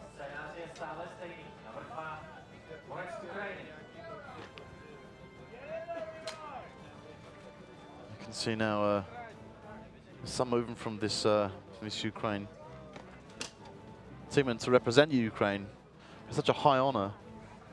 They've got, well, there are hundreds of fighters across the country, and to have the honor of representing in the top 3 of these 1 versus 1 duel categories is really quite something.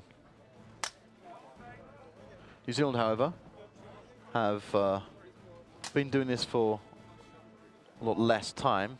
Of course, the odds are stacked against them with the distances that they have to travel. However, it's a sport which is rapidly growing in New Zealand. It gained a lot of interest, and you can just see there that to fight in List B, I think that's the UK fighter. I can't quite see now. I've got the Netherlands fighter against the UK fighter, and appears to be some slight damage. You see a great charging shot there from the Ukrainian with a shield.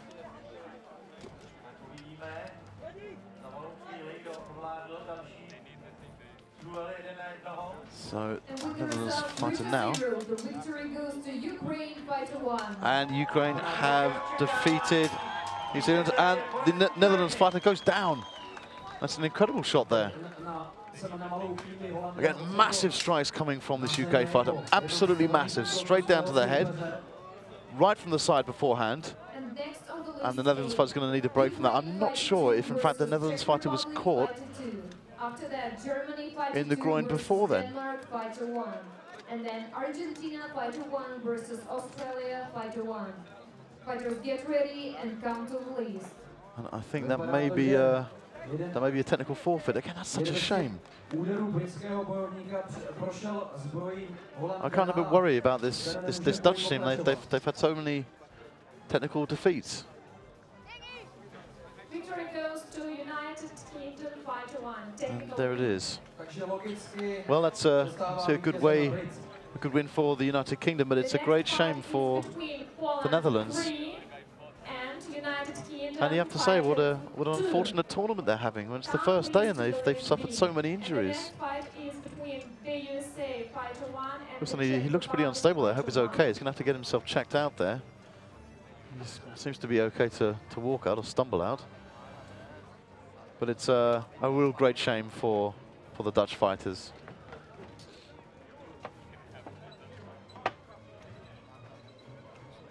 This does, of course, mean that the next fight will be brought forward. As you can see there, this day, Ukraine, Czech Republic, Germany and Denmark, UK and Netherlands, and Poland and UK. So just a couple of moments now, while the fighters prepare themselves. And we have the Ukraine fighter who's ready.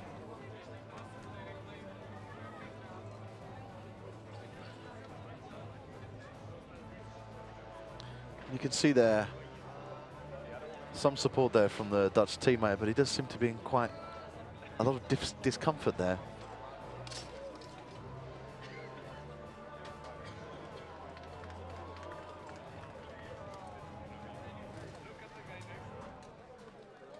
And here we have another UK fighter.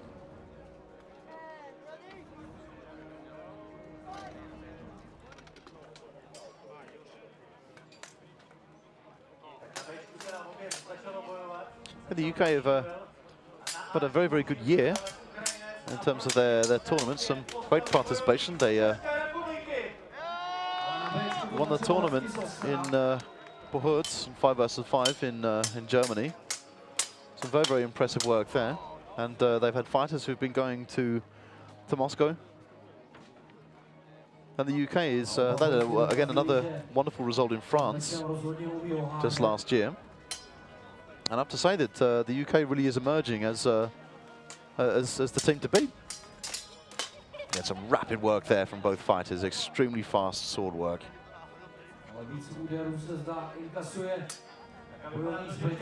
They can see that, that there's quite a height to these two fighters.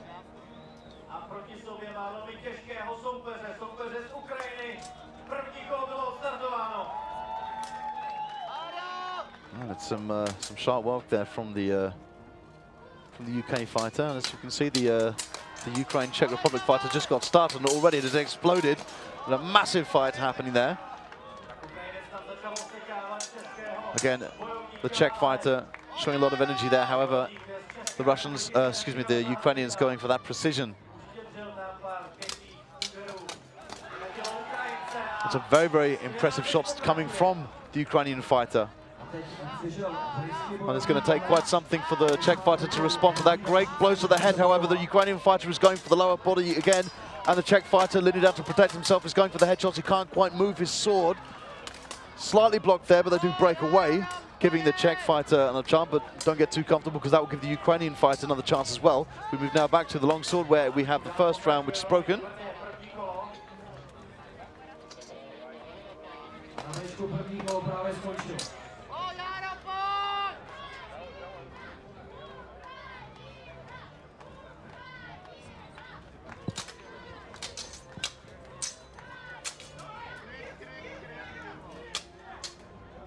We get some more blows coming from the Ukrainian there, and a great headshot there from the Czech.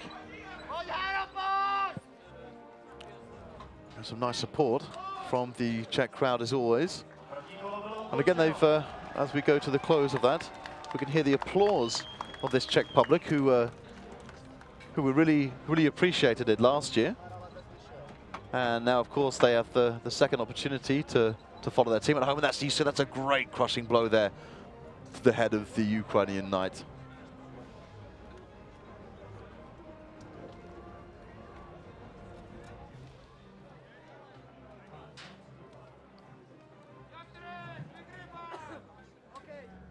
The job of the squire is such a precise affair. I think perhaps the marshal might be telling them to hurry it up a bit.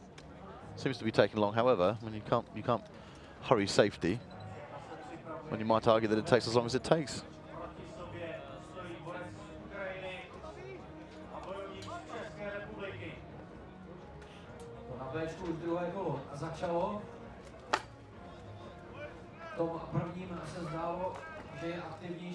Some great movement there from both fighters, very, very rapid.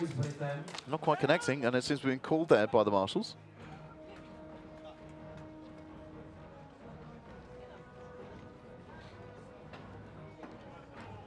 As you can see, as we get to the early evening, even though the sun is still out, it's starting to set, and there's a lot of shadow on the list. So before long, that will be totally set. But in any case, we're still enjoying a nice day out. Here's some great shots there.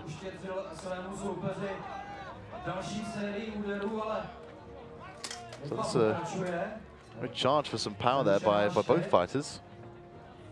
Not sure who I'd give it to at that point.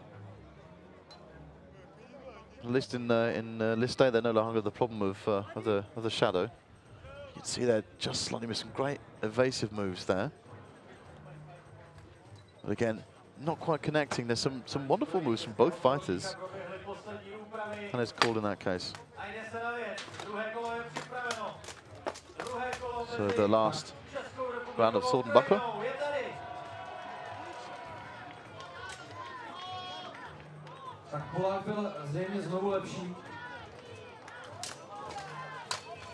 And there's some great blows coming from the Czech to the Ukrainian.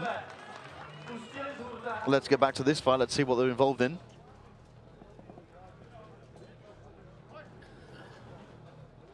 So the Czech fighter now going back to the sword and buckler with the Ukrainian. And again, a lot of aggression coming from both fighters there, especially the Ukrainian this time. Comes with some sharp blows and makes them count.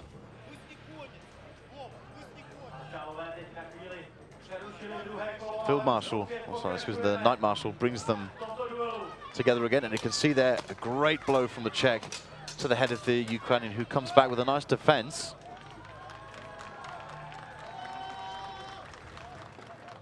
And you can see there every little mark on that helmet has come from a blow.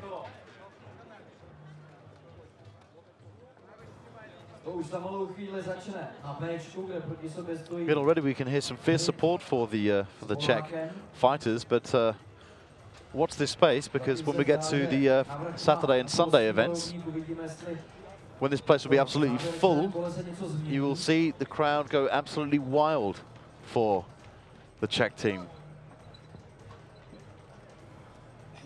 Of course, just to give you a heads up, on tomorrow we do actually have the opening ceremony, which would be quite a beautiful event, quite spectacular. Then we have the mass battles, 21 versus 21, followed by the first 4 groups of the group battles.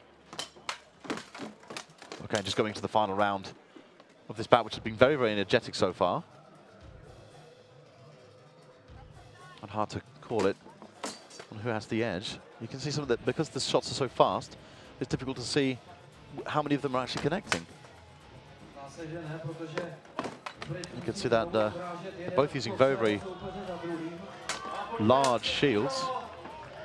And the crowd giving me the support there for the home fighter, the Czech fighter, who goes into his own last round. And you can see the focus there of the Knight Marshal. And indeed there. Again, some great shots there from the Ukrainian. Of course, the Czech does have the crowd behind him, and he has to deflect some of these blows. The Ukrainian now really coming in hard, striking lower now. Unfortunately, the Czech stuck on the rope there. Is going to find that difficult to come out of. I was coming up back with some great blows, responding well with some shots to the head. Another shot to the head. Very, very nice from the Czech, and the crowd are going wild. Some great support coming out here. Forward movement again. Some charging move is coming from this UK fighter. But again, like a little bit of precision, and it's been called.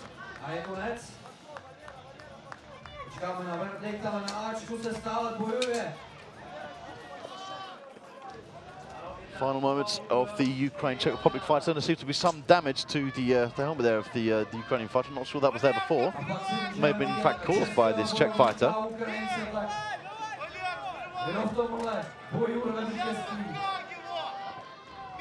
Again, some very, very cautious moves from these fighters, and the time has been called.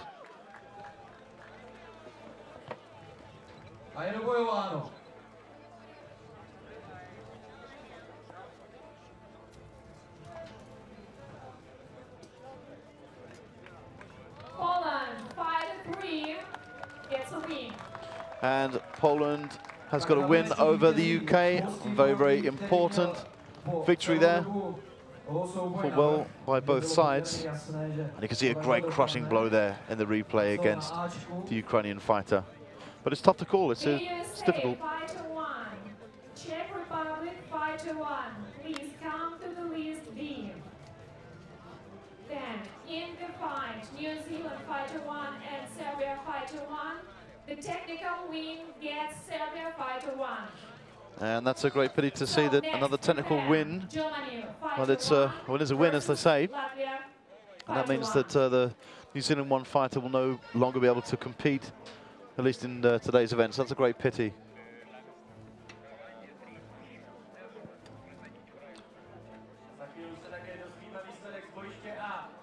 So just a pause in the action happening there, and we can go back to look at the program again, as I was saying. 2-1, the victory goes to Ukraine Fighter 2. And the Ukraine fighter has taken the victory over the Czech fighter. Some great support there also for the Ukrainians.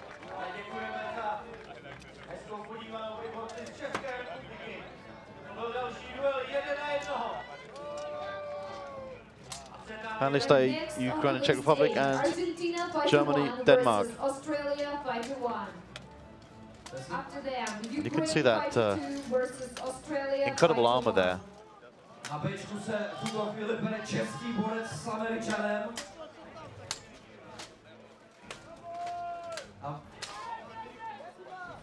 In fact, it's the armor itself lends a lot to an old Roman design. Also pay particular attention to the shape of the sword.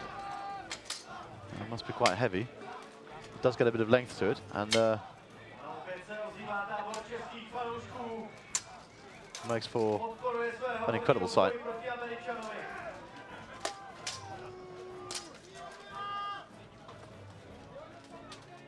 Again, there's a lot of pressing movement there from the Czech fighter, whereas the USA fighter moving back quite cautiously.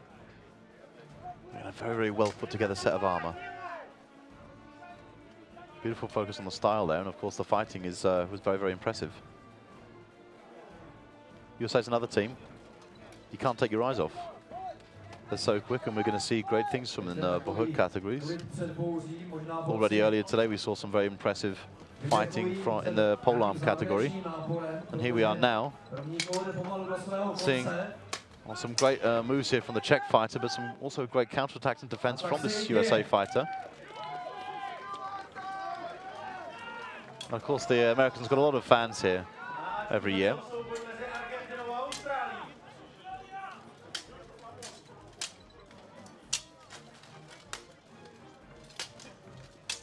See some great defensive blows there from the American, as time was called, and we're seeing now Argentina versus Australia.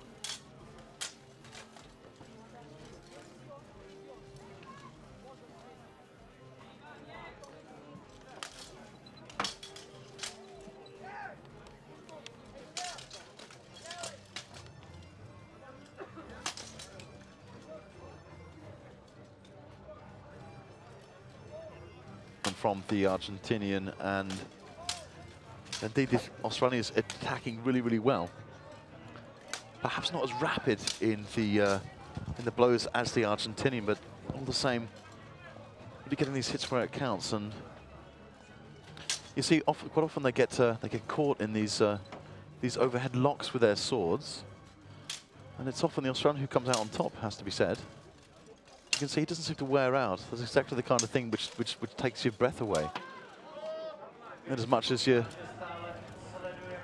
lungs just seize up when you're stuck like that, it's such a waste of energy, because you're just pushing against an unmovable force.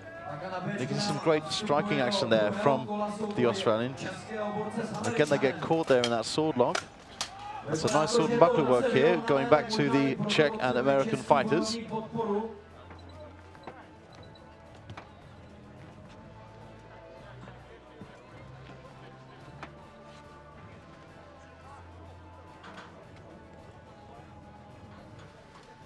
So there's a bit of conferring going on before they move into the second part of the second round of the triathlon.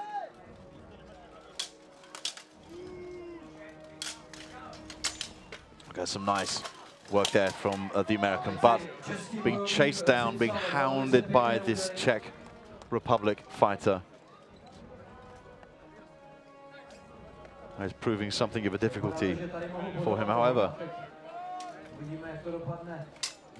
You see here some great blows coming from the American, but some counter-attacking which is formidable from the Czech fighter.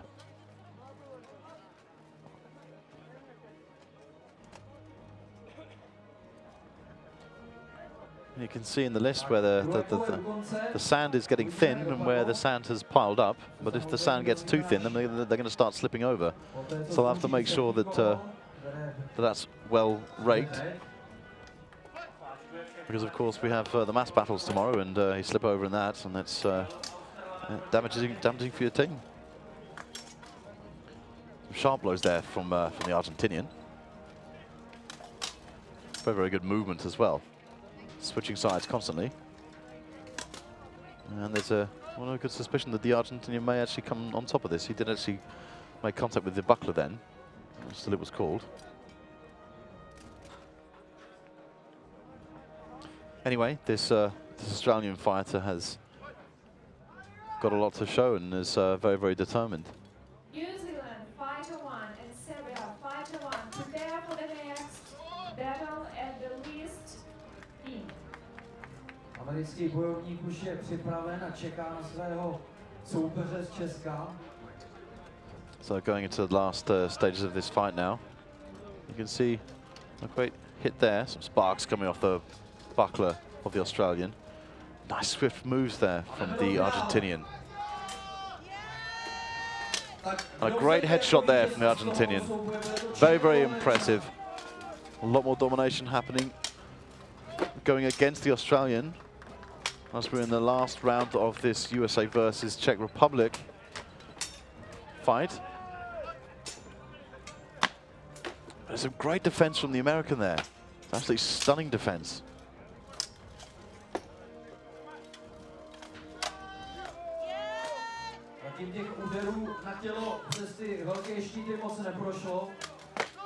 Again, this the sword and buckler part is extremely tight between the Australian and the Argentinian, and it makes you wonder how long they can keep it up for.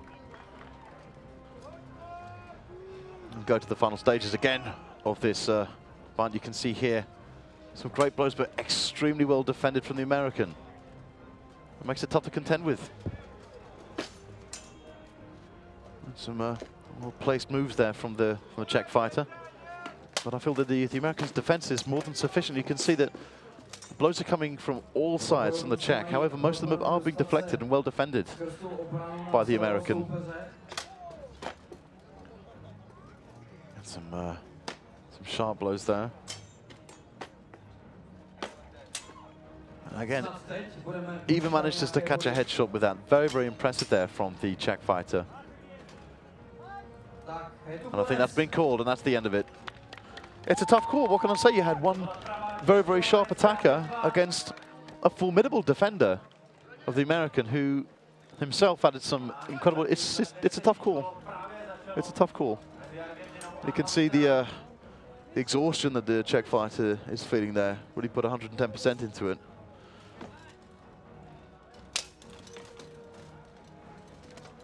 And this day, Argentina, Australia, and Ukraine, Denmark will be next. Will this be New Zealand against Serbia, then Germany and Latvia. Of course, we have a fond salute there between the American and the Czech. As we now see what can be made from this. Possibly the Argentinian has the upper hand here. I certainly saw that in the last round, although I didn't see so much from the longsword bout. But you can see the chops are a bit quicker from the Argentinian, whereas and the win goes to the American. Absolutely fantastic battle. That defense there was enough to clinch it. Stunning work.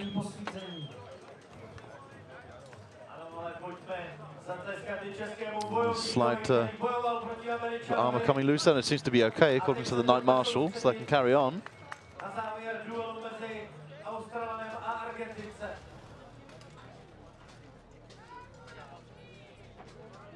You can see here, nice deflective shot there, but the Argentinian defends very, very well. And it's a great shot there. Again, slightly deflected. And they fall in for a clinch there. The Australian with perhaps more power, I'm not so sure.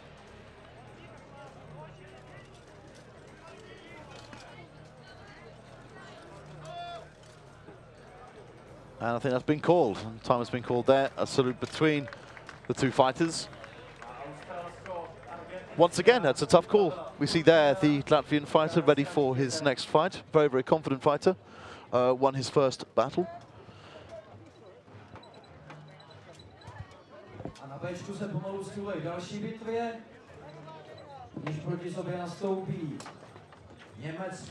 And we are now moving into this next bout in List B. The victory goes to Argentina by 2-1.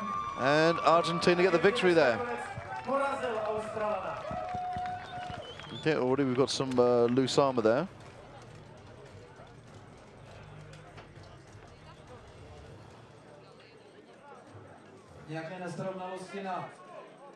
I can just see, once again, you see the parts where the sand is. There's some great movement there, but I think, yes, in fact, some armor does come loose. Great shots there from the Latvian. And next on the list, and yeah, again, it needs to be a lot tighter than that. Australia fighter 1. After that, Germany fighter 2 versus New Zealand fighter 3. And then Argentina fighter 1 versus Czech Republic fighter 2. Get ready.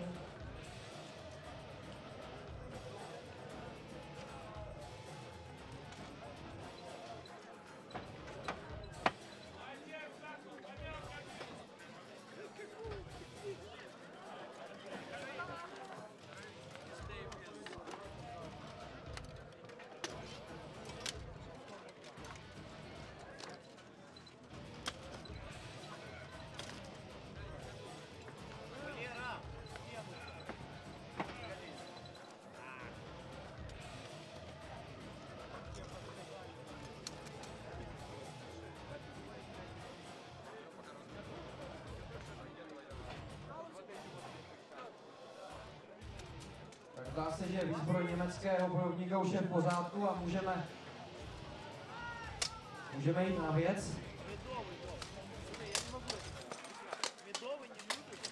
A borci si nic nedarují, aktivnější vypadá Němec, ale...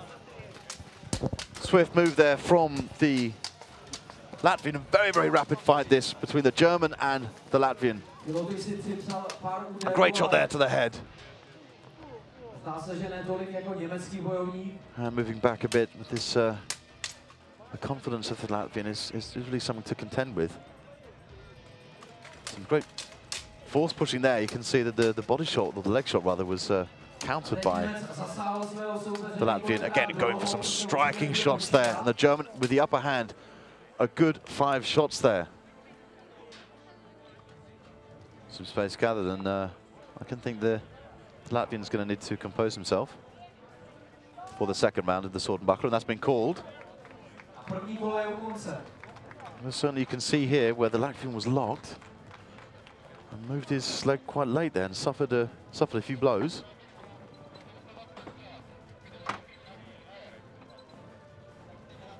And once again, the longer the marshals confirm, the closer it means it was.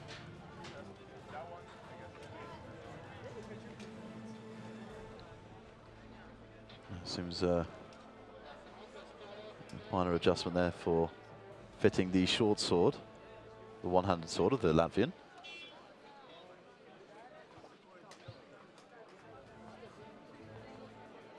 And you can see there the tears on the socket of the Latvian.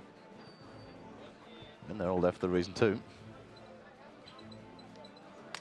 And slowly but surely, we're getting back into action now.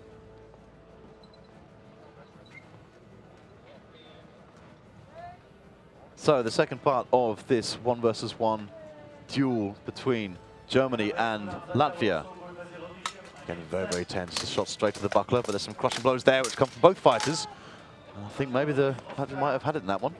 Certainly the speed between these two fighters is absolutely phenomenal. And just double checking that that shoulder arm. I don't want to get a breakage on that a second time. And once again, a nice blow there from the Latvian. Again, a nice headshot coming from both fighters there. You can see in the middle there, the sand is barely there anymore.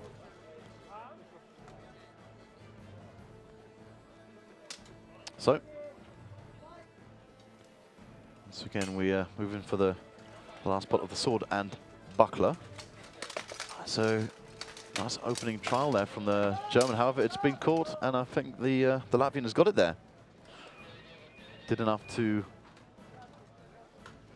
take that bout.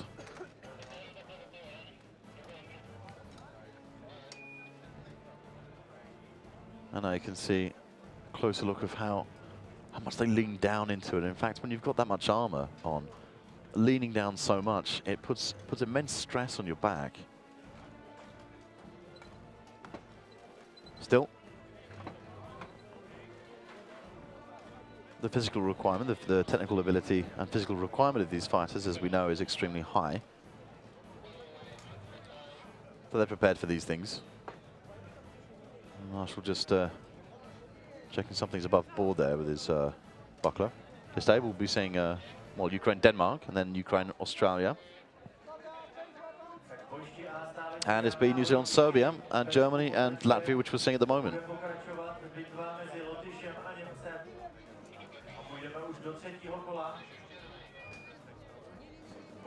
Okay, there seems to be some kind of modification on the... Oh, excuse me, I beg your pardon.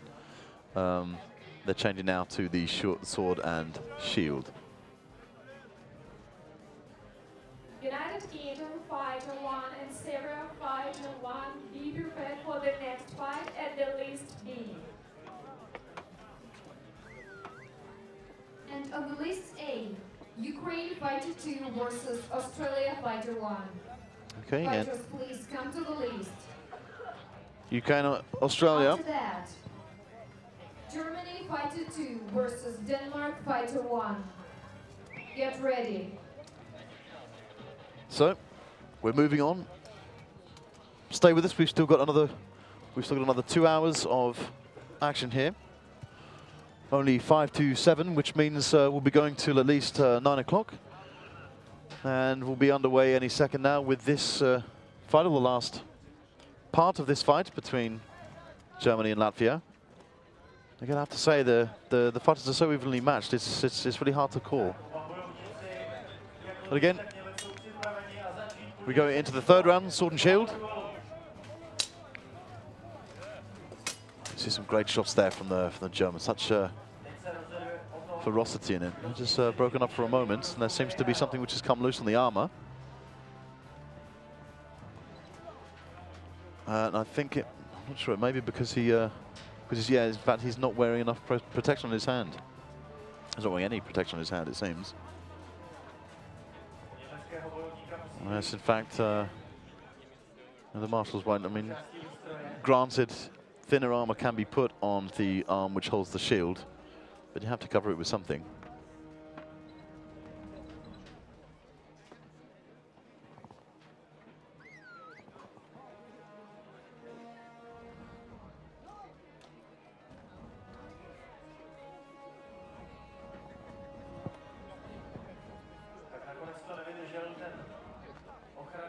And just a few extra adjustments there for the German.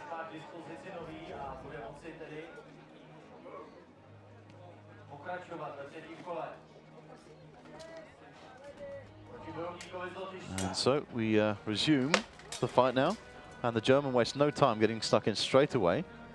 And you can see there's more protection on his hand. I'm not sure how happy we'll be about that. It may be because he feels a lot more comfortable with the shield without any covering on his hand. And there's a nice blow to the face there with the shield of the German. And you can see how much this Latvian leans down. It's very impressive. A nice shot to the helmet there. And they've got into a clinch now, and they'll have to break that up. Again, the Latvian may find himself in a difficult position if he gets stuck on that clinch again with one arm around the German's neck.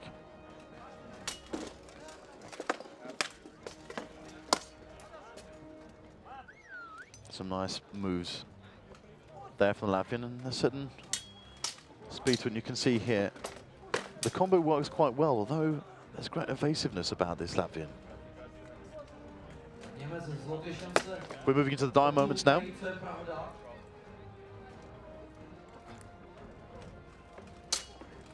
And there we can see a good counter there from the Latvian.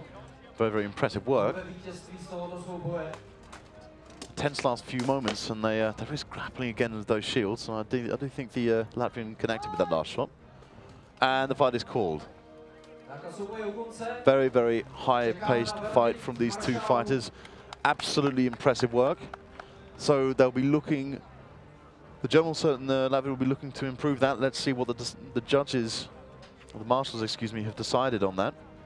And we're ready to start the fight between Ukraine Fighter 2 and Australia Fighter 1. And you heard it there.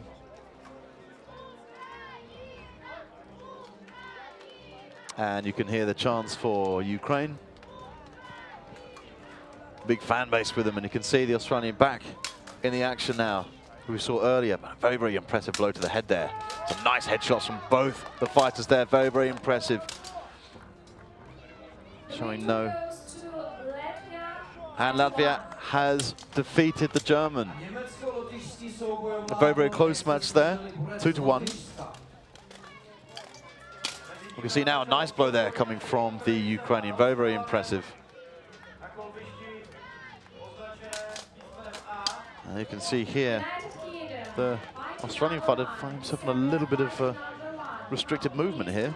I think he's going to need to go for some low blows, in fact, to counter this this Ukraine. However, he does come in from the top there, and he gets a nasty blow on the helmet there.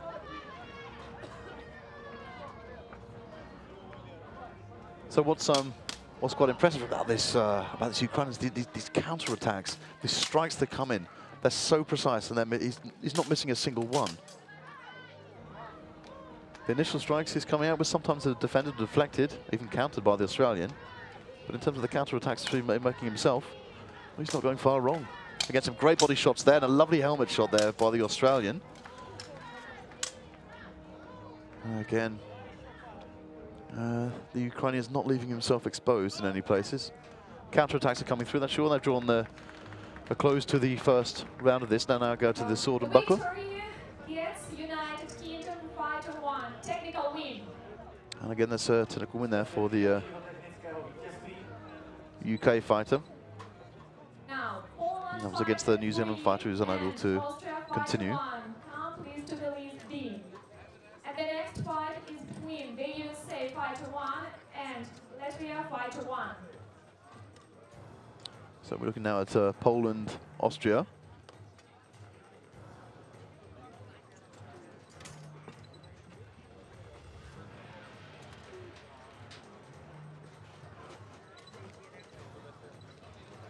We move into the, you can just see here, the counter-attack from the Ukrainians, great. There's a lovely blow there, however, from the Australian. Gets a bit of distance after that. Very, very impressive work. Massive blow, but deflected there by the Australian. Takes a huge shot to the head. The Ukrainian saw that he hadn't connected with the first shot, went for another one. Very, very impressive. It takes a lot of shoulders to come out with that kind of skill and strength. A massive blow to the head, though. And that's stopped already. And there it is. Again, very, very quick rounds from these Ukrainian fighters. Very, very rapid with the sword and buckler. Australian gets a nice shot, and the Australian's down. And that's a great shot he's got with. It certainly doesn't seem like he's hurt. However, like he was caught off balance with another massive blow from that Ukrainian. It'd be nice if we could see a replay of that. You can see just getting to the last round of the sword and buckler fight, but it's 3 square shot for the Ukrainian. So, the Polish fighter who won his first round is against the Austrian fighter who was challenged and defeated in his first fight. However, he'll be looking to gain some ground there. You've got 2 different styles here. One is very, very rapid, and you can see those rapid fire shots hammering down on the Austrian's helmet. A swift move there from the Pole, and it's going to be quite difficult to counter that, but he's got to keep his guard up at all time. This Pole is too fast for somebody to leave their guard open. Again, a nice defense there from the Austrian. So we'll need to continue like that. Again, superb move there from the Pole. Very, very crisp move. Nice combinations.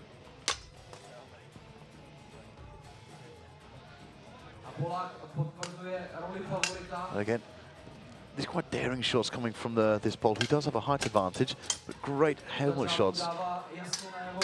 And the counter-attacking now from the Austrian is somewhat limited, I feel. So I think he's going to struggle to continue with this, and he's going to have a difficulty winning it. However, that shove there from the Pole, and really takes control of the situation, really takes control of the fighter he's up against. Great headshots there. And the Australian's taking a lot of punishment from this Pole. And that's called time on the first round. Embrace there. As we see the last round of Ukraine versus Australia. And it still seems like they haven't let up at all in terms of speed. We can just see there. A great counter-attack there from the Pole. 2 great shots. The second one didn't quite connect. But of course, when he counter-attacks, he goes for 2 shots rather than 1. And that is an amazing piece of technical skill. Goes for the bow, pulls it back to defend with the sword, and counters twice for 2 more headshots. Absolutely incredible. Again, you can see the Australian starting to tire now. Swaying quite a bit, and the Ukrainian is getting some bonus shots in there to the head. And the fight is called at that point. You can see the damage that the helmet of that Austrian has taken. I'm not suggesting that's all been caused today, but the helmet itself has certainly been through the wars.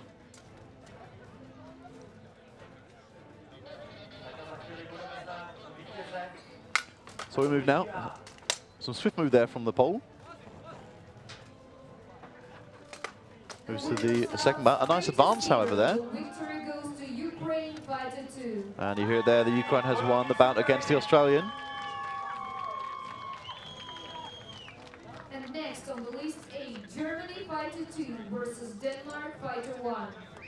Fighters, please come to the list.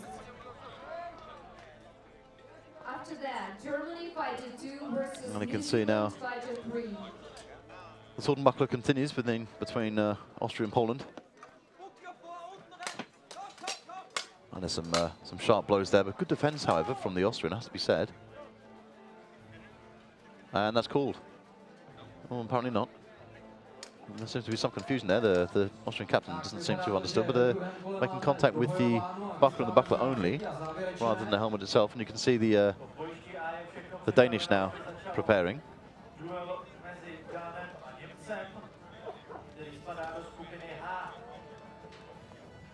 Well, it might be just an armor check, in fact. I'm not sure if they're changing to...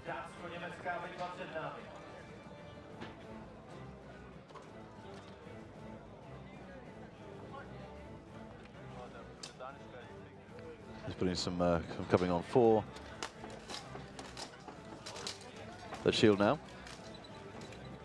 Okay, he's got a very wide structure, that shield, but I think it's still quite light, actually. Well, so it would seem. He moves very, very swiftly with it. You can see here there's some nice move here from the Dane against the German. But again, oh, and he's taken down there.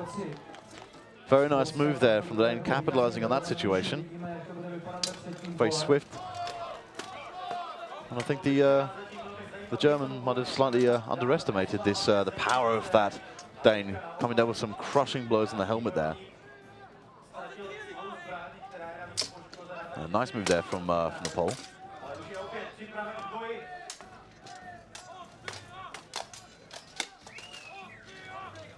This comes in very, very nicely structured. The Dane keeping him at a close distance. And get some fast and rapid blows there from the Dane. Massive shot there from the Pole. I'd say that the Pole is certainly in control of this fight against the Austrian, who, in any case, has come out with some very, very good blows, and he's been a fantastic contender. Had some difficult fights earlier, but and this is turning out to be quite an interesting fight between the Dane and the German. We can see there, just that replay, how they break from the sword clinch. Both of them deflect a shot from one another. So certainly in terms of energy, they're not letting up anything. And the Dane always keen to get the last blow there when there's an exchange of shots. Stop for a moment there, and they've called the round. We'll move over to see the last few moments, which has also been called. So I think it's safe to say that the Pole has taken that round. Not surprising. But again, the German here not quite connecting as I think he would like to. The upcoming fights in List A, you can see there in List B, we'll be seeing USA and Latvia. That's going to be an interesting fight. And New Zealand, Netherlands.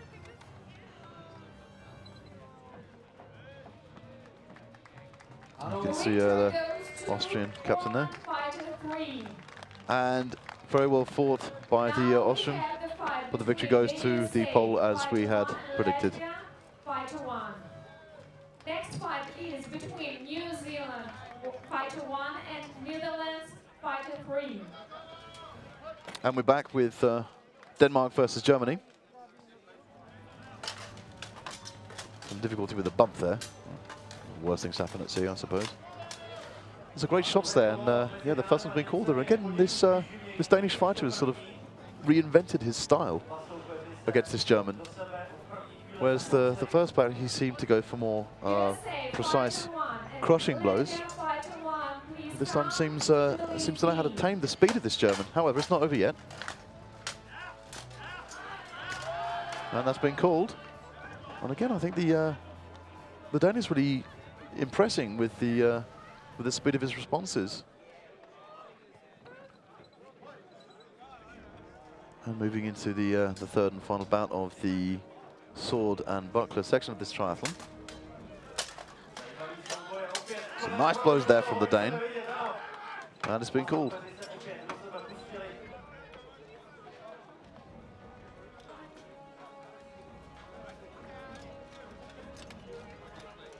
So again, I can see, did you see the replay there? Oh, which is on freeze frame. Oh. But yeah, I think the, okay. I see, right, okay.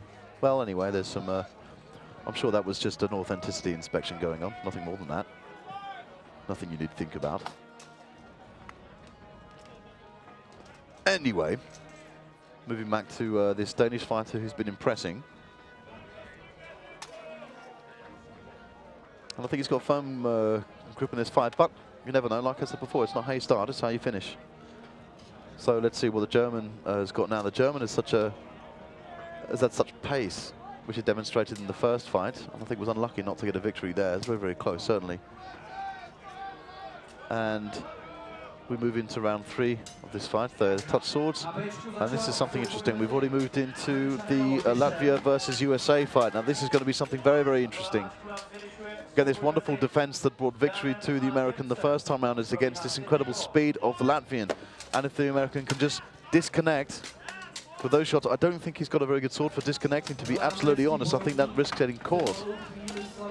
You can see there the Dane using his size and his presence to push back the German, to push the advances of the German. And again, there's that lock there. The lock doesn't work in the favour of the Latvian, as we saw when he fought the German.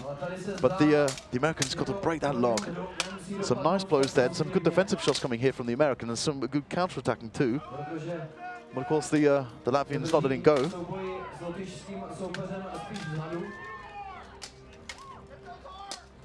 And that's a great headshot there from the Latvian. Massive blow to the head. Slightly adjusts his helmet there, as we can see the end of this 1 versus 1 duel between Denmark and Germany. Just a few moments left, and I think you can see, in fact, the German doesn't have the same pace as before. Flailing slightly. But they'll be both tied at this point. A nice little headshot there. Some good defense from the Germans, so there's still life in the engine yet. You can see in the background there, some clinches coming down. Some great shots there, both from the American and the Latvian fighter. Very, very nice headshot.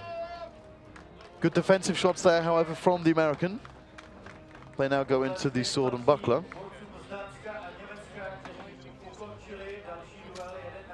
Very, very nice work for the long sword section from both fighters. And you can see here, I'll be about to read the result of the Denmark-Germany fight. I don't know how to call it. I've been wrong a few times already, so I daren't call it this time. However, I honestly did see more come from the Dane. And let's see what the judges saw again. They're closest to the action, so they've got a much better view than we have. You can see the Danish captain there, Alan Schiller. Not a short man himself, as you can see. So, let's stay. We've got Germany, New Zealand, then Argentina, Czech Republic. Well, at the moment we're seeing USA, Latvia. And then it'll be New Zealand, Netherlands. I'm not sure if there was an injury with one of those which forced the forfeit. But in any case, now we're going to sword and buckler of these two very, very fast fighters. A nice blow, I think, from each of them, and a great headshot there from the Latvian. That's very, very rapid work. And he connected with the didn't connect with the last shot there, but that one he did. And that's the end of the fight. 2-1. The victory goes to Denmark, fighter 1. And yes, Denmark have taken the victory there, as we had said. And next on the list A, Germany fighter 2 versus New Zealand fighter 3. So after that, Ukraine fighter 1 versus Denmark fighter 1. And then Argentina fighter 1 versus Czech Republic fighter 2. So we should be in for some interesting fights there. But what we have for the moment is this.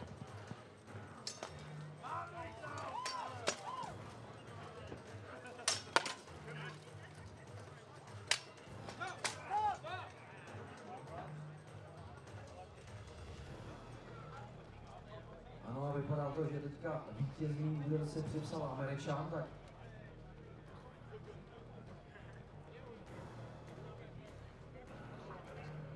uvidíme, jak rozhodnou maršálové.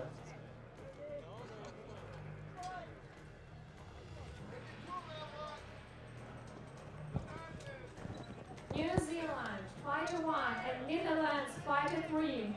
Be prepared to fight at A tense moment there B. between the... A nice blow there coming from the Latvian. Really going for these low blows. Very, very effective. Some great headshots and body shots from this Latvian fighter. He's very, very confident, but he's got good reason to be confident.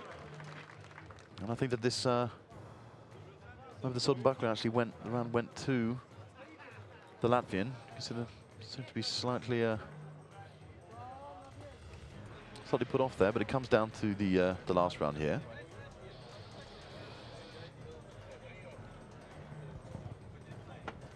So, but you can just see a replay. You can see how much he leans down for those shots.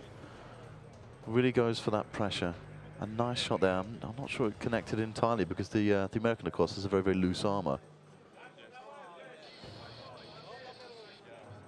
And in the fight between Germany fighter 2 and New Zealand fighter 3, New Zealand gets technical win.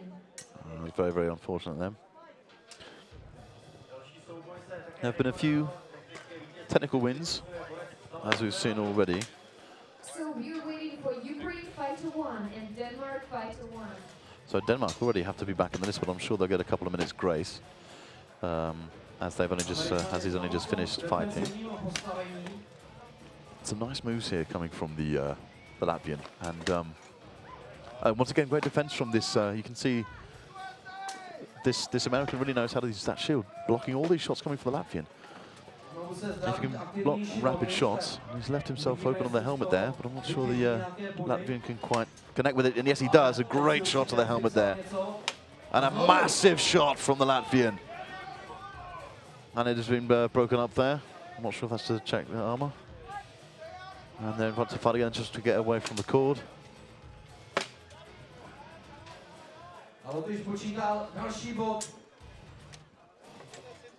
We got into a clinch there. Lovely headshots coming from this Latvian fighter. And this is a very, very polished performance from this Latvian fighter. Again, it's another person I think we're going to see a lot from. Seems to have great stamina as well. The pace of these two fighters are very, very impressive, and the defensive skills of this American fighter have certainly been put to the test.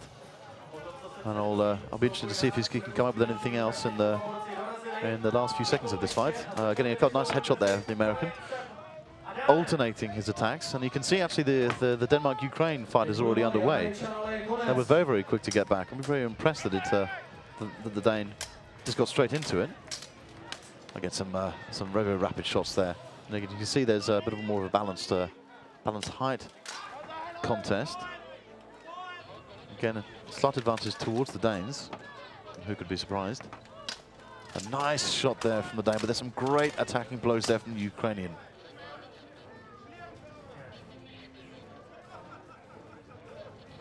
And you can see they're just pacing around each other. I think if the Ukrainian goes for more of those body shots, has got a definite...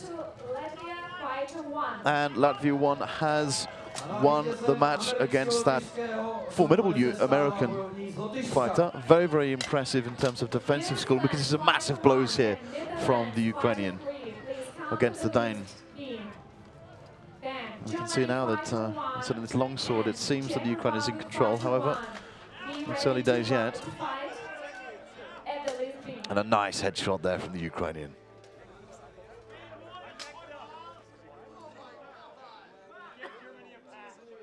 You can see a little bit of fatigue coming in there from the Dane, although that was a nice blow and some great defense which come from the Ukrainian there, who will counter, as we saw before, not with one but two counter strikes, again coming on from the side there. And the fight's been called there. And you can see, I guess the line of marshals there, you can see how well observed there they are. All from different nations. You can see already in this picture, you've got an Israeli, you've got an Italian, you've got a Ukrainian. These are the ones you can make out. Let's be New Zealand, Netherlands, Germany, Czech Republic. Fighter 1 and Netherlands Fighter 3. Please come to the list B. And they have been requested, although I'm still not sure if that was the one maybe conceded. Between Germany Fighter 1 and Czech Republic Fighter 1. Again, there should be another fan favourite there with the Czech Republic. However, we're moving into the second round now with the sword and buckler of these two fighters. Again, some nice moves there from both fighters. Very, very rapid skills there from the Dane. You thought, I mentioned before that some fatigue was settling in, but I really don't think it's true. I think he's got a lot more to give, and yes, it's true. Some great headshots there from the Ukrainian fighter. Very, very impressive indeed. Again, coming in from that side. Two shots this Ukrainian is working on. The upper thigh and the headshot. There are no backhands there. They're all coming in from the right-hand side. All very, very effective. Counter strikes are never single, always double. Fighter 1 and Netherlands Fighter 3. Please come to the list B. And Germany Fighter 1, Czech Republic Fighter 1. Be ready to fight. Once again, they've called New Zealand and Netherlands. And once again, I'm not sure they can come. However, you can see more marshals there. Again, from different nations. Which is a great thing. It started more or less from the same two nations, but of course it's grown so much now. They've got marshals from all over the world. And just recently they had a marshal summit in Riga, where it was 13 marshals took the exam, 2 passed, 1 from Italy, 1 from Estonia. But again, it's an extremely difficult exam to pass. And the exam, of course, is in English, so a lot of these people know English as well, all of them as their second language. And there's only 1 or 2 native speakers of English who are accredited marshals. Of course, it's as we said, that there was a marshal summit in America where I've had a good number of Americans became marshals. It's just so far to travel for them to come to Battle of the Nations. However, with the rapidly increasing movement in America, which is really getting beyond recognition now, it's just enormous there. You know, it's absolutely essential that they have these accredited marshals. Moving towards the end of this year's battle here, another few strikes or open strikes there from the Ukraine. You see coming from the side, these lateral shots. Not many vertical strikes, but there's a great deal of athleticism in this Ukrainian. And I get a nice headshot there from the Ukrainian. Again, comes back for more. Goes in with a shield to block off the strike of the Dane. And because the Dane is moving his arm up quite high, it's very easily blocked by a shield. Very, very impressive work.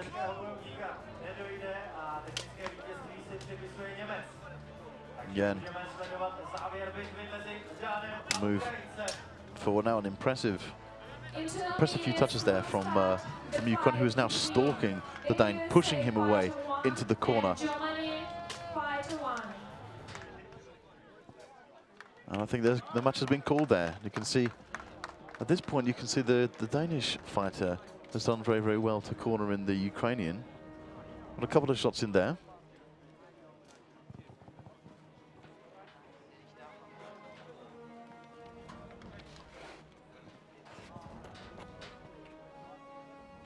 And so the victor will be called.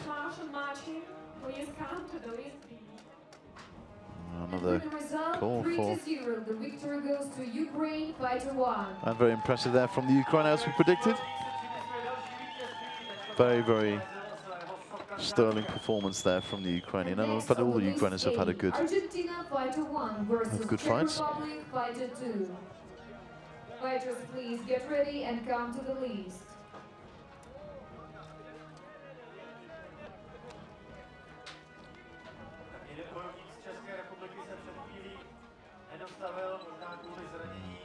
And you can see there are, as the sun sets, there are fewer fans from the general public who have come to see these fights, and the fans who remained there, they're following they're from the teams who are participating still in this 1 versus 1 duel category. And it's again great to see this very, very rapid German fighter, and I'll be curious to see how he fares up against the defense of this this American fighter. Come please to the list B. Again, the Czech, another fan favorite for the fans who are still in the grandstands.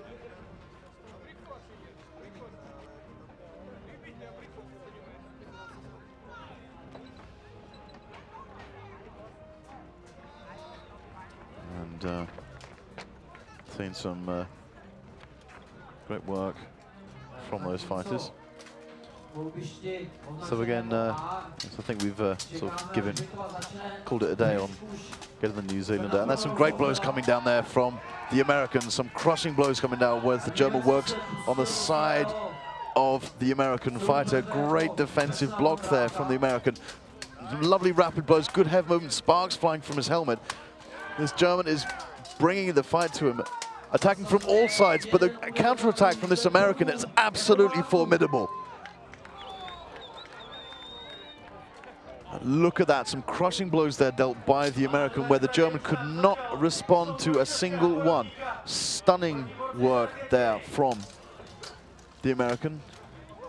And I just paused for a moment. I'm not sure if he's, it seems he might have hurt himself. I'm not exactly sure how, I didn't see it. Got a nice blow there from the Czech to the Argentinian. It's a very, very swift movement there. Both of these fighters, some great strength from this Argentinian, in fact. Move swiftly and have a quite a moment. He's got his gauntlets defended there fairly well. And again, both having some difficulties connecting. And I think there's some swords are getting stuck there, and the Argentinian, in fact, is trying to get his arm around the sword of the Czech, not to block it, not to restrict the movement of it, but just to get the upper hand so he can get more movement from his own shots.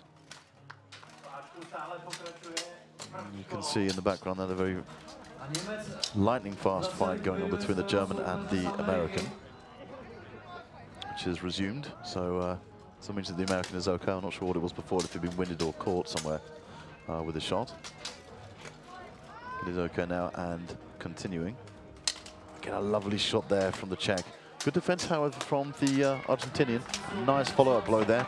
Great movement. Again, this is where it's happening. This movement, this pressure that's being put on by the German fighter. It's incredible how he has the strength to do these combos. He's striking with 1, 2, 3, 4 blows at a time. However, the American is responding and responding well. A little clinch there, stuck in the blow. The first one out of it gets the point, really.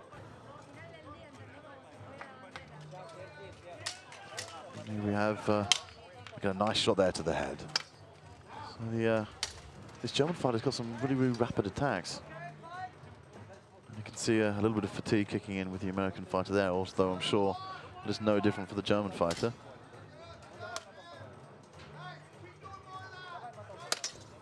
Okay, some encouragement coming from the American team, you can hear in the background. And time is called on that round. And in fact, no, because the American, not sure if he's forfeiting. I hope not. Maybe he's just been caught somewhere. I'm not exactly sure. So, not sure if that's the end of the round or the end of the fight itself.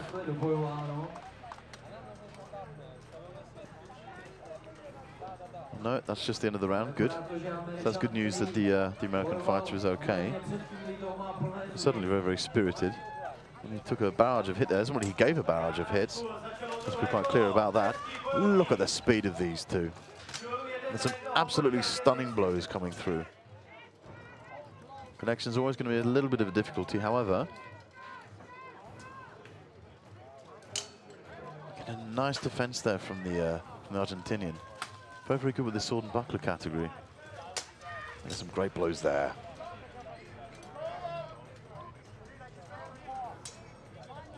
Okay, and they split for this round. Let's just have a look at that again. Okay, nice defense. There's a good blow to the head, though, there from the Czech and likewise for the Argentinian.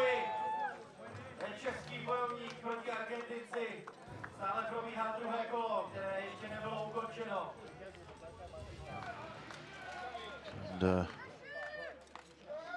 can start to see them lag just a little bit. And the guard seems to be dropping with this Argentinian. However, he's coming out with some good blows and he moves away very, very swiftly. And there's obviously I was completely wrong. They're not lagging at all. As you can see, they're very, very swift movements. Huge leg movements to get out of the way of those blows which are coming in. Very, very impressive. And now we have the German fighter spoken to by the marshal. And as it seems there, of course, the Czech fighter, they're just changing for the shield. Seems to be taking some time there, however, to the displeasure of the marshal. And the American is back for the sword and buckler and ready.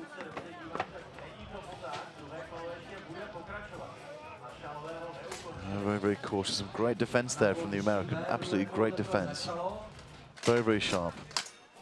Look at that, very, very swift move.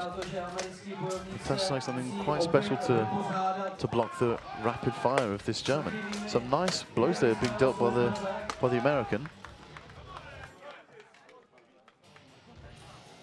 Again, very, very impressive from both fighters there. Speed being met with defensive speed. And that's certainly impressive work from the American.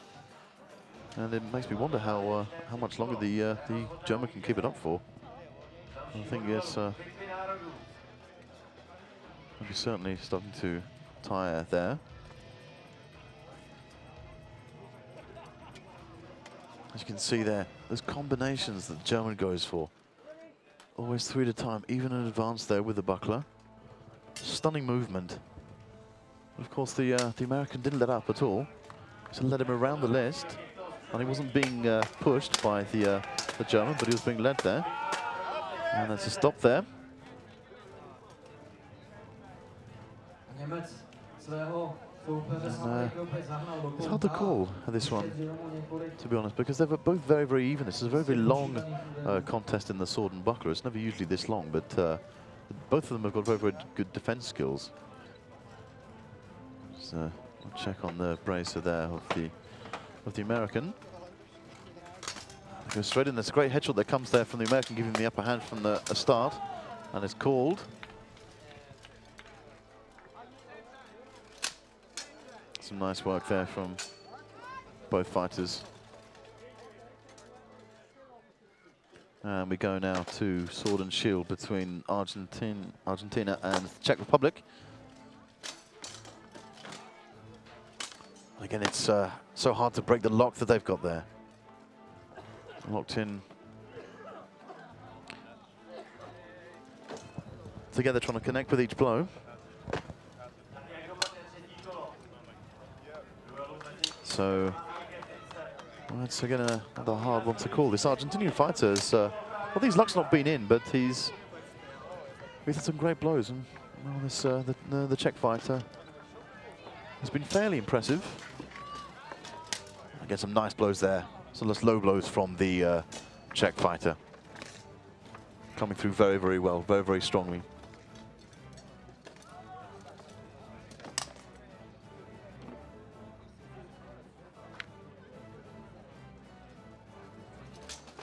Again, nice easing away from each other.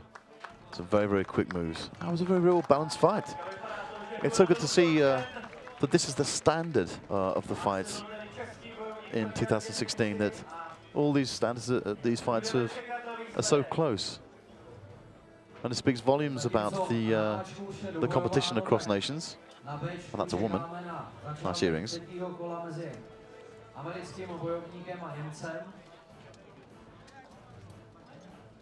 And a great headshot there. Very, very nice from the Czech fighter. Nice low blows there.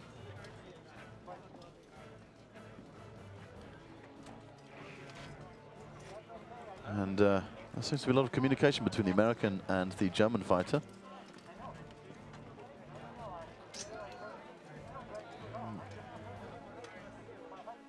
I'm not sure what the marshals make of all this, but they must be doing some talking of their own.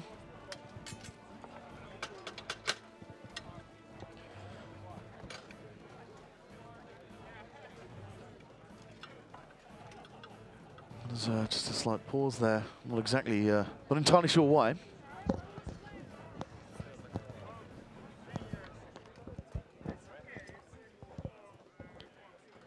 So,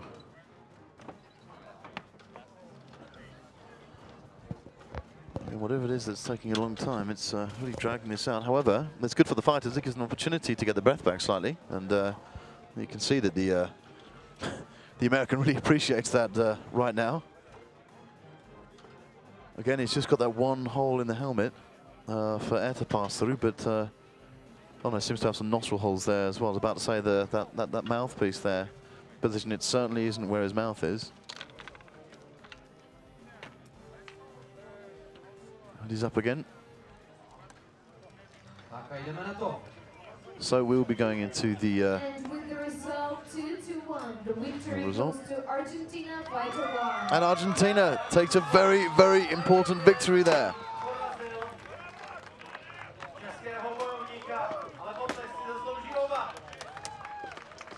And we can see the fights which we've just finished, in fact, listed there. And of course, a slight stumble there from the American. But again, it's very, very nice defensive shots there from the American. Uses that shield extremely well. And again, the German here has locked the right arm of the American. However, not scoring any shots himself. Excuse me. Because the American is so clued up with the shield.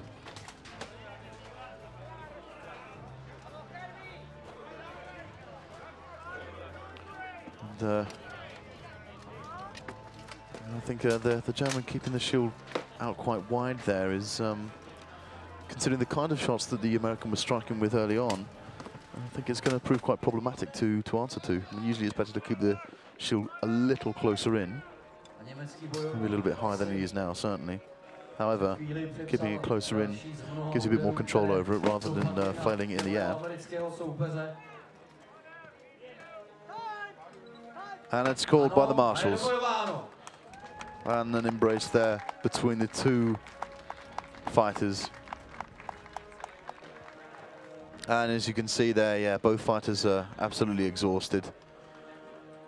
Especially the American who, well, he needs to get that helmet off, needs to get some air. Then you can see here, again, these defensive shots there by the American, very, very impressive. The German goes low with these wonderful combinations. Again, there's a great defensive shot from the American, however. The retaliation cannot be faulted, cannot be criticized.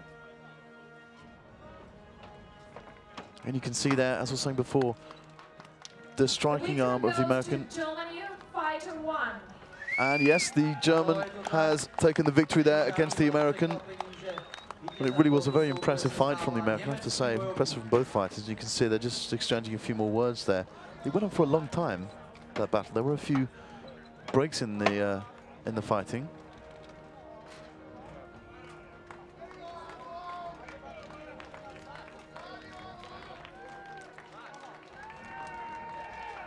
Okay, big congratulations there to the American fighter for a fantastic effort, and really, considering his fighting at the beginning, I was expecting to come out with a little more than that. But that, what can you say? The German fighter came out with some amazing shots there, amazing combinations.